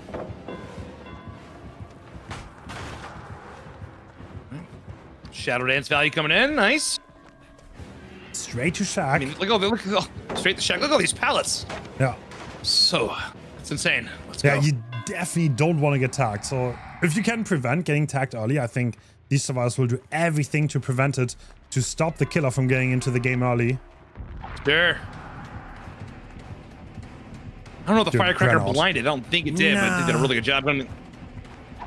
Granaut is so insane at the game. Oh! He's so insane at the game. Right, and that is... Okay, we're down to 2 perks left. Slavi Butcher and Pain Res. Shen's got a good amount of progress on it. Can we get our first tag of the game? We do. Let's go. Ooh. Ooh, maybe. Okay. Oh my... Wait, he actually fell for that. Oh my god! Huge 50! Yeah, he won that. And we're getting a tag. But one gen is already done. One gen is already done. Too sloppy, though. Right. Core control. All survivors can now... Yeah, it's already gone, so now they can medium or fast vault these windows. Is this? I can worry about this. Should be a hit here, right? It's head on. Wait a minute. Oh, was it head on? Oh. Yeah, it's head on the locker. But Nia's being injured, and I think... Nah, this is the game since read, I think. Oh, no way! Oh, no way! What is that blind? From downtown. Oh, from downtown. Haha. Oh my god. I'm on the edge of my seat. All right, down again. There's no way we're gonna get our first look at the game for sure. 100%. Yeah. Okay. Thank God the rooster was there to block the flashlight just in case. Yeah, but that right, gen is done. That gave so much momentum back. Indeed. All right, and that's 3 gens. First hook. Okay. Yeah, but we do have all 4 of our tokens of Pain Res. True, okay, true. We got some action here. Okay, instant drop. When you Shadow Dance to probably break this pallet and zone the survivor. No, he does. Okay. Smart. Who am I talking? This guy knows he's doing. Let's go. All right, gets front of the body block. This is 100% should be a down, right? Oh. Can he make it around? Nope. Huge. That was so well done. Yeah. Okay, does XF have anything left here? I think he's... No, the pallet's still up. Yeah, he's got Shaq. He's got the wagon. Yeah, he's got some options here. So this is considered safe, sure. by the way. As crazy as it sounds, you always make it back if you play it well. But you need a very good reaction time.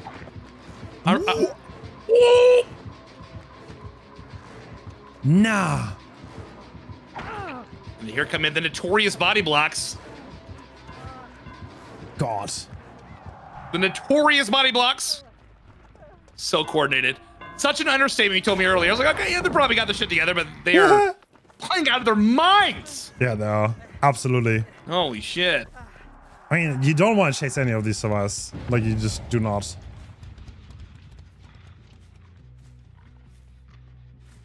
Well, unfortunately, you have to. No choice. Gotta chase somebody. Here we go. Oh. Unfortunately, can't break that just yet. Good Shadow Dance. All right. Got a few seconds. Definitely gonna make the vault here, but Shaq is down. He wins that 52 on the window.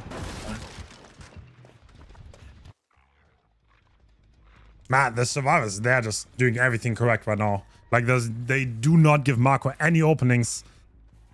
Nothing. Incredible plays. When they were in danger, there was a teammate for a hit tank, and they were still so efficient on gens.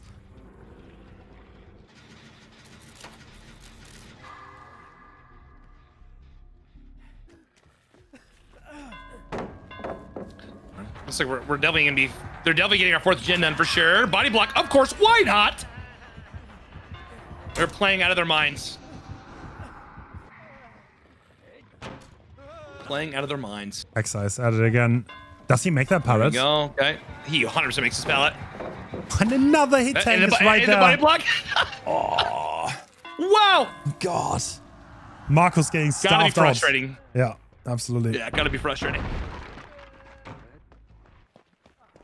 You know what? I've seen Disney movies though. You never know. The comeback could be real. Let's lock in. Let's lock in, Hens. Let's see. Okay, he has also. He gets it down here. He may be able to stop Pain Res. Maybe they're tripling the last gen though. No way. I don't know. There's no way. That's gonna be it. Potentially two stages. You know that deserves, my man. What? Oh! Yeah. Let's ride. Okay, I mean, we have... Okay, I'll be honest. We seen some killer results, and then the other team just did better, so let's see what's gonna happen here, but... Very true, very true. We're not looping. It's all still left. Now, water tower's still up. Hold on. We could get another stage here, perhaps. No. Oh, okay. Nah. No. Oh my god. Holy shit. Oh my god, and they're all body blocking to the gate. Do they make it though? Maybe, perhaps. Bro, 2 flashlight saves. I may have to get this guy's name tattooed. My bicep. This guy is the GOAT. Swado's going absolutely ham. Let's go. There is Sloppy on the near. Is the other gate open?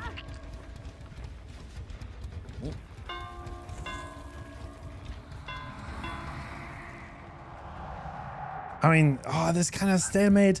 I don't think Marco's gonna win with stalemating here, to be perfectly honest, because the Sloppy's not gonna last forever. At some point, they can start healing. And also, I think, another survivor's opening the gate, isn't he? Oh, he tried to surprise Excise there. Nice try. Yeah, no, it's over, right? It's over. That's it. That's yeah, it. Marco knows. Wow. I mean, what else do you do in that situation? I mean, you have Swatter there for the body block. I mean, eventually Sloppy will run out, but they just heal, right? Yeah. Tough situation to be in, man. Yeah, this is well played. Russia has played insanely well. Absolutely well incredible. Played. And the 2 flashlight saves are tough. How many stages? There was only 2 in total, correct? Yeah, there's only 2 stages. This is like the hardest win con ever, so. Wow. Been seeing a lot of tough win cons in this set. Holy shit. Or in this round.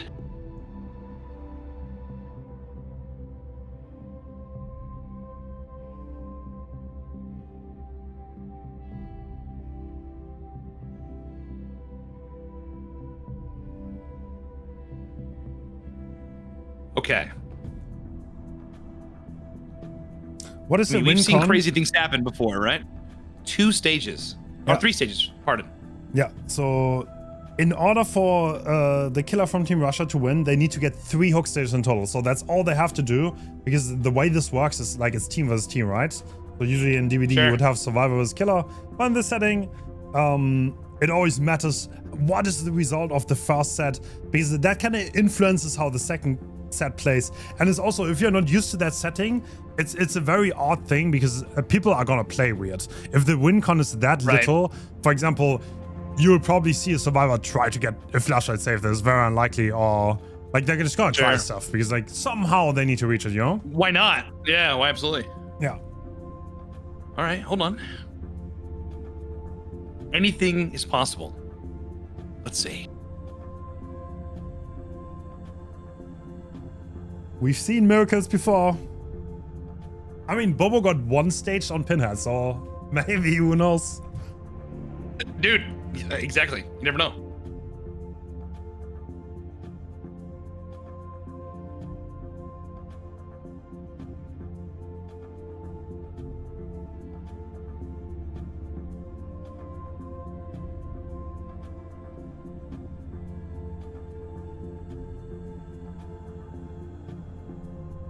Sorry, I was getting some water.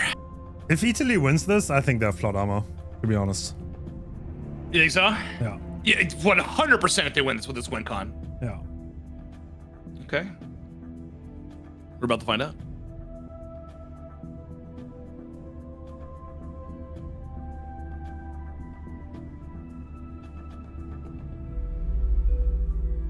There's also a possibility.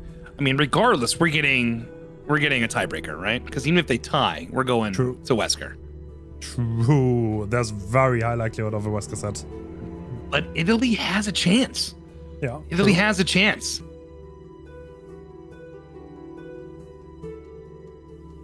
So pretty much they can allow to win this game. Correct me if I'm wrong. Italy can give 1 hook stage. Is that correct? Yes. Singular hook stage. If they give 2, then they're bad. Okay. All right, let's go, man.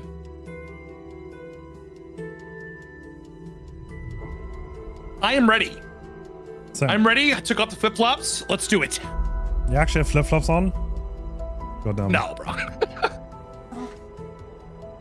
No, man.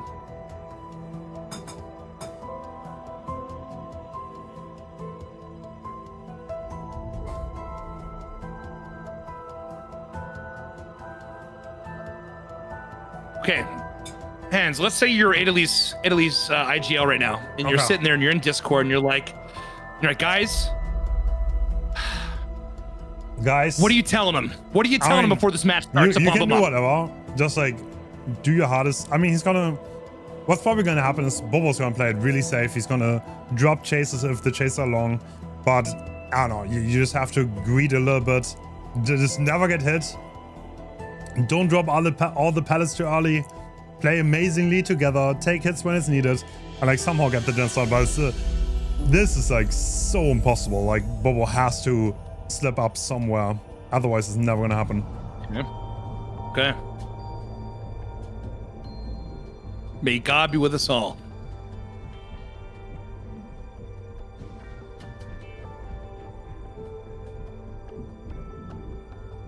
All right. So very similar. We're not actually, no, we're not running no crowd control, no ruin. We are running Sloppy Butcher, Corrupt Intervention, Pain Res, and Bamboozle. I'm not gonna lie. And we're off. We've seen totems a lot. You would never lie. Right? Maybe. Right. We've seen totems a lot on Wraith. That I feel like it never worked out for anyone because the totems get done so quickly. Because the spawns are ass. Yeah. Oh, Bamboozle. We're getting our first hit here. Okay. we got surprised by Italy's got to lock Bamboozle. in. Italy's got to lock in here. Yeah. You want to seal this deal right now? You cannot get hooked. Okay. Yeah. So needs I mean, to what do play. you do here? What do you do if you're mobile? You just eat these resources, take your down, right? Yeah. Okay, hold on. We're juicing. Okay. Yeah, that pallet's gone. He's just Pallet's zoning a little in. scary though. This is very zonable. Yeah, body block coming in. Nice.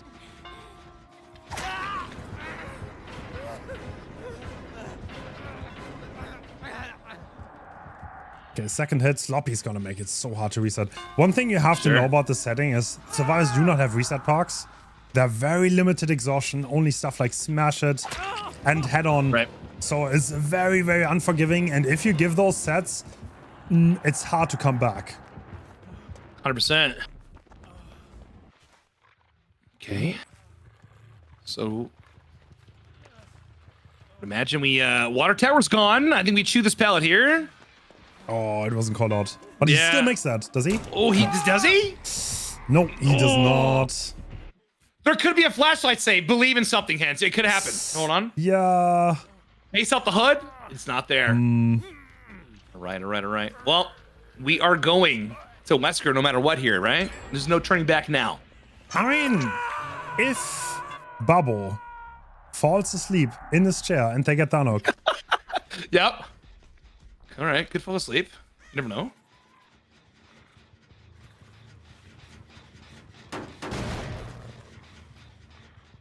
This Could is definitely such fall an asleep. interesting build. No eruption, nothing. This is a very, I guess, chase-oriented build. Sure. Well, it definitely worked out for what he needed. That's for Bro. sure. Okay, that's a crazy move. We're gonna get head on here. Nah. We're gonna get it. Oh. Wait a minute. Oh. Good head on. Nice. W. All right. Oh, Pedro loses the 50 though. To Shaq we go.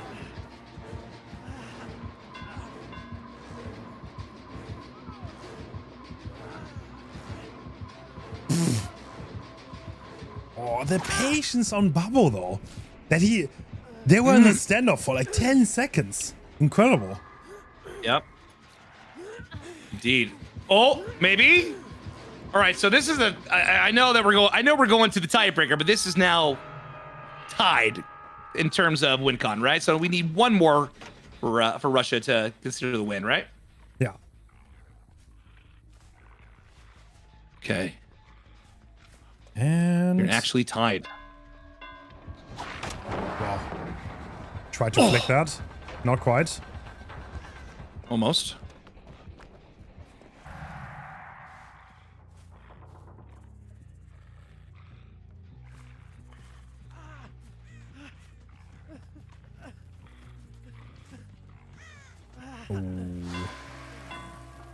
When he makes the pallet, did he vault it? Yes, he did. He had quick and quiet.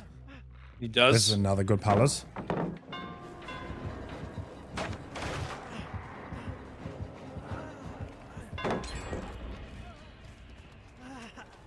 He's gonna play this 50, isn't he? Yeah. Is that gonna be hit tank? There is. A little bit too late. Yeah, try it. Oh my god! Wow. the... You can always count on that. The new tiles on Dead Hawk? I'm not really used to it, but interesting to see. There was a really interesting palette I saw that like kind of resembled just like I think it was like this structure here, but it had a palette right in the middle and went on the side. Oh, I think it's one of the new ones. My first time I saw with laser earlier. Yeah. Good 50. Wow. This should be a down. You would have no. Oh, The you red can stain, the see bottom red of the stain. wood. It's Yeah. crazy. Yeah, crazy. Very interesting.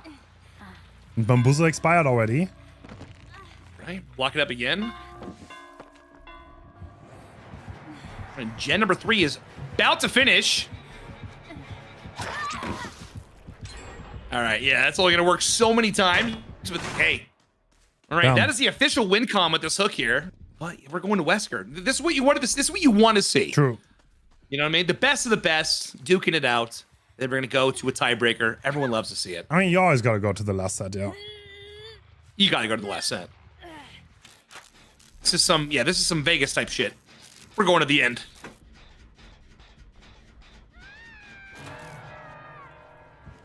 We're going to game 5.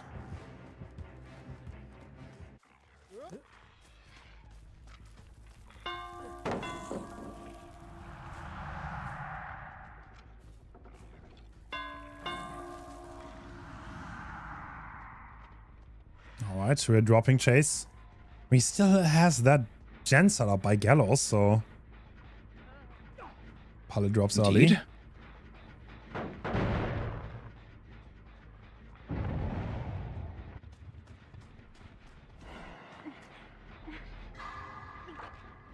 I'm gonna spectator bug, no big deal.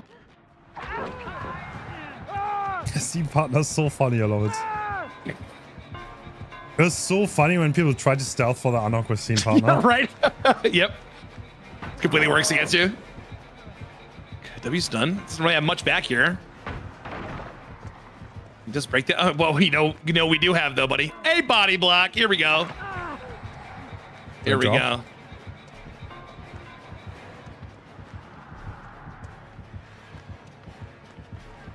Oh, body block coming in though. Huge block. That's a down. All right.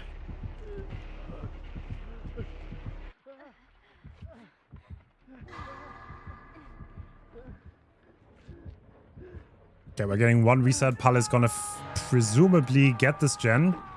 Yeah, Gallo should be done, you would imagine. He getting alert. He doubly knows. Well, not really. He's invisible, but you know what I'm saying.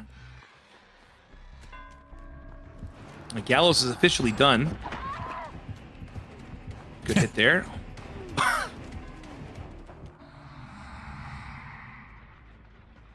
Oh, Marco being Deathhook here, and there's no pallet, so Yep.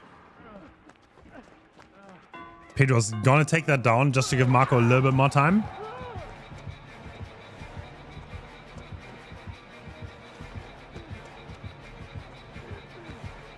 Is that Painless? No. I'm not gonna lie to you. I don't even know how many tokens he has left. Same. Maybe 1 or 2, perhaps. 1. So it's He has Pallet, 1. the only one. Okay. Yeah. Oh, he's right there. Yeah. Oh, a chem trap. Okay. Ooh. Chemical trap. Interesting. No. I'm gonna slow it down a little bit. Oh. I should slow it.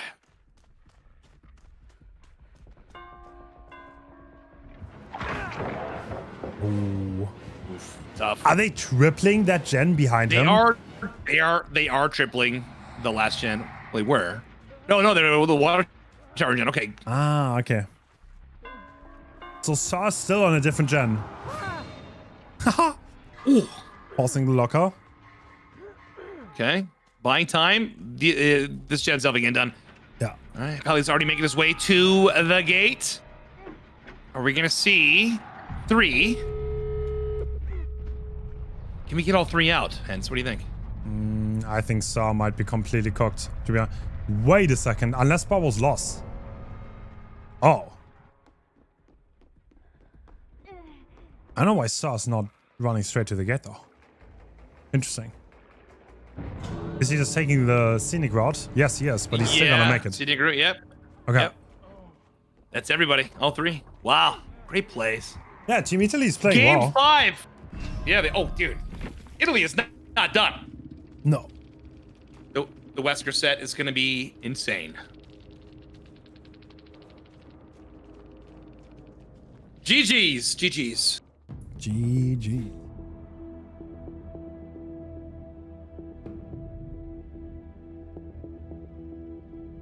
Yeah, both teams are playing out of their minds. Yeah, this is really high-level gameplay. Has to be said. 100%.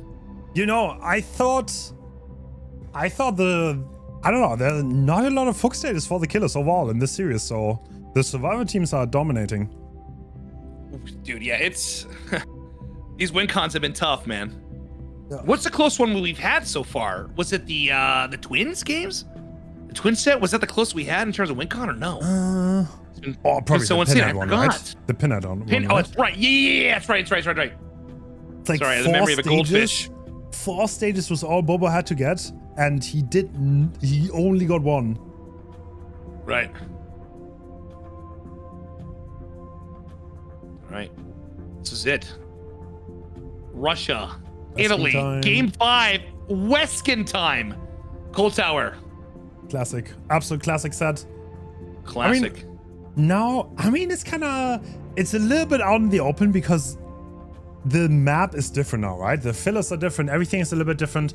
So I don't know. Maybe Sure. Italy just practiced way more than everyone else. But I think everyone was here this weekend, practiced almost every day for the past week. So Sure. I'd hope so. Okay.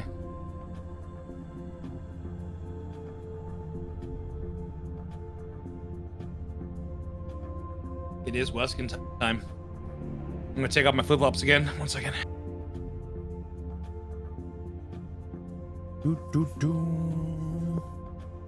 Hens, are you a flip-flops guy or what? You got some flip-flops at home? no.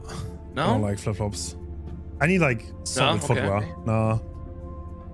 For sure, definitely. I mean, not. How about slippers? Yeah, slippers, yes. I'm down for slippers. Nice. For sure, for sure. Go to the pub with some slippers on or what? Oh, always. Dude, what pants do you wear while streaming, Spooky? Okay, so I went full time in 2021. Yeah. I don't think I put on a pair of jeans in 4 years. Yeah, bro, sweatpants, right? Shorts, sweatpants, that is it. Yeah. Same, bro. I think every streamer does that. Oh wait, only unless I have my toe cam on. Then I'll put on a nice pair of slacks. You know what I'm saying? Some dress shoes. Yeah, put my Crocs in sport mode. Yeah. When high octane gaming. Yep.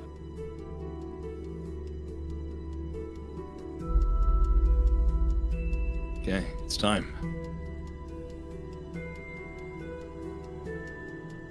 All right, this is it. Do you have a prediction? Are you going to stay neutral on this? You've seen both teams play at maximum capacity. Who do you think is going to take this game, this set? Oh, I mean, I don't know, man. The Italian survivors did amazing this series. I don't know. I don't know what's going to take it. I have no clue. Absolutely no clue. All right, let's see. All right, Boo up first. Pain Res, Brutal Strength, Eruption, Corrupt Intervention. We get the Beetle add-on with, of course, you can't go wrong with the egg, right? But the big question is, that everyone at home is wants to know, will it be done in 7 minutes? And we're off. Right. Okay, did spawn sort of top here. Okay. Oh, that is a great Why start. super fast? That is insane. Yeah. So Bobo instantly finding the fast hit on Pedro. He still is the main building, but wait, does he even make that? Yes, he does make that pallet. Okay, he does. Yeah, not the window though, no. Actually, he does. He does make window. Yeah, he does make that. So a good pallet. Okay.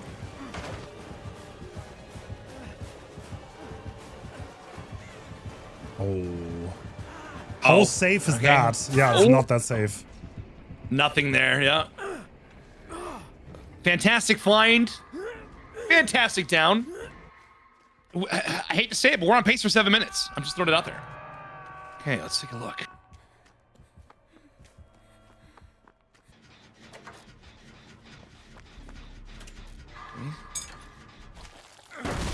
So we hooked at 11. I would imagine, yeah, you're going to go main and break all these doors, right? Okay, break this pallet, clean up a little bit. Some clerical work, right? No big deal. Okay.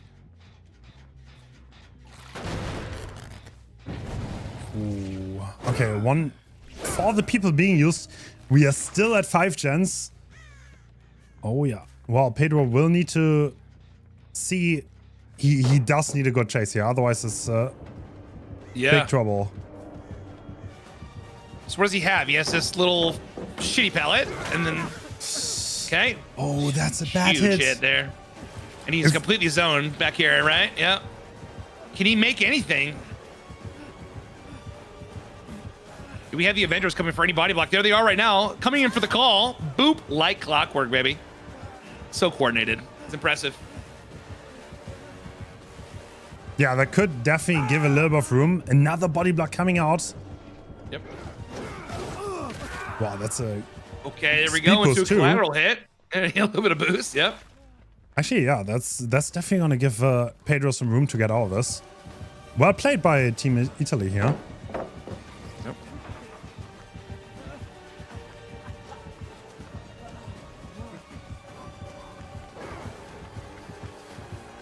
Oh, barrel? Can the barrel hold it? Wow. Nah, close. He's able to juke around that barrel just a little bit longer. He probably makes that window. All right. About 70% on Gen 4. Just got pain res, it looks like. Pedro fully infected. We're going to need to spray on some butter here in a second. Oh. Hold on. Yeah. Okay. Wait for it. Pedro will need to spray, and the other two are injured, and I don't think this... Oh, this pallet is not very safe at all.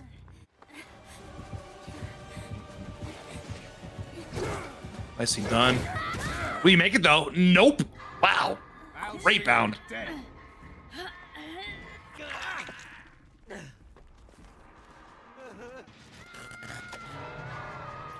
Okay. Calling pain res. Adam doesn't scream. Very smart. Scene partner's hilarious. It does. Oh, the value. It works though, man. Yeah, it does. Yeah, so much value. Oh.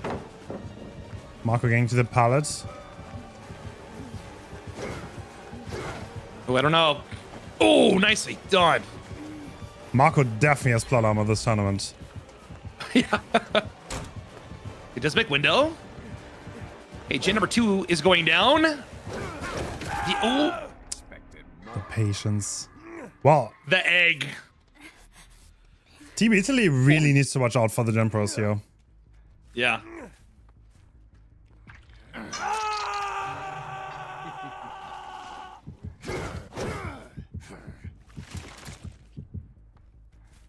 Right.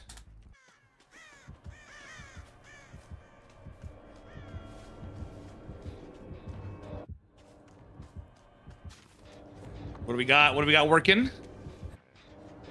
We have a little bit of progress on this gen here. Oh. Another great grab.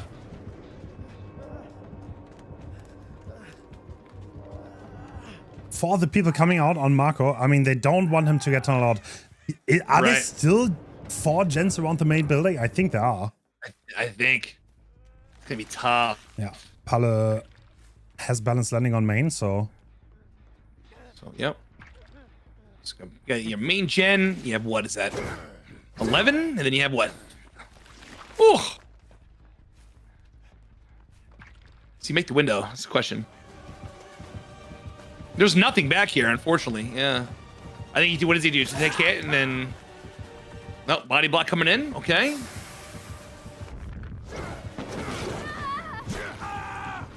Oh. Throw coming out. I mean, he definitely wants Mark out. And is he gonna even make Shaq? No, he has to play this pallet. Not the safest, that's for sure. Okay, we have so many logs here. He's gonna play this perfect air, which he is. Oh, dude. Ah. Down they go. Okay, but third gen is finished though. Pedro still needs to spray here, so.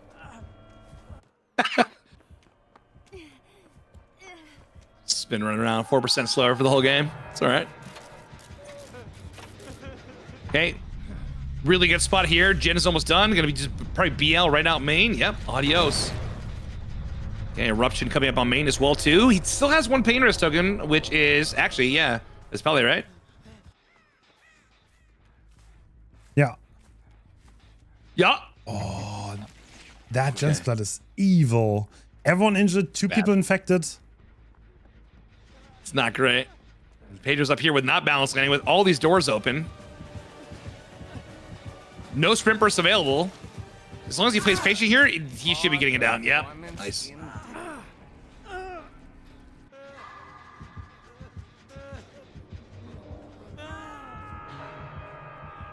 This may be tough.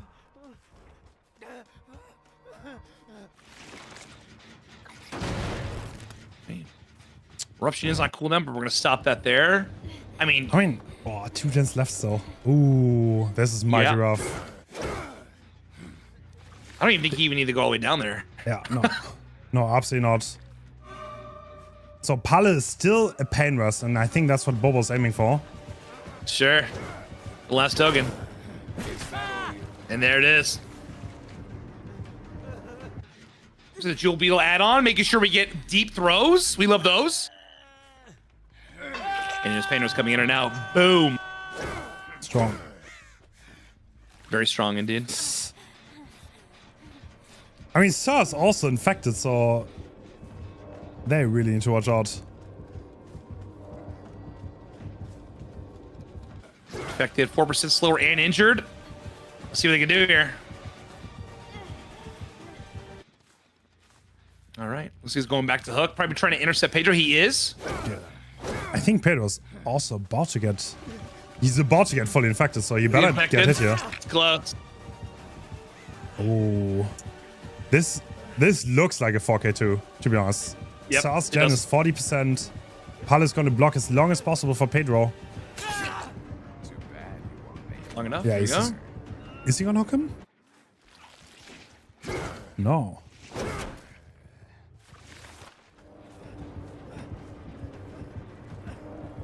Yeah, depending on how this goes. I mean, this could be 4K1, but I think 4K2 is a little more likely. There's nothing left in this area. Just trying to buy time, it looks like. Well, is Sar going to finish that gen? That would kind of be huge for the win condition. It would be massive. I would imagine so. Slug, he's got to make his way back over here. If he doesn't make this, it's so hard to win for Italy. 4K2 is an insane win con. Is he? Yeah, he's got to make that gen, right? I think he does. Yep, that gen's done, 100%. Yeah, he does. So this is 4K1 as a result for this match. It's going to be against the Russian survivors with how well they're playing. It's going to be hard to beat that. Yes.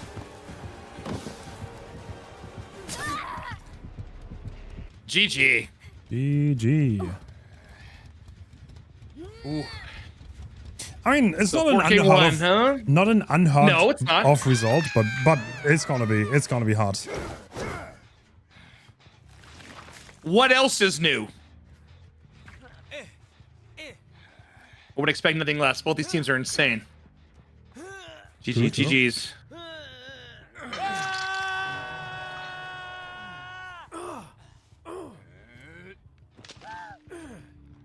So yeah, great question. What happens, and please educate me, in a tie? So do we if play the there's a set tie, over? It depends on, no, we do not. The way we handle ties, it depends on overall who did better in those matches. So that depends on hooks first and then gens. I am not really sure who did better in that regards. Okay, let me think back. So the pinhead set, actually the twin set was quite the blowout, no? If I remember correctly.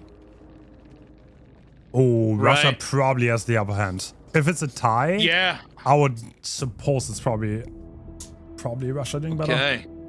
Probably Russia to get it. Okay. If it goes to a tie. So Italy has the win con of what? 4K2 to seal the deal here. Is that correct? Yeah. Yes. Okay. Everyone watching at home, this is it. Russia, Italy. True. Win condition is 4K2. This is it. I need you to lock in.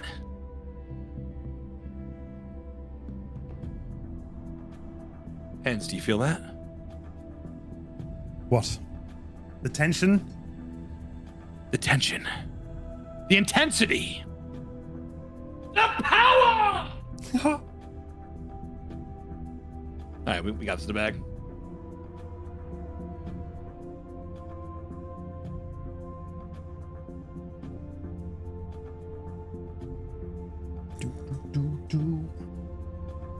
Yeah, this is the final set. I'm Best of excited. 5. I feel like both of these teams played amazing in the series. 100%. I'm locked in. I'm ready.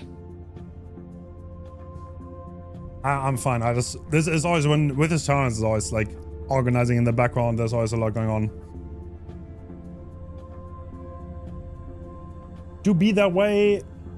I mean, it's been a long day. We've been here for 8 hours already. It has been. What time is 8 it for you right now, if hours. you don't mind It asking? is 10 p.m. Oh, Thank you for being got here, this. Spooky.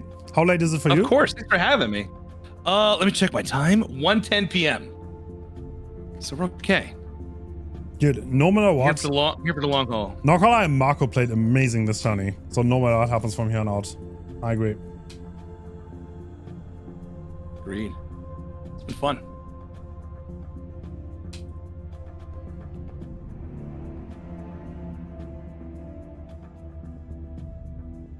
I need 4K2 from Italy here.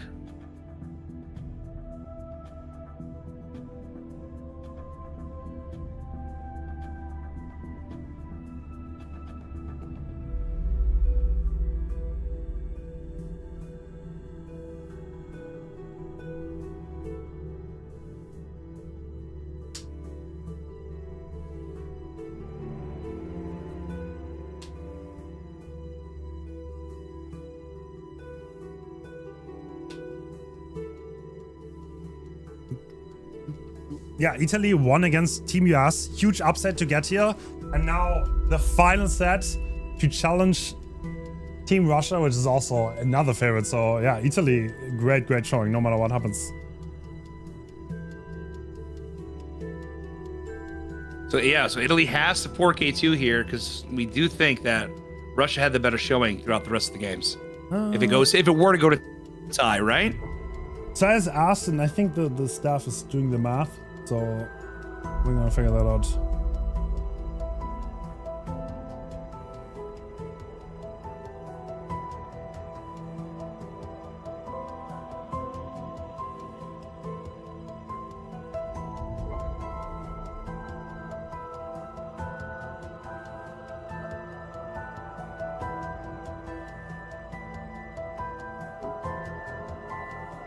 Hens, did you pick the music for the lobby?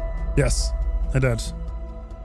It's very Spent, nice. spent Very like nice. 5 hours like remixing different tracks. Yeah. Okay. I kind of have fun doing that, to be honest. Are you also a DJ on the side or what? Nah, I wish, bro. I honestly wish. It's kind of interesting. Or like, I mean, like completely. I mean, I like trying to like match this and like do transitions and stuff. It's kind of fun, but obviously Sure. not It is anything fun, professional. absolutely. Stuff is a good time.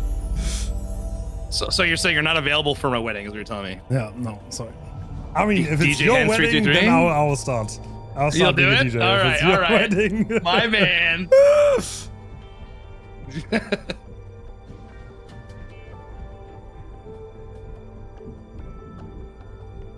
Let's do it.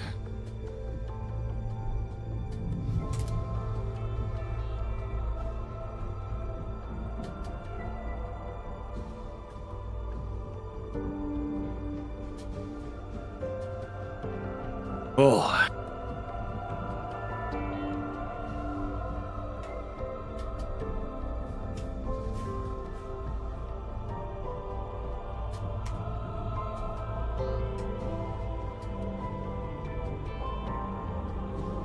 All right, looks like we're heading into the final match. And we have Marco, who had played amazing this far. Oh, no corrupt. All right, interesting.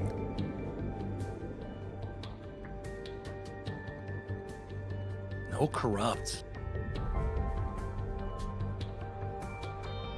Gift of Fame.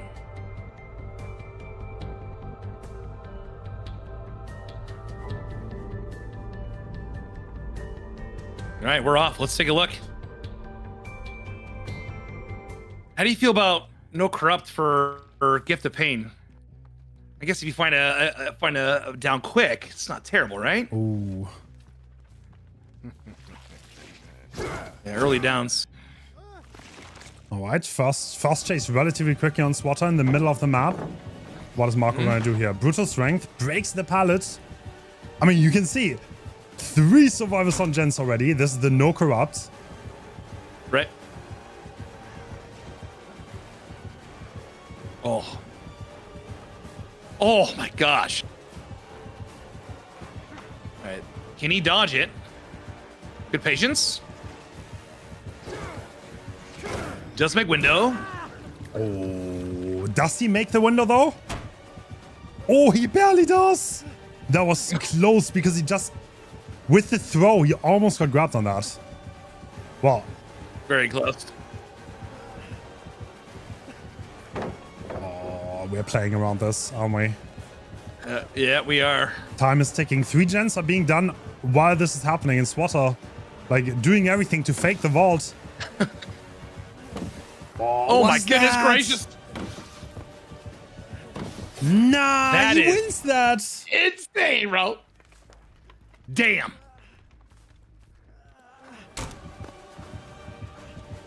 He milked it for all it's worth. All right, a little bloodlust coming at the end there. Sheesh. All right, looks like we're gonna get Gen. Well, 1, 2, and 3. This is it.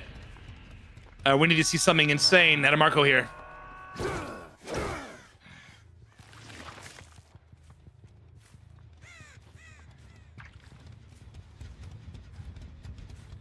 Oh my god. This is it. It's got to be 4K2 to win this. Yeah. I mean, yeah, that's a rough ask, right? I think. I mean, the Anok is coming through. He kind of has to perform a miracle because SWAT had such a great chase. Yep.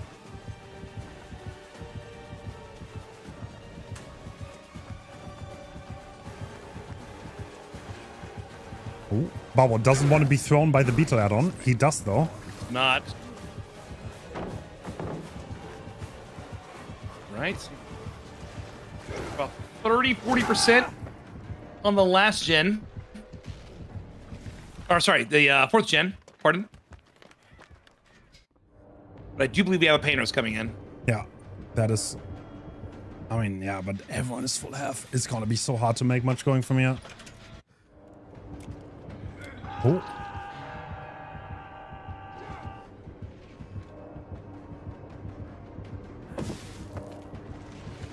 Swatter once again on the loops. Yep. Oh, it doesn't get the hit on the throw, even with Beetle.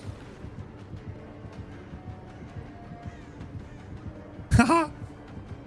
he just wants to take a good hit. Yep. And go down the map. Is he gonna get 2-tap though? Oh. Looks like it, yeah. Fast down again. Indeed. That gen is so progressed over there though. And they are doing 2 other gens on top. They are. If there's a miracle that we need, it is right now.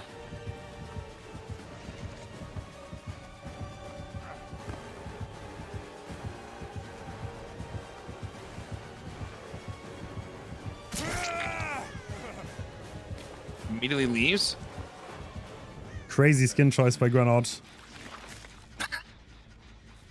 Yeah. More aerodynamic. Okay. I think we need to put a eruption on this gen for sure.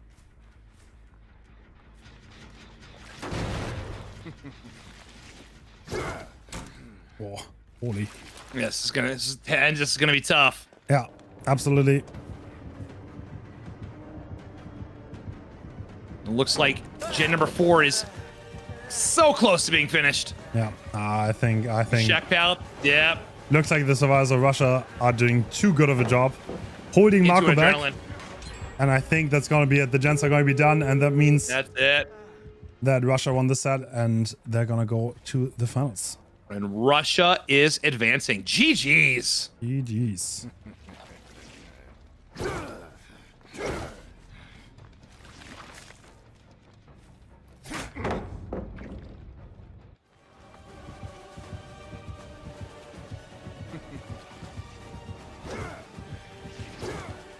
Well fought, though. He tried to arctic that. Couldn't quite get it.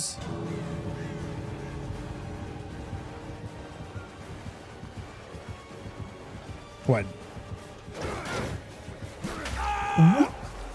Can they heal tech this? I think I can. Oh, that was insane. The beetle add-on. What? Nah. Okay. He doesn't get out. He's gonna get one at least. Wow, that was a great showing by Italy, to be honest. They played amazing this tourney. Fantastic. Yeah, they did. Oh my god. And we can see that. Good. We can still see them tomorrow in the third place match, but okay, they're not going to advance to the finals.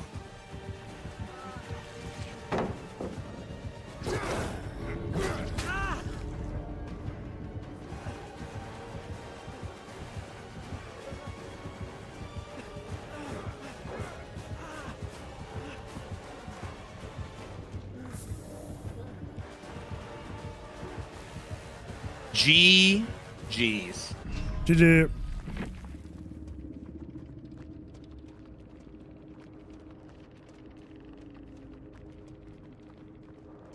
Semifinals. Russia is the first one to take the line. Yeah. But Italy played insane as well, too. Cannot discount that at all. Well fought by both sides. Holy shit. So we're going to continue in a second with the second semifinal.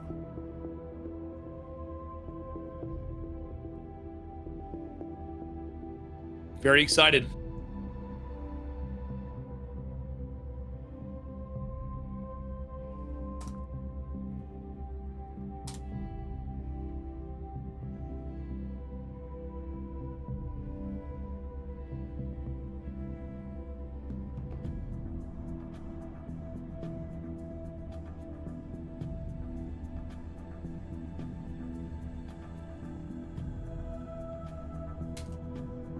Right. First set up, Dracula. And we're moving on to the pig. I think I saw a Chucky in there, no?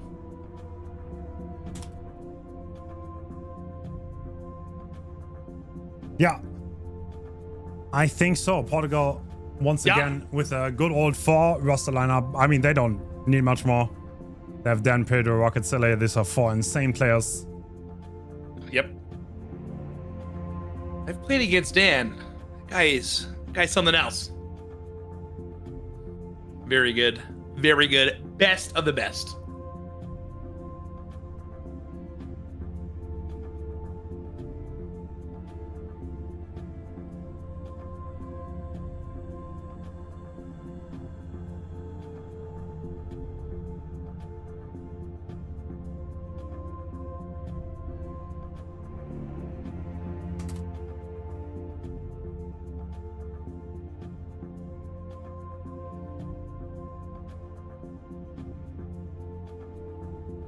My good sir, I will be right back. Yep.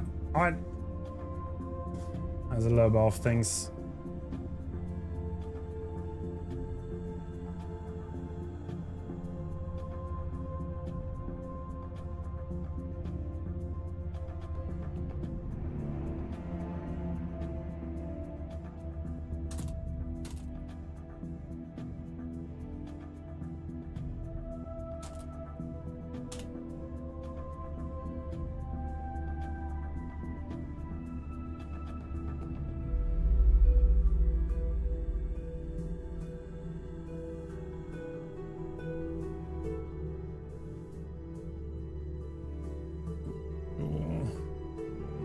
There's a little bit of confusion on the pig ban. on the first set because apparently Dracula also seems to be a little bit bugged. So we're gonna figure that out really fast before we start.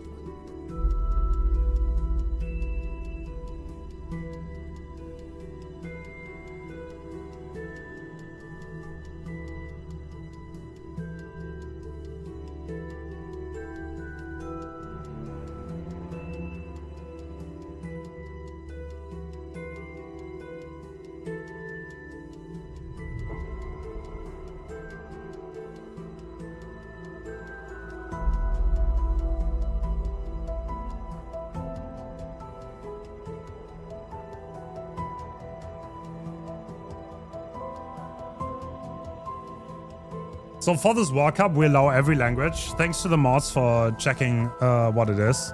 Because this is supposed to be a get-together of different cultures. That's one of the reasons why we hosted this event in the first place. And that includes every single language from every participant that is in this tournament.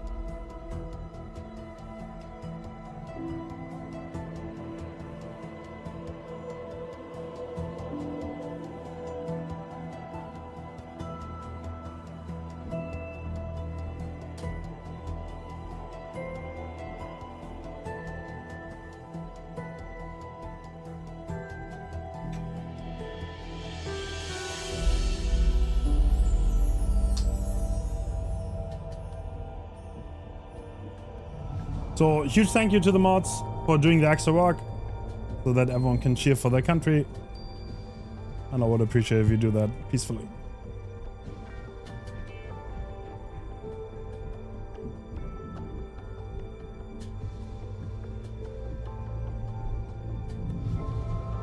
Why do you think, guys, I'll say this one last time, I'll never say again. None of the players in this tournament have any affiliations with governments. There's zero, nada, nothing. They're just players. They're human beings. They were born in a country. You cannot choose that. You cannot choose where you're born. That includes me. That includes you. So yeah. And this is the last time I'll say this.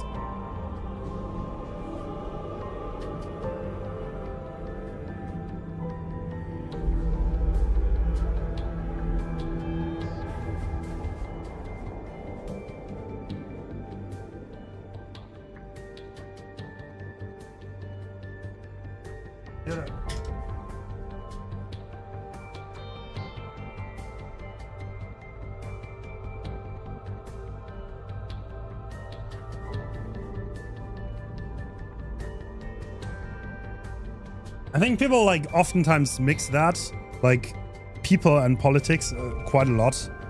I don't know, it depends on how you viewed it, but I'm gonna be real, I don't know.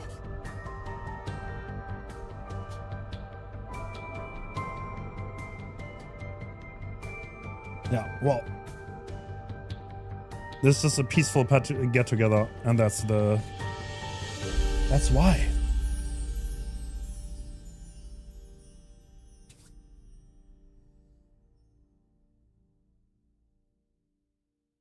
And no more politics, please, in chat. Thank you so much. If anyone talks about politics, time them out for a day. And don't hate on the mods. Please, they're doing God's work, and that's it. Yeah, it's a fun tournament, not a political.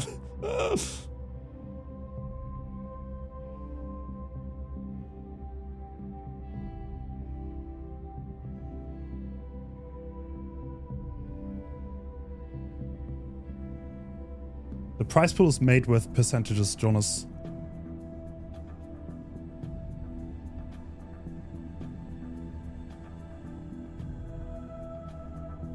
We are all just human beings. Peace and harmony.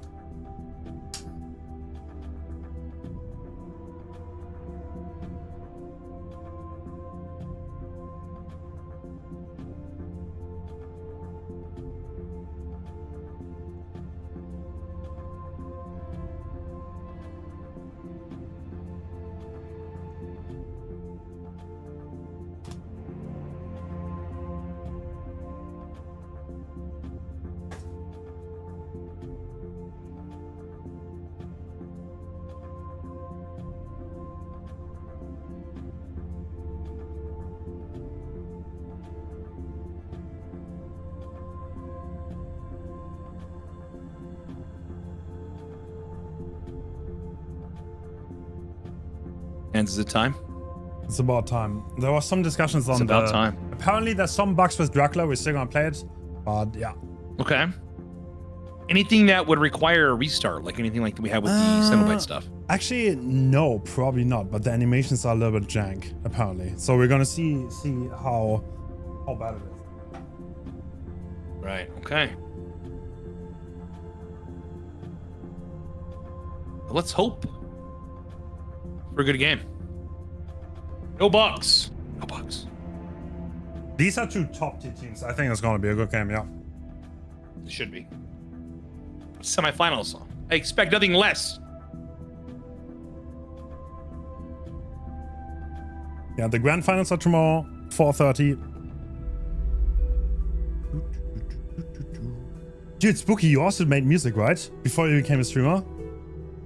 Well, back in the day, we played some guitar stuff long time ago. Yeah, it's actually, you made some good stuff, honestly. Very impressive. Thank you, man. Appreciate it, dude. Thank you. Thank you. I'm really looking forward to your DJ set, though. I ain't gonna lie.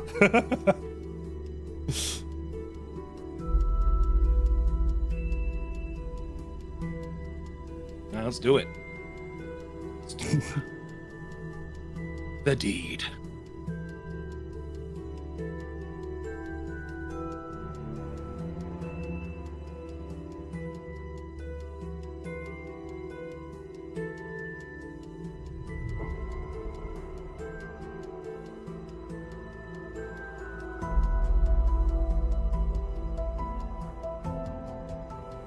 Finals are tomorrow. Little bit of delays. I'm sorry about that, guys. I mean, it's all on the fly, right? Because these teams played the quarters today. Little bit of a cramped day, but we're gonna get through it.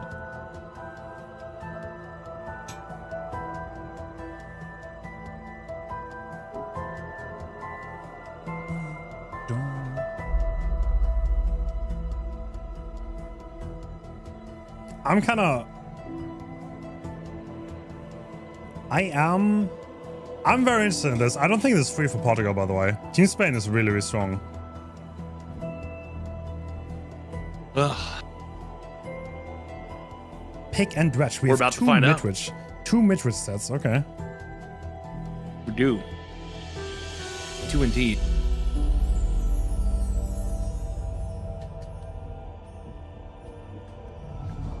Alrighty. So I'm assuming you're going to be starting tomorrow with the bronze bracket. Is that correct? Yeah. So first we're gonna do a bronze match. That's a best of 3. That's how we start tomorrow's stream. And after that, we have a best of 7 grand finals. Not gonna be such a long stream as today. But I mean, it's like, so because we have quarterfinals, semifinals, and finals, and we only have 2 days, one day kind of has to be stacked. Sure, yeah. So that way the teams are they're prepared for the finals, they slept through, and they can do their best. Exciting stuff.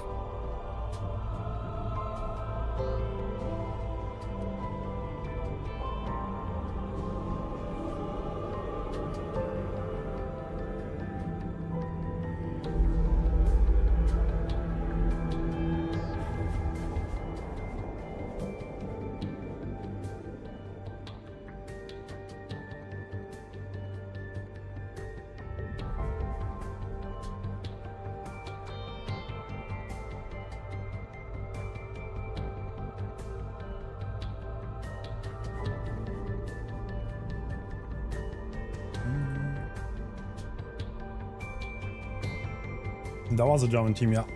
They didn't go that far though, sadly.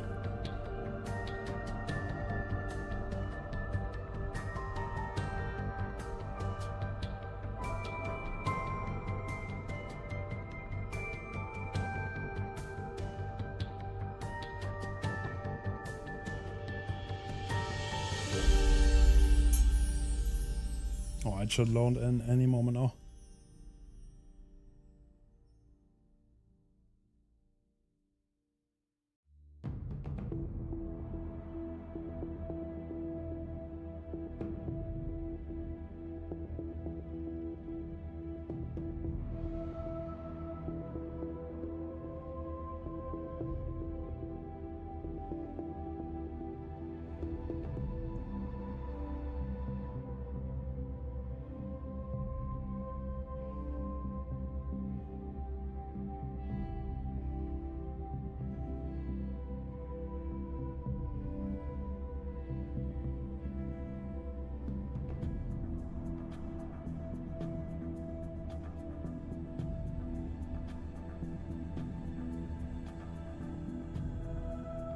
Dark Lord, Pig. Pig is always interesting. I like watching Pig. And then we have Doctor again.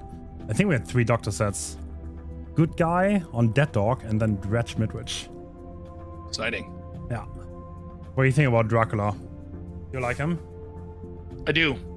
I did get a chance to play him yesterday for the first time since some of the tweaks. I do like Dracula. I like that he is, well, I mean, it's pretty obvious information, but he's definitely a variety pack of of other killers in one, right? True, true, true. Can be very strong, given the right circumstances. And I think we do be loading in, yeah.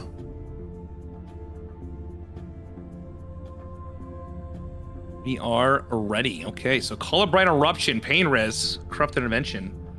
We are running the Winged Boots. All right, beautiful. I think that's the teleport one, correct? Yes, I think Lazuli, more, we know what that one does. more teleport and block windows. We have Call of Brine Eruption. I guess this is like the cookie cutter build, right? No big surprise on that. Sure. Oh, we see Yeah, teleport range is champions. huge. Champions of Light. Yeah, we can always see it. With a flashlight. And I think Ivan has been spotted already. Tippy tap, tippy tap. Oh, I didn't restart, did I? My bad. Yes, you should do that. Okay, I'm gonna do that very fast. Before I forget. So with Dracula, we increase Hellfire Pillars to 8, right? So now we have 8 at default. Yeah, it's a little bit longer. It is. Ooh. Ivan getting hit. Shaq is out of the way now. Oh la la, we see. Ah. And tell me what just happened there. Oh my god. Fixated Champions of Life Iron Will. What an insane build. He just completely lost Ivan. Oh. So that's everything that Ivan has, is to get lost once the bat form activates, because there's no way to track him. He leaves no scratch marks, he still runs. Sure. And he has no sound with Iron Will. He makes no noise. Incredible. Yeah, holy shit. Wow. Big brain. And the first gen is done. Okay. Zaka is working on Gen 2. Andre's resetting. Let's see what Marco's got for him. Oh, pallet over there. Wow, that flick was insane. Yeah. Great Hellfire here, and this might be a 2-tap. Woo! It was. Yeah.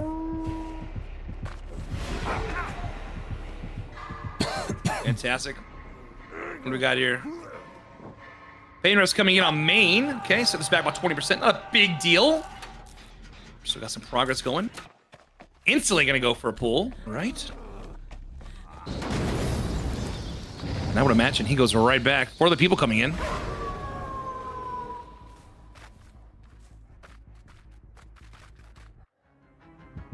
Oh.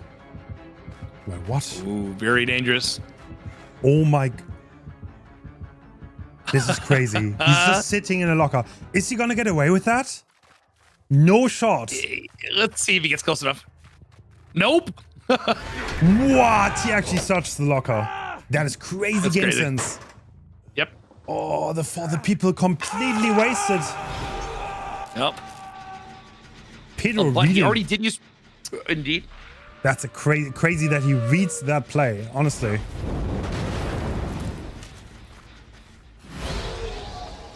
I'm gonna have to check his PC, I think. And they pop main right in the wolf's face, okay. Are you, Hens, for the ass, are you more Team Edward or Team Jacob? I have never watched Twilight. I think it's You've Twilight, never right? watched Twilight? No. You knew who they were, though? Okay. Yeah, I know. Right. But I've never watched any of them. My Yeah, bad. I'm trying to focus on the game here. Enough vampire stuff. Okay? Okay. Alright, so Death Hook. There's still 3 gens to be done. And 2 survivors injured. I think Pedro's in a great spot here.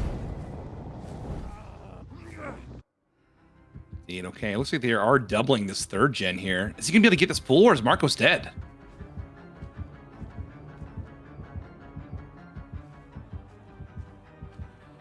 Maybe last minute, maybe last second he gets the pull. Nope. Oh. I think they just let him go, right? That's it. Just like that. Dracula's Rough. gone. Very rough. I mean, Ivan was not even doing Indeed. gens here, and the other two survivors being injured is not gonna make this any easier. No, it's not. The last time we did check, they were doubling the third gen. I just don't know where it is. Uh-oh. So they're going for a reset and a cut out in the open here. Oh. There we go. A woo indeed. Strong. Very strong. Okay. This is PR, I would assume. Oh. Yep. So many gens still to be done. Yeah, And a this, 3v1, 3 gens up is tough. yeah. Ivan left his gen. Zaka's still on his now. He used all of his flashlight for that play, so he can't do that again. Oh, it's all gone, yeah, huh?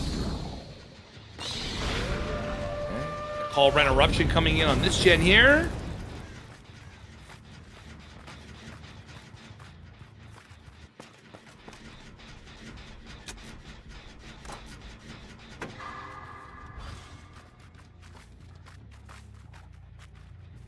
I mean, as we've seen, anything is possible in this. Oh my goodness! Oh, that hits. Wow. It was crazy. Yeah. Zaka taking life distance. Does he have a pallet here? He does. But if this one's gone, it's kind of hard for him, I think. Pallet's still up, but ooh. What? Okay, looks like Gen 3 is about to finish here. Zaka is a fresh hook with a pain res. Ooh. Wow. But Eruption is going down there, but they do get the third done. Yeah. I mean, they did reset, so Zaka did give them a lot of time with that chase, and now Ivan is setting up for hook. Yes. There's still a gen high purse there, so not completely over for the Spain survivors. Will not.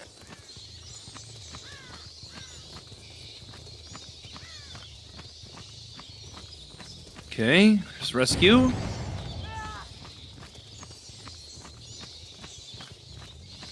So if you're in the survivors situation right here, are we looking to just try to get both these gens done? Maybe get a guy out. What do you think? Realistically, you're probably happy if you get one more gen done. So Zaka Right. gonna die again, and you see the other two survivors, there's no gen high purse at all, so None. Yeah, nothing at all. Already looking at like 40, yeah, on the hill. But no more PR, which is good for for Zaka's hook.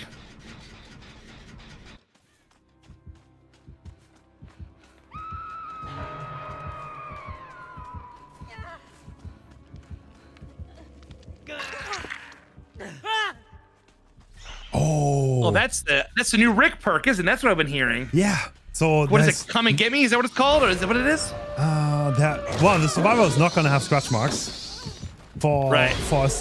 extended period of time, so not a bad perk actually. It's a little bit like babysitter, I guess. Definitely not. Oh, that's Yeah. such a fast combo on Adri. That is tough.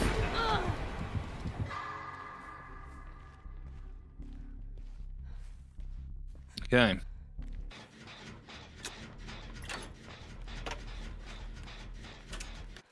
Did a fantastic job of keeping the pressure on. None of these gens have anything above 50. Great stun. Came and landed a Hellfire. Okay.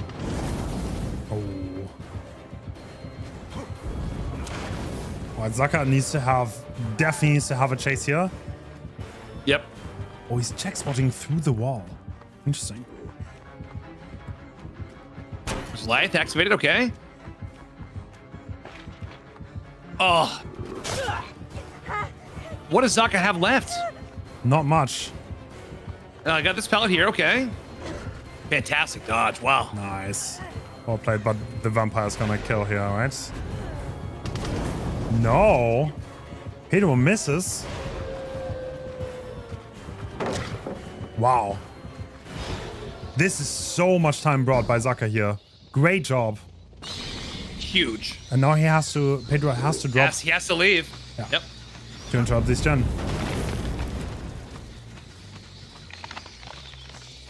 All right, call up Brian. Eruption there. All right. Do we have anything else that's getting progressed right now?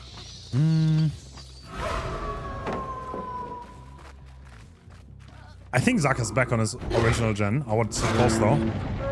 Yeah. I don't know how high it is though. Oh, these are two different gens. Okay, hold on a second. And no pain res. All right, honestly. We're getting another gen done for sure. Yeah, at least one. Dude, if Ivan can commit for this gen, he will. I don't know if he can though.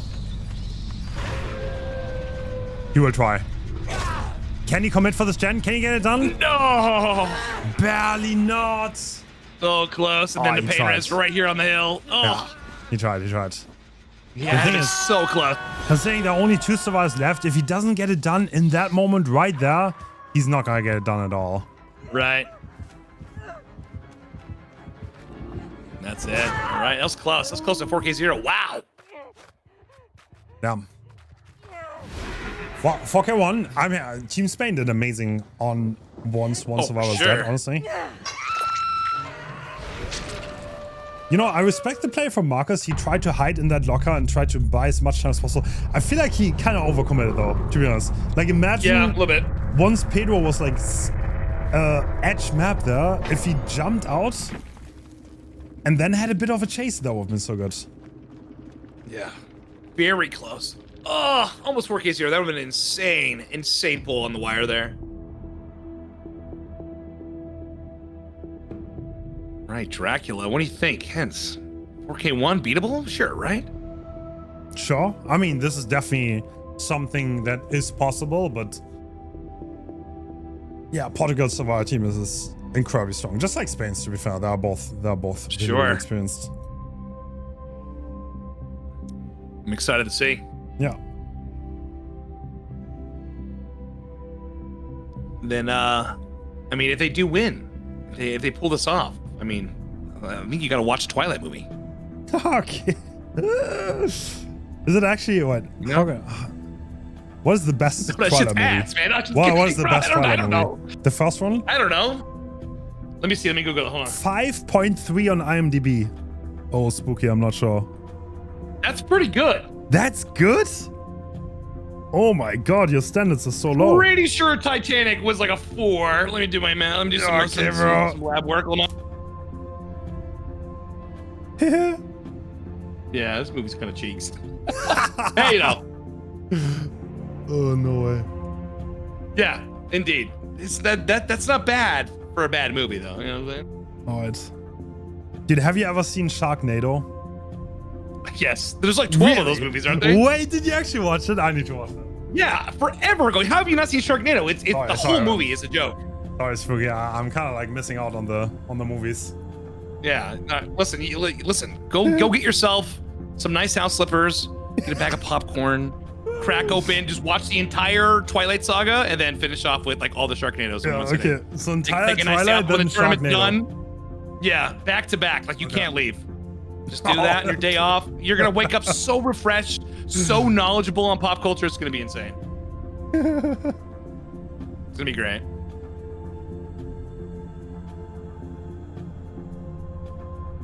Speaking of which, do you think we'll ever get a shark in DBD? Do you think Jaws is possible? That's a good question. I mean, it's like, Do you think probably so? not. Probably not. Like, imagine they like do like water maps in Dead by Daylight, and like, then they release like 3 water killers. But I don't know how this. I don't know how that's supposed to work. But I think when DBD is running on like year 30, and then they're running out of options, they may be able to pick up the Sharknado license. It's probably gonna be pretty affordable. I'm just saying. You never know. You never know. But there is a Jaws concept on YouTube. It is hilarious. If you ever, what is your dream license, Spooky? Oh, Jason. I've been wanting Jason Voorhees to come to this game forever. Here's the thing about that. What worries me the most is Jason coming to the game 8 years too late. You know what I mean? Like, is he instantly is he already gonna be shit? You know what I'm saying? With like so many other killers that are already in the game that are already so more powerful with better kits. So what can you really do? You know what I mean? That's fair. But yeah, Jason is the dream. Just to say, he's my favorite slasher. We'll see though. Who knows? But Jason would be really cool, I think. But I don't know what they would do, man. I don't know. Maybe make him a dash killer or anything. A dash killer? Yeah, that's my dream. Like, honestly, I always wanted a dash killer on that, but actually. Dash, yeah. Oh, yeah. There's not enough dash killers in the game. We need another one.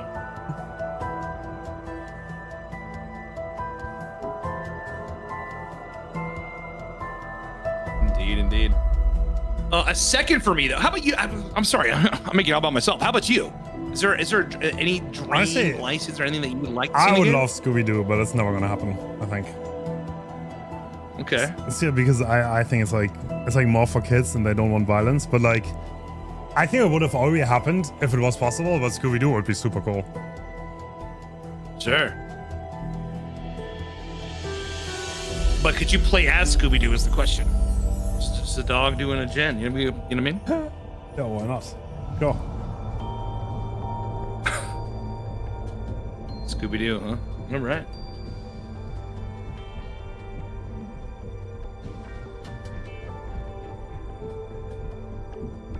Oh, another question, not to step outside of the DB realm a little bit, but have you, what are your thoughts on the Halloween game while we're waiting to go into the next match? I don't have high hopes. I mean, it would be cool if it's cool, but I don't think it's gonna be that good. All right, looks like we are about to head in. Is that a different build? We have Agitation instead of Call of Brine. I think otherwise, Zaka is cooking with the same things. Yep, same exact one.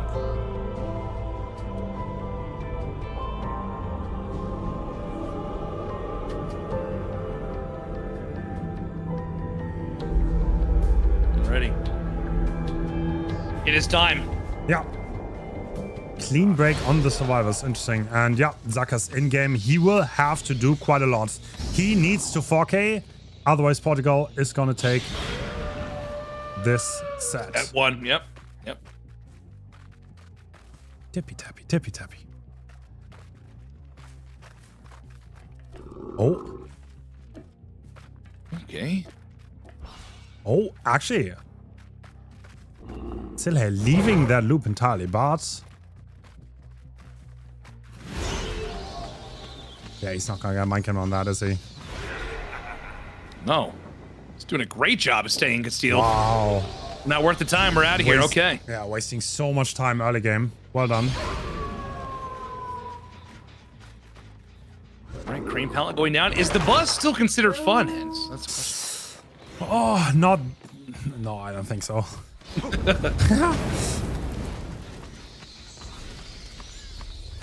I mean, Corrupt's still protecting a lot of the gens, so Zaka is free to roam around a little bit. Apply some Eruption, okay.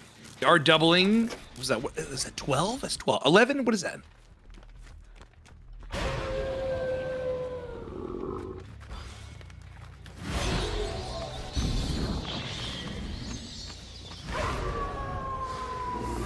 Great Palo break. Okay. Ooh. And gone. Go check out the gem with about 50% progress. They were doubling this at one point. Are they both still in the area, though? I would imagine someone's still nearby. Not interested. He is out of there. So only a few more moments left of Corrupt Intervention. That's going down, right?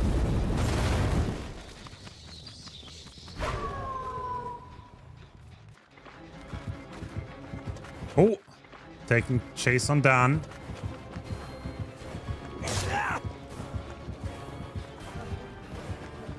Sorry, I fast forwarded a little bit. Don't mind me. Oh, fast forward. You're in the future. Yeah, I am. Oh, Dan playing the double windows quite well, but that is down number one. Okay. Now he does have Agitation, and do we have a Pain Res nearby? Because I know Eruption just hit at least one of the gens. Here we go. Just knocked it back about 20%. Zaka's on the way. Not the worst timing for the first down. There are a lot of gens in this area too. And Zaka kind of looking, can he find someone that's starting for the Sunhawk? Yes, he does. Oh, can't convert though.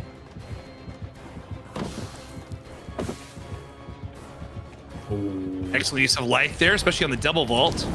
What? Ooh, massive snipe on the Hellfire. Holy shit. Great play by Zaka. He finds the stealthing survivor and gets a hit for free.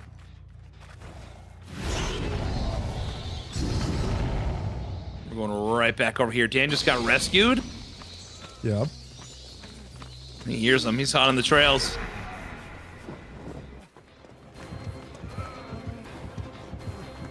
Oh, is he gonna stun for him? Wow, hit coming through though. Rocket not quite converting that. Got the stun, but he did get a hit. Yep. That's a hit. Oh, huge down. Claudette's also nearby, Shaq. Yeah. Dude, Zaka is doing a great job here, honestly. He's developing a lot of pressure. And we're putting Dan into our dungeon now.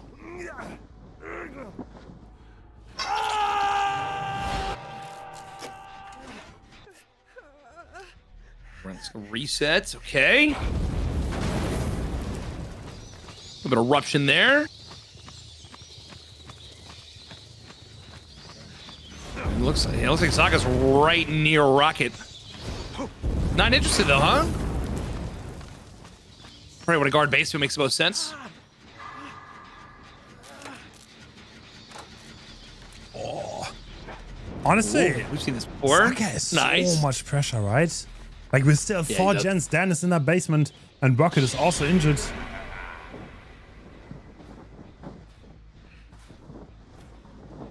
Now, how long do you think that he's going to stay in this area? Is he going to confirm the kill on Dan? Have an early 3v1 or what? Probably, yeah. He definitely wants to. Looks like it. Yeah, looks like it. But look, like we are doing 3 gens. The progress is coming in while Zaka is securing this hook. Correct. Okay, looks like Rocket is predicting the rotation to his gen, and that's why he's pre-leaving. That's not coming through, though. Oh. Nope. Okay. So Zaka needs a, 4K2 to win this set, correct? Yeah. That is indeed correct. Let's see what happens. Definitely possible. He's all over the place. This pressure is everywhere.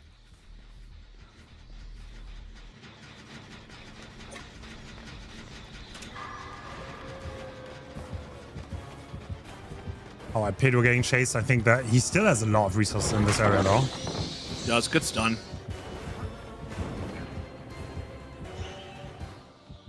Oh, are they doubling? Yeah, looks like it. Okay. Silly and Rocket are both on a gen, and I think that's where Zaka's heading to.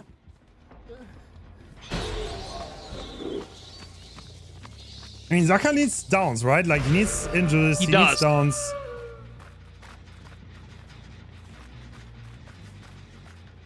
The Survivor's doing a really, really good job at pulling off of gens, getting to safe spots when he knows they're on the way back. But this gen's going to get finished with the double there.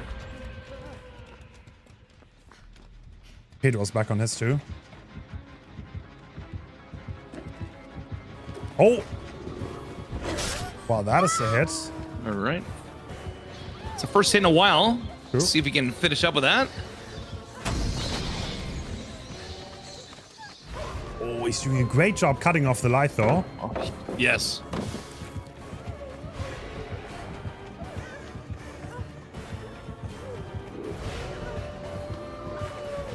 This should be a down edge map. Okay, it is. So it looks does he have a PR?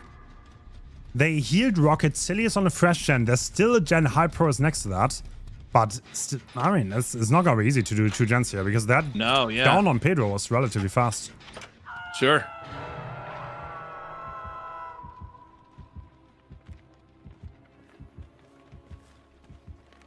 Right.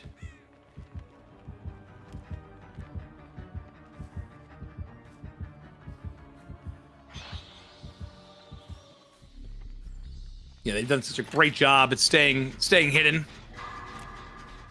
Oh, once again, the Getting out of that flashlight. area with the bat. Yep. Did he get spotted? Yes, he did. It looks like he did. Wow. Oh. Third person from the wolf, too strong.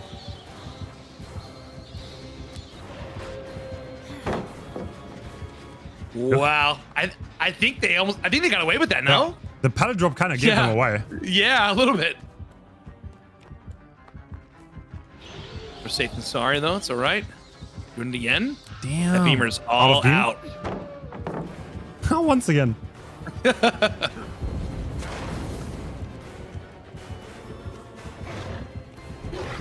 Great dodge.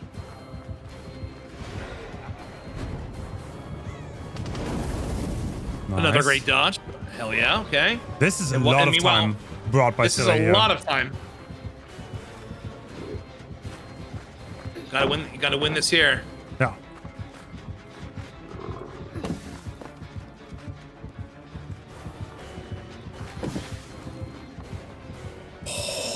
Yeah, Rocket is Fantastic.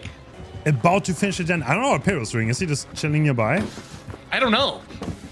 Wow, Silly. Dude. Going absolutely nuts. Wow. Yeah, that's it. That's gonna be Gen 4. Okay. That doesn't even hit. That is crazy. All right, Pedro's finally on a Gen.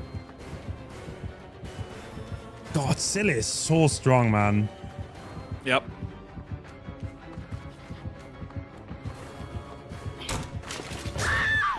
Nice. Wow. The thing is, I think Pedro was like literally edge map there the entire time, expecting him to go down, and he just never did.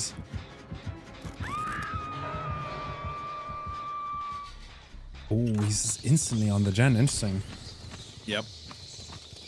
That bought them so much time. Yeah. Oh, Rocket on Shaq. I mean, they're gonna double this, so. Sure. All they need is one more Gen. That's it. What? Rocket faked going wide, and Zaka took the bait and missed the pounce. Incredible. Yep.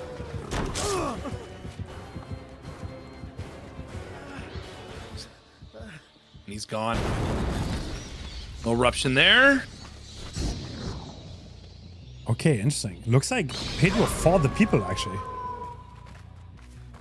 That's right. Yeah, he did. No, that's clean. Wait, is it? Oh, wait, is it clean break? Oh, he Yeah, 'cause- activated. I'm not sure. No, I think he 'cause actually she's the fought the obsession. people. I think he actually fought the Is people. it?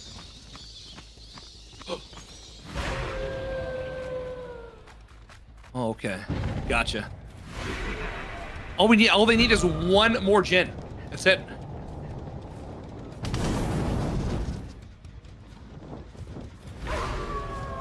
Ooh, that was close.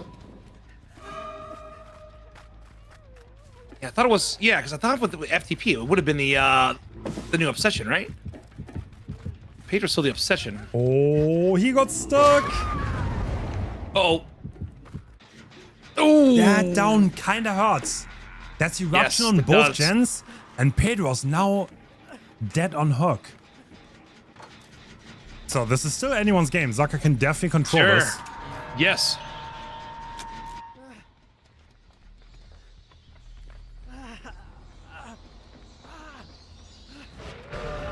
Oh wow. No, he didn't Oh, quite.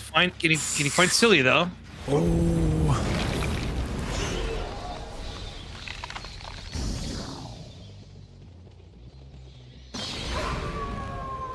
Did we see him to the right on that rock? I think we did. Believe so. Okay, getting the pool here. This for measures of the faster unhook. They're gonna be resetting. There we go. There's the FTP. There it is. No, not FTP. Sorry. That's clean break. Clean break, right? Yeah. Yeah, that was Yeah, my actually mistake. Yeah, yeah. before the people activated the clean break, and now Pedro can heal passively over 60 seconds. Right. Yeah. It's kind of cooked if he gets caught before that, but Sure. he's probably gonna play really passively until then. So one thing to note, the gen kick limit might actually matter here because I think that gen in the corner has been kicked quite a few times. Okay. And Zaka's trying his hardest to find whoever's in this corner. Have we seen a few gen limits in the tournament so far? Yeah, 3 or 4 times, I think. Okay. Especially with Eruption, it's quite reachable. Sure. Yeah. Pedro being full health now.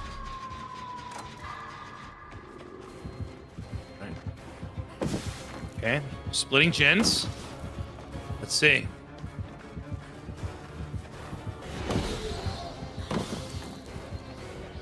Exhausted. Zaga's gone. Kicking that gen again, but look at Taking it. Silly's gen. Yep. Slowly but surely. Does he get it done? I mean, one of He's them on is his way back definitely over there. up. Oh, the devil. Yeah, that's it.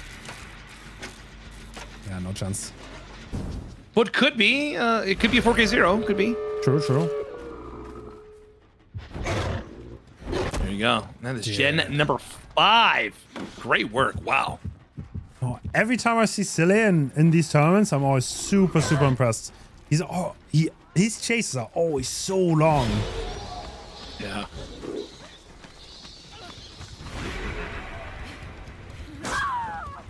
Now, do we know?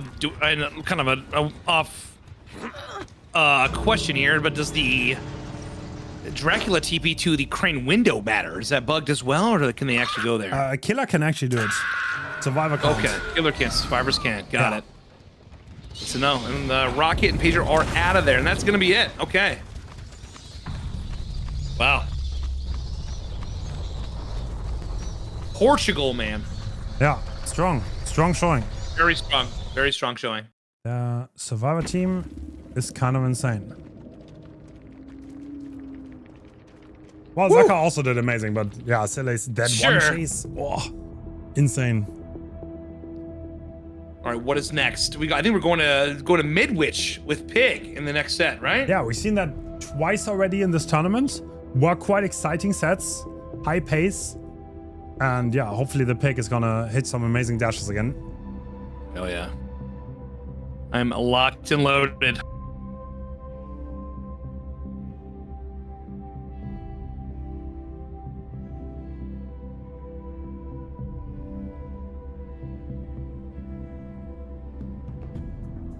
So Hens, how much planning went into the World Cup this year? Oh. How would you say? How many months in advance have you been working on this? You've been working on this for a while. You and the team, okay, right? I planned this. Yeah, this is like 1.5 years ago. We started planning this like 1.5 years ago. Like that background that you see in this is like over a year old. But like we kind of like stopped for a little bit and then we picked it back up. But like there's so many different things that's like, I don't know, like there are people designing things, then there are people like trying to make the graphics work.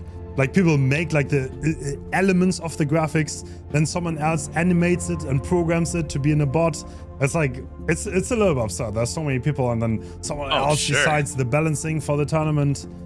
I don't know, there's so many things that go into it. Like this is like, scale-wise, this is unfeasible for like a singular person to even pull off. Oh, definitely. Oh, it'd be way too off. No. Way too hard. Yeah. Now, and you also, I think I remember hearing earlier that the winner, the prize pool is some was it Oryx cells and shards from behavior? Actually, we are the first tournament in a while. I don't know. There might have been something in like 2016 that gets Oryx cells for the winner. So that's a huge honor. Thanks to BHVR for that, because they get 10k Oryx cells to the winning team 5 times. And also some Eerie shards and some blood points, blah, blah, blah. And also, we have a prize pool of like, yeah, $5,500. That's like partially put up by me, partially community funded. It's awesome, man.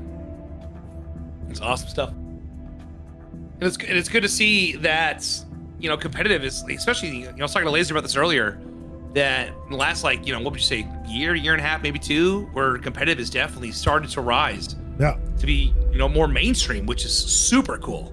Yeah. I mean, I think you can have fun events. I think it's always cool to have like, I mean, my main idea behind this was to make this like a little bit of a community get together and like different nationalities getting together And like maybe celebrating together, that was like my #1 thing. And I find it so awesome that we had Asian teams playing here. And like there's not much crossover, right? Like we have nothing to do with the Japanese community usually. But they're so lovely, and like the Thailand team did so amazingly well.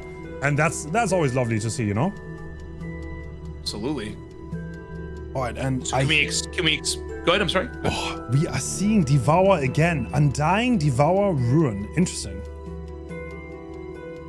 I remember watching, it was in the quarterfinals.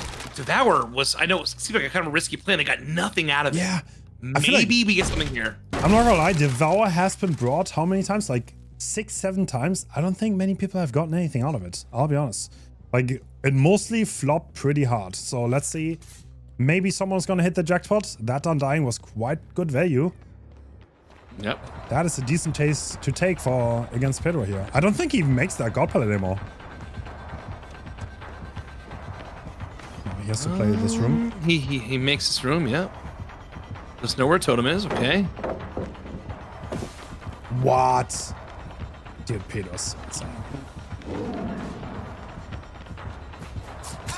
That is such a clean hit, though. Ooh, max range. Yes, it is. It's a little workshop grease coming into action there. This pal's definitely going to go, I would imagine. Yep, there goes that. All right, we are cleansing 1 totem. Dan is on the gen, so is Rocket. Let's see if Pedro can make this last a little bit longer. That's Undying, going to be suppressing the insurance for us. Some of these other powerful totems. Bathroom. I mean, this is kind of like now he has to go upstairs and piano room, right? Yeah. Okay, ambush in. Nope. This tough spot to be in right here. Tough spot. Oh, no way. Oh, oh my god. Wait. Ooh. Does he know? Oh shit. What? Cracker save coming out from Rocket. Oh! That's crazy. That's a huge reset. Holy shit. I mean, wait. He's still stuck on this pad, though. Yes, indeed. Does he make that? No. He does. Oh, he's jumping the ambush. The ambush. Okay. All right, 1 gen is done. We do have an active trap. Oh. Damn. The ambush is kind of dangerous now. Indeed.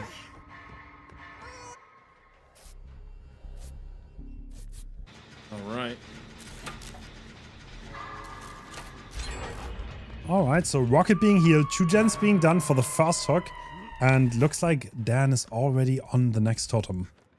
I don't think we're gonna see Devour value, are we? Devour, yeah. I don't know. Well, we'll see. We don't know which one he's on, right? Could be Ruin. That's Devour. Never mind.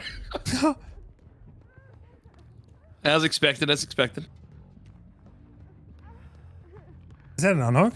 No, they're running right past. Silhe kind of baiting Zaka to stay in this area. That's something that Portugal does quite a lot.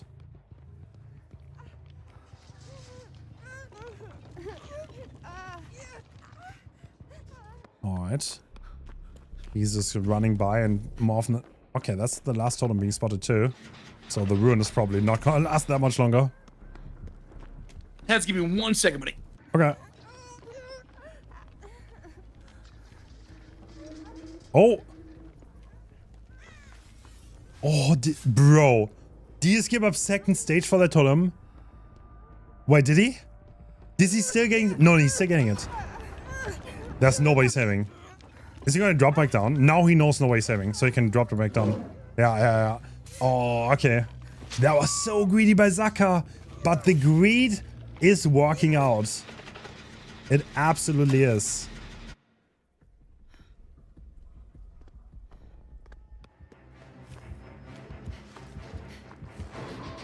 Wait, no!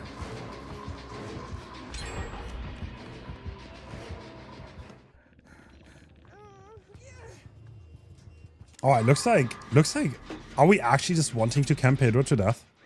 So how many gens do we have here? Is that reasonable? Nah, they're definitely gonna...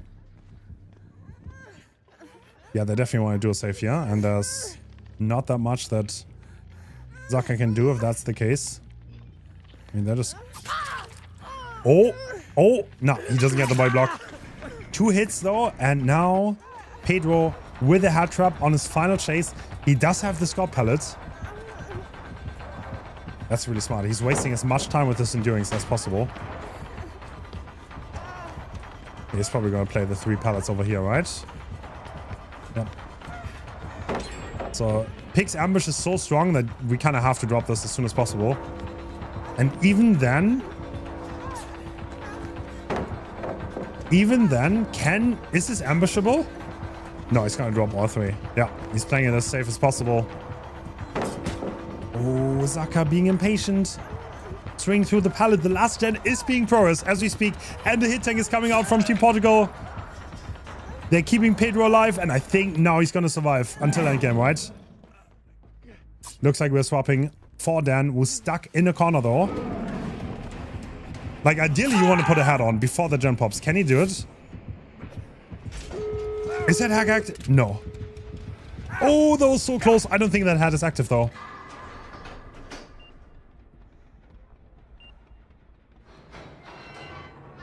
Damn, Team Portugal is playing it so well. They are playing it so damn well. Is that trap active? I'm not sure. I think the trap is not active. That makes a huge difference, by the way. If that trap would be active, it would be way, way better for Zaka, but I don't think it's active. I'm pretty sure the gem pops.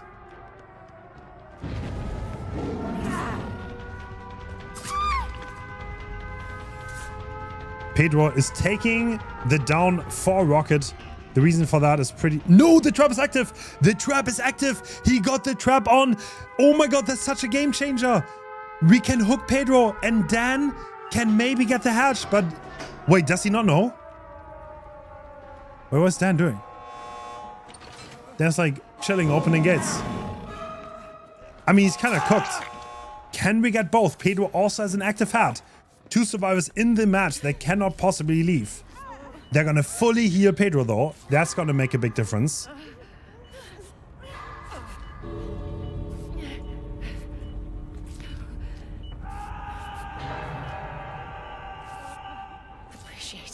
Oh, they're gonna go. Sorry about that. Full reset. No worries.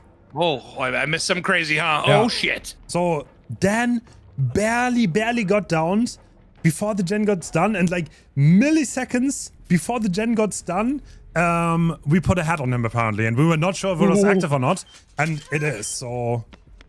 Oh no. Okay. I mean, so it looks like Zakas is happy to take the 5 stages. Not the craziest result. Sure.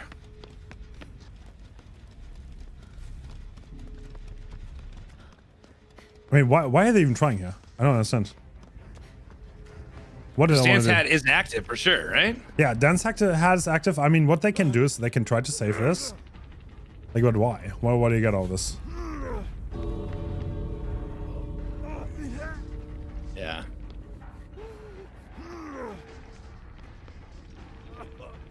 Is there someone coming from that side? No. No, I don't see a world where this works. Oh, never mind. There's a world. But with an active trap, I mean, they all have to get out, and then he has to try to find hatch, right? Ideally. I'm not sure. I mean, well, that's the only way of escape. He has no time to find a trap box, right? Dude, a hatch or nothing, but like, I don't know why Zaka left him. He could find the hatch here. That's absolutely possible. Dan is trying to hear. Can he find it? No, it's close. That's it. He's cooked. No, on the other side, bro. Can't do that.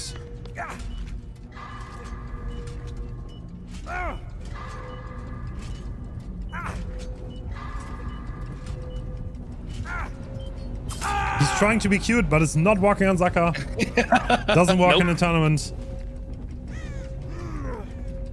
Alright, so that was like kind of like a nothing burger. We still have 5 stages. Right.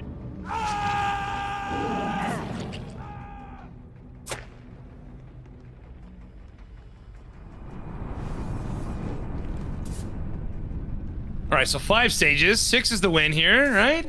Yeah, that does not sound like a lot, but I've seen crazier things. Sure. I have seen crazier things.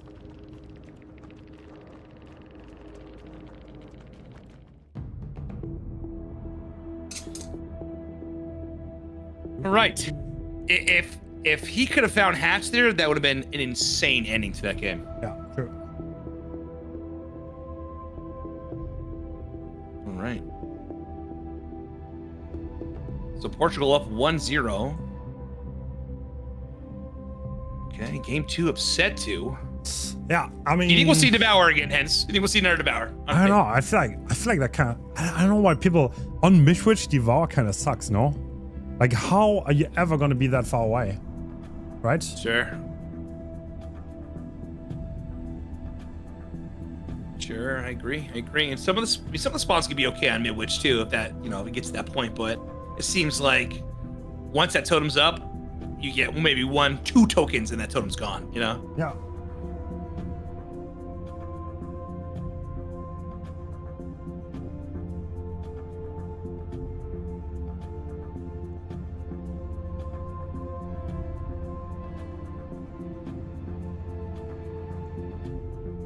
We'll do a quick refresh real fast. 1 second. That is a good idea while we're at it. Yeah, well, Team Spain has a tall task ahead of them to get out of that match. I mean, it depends, right? Like, it's definitely possible, but they will need to have a banger start. Did you watch that one game, US versus France? You did not, right? What was it again? I'm sorry. Oh, that was in the group stage. We had a pick game where a pick got ran for several minutes on Midwich. That was an incredible game by Angels. Okay. I did not see that one. Was an incredible game. Unfortunately, was out of office last weekend, but I heard it was a lot of fun. True. Yeah, I remember. You told me.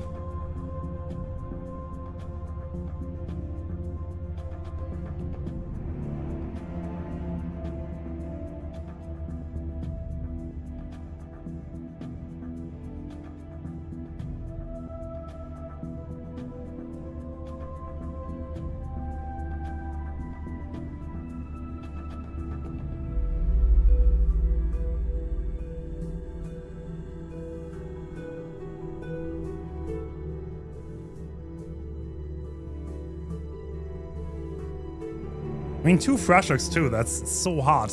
I mean, it's gonna be pretty difficult for the Team Spain. Pedro does not have to do that much. Like if he hooks 2 survivors at that point, if he camps another one, he already wins. So yeah. That's it. Yeah. All right. Let's see. So we just see another Devour. Another Devour. But Face of Darkness, though. I mean, that could help out a little bit. True. I mean, that kind of could work, especially if someone has a hat on. You might not want to hear them. And yeah, Sure. Well, let's see if we, for the first time, see massive Devour on pick. Pedro trying to not be spotted on the hallways. There we go. Oh! Did he make that? He does. That is a very early hit, though, for Pedro. Yep.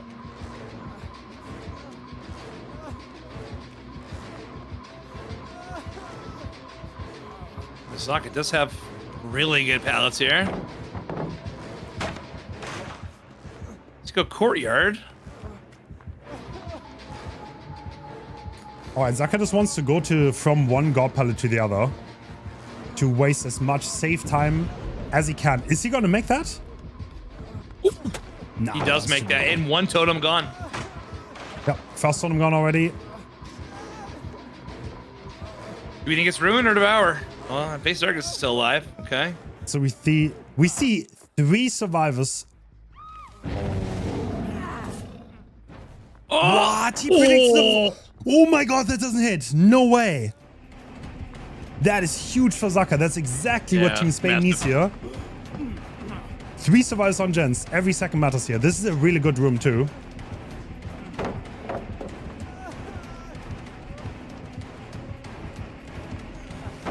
Yeah, this ambush should hit, right? Does it? Yeah, it does. Yes, it does. Yeah, it does. Oh, damn. Okay. So he does have 5 reverse bear traps instead of 4. So very interesting. Looks like we're trying to, once we go up here, do you think he's going to take the first chase and commit, or is he just going to hit and tag and use Face of Darkness on this active trap? I mean, I think he's going to venture out and definitely play for more stages here. Sure. I would be surprised coming in. I would be surprised if we see a repeat, because what Zaka did last game is he pretty much tried to camp one survivor to death, and Portugal gets so much pros for that. It didn't really work out. Sure.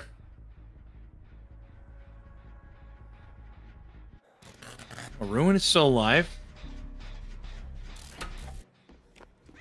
Face Darkness. See? Now, Face Darkness, yeah, does not proc when someone's on hook. Okay, good to know. Good to know. So you were saying, looks like he's kind of floating in this area. Yeah, he is. I mean, okay, maybe he's just playing it safe. Sure. We could see a repeat though. Oh, I think he's taking a little bit of a risk here.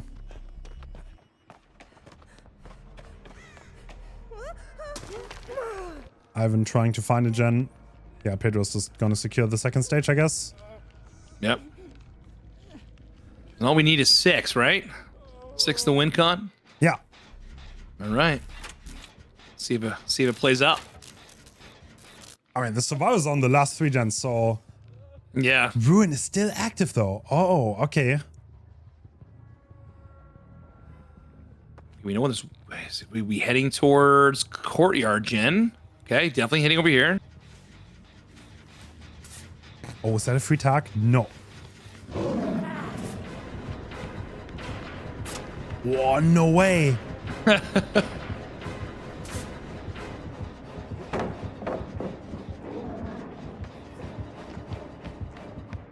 Wow, okay, he's boxing himself in, he's built himself a house. A little bit of house, yep. Wow, very good. Oh, and That's tough to react to, too, yeah. Yeah. Marcus getting hit, but there are only 2 gens left. I think there's 1 more gen that should have high pros, so Team Spain definitely not doing too bad on the gens. Nope.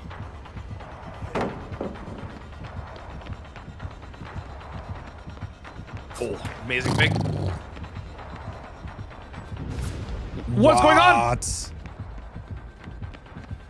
right, there we go.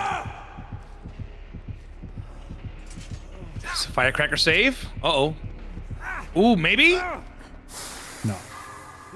Whoa, that almost looked like he walked into it. Yeah, almost. Ivan trying to repeat what happened last game, but not quite. Right. Stage number 3. Face Darkness is now gone. Okay. Ruin is still up. Yeah, that's a crazy play. We're just waiting by the doorway.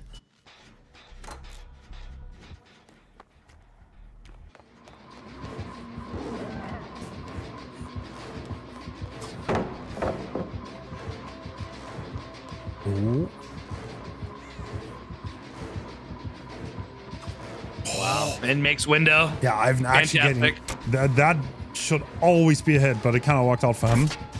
Oh, Dude, the survivors from Team Spain are playing amazing, honestly. they are.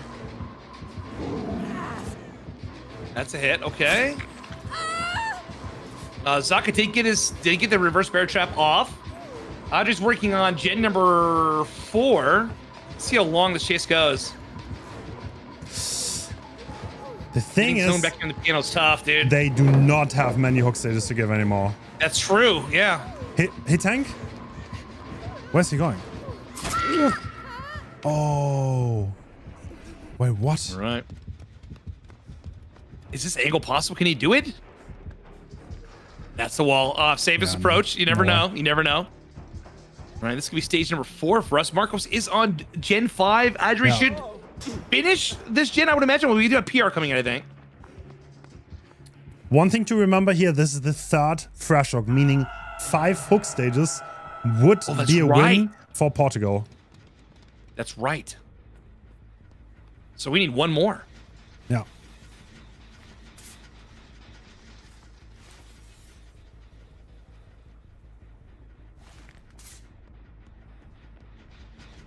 Oh. Who do we think this is? Okay, it's Marcos.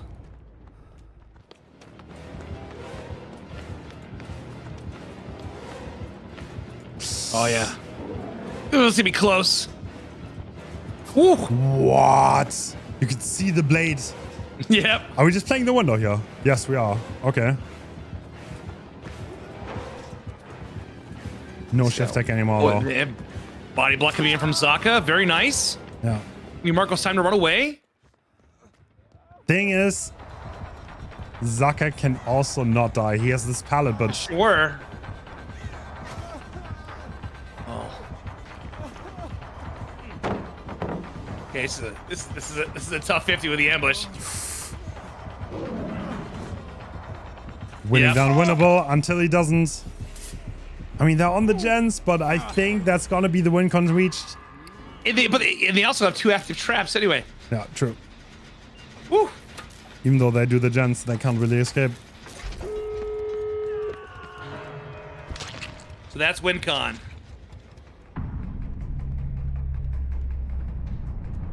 Jeez.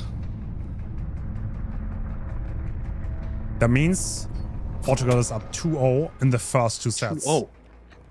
Could we see a sweep, Hens? Possible. I mean, what is the third one? Let me quickly see. Oh, next one is Doctor. Okay. Okay. I mean, Spain did amazing on Doctor twice already, so... Do they? Good. Yeah. Okay.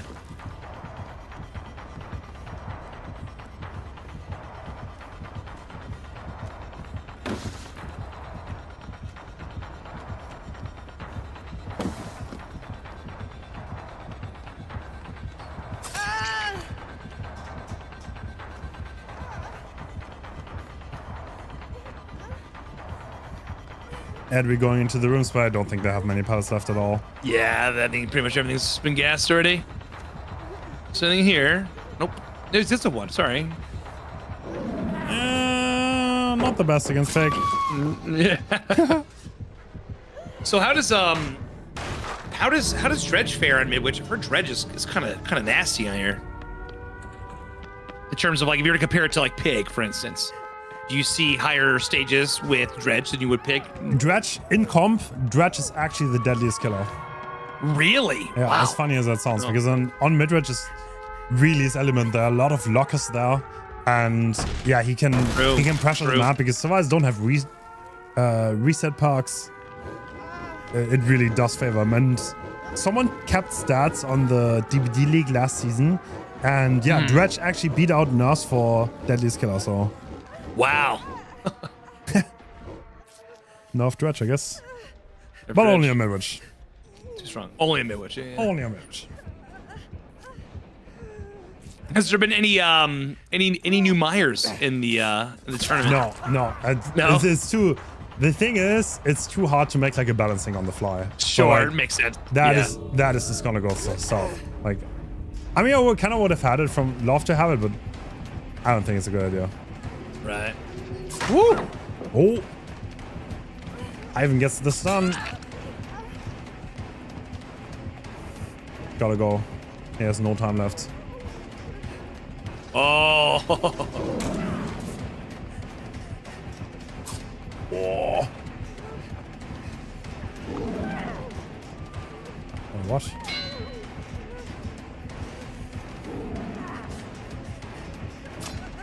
Is he gonna make it? I don't know. Wait. I don't know. Did they just go for the rescue on the back? Oh. Yes, Yeah, they did. he's pulling. Yeah, he's pulling. Oh, dumb. Holy. Okay, New Ivan gets boot a half too. goofing. Yep. Getting them extra sweet points. No big deal.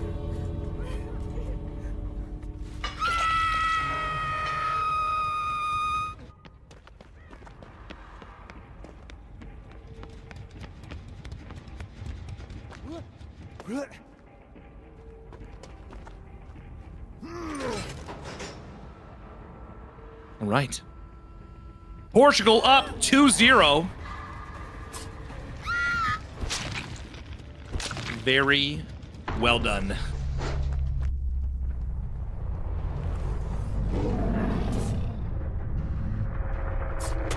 Yeah. And Doctor. Very well done indeed. You're right. I think there are two great teams against Doctor. That's going to be quite the battle. Both Zaka and Pedro should be really well versed on those killers. I'm excited. Oh, wait. I'm excited indeed. So if Portugal wins here, that's it, right? We're going to be seeing Russia and Portugal in the finals? Yes, that is correct. That is it. All right, let's see. Let's see what's going on. Could it be a 3-0 sweep, or could Spain bring this back?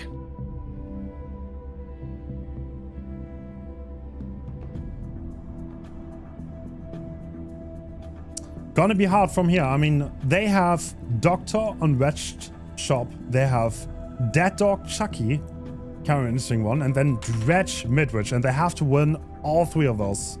Yeah, they have to. Reverse sweep. Let's see. Could be done. I mean, both of these games are, you know, coming down to only a couple of stages, right? So possibilities are endless.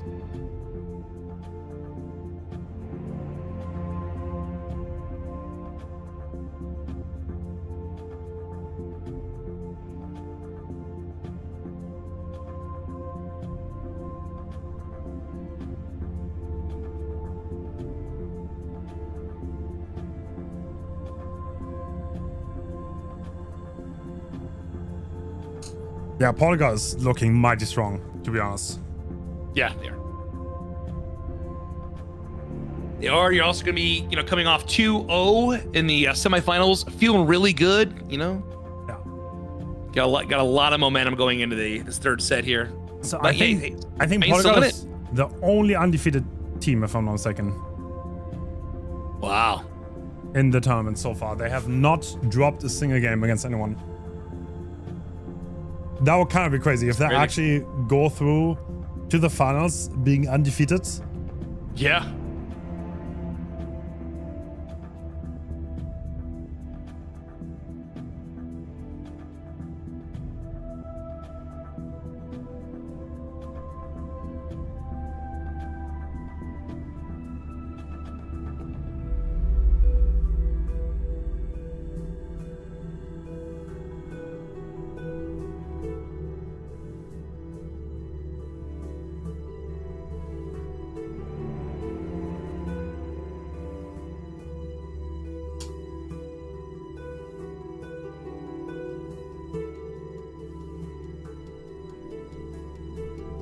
Alright, so the build. So we have Sloppy, Rapid Brutality, Painless, and Corrupt. So no crazy surprise, I guess.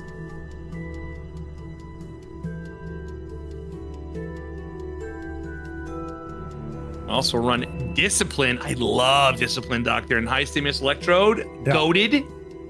Good stuff. Yeah, I think everyone always wants these add-ons. In comp, there's barely any variety. Sure. Like, Discipline is so good in chase, and range gives you so much more threat, and you can pressure gens from further away. And I'll see. Here we go. yeah, Pedro loading in the survive spawn by main. That's pretty good for them. Are we gonna take chase on Zaka? Looks like it.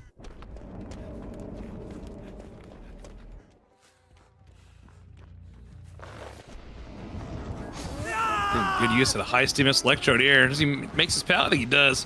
Ooh, yeah, he gets the drop on Right it. the wire. But I think... No, actually. Wait, what? It would have been close. It would have been close. All right, this should be our first hit. There it is. Yeah. Taking the hit through the vault, though, to get as much distance as possible. And now you can probably vault main and drop that pallet in the back. Hmm. He's full committed to this. Yep. Adri there with the body block. Nice. Dropping the pallet.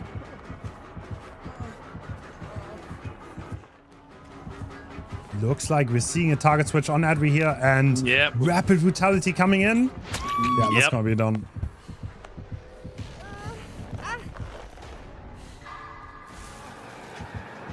Let's see. PR is going to send that back a little bit, but they Marcos go to pull. They're going to double hill. No, they're not.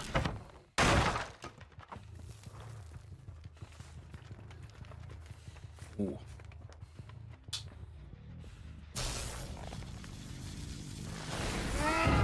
Fantastic. A huge seg blast. Yeah, very, very aggressive plays by Pedro here. He's not even that interesting in camping. He's getting some madness on Ivan.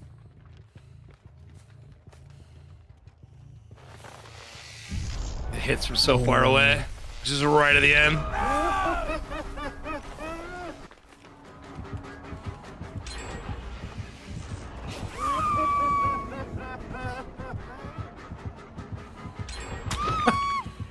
All right, Adri going down under the pallet. Is there anyone there to save? No. I don't think so. Yeah, no. Actually, was that just completely fake? There's nobody there. Why they read it though? Okay. Reset happening here. No PR. We want to consume, but Andre already on death hook. 3 gens remaining. So does Pedro still have a 3-gen around the main? Yes, he does. So definitely at least 3. Yeah, there are. Oh, what? That's a nasty 3-gen actually. It's gonna be tough. Yeah. Spain is kind of in trouble. I don't know if you saw that, but there's main and like 2 gens right next to the hook. Yep. Yeah, look at that. Jeez. And they definitely have their work cut out for them in this one. Can they even go for a save here? There's really no reason. They might actually just let them it leave. Yeah, I think so. Oh, that 3-gen is going to be a problem for sure.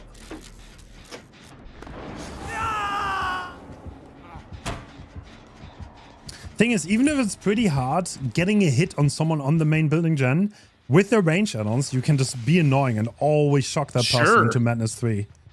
Yep. Yeah. Dumb. All right, that's it. That's the first kill. All right. Yeah. Adri's dead. 3 gens remaining, and 4 of them are very close together here.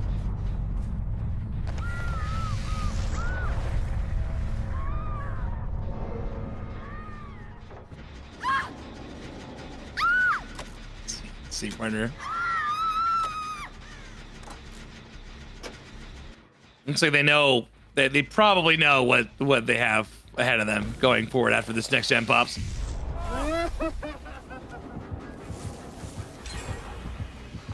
So Hens, how do you break this? How do you break this super tight 3-gen? What do you do here? Against the doctor, that can be so annoying from afar. Honestly, I mean, like even these, like we're talking about 4 gens, they're so close together. I mean, it's like, to be perfectly honest, don't die next to them. That's like the reality of it. So the mistake has already happened. Now there are only 3 survivors left, and they couldn't really pressure them that much while he was dying on that hook. Yeah, everyone's going into Madness 3 here, so they're definitely got to snap out of all of that. It's going to buy some more time. Yeah. So he knows he has time to go for these chases here. Yeah. For a little bit. Yeah. I expect him to commit to the chase on Marcos, and that's exactly what he's doing. Oh, he's right into him. Nice. But does he leave? Does he stay here? Oh, he's going for it.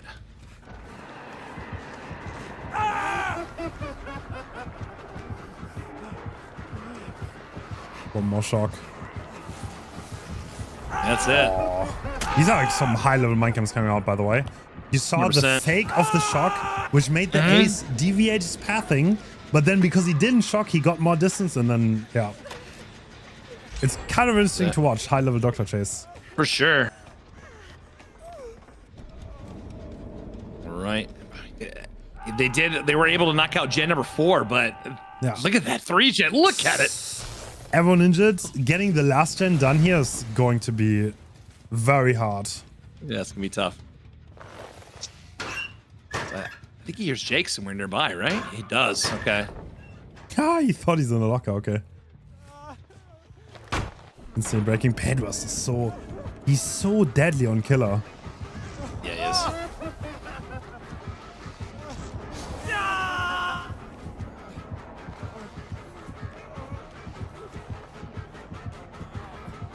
is. Ooh. Wow. Great play by Zaka though.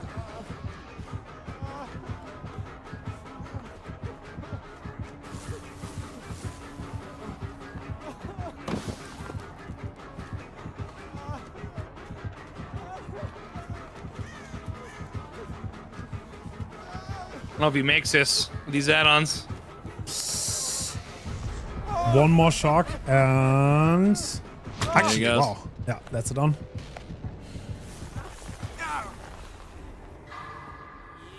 So the other two reset, but we're still... Oh, this hook is so close to the gens again.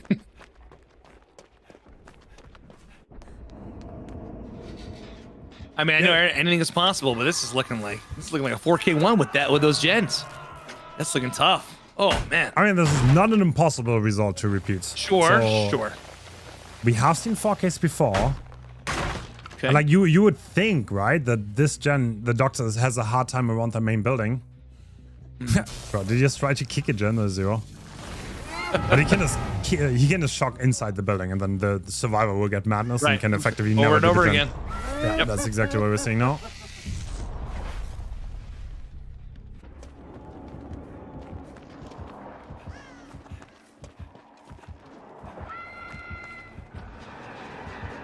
Yep. Mandus 3. HUD's giving him the info. He needs to do that. Oh, good interception.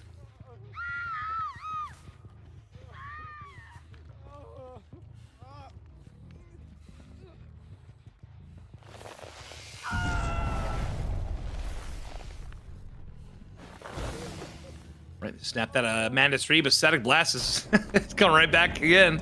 Yeah. Here we go. Okay, Ivan snapped out. He's gonna get on that gen, but yeah, I mean, there's a second stage secure now. Yeah, yeah. Is he gonna try back on that? Yeah, he's gonna try back on main.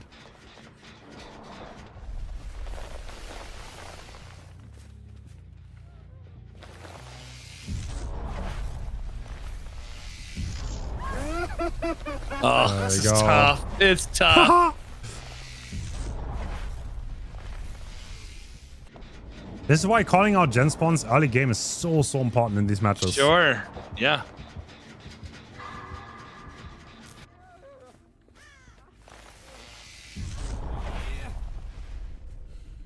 Marcos is nearby. Yeah. Static Blast should be coming off cooldown. Yeah, there it is. Yeah, nice. Mandus 3. He knows exactly where he is. Well, I don't know. They're definitely making some. I know it's annoying. I know it's dead by 1,000 cuts, but they're definitely making some progress. Yeah, true. And this is Marcus Finally getting the trade. Yep. Gonna trade that hook, and this chase. I don't know. Does he have anything? Oh, he's just gonna take the Paras. Oh, yeah. Like you said, death by 1,000 cuts. Yep.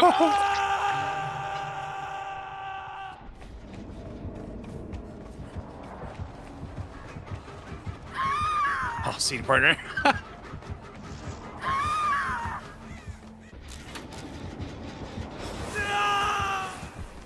It's such good information as a doctor too, especially with the HUD, knowing what survivors are in tier 3 madness, knowing that you don't have to worry about them sitting on a gen. You can go for chases, stuff like that. Yeah. Pedro knows exactly what he's doing here. Yeah. Oh, bro. Yeah, this tweeter is a little bit silly for sure. I mean, Zaka is on it though. Zaka is on it. I mean, dude, the gen. Wait. If he trades that hook, if he goes trade right now, I think the gen is gonna get done. Literally, yeah. That's what he's gonna do.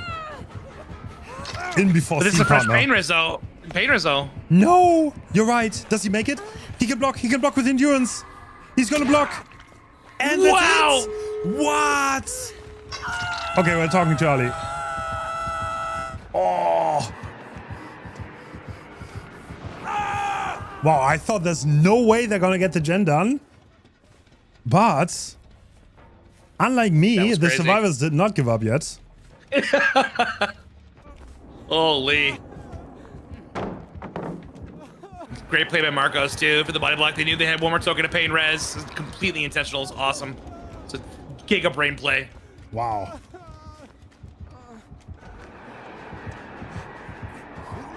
Oh, he's wake up.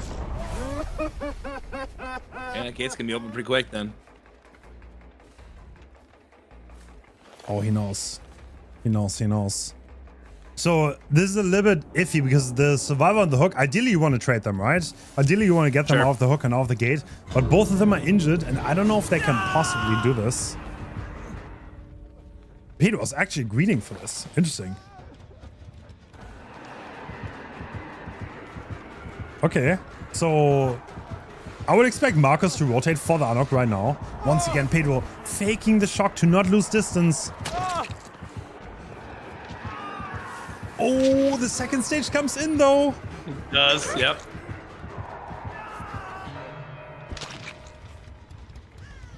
Does not have static blast off cooldown just yet. Can he interrupt the heal? Nope. So they're not going to opt to do it. I mean, like, realistically, Marcus could have just left and then that would have been this very same result. Sure.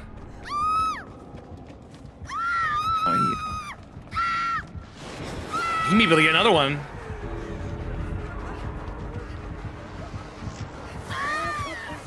Marcos working on a door. I mean, if he opens the door, he leaves, then maybe we have a shot for hatch here, right?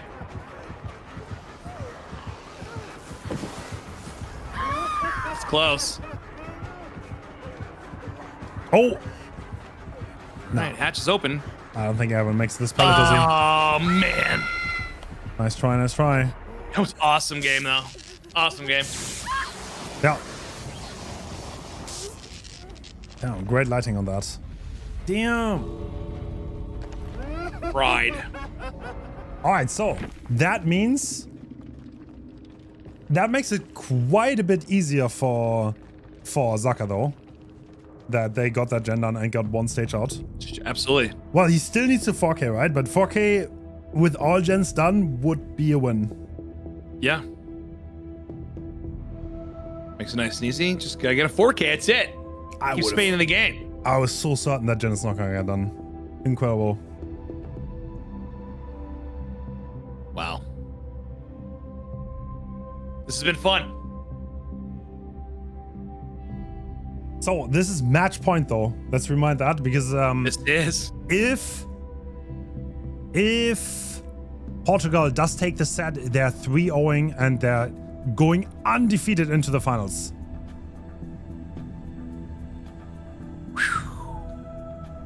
This is it. A lot of pressure. Yeah. Zaka's insane though. Zaka is nuts. I mean, Zaka has played so many high stakes games. He knows that feeling. Absolutely.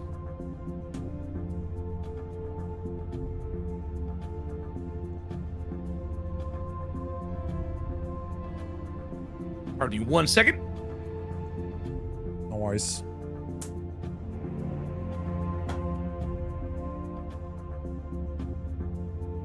Damn, how long have we been going today? That was like, we are approaching hour 10. Hour 10 of the today's broadcast.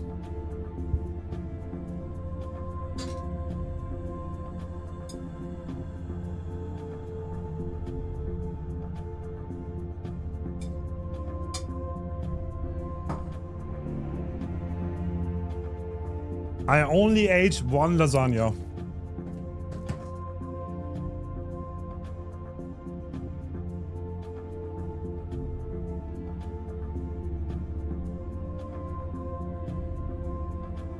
I would honestly love to see Chucky and Dredge. That would be awesome.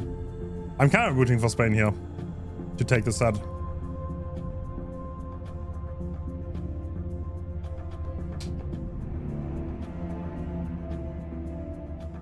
Is that a prize pool? Yeah. The prize pool is $5,500. The winning team also gets 10,000 Oryx cells per player. They get some, and the second place gets Eerie shards and blood points. Blood points. Hell yeah. Here we have prize pool, right? Quite proud of that, to be honest. That's a good prize pool. That's not bad.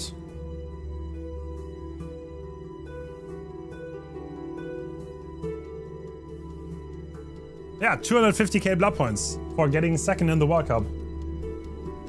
That's not bad. Alright, let's look at the builds. Oh. Wait, is that this very same build that Pedro just ran? Looks like the same exact build, Hens. Pretty standard, right? Yeah, I guess. Actually, I mean, the other doctors, I don't think anyone else brought that. There was some save the best for last, which got insane value. Right. I think it was in the quarterfinals, actually. And batteries included, I think it's the park name, right? That one was also pretty good. Right.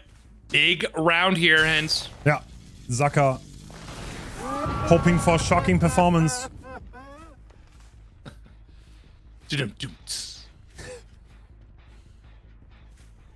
Oh, does he want to run around the main? There's probably someone calling him out, so playing around the main building early is always kind of hard, and looks like we are going for Dan here. These two used to be teammates for a long time.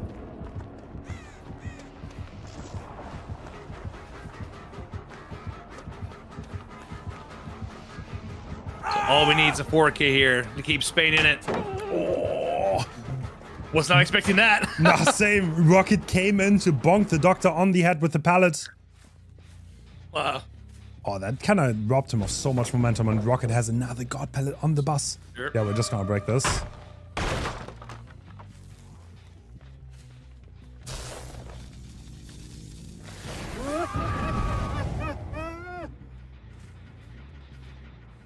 High prog on main.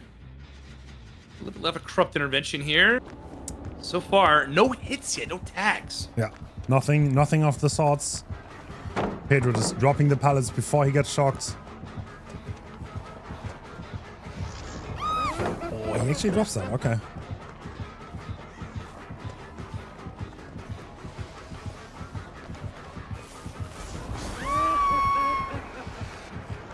Wait, what? We're looping the tires edge map. Alright, this is really smart because now the doctor has to recover behind the window, which means Pedro will get a lot more distance from this. But rapid brutality might mean that he doesn't get the drop on this pallet. Oh, we see someone running though.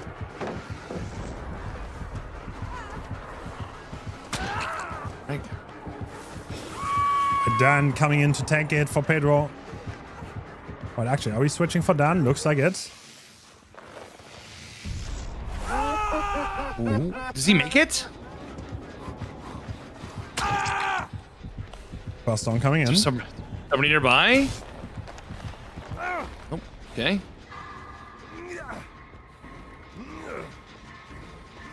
Okay, get gen number Oh, they get the 2 gen done right before PR. Yep. Wait, it's not even a pain res, is it? Nope. The thing is, that gen is right next to the hook, and I don't think the doctor, Zaka, has that good gens to protect next to it now. So. Sure. And it was a pain res, okay.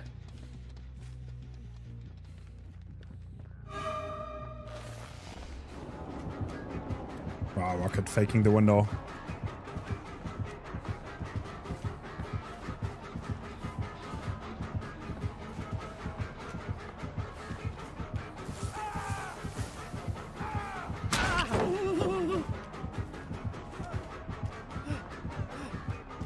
Oh, I mean, at this point, there are 3 people injured, though, so...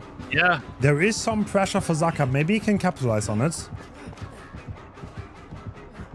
What are we going for? Wait, what?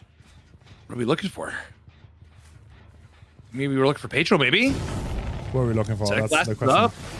They're not even... They're way over there. There's nobody in the locker. Zaka's nobody chasing in his shock, demons. Yep. Oh, 2 gens left. Yeah, quite a different 3-gen around main, huh? A little bit different than last round. It's still doable, for sure.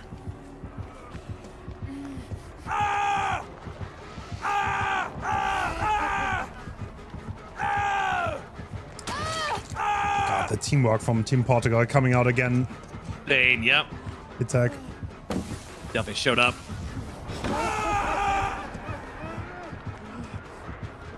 All right.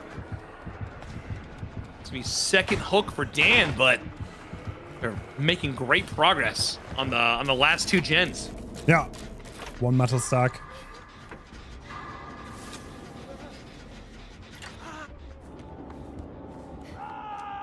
I mean, this is a death hook, but... Oh, can you... It's gonna be so hard to snowball this. There's so much gen progress. It is Zaka, though. Let's see. Yeah. Oh, that's a free hit, though.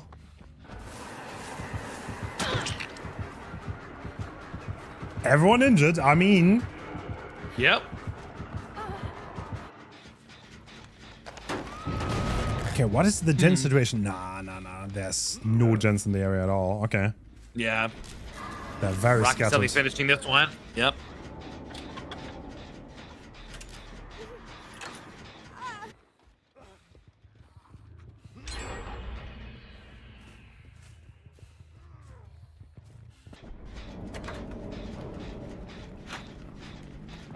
I think they let Dan die here, right? It's probably the best play.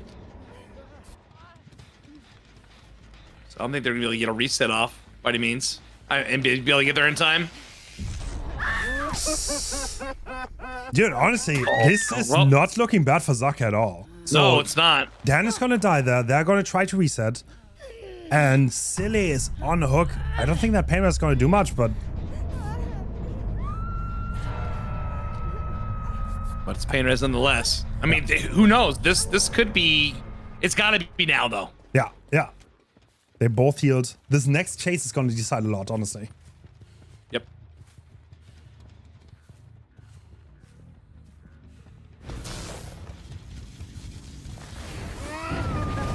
Ooh.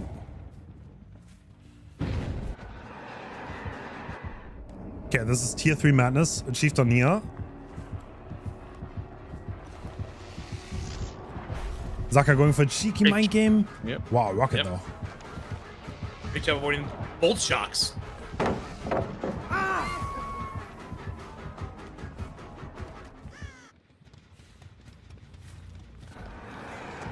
Oh, okay. Nia did not snap out actually. Went for the unhook.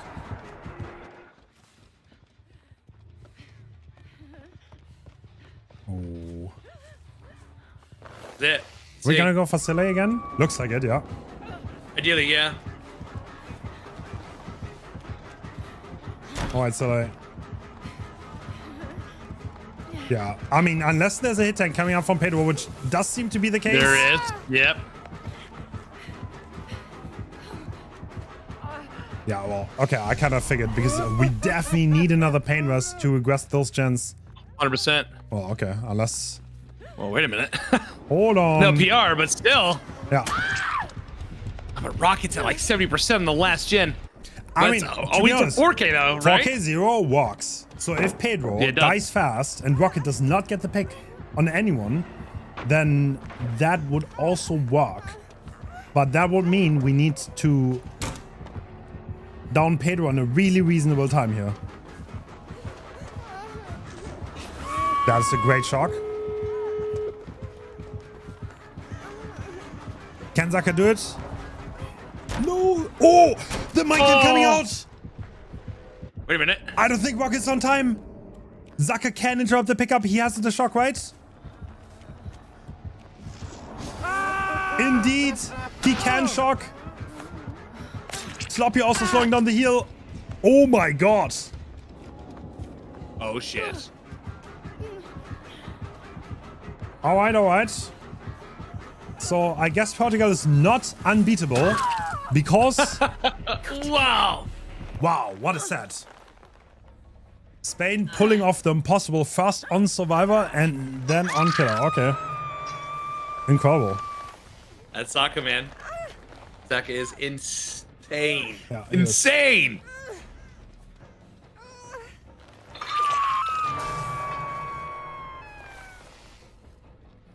So you said Portugal is undefeated in every set except for this one? Yeah, I don't think they lost it in this entire tournament. Wow. This is the first time. It's the first time. Wow. Oh. You know what that deserves, Hens?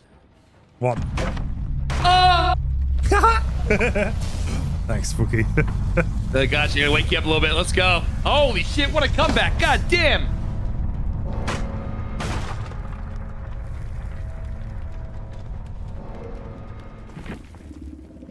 Wow, wow, wow. Strong. Incredibly strong. Oh, I'm not gonna lie, it was looking a little grim. Then they pulled it around. Wow. I mean, maybe Spain has momentum now to pull it back. They definitely have the class as a team to do it. Yep. What do we got? We're going into set 4. Portugal up 2-1. Going into Dead Dog Saloon with the good guy. Cow is spicy pick, honestly. Yeah. Could be 4K, could be. I don't know. I've seen a lot. Do you think this Chucky's strong? I don't mind. I think Chucky's pretty damn good. I think so. Yeah. I agree. Especially piloted by some of these guys. Come on. Yeah.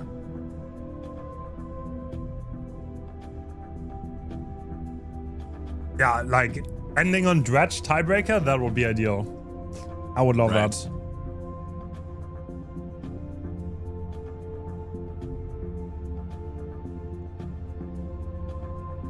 Have you seen either Zaka or Pedro play Chucky though? You got a chance to check any of them out? I have seen Pedro play Chucky. I don't think they're Chucky experts. I would be surprised. It's not a very popular set in like a comp setting, so I would be surprised if anyone's gonna pull off like the craziest stuff. But I mean, these are top tier killers, so 100%.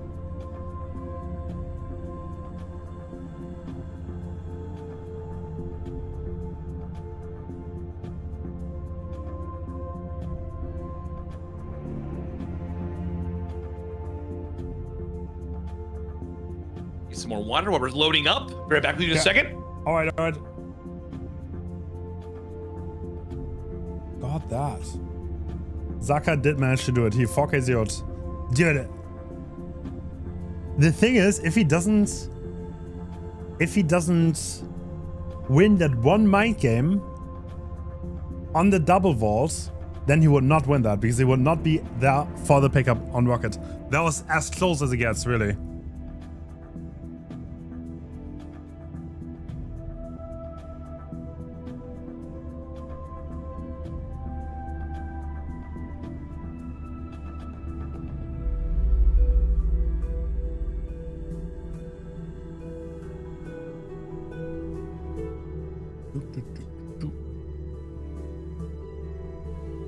Actually true, in the last World Cup, I don't know how, but I think both Jason and Pedro got a 4K4 on Chucky. That's correct. True.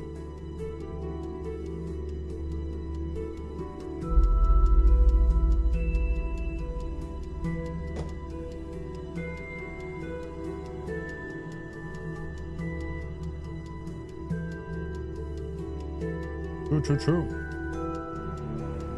10 hours on stream. That's true.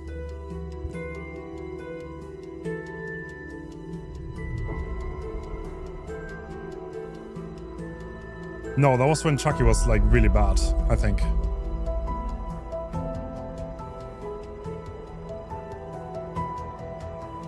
I'm excited. I'm excited, Hens. Same.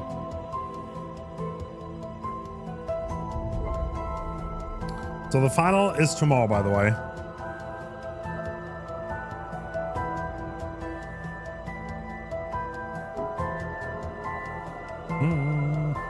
What time are you starting tomorrow, Hens?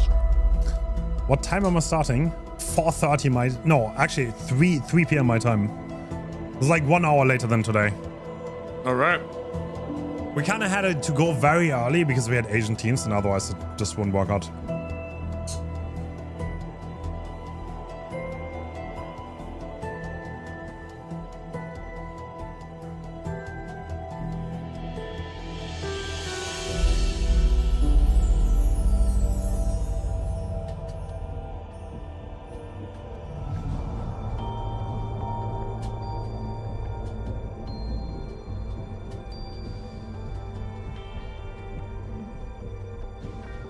All right.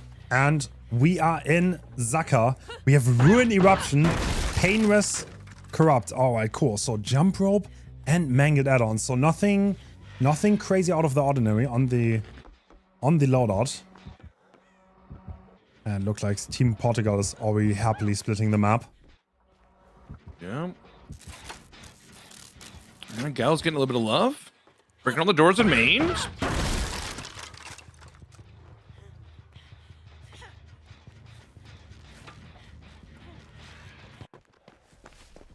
All right. Balance landing being procced. Wow, that chase looks pretty nice here. Yep. He's right, water tower. I agree. Silly being caught off guard a little bit. Little bit of a zone break, and I think with power that should almost certainly be a hit. I mean, he doesn't even have to power. He can just summon this. Okay, that's interesting. Yep. I don't think Silly makes main from here, does he? With slice six in the jump rope add-on? I don't think so. Nope. No, he doesn't. He tries, but Chucky has a long dash, so oh yeah, no chance. Speaking of which, you ever heard the French voice lines for Chucky yet? No, I haven't. Oh, that's a trip. That's pretty good. It's a totally different voice actor and everything. It's funny. It's quite a good hook here. Like 5 gens, almost no price at all. Zaka's in a great spot. Painres right on top of Gallows. Okay, put us on Eruption. Rocket trying to bait with Sprint Burst here. Yep.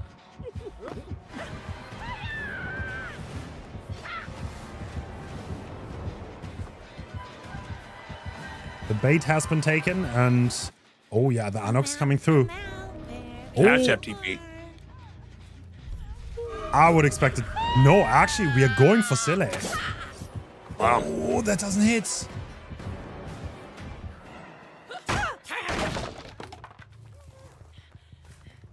Switching targets over to Pedro. Okay. Yeah.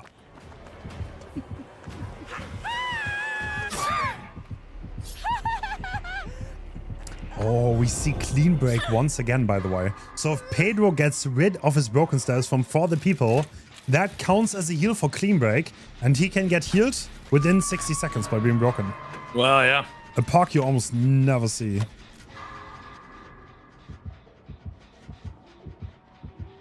Still at 5 gens. I mean, Dan and Rocket do have 2 getting ready to go, but the pay. All right, Eruption on main.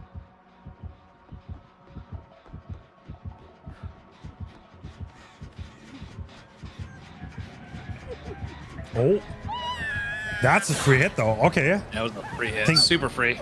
Silly kind of overextending, and I think we're gonna take this, aren't we? Yeah.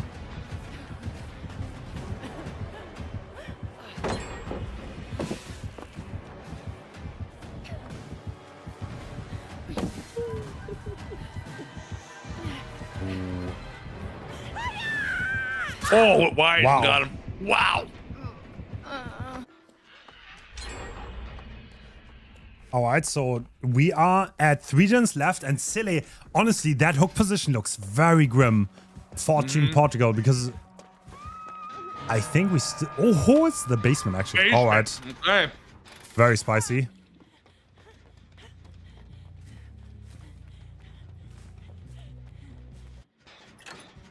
Oh, wow. Actually, Dan is just doing the gen very aggressively. Meanwhile, Rocket is seeing if he can get that unhook. And Pedro's just on main. This is clean break, by the way. So Pedro's just going to be healed in a second. Oh, gets the hit Wow. to the blind. Oh my god, he just ran into a rock. Doesn't matter. I mean, he's going to go for Silly. No. No.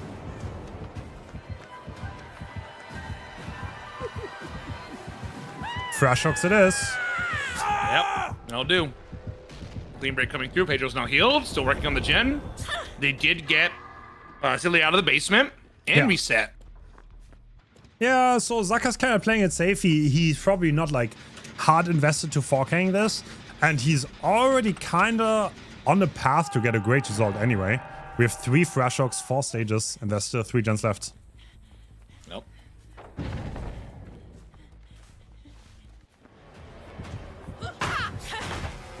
There's the SB. Oh. Bait unsuccessful. Oh. Yeah, Chucky in the tall grass. A little tough. Oh. Just in time to contest down knock too. Oh, he's gonna go for Nia here. Okay. Hold on. The cooldown is not that long. No, it's not. What is slice this? 14 seconds? I mean that? 12 seconds, I think? I think it's 12 now, yeah. I think it's 12, yeah. Oh. Right, Gen 3 is done. Okay, a little spectator bud. What? A little rocket shoes. And this should be a down on Dan. Power should be back soon. Any second now. Yep.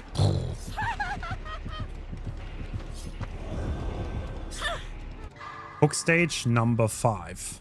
Yeah, well, this is gonna be a respectable result, no matter what almost.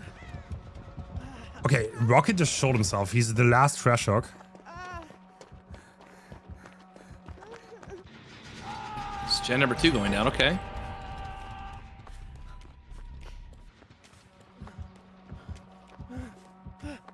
Do we have any progress on anything else right now? This is a backyard 3 Gen 2. This is not bad. Whoa. Man. I didn't realize, yeah, actually. We still have a 3 gen. Spicy. And Dan is in the basement. I mean, okay, I feel like Team Portugal kind of fumbled this one a little bit. Usually they play very clean on Survivor, and you would never see such a thing where someone repeatedly goes down within such a good 3 gen. What's that new panel I was talking about? Oh, the Pellegrim. Yeah, true. Never seen that before. Yeah, you're right.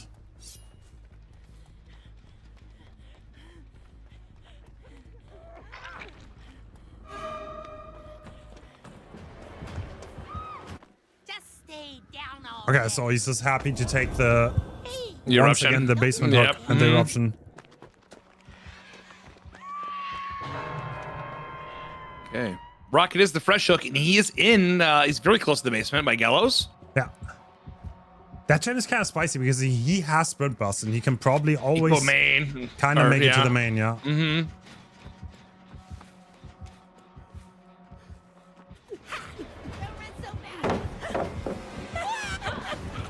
Oh, dude, I don't know if he made to, if he wanted to avoid that, but that did not work out.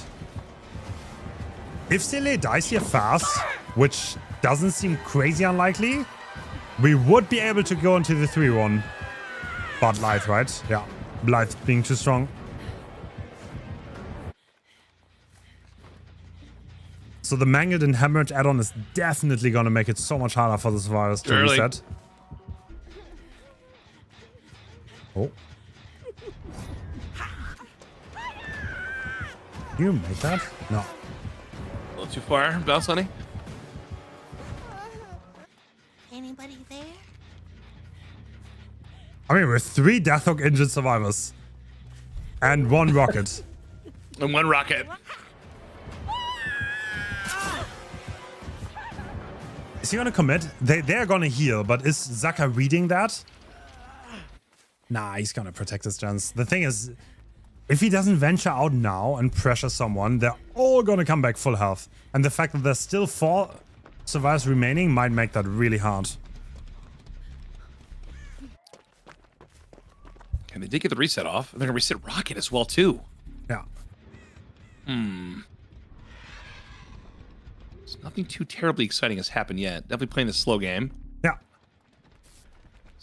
And like, what's like, how do they get the 1-up on this? Would they maybe commit to rocket somewhere outside of that 3 gen, perhaps, and then you get some progress in these gens? Because right now, I just see Tiffany just not going anywhere. Yeah, the thing is, Zaka should have committed that chase on rocket.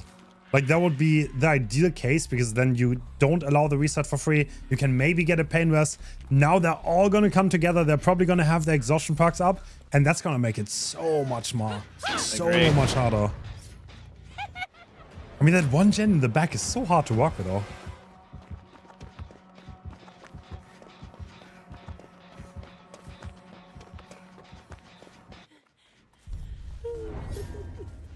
Oh. I think we stick to this, right? Yeah, I think we stick here. Yeah, absolutely. I think this is Go to the back. committable. Yep. This is it. Break that, and within 5 seconds, we should have it down, right? Yeah, Sprint Burst on cooldown. Yeah, Dying Edge map. Does he have a pain rest though back here? That's a good question. Is that hook we're seeing there pain rest? Don't know. I think can they even commit this, even if it isn't? It's not pain rest. It's not pain rest. Yeah. No, they cannot commit the gen.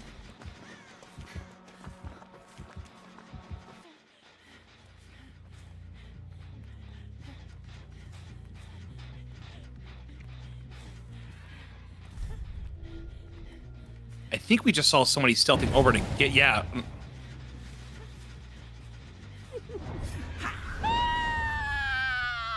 Oh, I mean, this is attack, but he's not gonna commit this because it's inside main. Yeah. So you never want to commit this. Second wind on Rocket with Sprint Burst being active. Oh. Damn, Team Portugal is really pressuring. Yeah, they are. Rocket's fully healed again. Sprint Burst available. Yeah.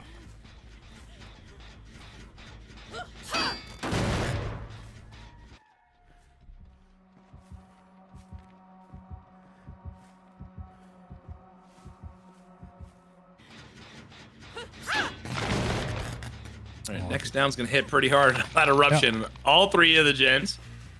True. Gen kick limit might start playing a role soon, though. Sure.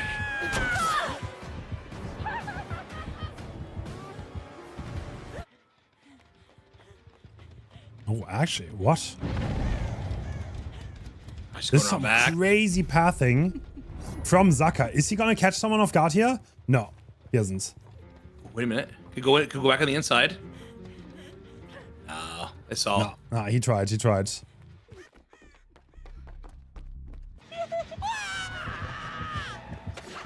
Oh, looks like Dan kind of bamboozled a little bit. I mean, no crazy progress as of yet.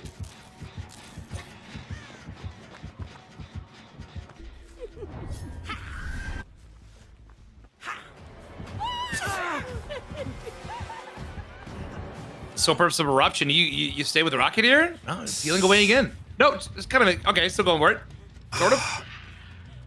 Yeah, I don't think you're gonna fuck at this. I'll be honest. Like, long game, the killer's gonna lose. So you kind of have to see what you can get. Right. Like, the gen regression limit is gonna hit. Okay, body block coming in, but could be easily avoided. Ooh! Zet needs eruption right now. The gen is almost another doubling the last one. And that's it. Strong. All 5 gens done.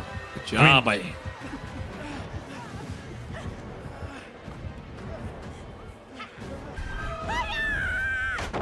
Oh, okay, he's committing for Rocket. That's the right choice because Rocket has only been hooked once. But obviously, the Survivor team wants to prevent that. And Silly's gate is almost open already.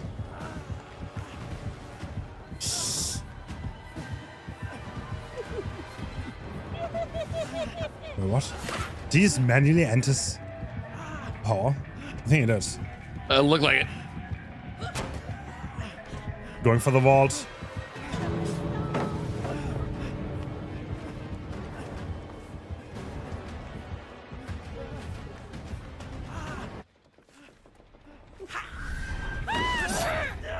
Oh, Dan getting... I mean, at this point, you just take what you can get. Overgreening is not gonna work. Can you get anything, though? That's another question. Yeah, I think the gate's out of the question now, and the hatch is gonna open here momentarily. You have a crazy scamper. Oh, what? Oh, not quite.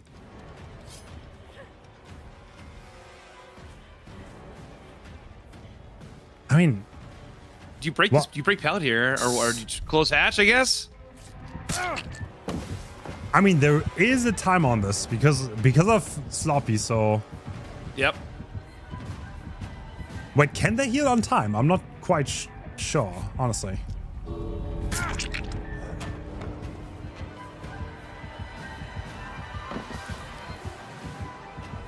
Yeah, I don't think that can heal on time, to be honest, because of that Sloppy timer. Oh, they're gonna block him in. Oh, Rocket takes a hit, and now Dan is gonna go. Wait, Rocket! No! For the people coming in. Oh. Rocket's gonna go down anyway. Wow, that's really good for Zaka. He's getting 2 more stages out of this. Wait, actually. Wait, is Silly even out? I guess he is. Okay.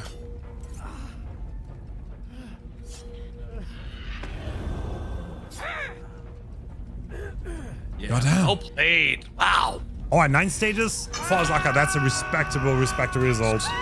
Huge.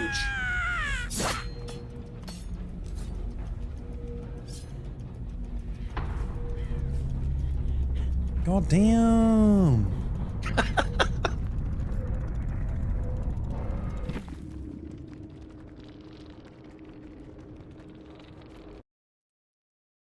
Wow.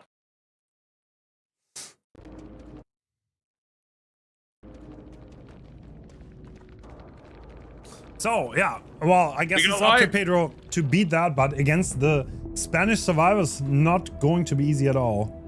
Nope.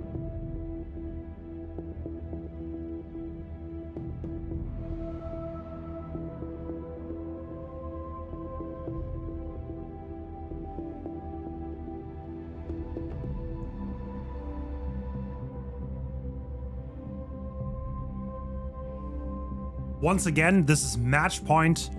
Spain has to win because Portugal already won 2 sets. That's it.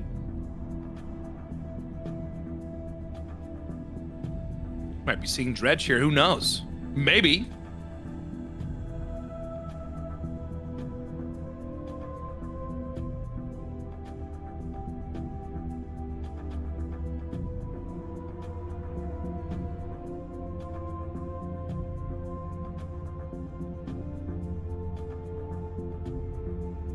Damn, what a nasty 3-gen that was. But Portugal also played really well to break it.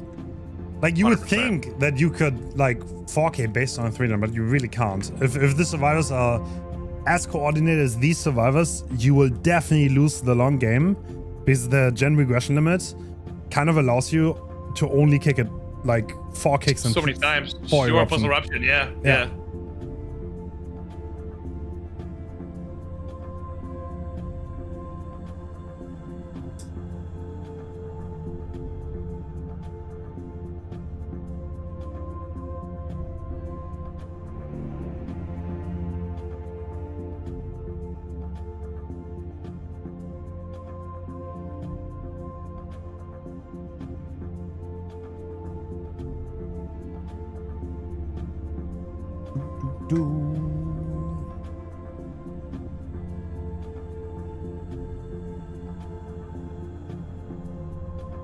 Not over, Hens.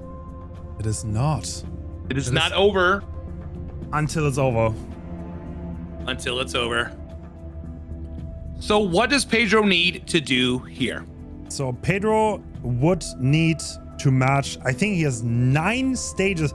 You pretty much have to 4K. Like, this Right. is like so hard to actually get that many stages. So yeah, like, to put it very simply, he probably has to 4K.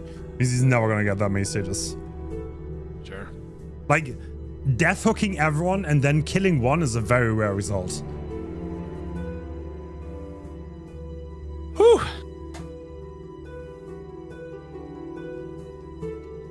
So just a quick reminder, it's 2-1 right now for Portugal, and Spain got 9 stages for fresh hooks on Chucky, and now Portugal has to play killer against the survivors of Team Spain.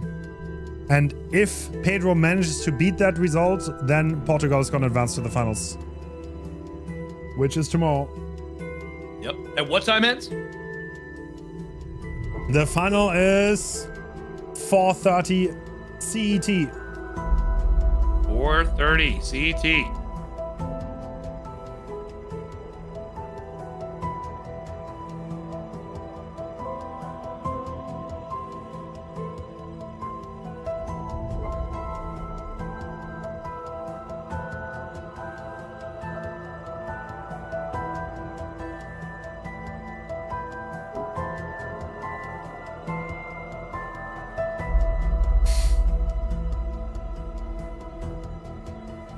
Have you seen all the Child's Play movies, Hens? No, I've not seen a Have you single seen any one. of them? No, What? I'm so sorry. I'm so sorry, Spooky. I'm so sorry. Do you watch movies? Do you watch Yes. movies? I watched the What's your Pinhead one favorite one? recently. Oh, okay, okay. I watched the Pinhead Smart. one. Oh, I mean, to be honest, horror, not that crazy much, but I kind of made it like I didn't fully do it, but I wanted to watch everything that's in DBD, but I've not actually gotten around to watch everything, so. Okay, okay. I mean, I watched some movies. All right, Pedro, Gosh. we have Agitation Eruption, no BAM, very similar build.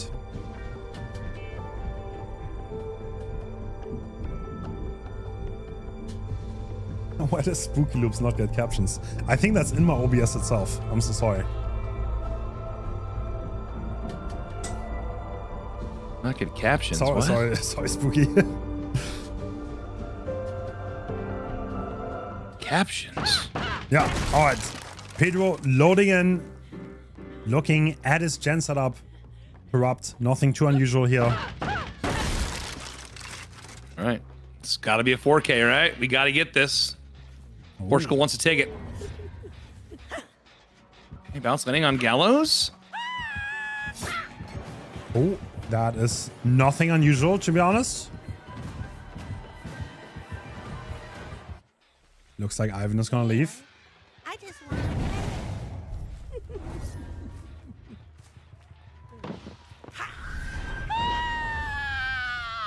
Oh, take that. all right, Zaka having a great fast chase here. Make him break that pallet.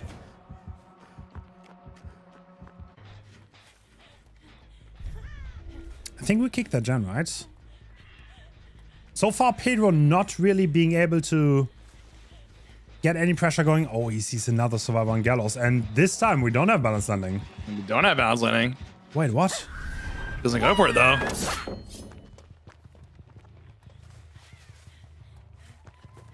Okay, we're gonna hit there. First tag of the game. 3 gens currently working. Are we ready to drop the shark pellets?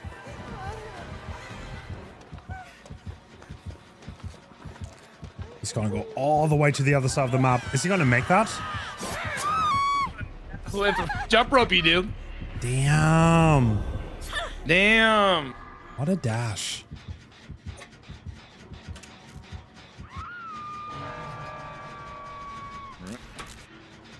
I mean, that's a lot of gen pros though. Like, we have 2 gens, high pros, 1 halfway, so, but now this is where Pedro can kind of like sabotage a little bit, get an eruption on the gens here.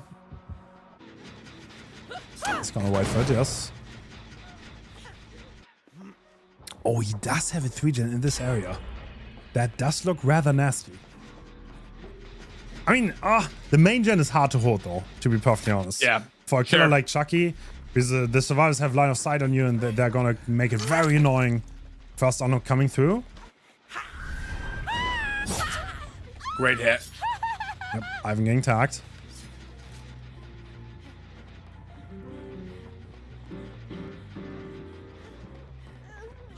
Alright, breaking the main wall. This can definitely backfire too. Oh, Adri not even interested in running the main at all. He's just gonna leave. Okay, wants to play this pallet. Oh, not Here even. come the gens. Okay, okay. Oh, the pain was barely goes off. Eruption. Mm-hmm. Sorry, eruption, yeah. Way to go. I mean, Oh, that That Deja done it. looks It's done. very good, though. So we saw Deja Vu on that survivor, and there's no 3-gen on the map at all.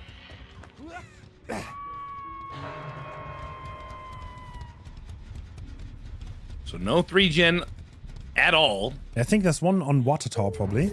Yes. Yes, that Yep. is very fast split. All right, Pedro definitely has to play aggressive here. He can't just sit by the hook.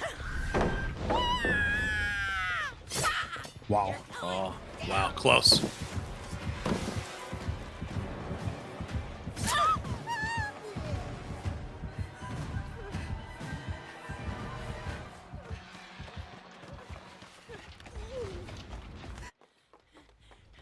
All right, for the people on Adri.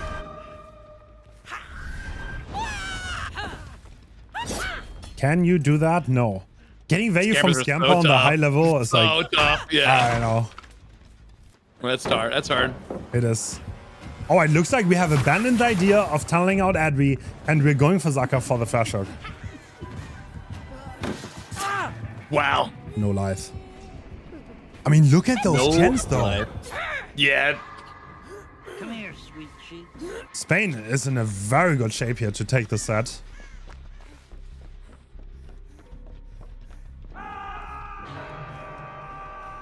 Is that honestly, is Spain setting up for the reverse sweep right now? It might actually be happening.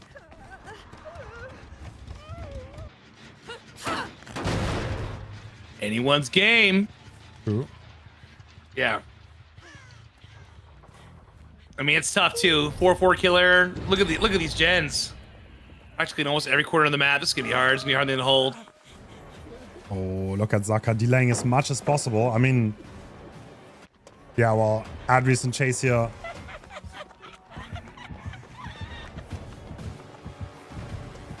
Yeah, he's just gonna run to the main, right? I mean, Yeah. he's getting his cooldown back, but he can just vault the main window, tripling the gen. Tripling. Yep.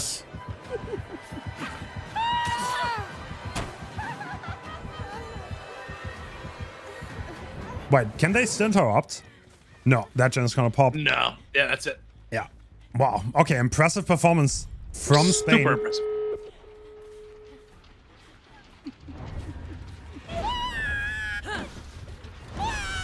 Oh, All right, here we go. Good Alright. scamper. yeah, scamper value. Always looks impressive when it walks.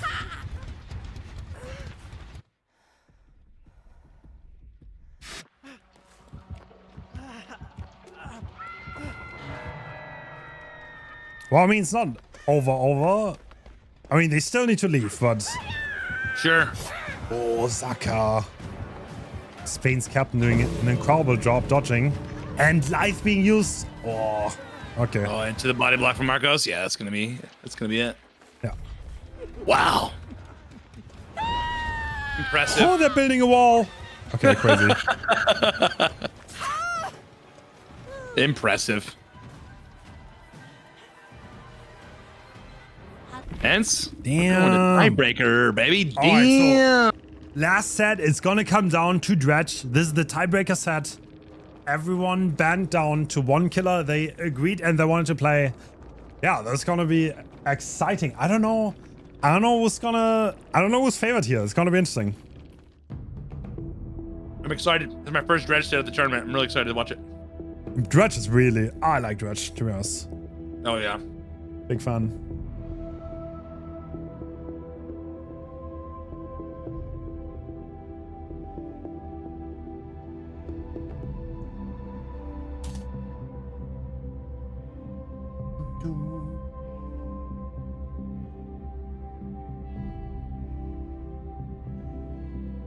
Yeah, reverse sweep would actually be crazy. It would be nuts. I mean, Spain, no matter what, I think both of these teams have shown that they are amazing players. Without a doubt. Yeah, without a doubt. Portugal going up 2-1. Or sorry, 2-0. Could have ended it in game 3. Spain's gonna be feeling good right now. You know what I mean? Yeah, they Gotta be came feeling up. good. Ooh. Yeah, I mean, being down to 0, coming back to 2-2, the momentum must go crazy, honestly. So Indeed, I agree. We're feeling incredibly hyped going into this tiebreaker right now.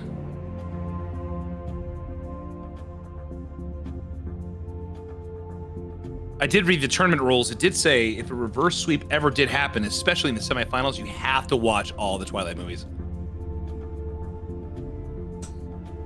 I didn't write the rules. Sorry.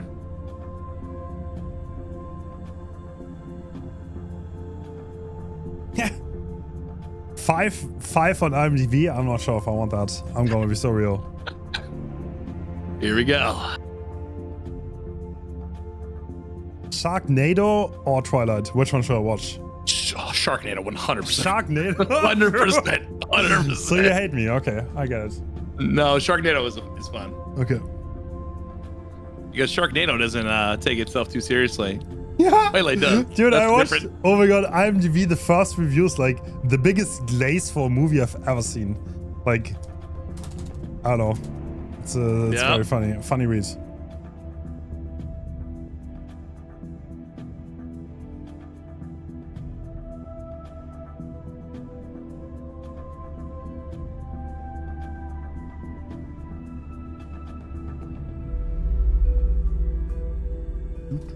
Ready. We're getting set up. Tiebreaker. Yep. Semifinals. Russia's waiting. Who's it gonna be? Time will tell.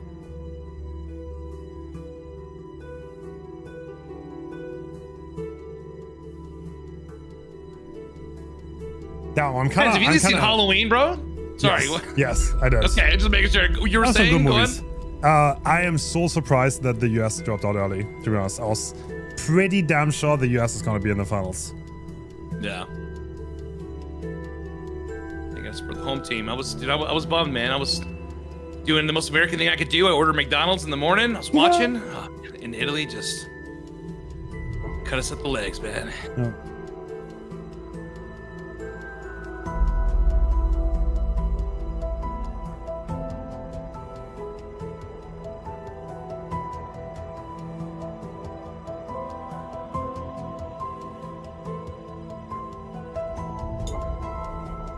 Right.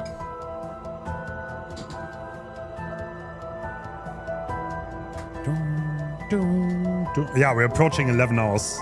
Oh Lord, have mercy. Is this the longest stream of the tournament so far? Yes, I don't want to do another 12 hour. I feel like, yeah, I mean, it had to happen. Don't get me wrong, but I would rather had like 6 to 8 is like the healthy max. Sure. Well, I get it. I get it.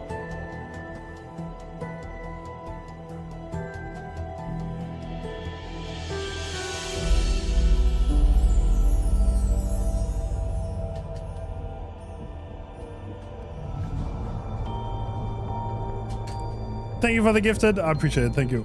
Very kind. All right. Looks like we are loading in on the final set. Here it is. Pedro up first. Eruption. Pain Res. Ruin. Corrupt Intervention. We got, what is it? Broken Doll. And what's the skull one again?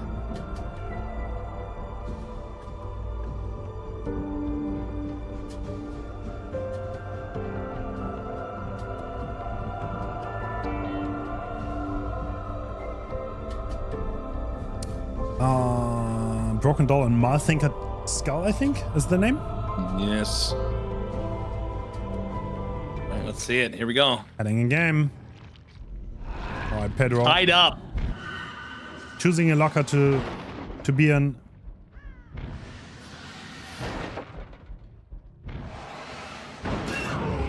Ooh.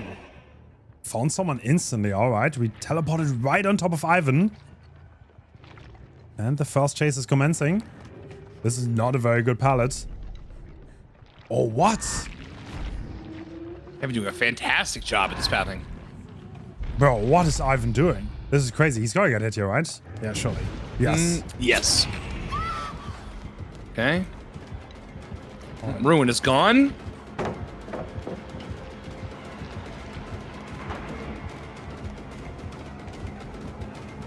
Ooh, looks like we're just walking it down. Okay, Ivan has a lot, so he would see if the dredge cuts him off with the teleport. That doesn't seem to be the case, though.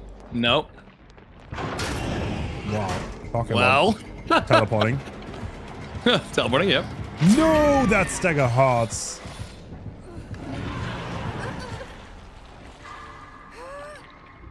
Ivan trying to make it to the downstairs pallet. He doesn't quite get there. And now, yeah, well, that's an early hook. Zaka's a gen halfway.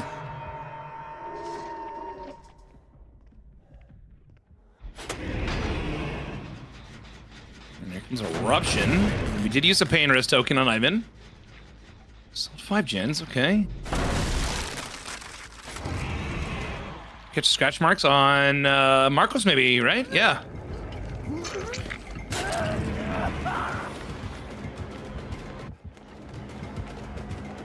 Up to go for the tunnel on Ivan. Yeah. I mean, these two That's pallets. a good pallet though. Yeah. Oh.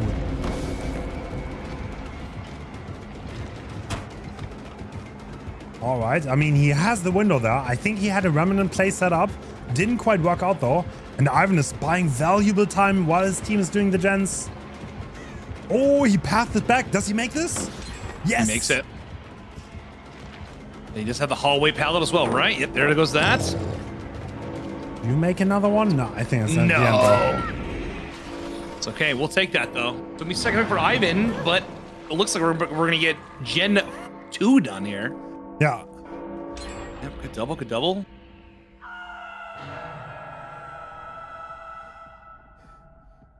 Zaka setting up for the save there. And Nightfall still being active. He definitely sees that. Yep. I'm gonna guess Ivan is the For the People player. Yes, he is. That's not ideal. He's getting hit though. And there's a teammate to support and a God Pallet, so that's good for him. Sure. Ivan should be okay here. Oh, that Nightfall really does hurt though. Get a no alert, yeah. No Aura Valley going to the courtyard, but Andre is here. No, they're not.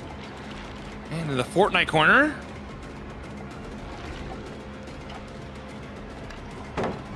Oh. This is tough. That's a tough spot. It is. I think they're just prioritizing Gen Pros here. They don't want to get everyone injured. I mean, I'll be so real. Once you get 3-1 against this killer, it's so hard to get Gen stun. Yeah. Hey, there's no more pain res coming from the Ivan hooks. They got a few ready to go. Let's see.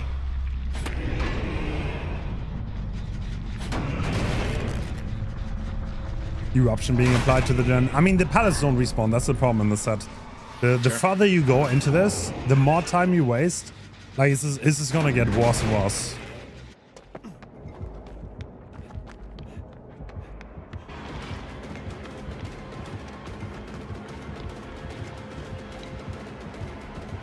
All right, Marcos.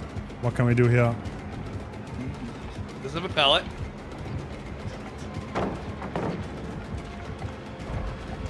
The remnant being set up. I'm gonna completely avoid it. Wait, what?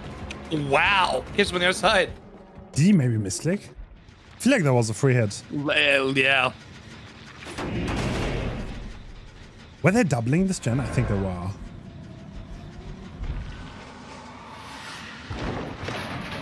No, they weren't. There are 2 gens incredibly high progress. Oh, no. No survivor injured. Okay. Well, he definitely has to break this. No, he doesn't. He says no. Oh, Pedro knows He gets better. in a window. Yep.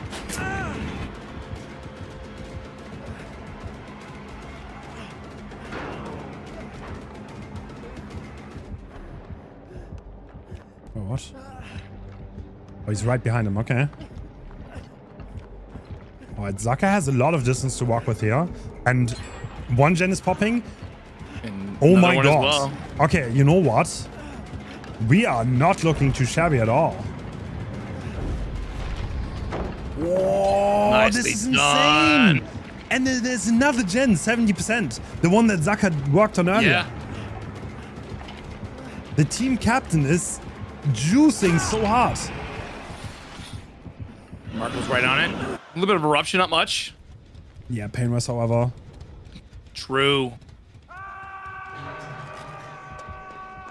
Yeah, pain was hit. We teleport right into the hallway. Okay, there we go. Yeah, he definitely wants to hit. Eruption's on cooldown here, so.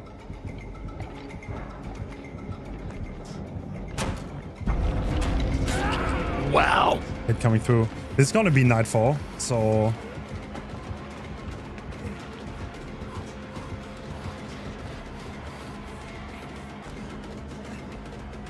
Did he leave? Yeah, seems like it. No, he didn't. Oh, he's still here. Still on Marcus, and Marcus is just actually playing this room seemingly, but this is the end, right? Yeah, he's just gonna die. I mean, this is such a nasty setup, though. I mean, they're starting this gen. They have Deja, so they're fully aware of the gen situation. It's gonna be hard to get that last gen done, though. Really, really hard. I think so.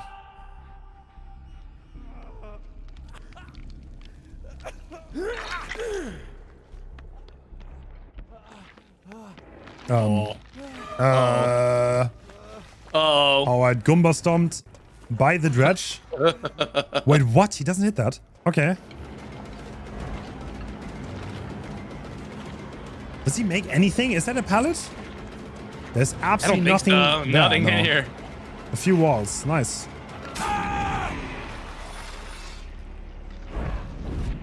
Oh, he's actually slugging now. Okay. We are chasing Zaka. Well, Adri still has his gen there, so at some point he will have to care for this. No, he teleported to Adri, I'm pretty sure. Yes, he did. Yeah, and a hit. There's a hit too. Got a hit.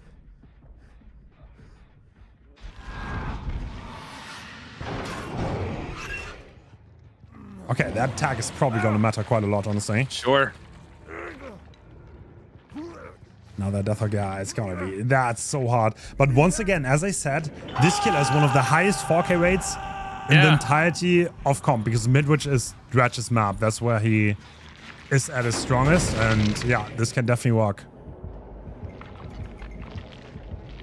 Okay, finally clearing up the hallway pallet.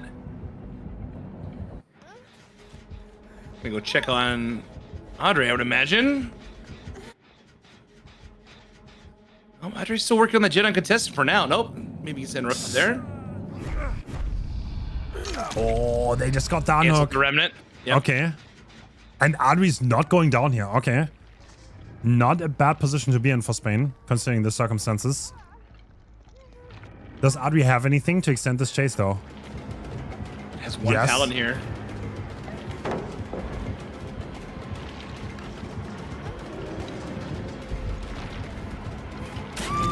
Oof. Okay, Marcus is full health now. Adri's first hook. This could be a pain rest. And looks like Zaka's rotating for the upstairs gen. Yeah, the thing is, there are not many pallets to play anymore. No, that's it. They're actually just trying to stack this gen.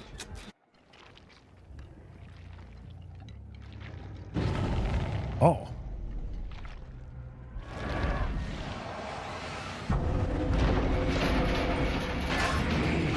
Back we go. These two being in chase now. And Marcus is Death Hawk, so he will need to make this last for Zaka to get pros on this generator. Wait. What? Ooh, Adri actually taking it down from Marcus. Okay. Not the wasp pallet. Nope.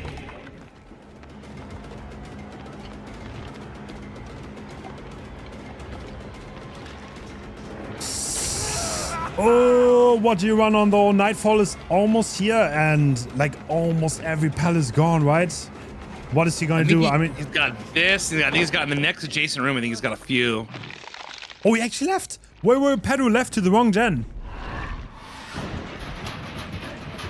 Okay. Yeah, Eruption coming in here. Yeah, he wants to play it safe.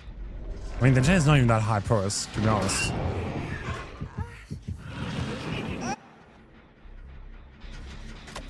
About 55-ish. Yeah. Yeah, the lock is gone on the locker right behind that gen, and doing that gen is a little bit of a nightmare at that point.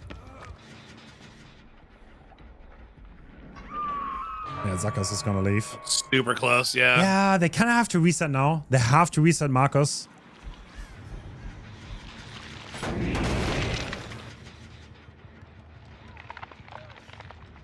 A really good hook, too.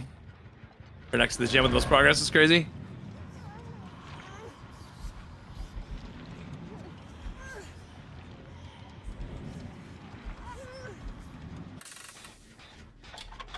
All right, starting a new gen up. Thing is, Adri's gonna die before that gen is that high, though. So that's definitely the problem. I mean, it's probably what the call is, right? Let Adri's go and hope to get as much progress as possible. I mean, right now, maybe 4K1? I don't know. I don't want to call it too early because I've seen crazy things happen.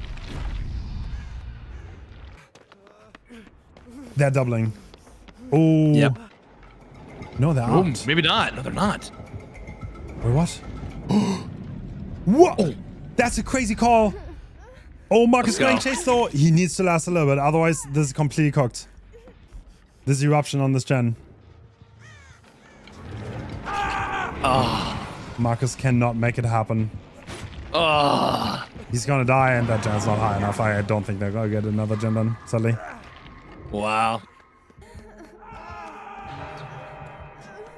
Imagine. My picture goes right back to this gen. Does? Yeah. Okay. I mean, Zaka has been playing. What?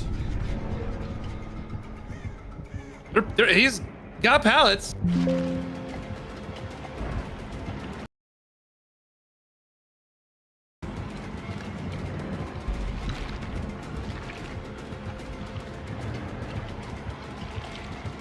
Are you back with us, Hens? Yeah.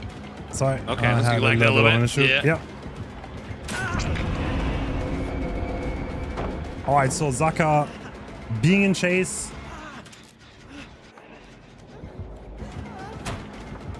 It's just so tough with the dredge being everywhere at once. Absolutely. Especially with nightfall here. Yeah, this is tough. Yeah, this is the bathroom. All right.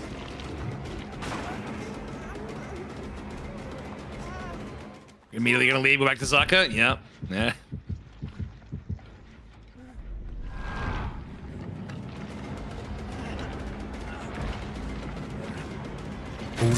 Oh, yeah.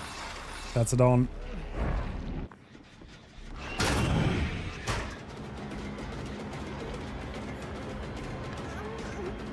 And 4K1. 4K1. Yep. Spicy, spicy. I see what you mean. That's tough. Wow. Yeah, getting to that win con might not be the easiest. Great performance by Pedro. Never overcommitted. Always knew when to come back. Really good job.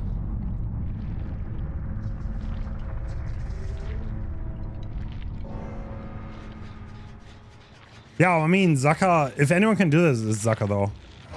For sure. He has played incredibly well on both Survivor and Killer so far.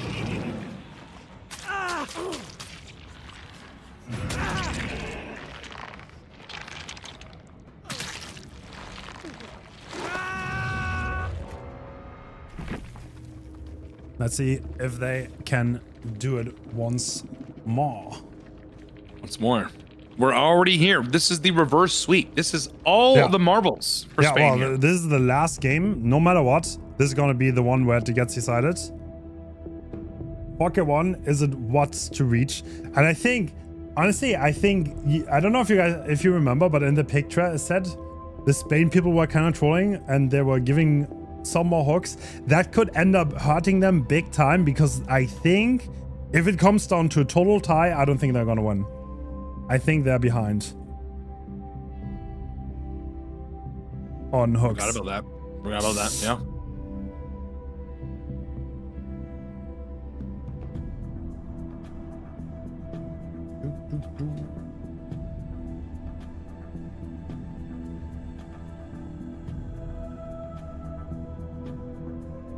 So as it stands, I think Portugal would win on a tie. So Spain needs to 4K2. Well, You got Saka. We've already seen some wild stuff from him already. Yeah, that's true. I mean, 4K2 is not unheard of in this set at all.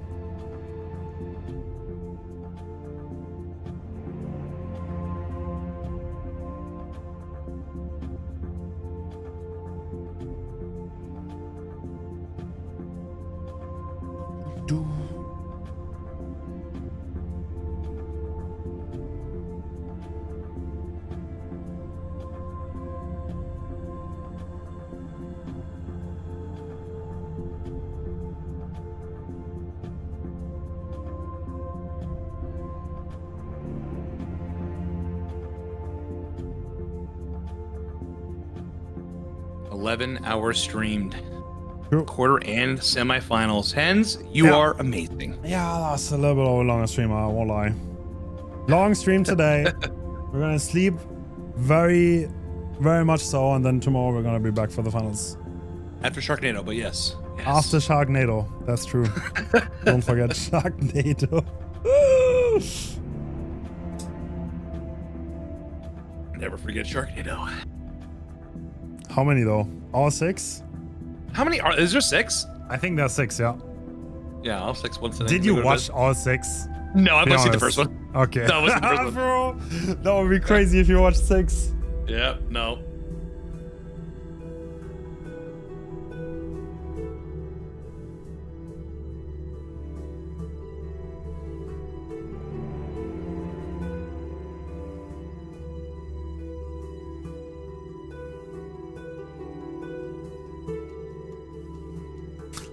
Honestly, I was not crazy into horror when I got into DBD. That happened afterwards. Really? Yeah, no. Okay, well, that makes sense. That makes sense. I don't know. I just like DBD, and then I mean DBD kind of got me into horror, not the other way around. Gotcha. So I was kind of like, I didn't actually play any of the Resident Evils till like a year ago. Yeah. I just never got around to doing it. So like, I could imagine the hype when like, you know, Nemesis and Wesker came to the game. Yeah. Yeah, it's kind of cool, right? Like you It watch, is super cool. like when I watched Terrors, I was like, whoa, dude, this power in DBD is like so lore accurate. Like I kind of appreciated it more afterwards. Sure.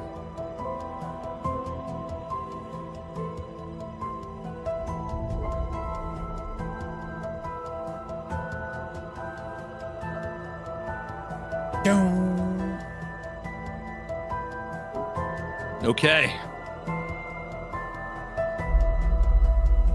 Moments away from finding out who's going to be in the finals with Russia. Yep.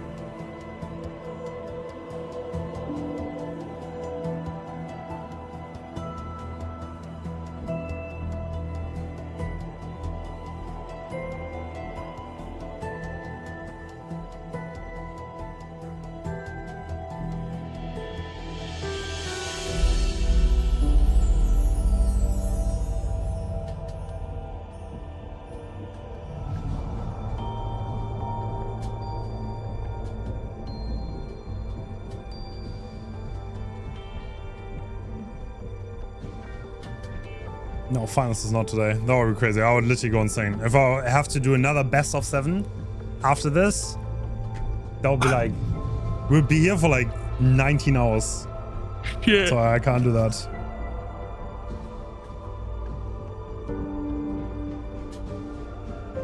All right, let's do it. Let's Gearing go. up.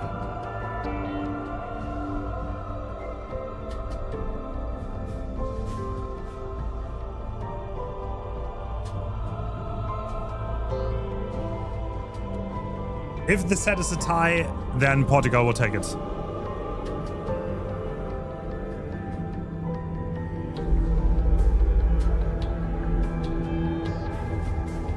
And we are gonna load in. Let's see, what do we have? We have Pop. That's very similar, like, I think. Yeah, it's no sloppy, it's Pop instead. Okay, interesting. Different add-ons. Wait, is that the mingle that gives more nightfall while you're teleporting? I think it is. And the killer doll is longer nightfall. Interesting, interesting, interesting. All right, can Zaka do it? Can they do it? Yeah. This is the mangled add-on. Here we go. And blindness. Ooh.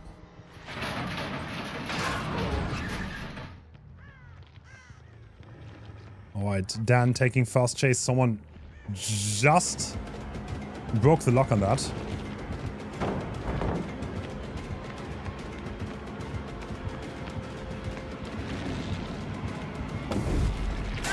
Okay, he's gonna force the teleport just to put it on cooldown. And I think Zaka's gonna go around, right? This is a great start for Zaka here. Dan in a little bit of trouble, and he has to probably go use the second God Pellet already.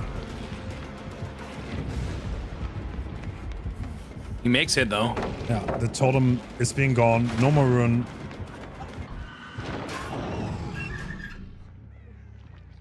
A little bit of a shock up on that teleport.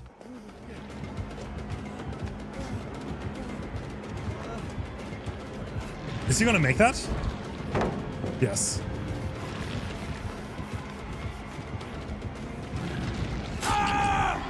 That is a down, and there's nobody around. Nobody's there. Yep. I'm surprised he doesn't have PTSD from that cracker last time. Rocket is like actually pretty close.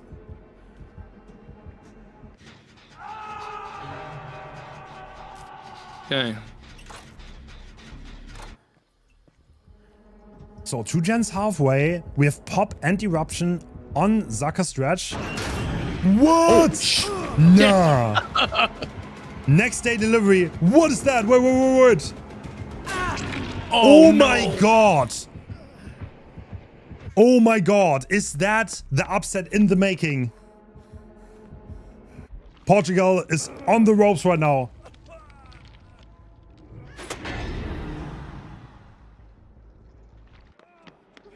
Oh, or not. No. Oh, I thought he had it. He does not have it. Pedro also doing nothing. So at this point, Zaka knows that the survivors are not very gen efficient at all. There's only one on gens. He knows someone is slugged. He sees the other survivor. So that's perfect info for him. He's gonna shoo him away a little bit, and now he's gonna teleport back, yeah. Okay. There's a crazy down rocket in the bathroom. Wow. Oh.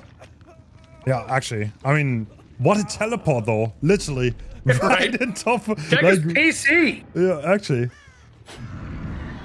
Second stage secured. Straight back onto the survivors pressuring, so they will have to unlock this very soon. Or what?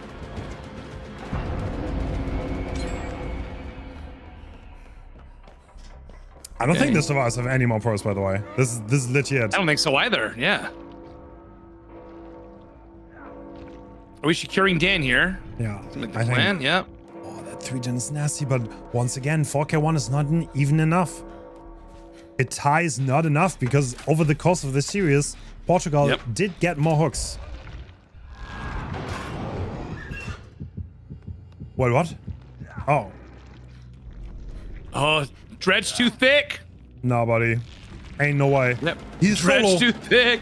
No teammate around, so there's not a double save. Sele tried to save it solo and does not seem to work.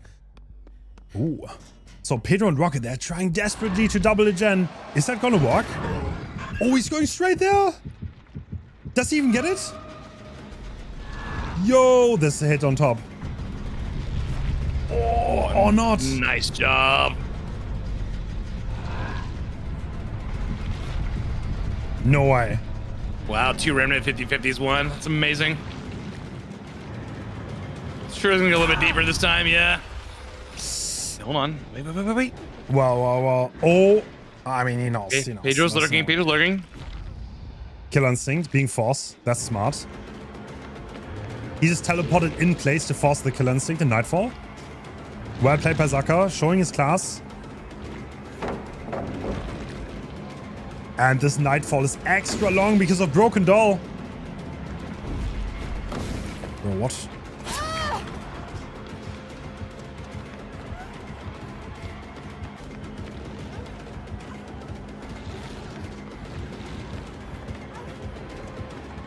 Oh, shit. Wait, actually, we're just going for the slug, aren't we? Okay. Yep. Interesting. I think Silly's just got off to go pick up Rocket. Silly's Oh my god. Pretty much done. What is this play? Is it walking? Dude, he's faked the slow vault. No, it's not working. Oh. It is not working. Oh. Good try, though. Portugal will have to do 2 more gens here. Rocket being injured.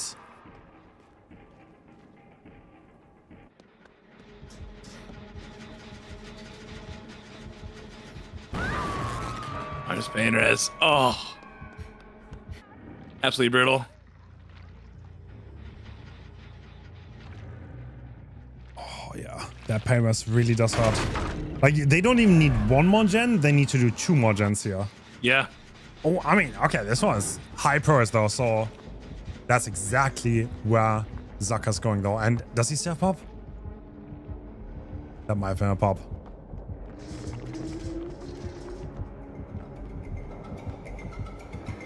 Ooh, cutting Rocket off. Making sure he doesn't leave the room. Very smartly played by Zaka.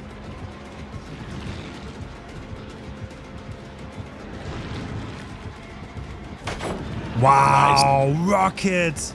The patience!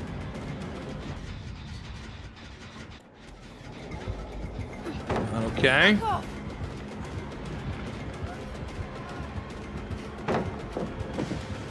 Two gens. Pretty high progress as well. True. I mean, this is gonna be a hit on one of them. And the Nightfall is imminent. It is happening. Breaking. Are we gonna go back?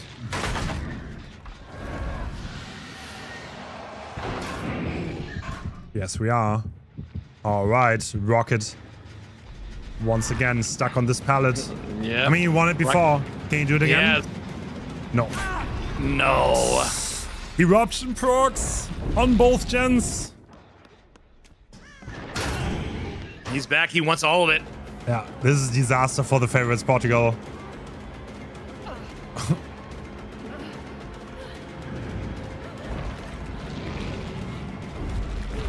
Whoa, dude, they win the 50s, but they kind of got cooked so hard. All right, Rocket's getting picked up. What's going on? Still in this. Dude, Silly is such an amazing player, though. Oh my god.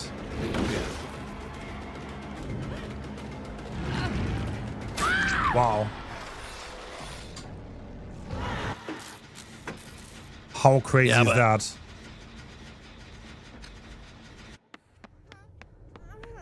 This is maybe Painterez. Nightfall's almost done. Thank God. It seems like it's lasted forever. Yeah, it was PR.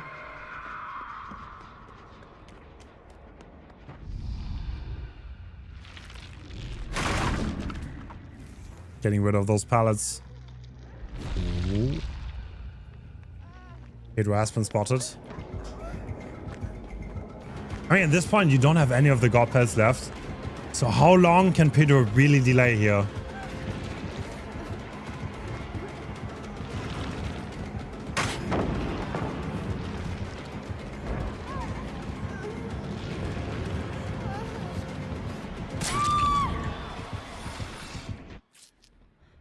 Okay, yeah, a reset is in order.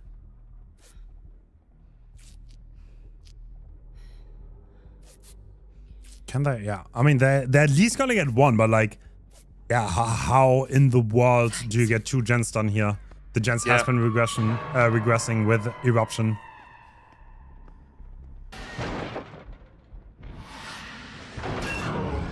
Saga's got a lot of momentum in this corner right now. Oh, remember this gen was so close to being finished. It's nothing. It's crumbs.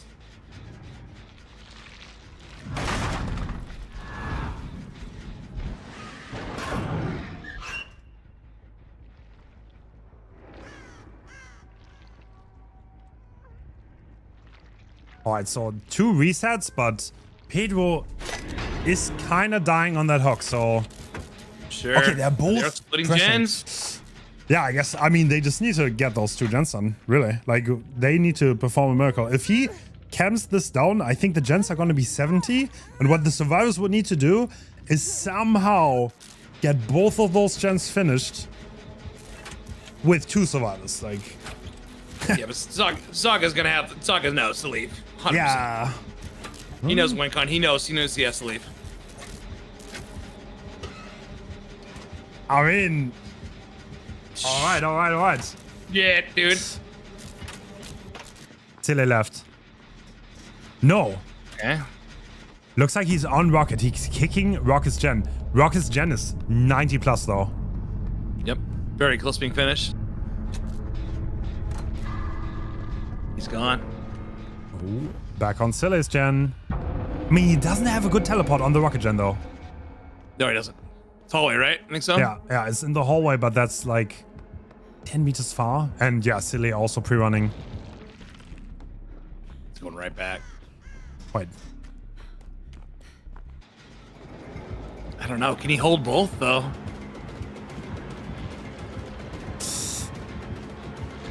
That's gonna be hit. Oh my god. Oh, he's gone. He left again. But we do have Nightfall. These TPs are going to be much faster. He's listening. Rocket's gen 90 plus. 95. He's gonna teleport. I mean, Rocket will probably get his gen done. Can Silly survive long enough for Rocket to rotate? Do we have anything left? Oh! No. Oh. Eruption procs. Is he gonna suck? No. Well, the gen just got eruption, so I would assume it's not that crazy high. No, it's not. And there's Kill Instinct on Rocket. 100%. He just teleported really close. Yep. So now he knows exactly where he is. I would assume that he's gonna be... Yeah, he's gonna cut him off. Yep. Damn. Is that... Oh my god. None of the favorites... Okay. We had a fantasy bracket, and that's it. They're giving up. They know it's over. Sweet. Wow. Spain takes the reverse sweep 3-2 and beats the absolute favorites where everyone thought they're gonna win Portugal. Incredible. Wow. Impressive. Incredible. Holy shit. Zaka did an amazing job. Oh my god. So yeah, we're gonna see... Yeah, we're gonna see the two losing teams in the third place match. So Portugal is gonna play tomorrow. But Okay. yeah, so that is gonna be Russia versus Spain in the finals. Wow. Wow. Incredible. And the finals is tomorrow. We're gonna play the third place match first. That's a best of 3. And then we're gonna go for a best of 7 series. That's gonna be the final of the World Cup. And that is gonna be at 4:30. 4:30. Hence, thank you for inviting me. It's been Thank you so much, absolute awesome time to be able to hang out and watch some of the best players in the world compete across the world. It's amazing. Thank you so much for having me. I appreciate you. Thank you. All right, Spooky. Good Are you gonna luck stream tomorrow. soon? Yeah, I'm ending now. What? Did you say, am I streaming soon? What'd you say? Oh, wait. Do you not? Wait, you're gonna go online now? I'm going off. No, I'm going offline. Ah, you're going offline. Okay. All right. Yeah, So, I go to bed. oh, you're going to bed? All right. I'm going to bed. Watch Sharknado first, then Twilight maybe. I don't know. All right. Thank you. All right, buddy. Thank you so much. All right. Thank you, Spooky. GG's all around. Yep. See you Later. around. Bye. All right. Yeah, that's it. I am gonna see you guys tomorrow. I would love for...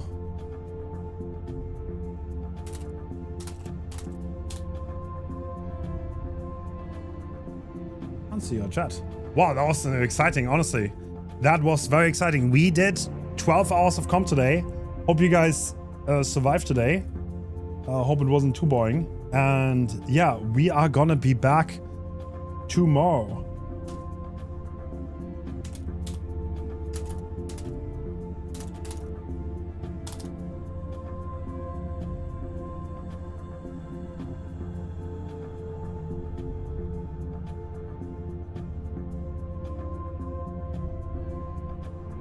And thank you so much for the people behind the scenes that helped me organize the tournament. Thank you so much. Thanks for BHVR for supporting and endorsing. Thanks so much for the viewers for watching, for making it entertaining. Thanks so much if you are being here in a polite manner and being respectful to everyone who was here and showed up. And thank you so much for everyone who donated to the prize pool. Thanks so much for Tofu. Thanks so much for Spooky for casting. Tomorrow we're gonna go back with Tofu for the finals. So that's gonna be exciting. Guys, I hope you have a wonderful, wonderful rest of your evening, and I'll see you guys tomorrow.